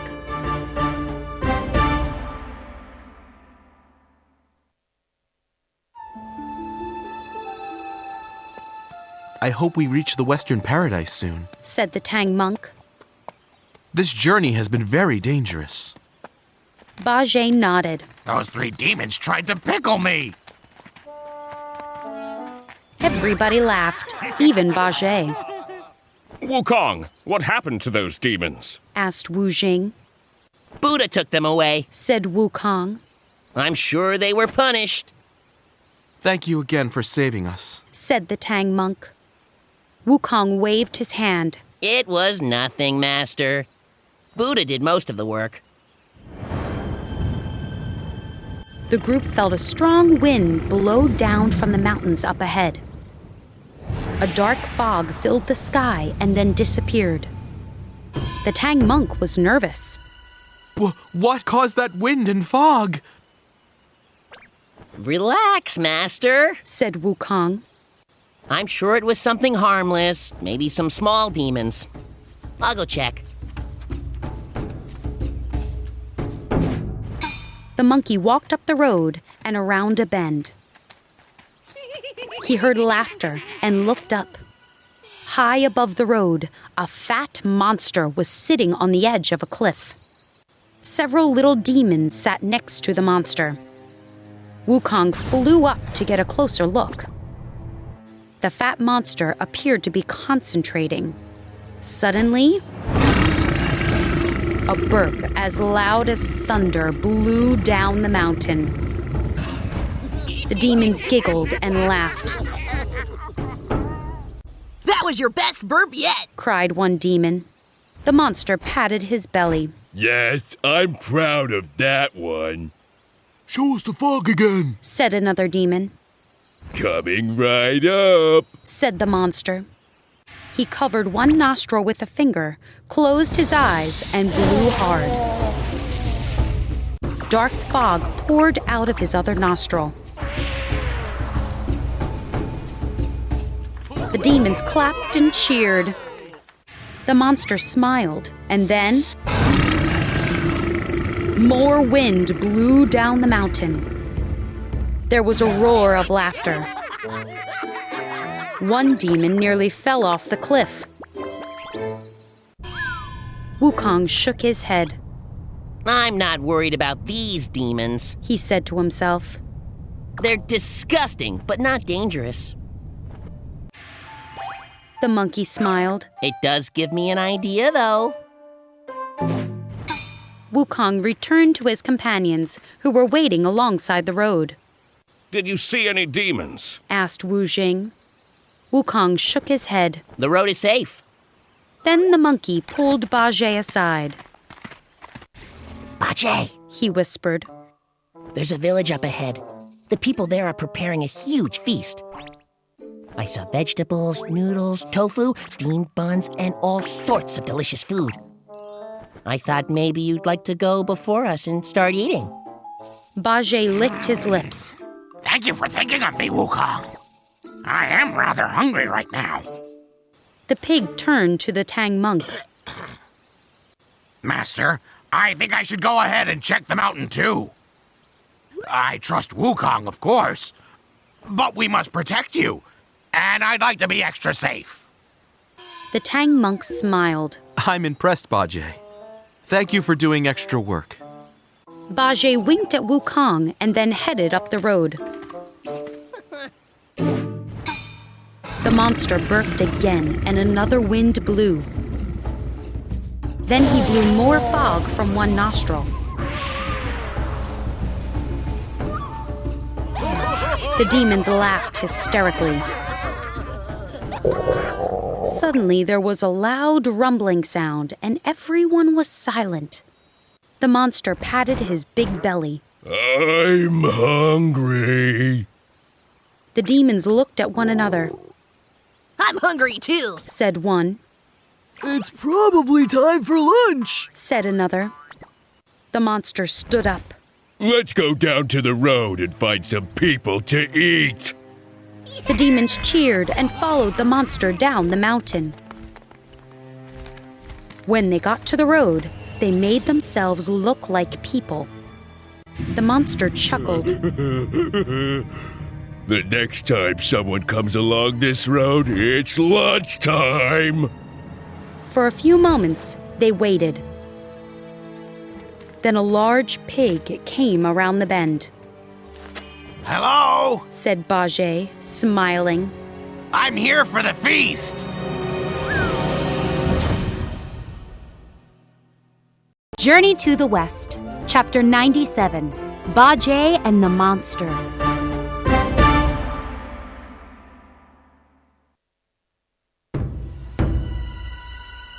Bajie took a step back as a dark mist surrounded the people on the road. When the mist cleared, he saw they were really a monster and several little demons. The monster grinned at him. Yes, you are here for the feast, pig. We're going to eat you for lunch. What? Bajie raised his rake and swung as the monster approached. The demons rushed toward the pig from all sides. That rotten monkey lied to me! Cried Bajie. He spun around and knocked over two demons with his rake. The monster threw a punch. Bajie blocked the punch with his rake. Oh! Cried the monster, rubbing his hand. Bajie kicked a demon sneaking up behind him. That monkey is always causing problems, the pig muttered. He slammed the rake down on another demon. So what if I like to eat? Did he really have to trick me? The monster attacked again. Bajie thrust his rake toward him, still complaining about Wukong. Wukong is small. He doesn't need to eat as much as I do. The monster suddenly stopped fighting and looked at Bajie curiously. You just said Wukong. Are you talking about Sun Wukong, the monkey who defeated Heaven's entire army 500 years ago? Yes, said Bajie. Do you know him? I've heard he's traveling with the Tang monk, said the monster. You must be traveling with the Tang monk too! Why are you interested in the monk? asked Bajie suspiciously. The monster licked his lips. I've heard that anyone who eats the Tang monk will live forever! Panicked, Bajie ran from the demons and back to his companions. He pointed at Wukong. You tricked me! The monkey was laughing. How was the feast, Bajie? Bajie's eyes burned with fury. He turned to the Tang monk. Wukong told me there was a feast up ahead. But instead it was a group of demons and a monster. They tried to eat me! The Tang monk was angry. Bajie, I thought you were going to check the mountain.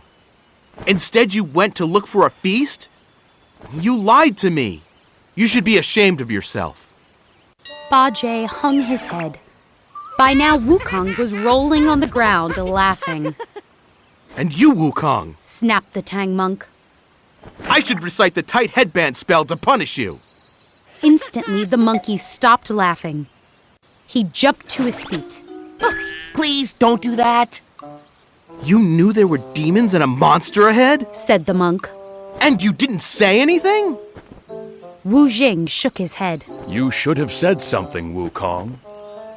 I admit I knew about the demons and the monster, said Wukong. But they're not dangerous. Not dangerous? Bajie scoffed. They wanted to eat me! And now they're planning to eat Master! Oh no! Cried the Tang monk. Wukong held up his hands. Relax, Master. You have nothing to worry about. We must capture the Tang monk, the monster said to the demons. But we need a plan. Sun Wukong is strong.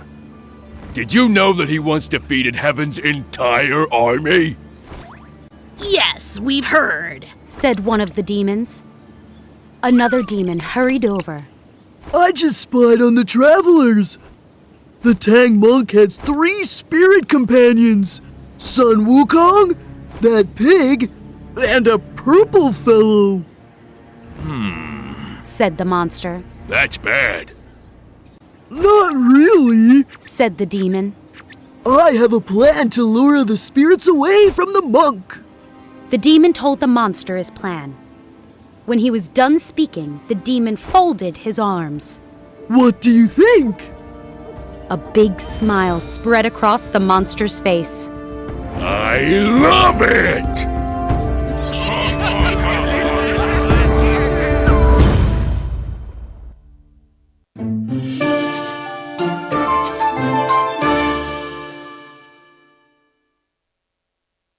Journey to the West, Chapter 98, 3 Fights.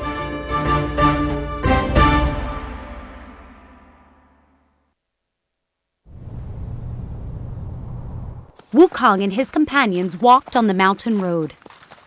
The monkey watched carefully for the monster and demons. Suddenly, a demon charged toward the group. Stay here, everyone! Shouted Bajie. I'll fight this demon! The pig swung his rake. The demon stepped off the road and headed down the slope of the mountain. Bajie raced after the demon and was soon out of sight. Wukong heard grunts and clashing weapons, but he couldn't see the fight. A moment later, the demon climbed back onto the road. Stay here, Wu Jing, shouted Wukong. Protect the Tang monk. The monkey charged toward the demon. Clang! Their weapons clashed. Wukong fought with all his strength. Again, the demon left the road and headed down the mountain. Wukong chased him. The monkey and the demon disappeared down the slope of the mountain. Do you think Wukong can defeat that demon? Asked the Tang monk nervously. Definitely, said Wu Jing. I wonder what happened to Bajie, though. I hope he's okay. Suddenly, the demon was back. Wu Jing was shocked. How did you get past Wukong? Without waiting for an answer, Wujing raised his spear and attacked the demon. The two fought, kicking up dust and rocks. Wujing struck the demon across the legs. The demon tumbled down the mountainside. Wujing ran after him. The Tang monk stood in the road. For a moment, everything was quiet. Then he heard footsteps behind him. The monk turned around and gasped. A huge, fat monster was smiling wickedly at him. When Wukong returned to the road, he found Bajie alone. The pig looked upset. Where are Master and Wujing? Asked the monkey. Bajie scratched his head. I don't know. I defeated that demon and then came back here. Everyone was gone. You didn't defeat the demon, said Wukong. He got past you. He came back here and I had to fight him. What? Shouted Bajie. You're crazy. I was fighting with the demon until just a few moments ago. Wukong scoffed. Do you really expect me to believe that? I was just fighting with the demon. Wujing returned to the road, annoyed.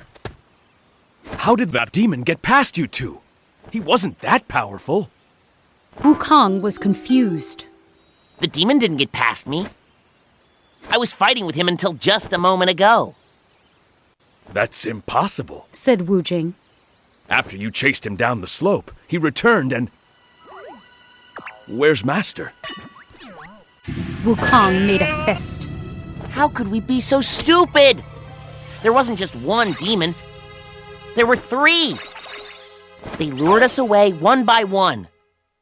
Then another demon, probably that fat monster, grabbed Master while we were gone. Bajie fumed. You're right! That monster must have a cave nearby, said Wujing. Let's find it. The three companions searched the mountain. They soon found a cave. Its door was shut. Do you think this is the monster's cave? Asked Wujing. We'll find out, said Bajie. He raised his rake and knocked a hole in the door.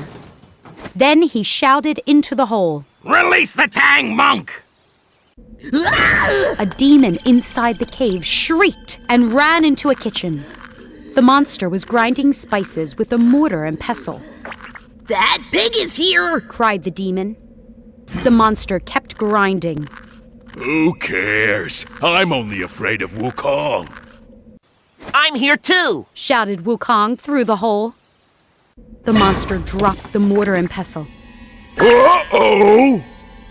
He thought for a moment. Then he cleared his throat and shouted. You're too late! We already ate the Tang monk! Journey to the West, Chapter 99, Squire Ku's Vow.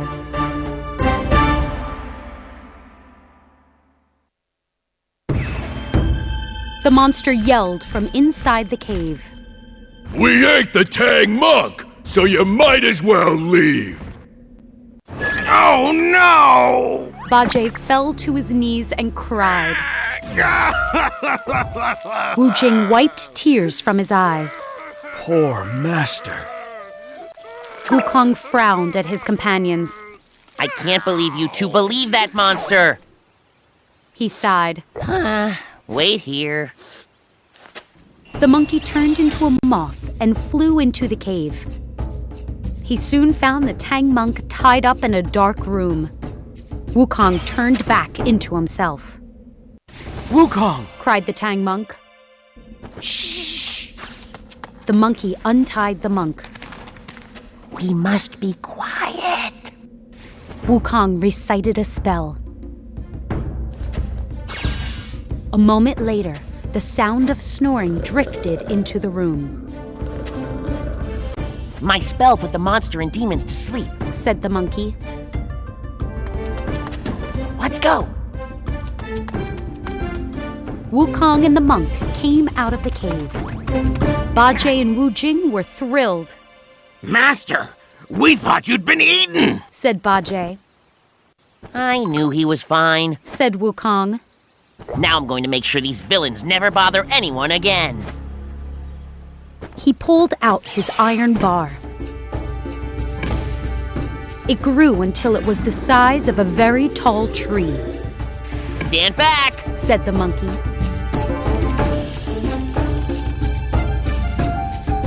With one swing, Wukong smashed the entire cave. Rocks exploded and fell on top of one another. Wukong looked at the rubble and smiled. Weeks went by, and the travelers arrived in a small town.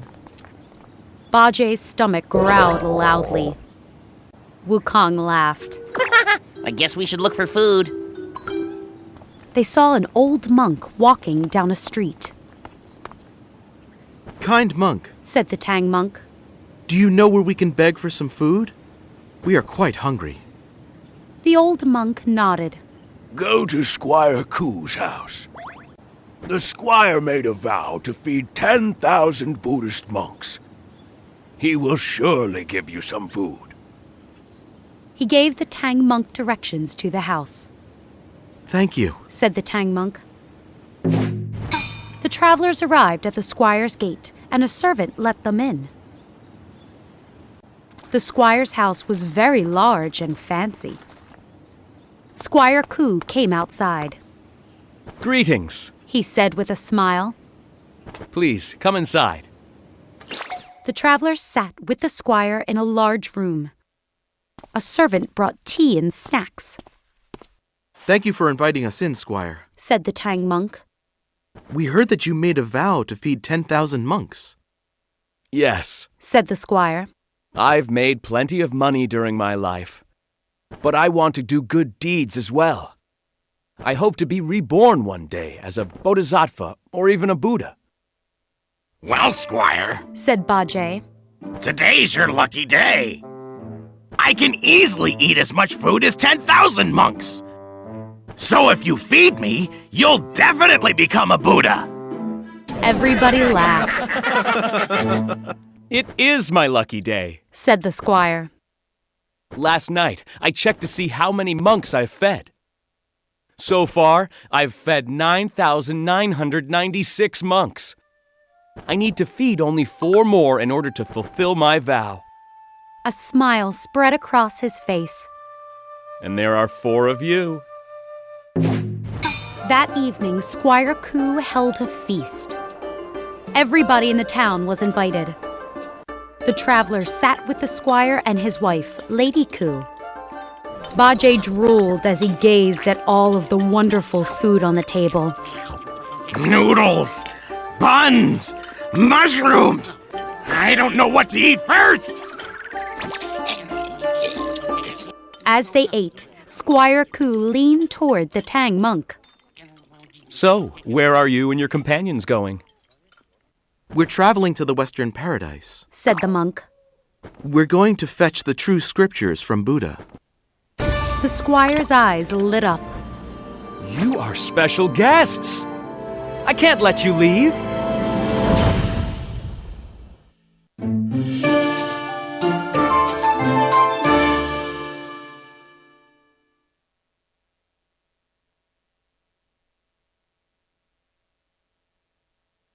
Journey to the West, Chapter 100, A Terrible Robbery.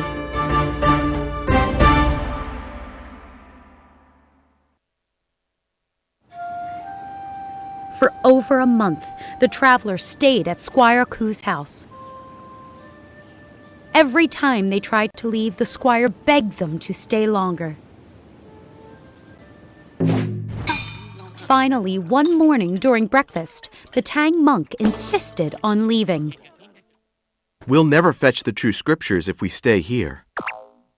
Please, don't leave, said Squire Ku. You are very important monks. Having you as guests is a good deed. I'd like to stay here, said Bajie. He took a bite of a peach. No, Master's right, said Wukong. We must continue our journey. Lady Ku grew angry. You monks are ungrateful. We have fed you and taken care of you. Yet you can't wait to leave. We are very grateful, said the Tang monk. but we cannot stay any longer. After breakfast, Wu Jing got the horse from Squire Ku's stable. Bajie gathered the bags. The Tang monk thanked Squire and Lady Ku, and the travelers headed west. They are ungrateful, muttered Lady Ku.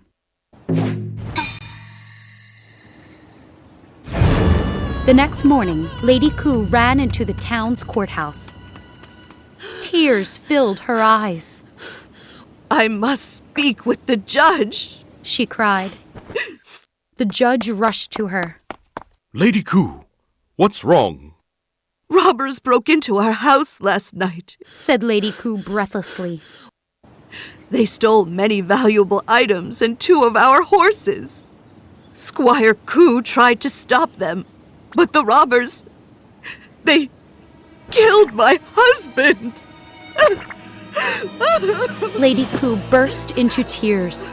The judge gasped. Oh no! Did you see the robbers? Lady Ku sniffed. Yes, and I know who they are. Who are they? Asked the judge. Lady Ku gritted her teeth. The Tang monk and his companions. The judge turned to a soldier. Gather some soldiers and arrest the Tang monk and his companions. I'm glad we're headed west again, said the Tang monk as the travelers walked. I'm eager to reach the Western Paradise. Wu Jing nodded. We were delayed at Squire Ku's house for too long. Bajie snorted. We should have stayed longer. Suddenly, a group of men stepped onto the road. They carried swords and axes. Their horses carried several large bundles. Give us your money, shouted one man. Wukong pulled out his iron bar. Wukong, said the Tang monk. Remember, you must not harm people. Wukong smiled. I'm just going to talk to them, Master. He turned to the man who had shouted. We have no money. No money, huh? said the man. Well then, we're going to beat up all of you. Wukong laughed. You don't realize who I am. I'm Sun Wukong, the Monkey King. I don't care who you are, said the man. We're dangerous robbers. Last night we robbed a very wealthy squire. The Tang monk raised his eyebrows. A squire? Wukong quickly recited a spell which froze the robbers.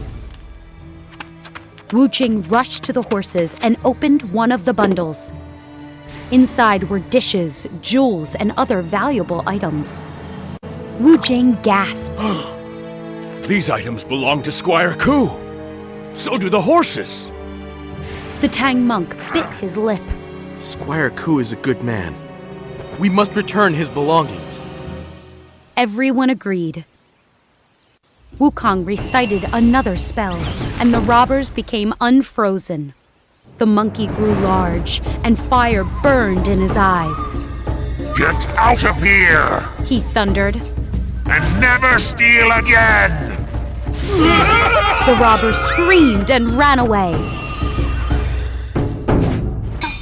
The travelers headed back toward town with the squire's horses. Soon they saw a group of soldiers on horseback.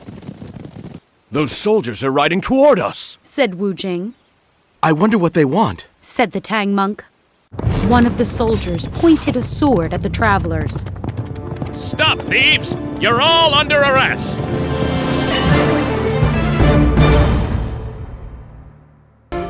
Journey to the West, Chapter 101, Arrested.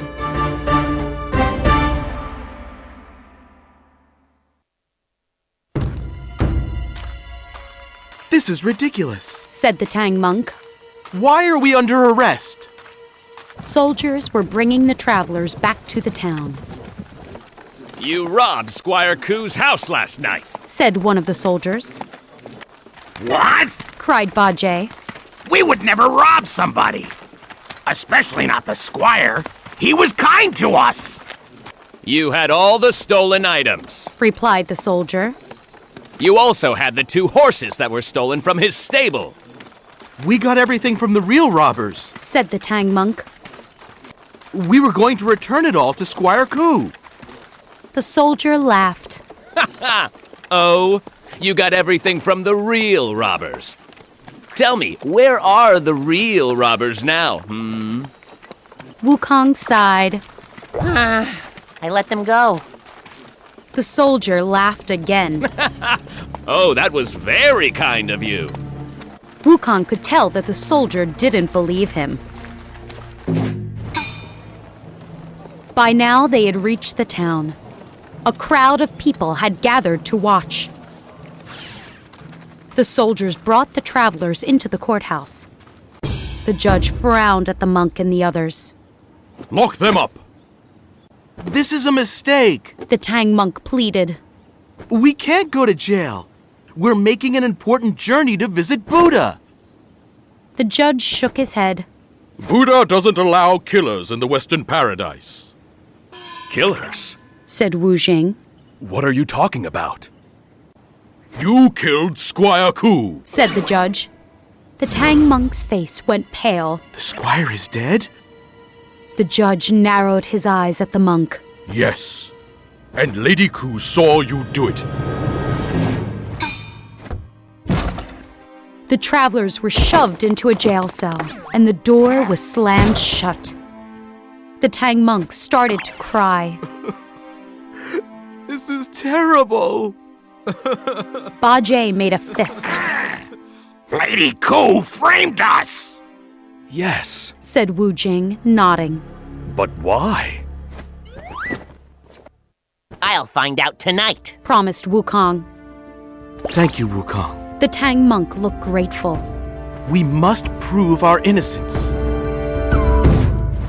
That night, Wukong turned into a bee and flew out of the jail and to Squire Ku's house. He found Lady Ku mourning over a coffin. The monkey changed back into himself and hid behind a curtain. Imitating the squire's voice, he said, My lady, it's me, your husband. Lady Ku's eyes went wide. Husband? Is it really you? Yes, said Wukong. Why did you tell the judge that the Tang monk and his companions killed me? Lady Ku hesitated. I was angry with them. You wanted them to stay here, but they insisted on leaving. That was an insult to us. You have done a terrible thing, thundered Wukong. The walls of the house shook, and Lady Ku trembled. The monkey continued. Tomorrow you must tell the judge that the Tang monk and his companions are innocent.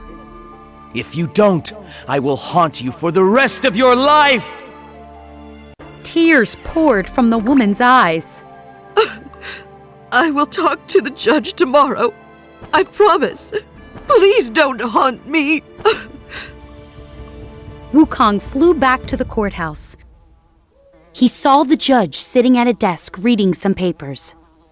Wukong flew over the roof. Then he turned into an enormous spirit body and lowered 1 foot.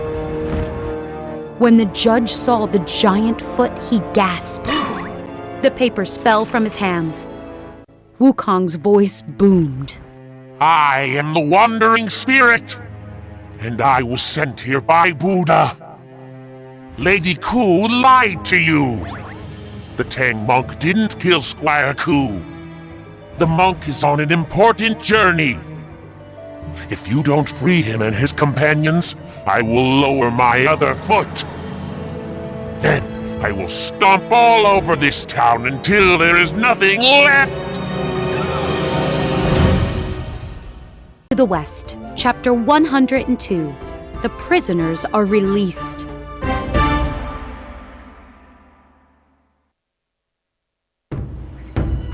Lady Ku ran into the courthouse early the next morning. With tears in her eyes, she told the judge that she had lied the day before. The Tang monk and his companions are innocent. Lady Ku sniffed. Please release them. The judge nodded. I was going to release the prisoners this morning. He explained how the wandering spirit had visited him the night before. Lady Ku gasped. My husband visited me last night. We must release the prisoners at once. They hurried to the Tang monk's cell. A guard swung open the cell door.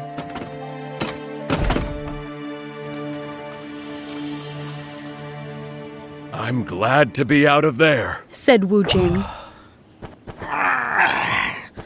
Me too, said Bajie with a yawn. The beds were very uncomfortable. Lady Ku bowed to the Tang monk. I framed you for killing my husband, she said. Please forgive me. It was a terrible thing to do. That's right, shouted Wukong. It was a really terrible thing to do. The Tang monk put his hand on the monkey's shoulder. Don't yell, Wukong. He looked at Lady Ku. We forgive you. The squire was a kind man. His death is a terrible tragedy. Wukong rubbed his chin. I can probably bring him back to life. Lady Ku and the judge were shocked. Can you really do that? Asked Lady Ku. The Tang monk smiled. Yes, he can. Wukong brought the king of the Black Rooster Kingdom back to life. He turned to the monkey. The sage Laozi helped you that time. Will you ask him for help again? No, said Wukong. Laozi doesn't really like me. I'll go to the land of darkness and talk to the judge of the dead instead. When Wukong entered the Palace of Darkness, the judge of the dead frowned. Why are you here, Wukong? You already made yourself immortal by crossing out your name in the directory. Wukong laughed. I wondered if you would remember that. I'm looking for Squire Ku's name. Squire Gu? The judge opened the directory and flipped through some pages.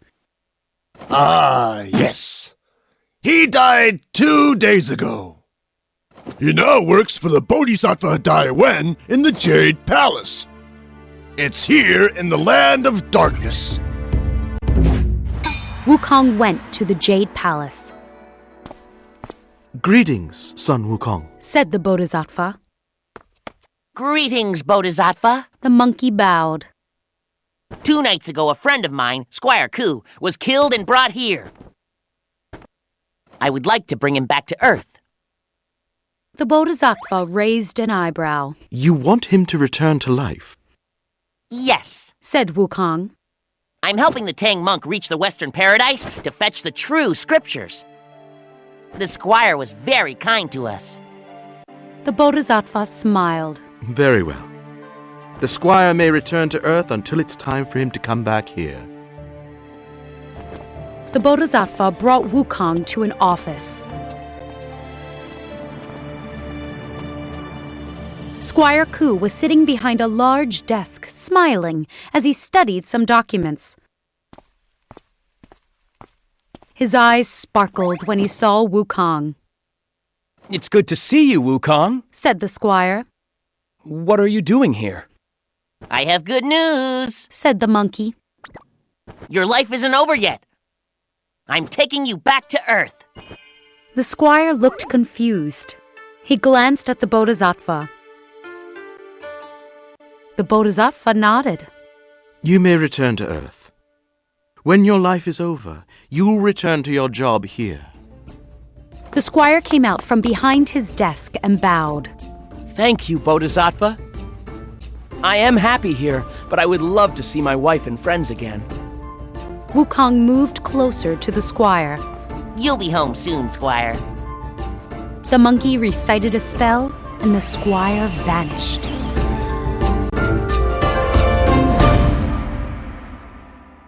Journey to the West, Chapter 103, The Land of the West.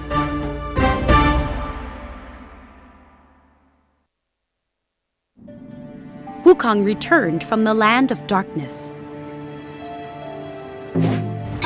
Lady Ku brought the travelers back to her house. Inside the coffin, the squire's body was gray and lifeless. Wukong leaned over the coffin and recited a spell. Lady Ku gasped as color returned to her husband's face. It's working, said Wu Jing. The squire is coming back to life, said the Tang monk. Bajie licked his lips. Maybe the squire will thank us with a big feast. Squire Ku sat up and smiled. Thank you, Wukong. He climbed out of the coffin and turned to his wife. Tears filled her eyes. The two embraced. That night, Squire and Lady Ku held a feast to thank Wukong. And the next morning, they let the travelers leave without any argument. Good luck, called Lady Ku as they departed. The Tang monk and his companions traveled for many more months. Through rain and snow, heat and cold, they slowly continued west.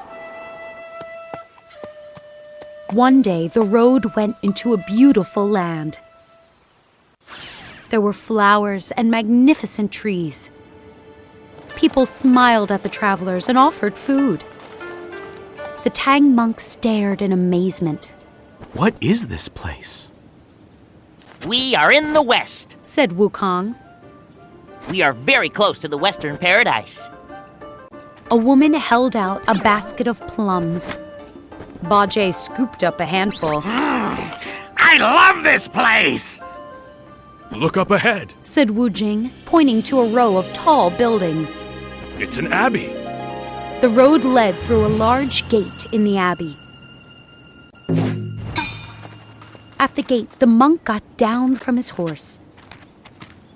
A young man greeted them. Are you the Tang monk? Asked the man. Yes, said the monk. He waved toward the rest of the group. And these are my companions. You've finally arrived! The man laughed. I was starting to think that the Bodhisattva Guan Yin had tricked me. She told me you would arrive in a year or so.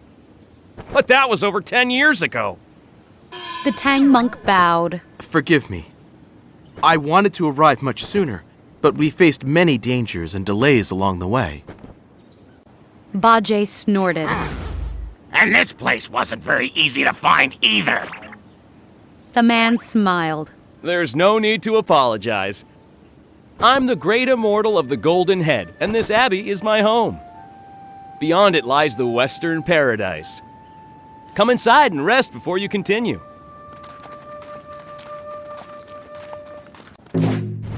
Servants filled tubs with warm, perfumed water, and the travelers took baths.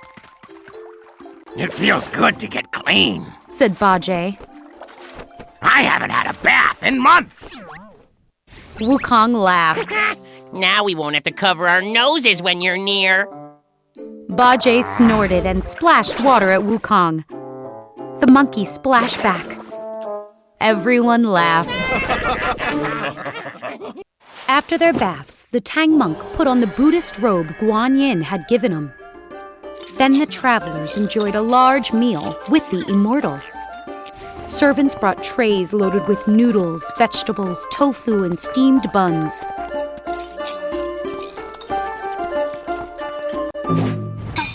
In the morning, the immortal led the group out the back door of the abbey.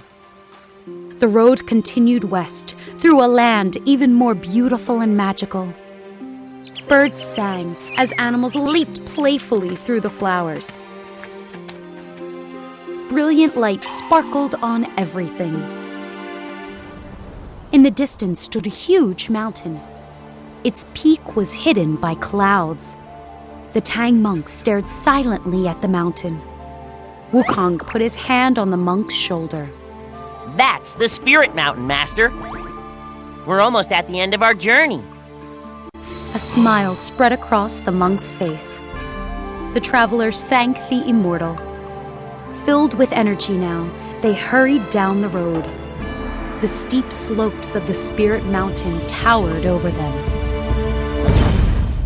Journey to the West, Chapter 104, The Tang Monk and the River.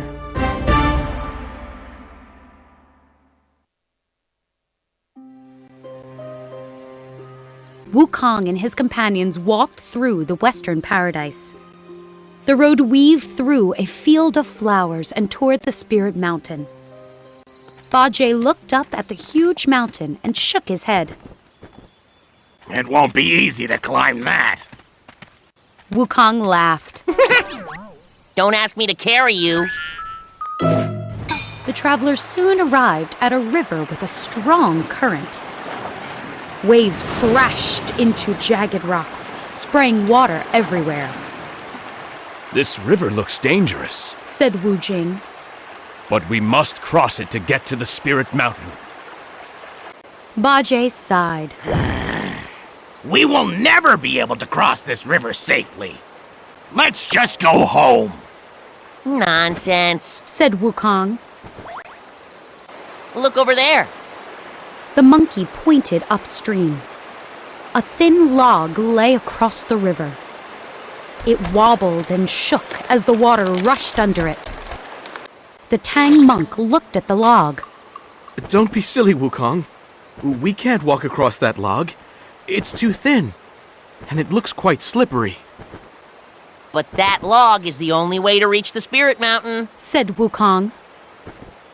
You must believe that it's safe. Watch me. The monkey hopped onto the log and ran across the river and back.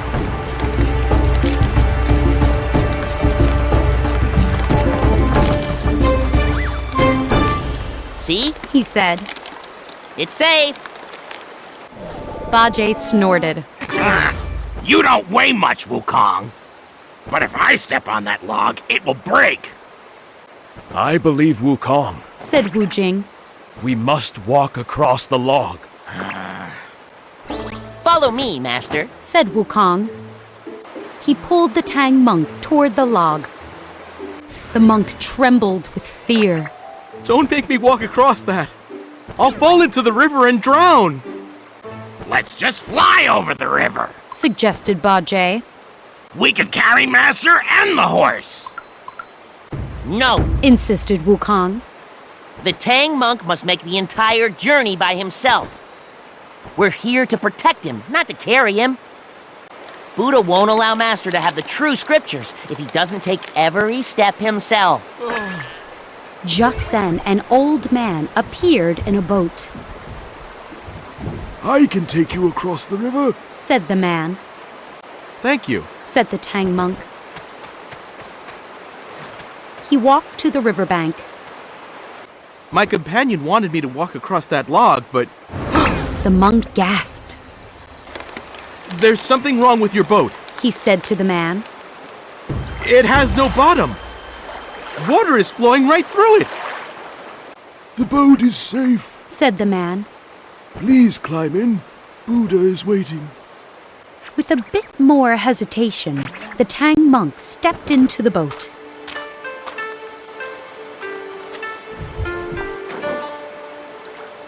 He was shocked to find that he didn't sink.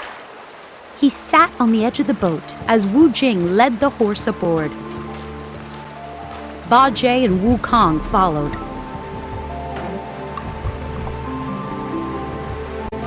The boat glided swiftly across the river. Suddenly, there was a splash. The Tang monk looked at the water and saw a body floating downstream. Ah! He screamed. A man is drowned! Wukong put his hand on the monk's shoulder and smiled. It's you, Master. What? said the monk. Me? Wukong is right, cried Bajie. It is you. Look again, Master, said Wu Jing, smiling. The Tang monk looked at the body more carefully. It was wearing the same Buddhist robe that he was wearing. It is me. Said the monk quietly. But how? You got rid of your mortal body, Master, said Wukong. You're a spirit now. You're one of us. Bajie beamed.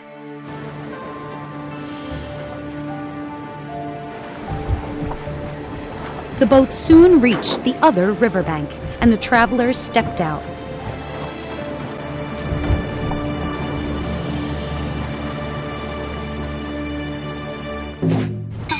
As they walked up the slope of the Spirit Mountain, the Tang monk laughed in amazement. I feel so light, he said. I feel like I could run right up this mountain. Good, said Bajie. Perhaps you could carry me? Everybody laughed as they continued up the mountain.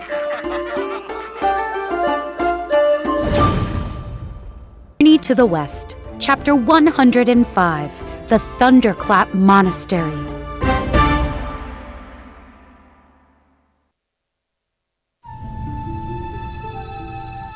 The travelers walked up the Spirit Mountain. The mountain slopes were covered in pine trees, bamboo, and flowers. Birds sang and small animals ran by. The Tang monk stopped walking and turned to his companions. I want to thank you all, said the monk. You have helped me to reach the Western Paradise. You saved me from demons countless times. I couldn't have gotten here without you. Wukong laughed. You don't need to thank us, Master. We all helped each other. You helped me to be good. Now I will earn forgiveness for the evil things I did long ago. Wu Jing nodded. And I will earn forgiveness for breaking that glass in heaven. I will earn forgiveness for causing trouble in heaven, too, added Bajie. He waved a hand toward the horse. And remember, that horse is really a dragon. He accidentally set fire to his father's palace. He too will earn forgiveness. Wukong smiled. See, Master? We are all thankful. They continued up the mountain and were soon surrounded by clouds. Bright light shone from the Thunderclap Monastery above. The travelers arrived at an enormous gate where 2 guards stood. Beyond the gate, the Thunderclap Monastery's towers and arches sparkled with bright light. Greetings, said the monk to the guards. I am the Tang monk, and I'm here to receive the true scriptures from Buddha. You may enter, said one of the guards. The Tang monk and his companions reached a large hall. Buddha sat at the opposite end of the hall. Other Buddhas and Bodhisattvas stood behind him. Guan Yin was standing next to Buddha and smiling. The travelers bowed. Congratulations, said Buddha. You have all traveled far and faced many challenges. You have done well. Wukong's heart swelled. He wiped a tear from his eye. Thank you, said the Tang monk. It was an honor to make the journey. Servants brought a meal to the travelers. When the travelers were done eating, a guard led them to a large room filled with magical light and mist. Wooden chests line the walls. Inside the chests were countless scrolls. Marvelous, the Tang monk murmured. The true scriptures are written on these scrolls, said the guard. He picked out 3 scrolls and handed them to the Tang monk. Speechless, the monk gazed at the scrolls. Then he handed them to Wu Jing and Bajie. The 2 spirits carefully wrapped the scrolls and placed them in a bag.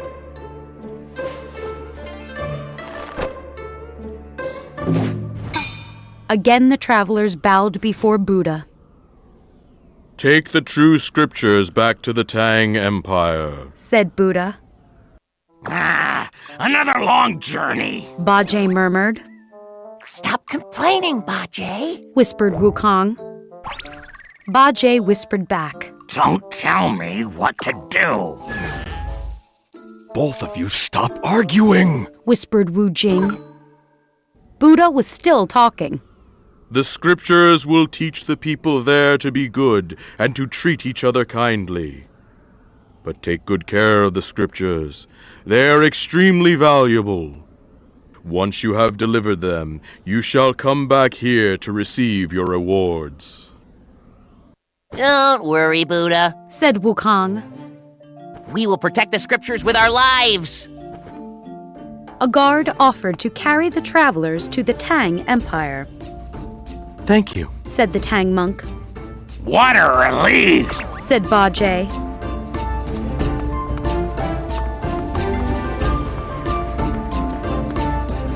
The guard recited a spell and then flew out of the monastery with the travelers. Buddha turned to Guan Yin. The Tang monk and his companions have done well. Guan Yin nodded. Wukong especially has learned a lot during the journey. He isn't violent anymore. I believe he is now a good Buddhist. Just then, a messenger ran into the hall. Bodhisattva! He cried. We have a problem. To the West, Chapter 106, The Question.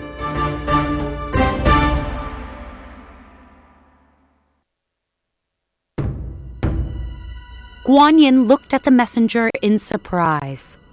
What is the problem? She asked. It's about the Tang monk, said the messenger. To become a Buddha, he needs to face 100 challenges.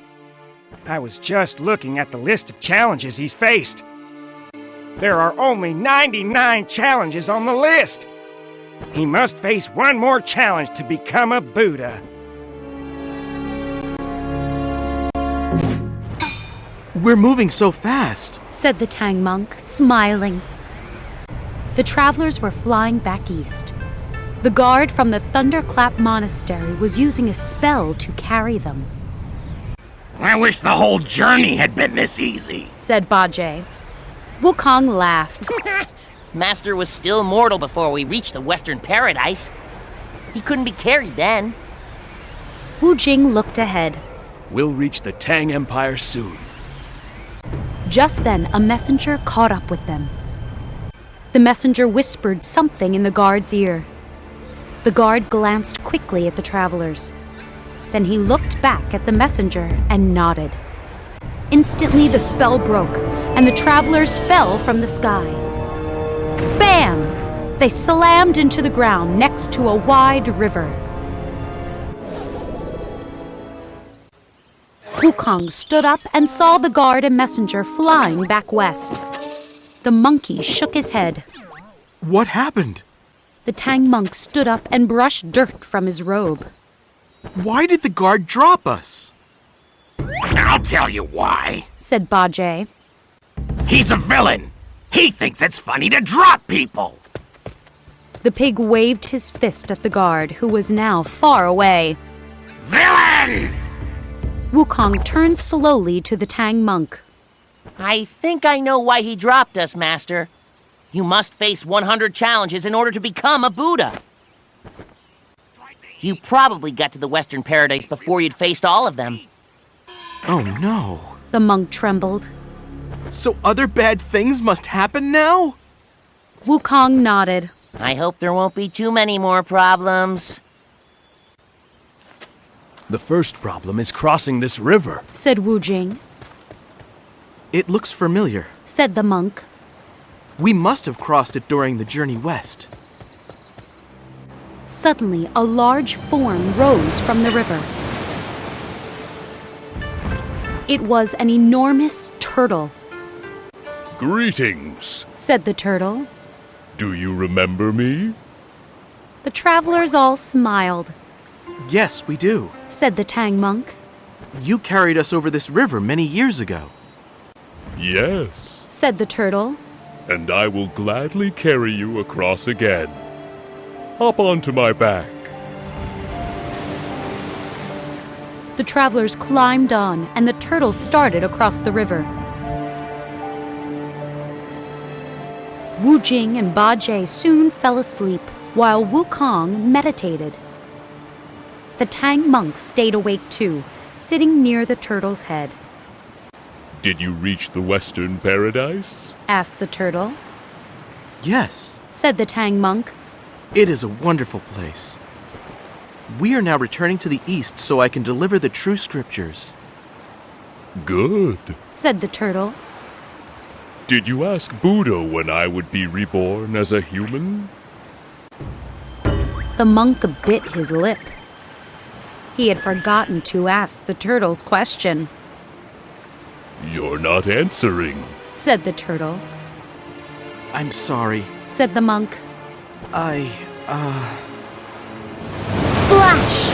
The turtle suddenly dived under the water, dumping everyone off his back. Wukong's eyes flew open as he hit the cold water. He leaped into the air. Ba Jie, Wu Jing, and the horse quickly flew across the river. But the Tang monk was thrashing furiously in the rushing water. Help! Yelled the monk.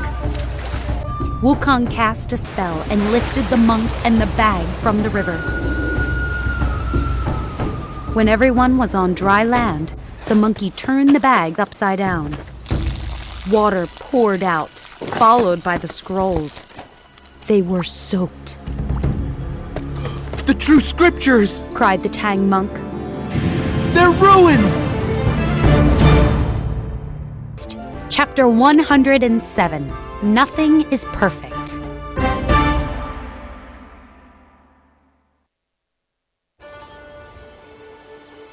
The travelers laid the soaked scrolls on some rocks. The sun will dry them out, said Wukong. The Tang monk moaned. What if they're ruined?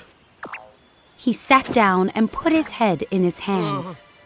I wish I'd remembered to ask Buddha the turtle's question. Ba Jie snorted. Who cares if you forgot the turtle's question? That turtle had no right to dump us in the water. Dumping us in the water was rude, Wu Jing agreed. Ba Jie sighed. The journey back east is becoming just as difficult as the journey west. Hello! Cried a voice. The travelers turned and saw a man hurrying toward them. Chen, said the Tang monk.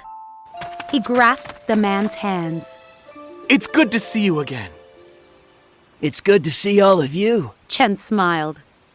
Did you reach the Western Paradise? Yes, said the Tang monk. It was magnificent. The land is filled with beauty. Chen noticed the scrolls lying on the rocks, and his eyes went wide. Are those the true scriptures? He whispered. Yes, said the monk. But as you can see, they got wet. A giant turtle dumped us in the river, added Ba Jie with a sigh. Please, come with me, said Chen. You can dry the true scriptures by my fire. Everyone in the village will be excited to see the travelers who met Buddha. Wu Jing started gathering the wet scriptures. I'll help you, said Ba Jie. The pig grabbed a scroll and pulled, but it was stuck to a rock. Rip! The corner of the scroll tore off. The Tang monk gasped. Oh no! Ba Jie stared in horror at the torn scroll. Wukong smiled. Don't worry, Master. The monkey gently picked the rest of the scroll off the rock. The scroll is fine. But it's ripped, cried the monk. Ba Jie hung his head. Tell me something, Master, said Wukong. Are you perfect? The monk gave Wukong a confused look. Of course not. Am I perfect? asked the monkey. The Tang monk shook his head. How about Bajie? Wukong smirked. We all know he's not perfect. The pig snorted. Nothing on earth or in heaven is perfect, said Wukong. So why should the true scriptures be any different? They'll teach the people of the East how to be good and avoid suffering. They will also teach the people that nothing needs to be perfect.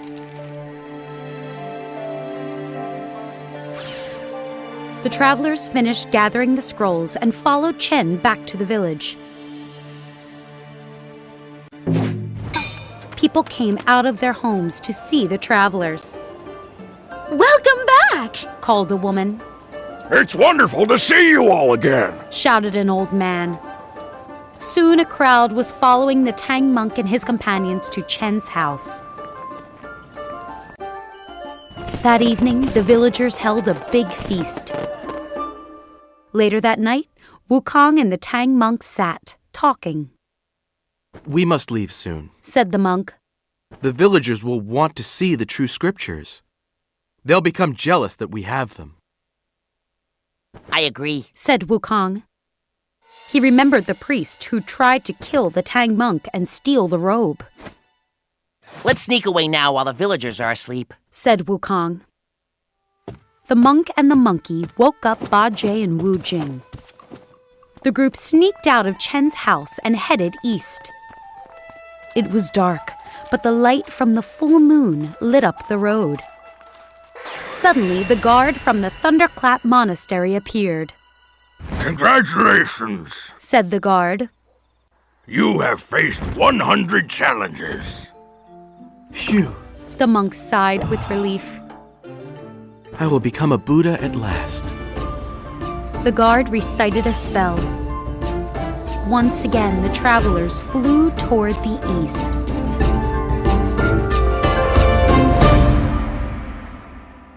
Journey to the West, Chapter 108, Rewards.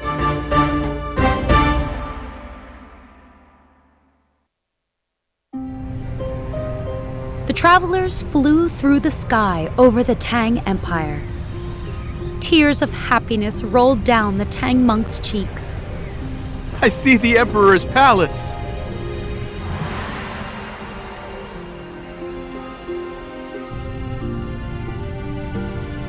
I will wait here while you all deliver the true scriptures, said the guard. The Tang monk and his companions went down to earth and entered the palace. The Emperor's eyes lit up. My brother! He embraced the monk. For many years I wondered if I'd ever see you again. Did you get the true scriptures? Yes, said the monk. But please forgive me. The journey took much longer than I expected. There's no need to apologize, said the Emperor. Then he noticed the monk's companions. Who are they? Wukong stepped forward. I am Sun Wukong, the Monkey King. I once defeated Heaven's entire army. And I am Subodhi, said the pig. My name is Sha Wu Jing, said the purple spirit. They protected me during the journey, the monk explained.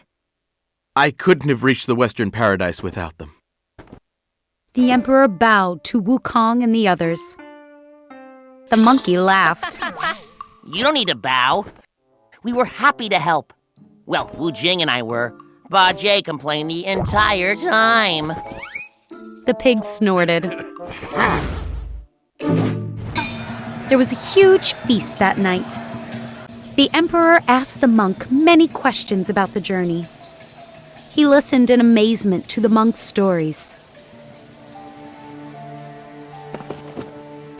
I will build a magnificent pagoda, the Emperor declared. The true scriptures will be kept safe inside it. He put his hand on the monk's shoulder. You will always be remembered as the brave monk who traveled to the West. Because of you, our people won't have to suffer anymore. After the food was eaten, the emperor asked the monk to read from the scriptures. The Tang monk smiled. I would be happy to read from them.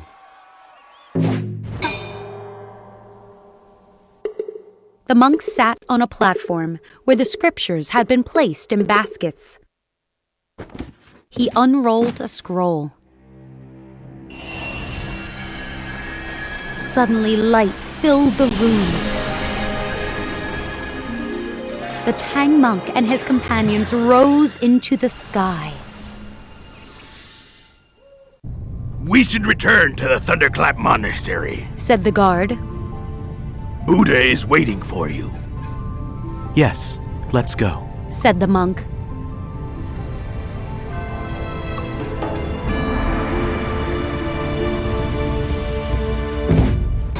The travelers were soon bowing before Buddha again. Other Buddhas and Bodhisattvas stood behind him. Buddha addressed the horse first. You carried the Tang monk on the journey and earned forgiveness for your crimes. You will now be a golden dragon in heaven. Light flashed as a large golden dragon soared into the sky.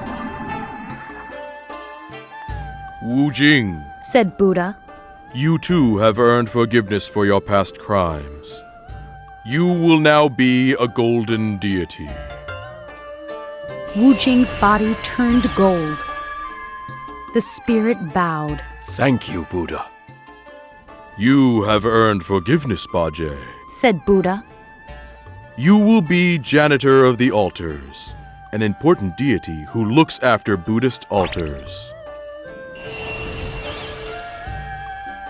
Bajie bowed. Thank you, Buddha. Buddha next turned to the Tang monk. Because of you, the people in the East will never have to suffer again. You made a journey that no other person could make. You are now a Buddha. Light glowed around the monk, who bowed before Buddha. Thank you, Buddha, said the monk. Finally, Buddha turned to the monkey. And you, Wukong, he began. Your crimes long ago were terrible. But since then, you have used your tremendous powers to do good deeds. You too are now a Buddha.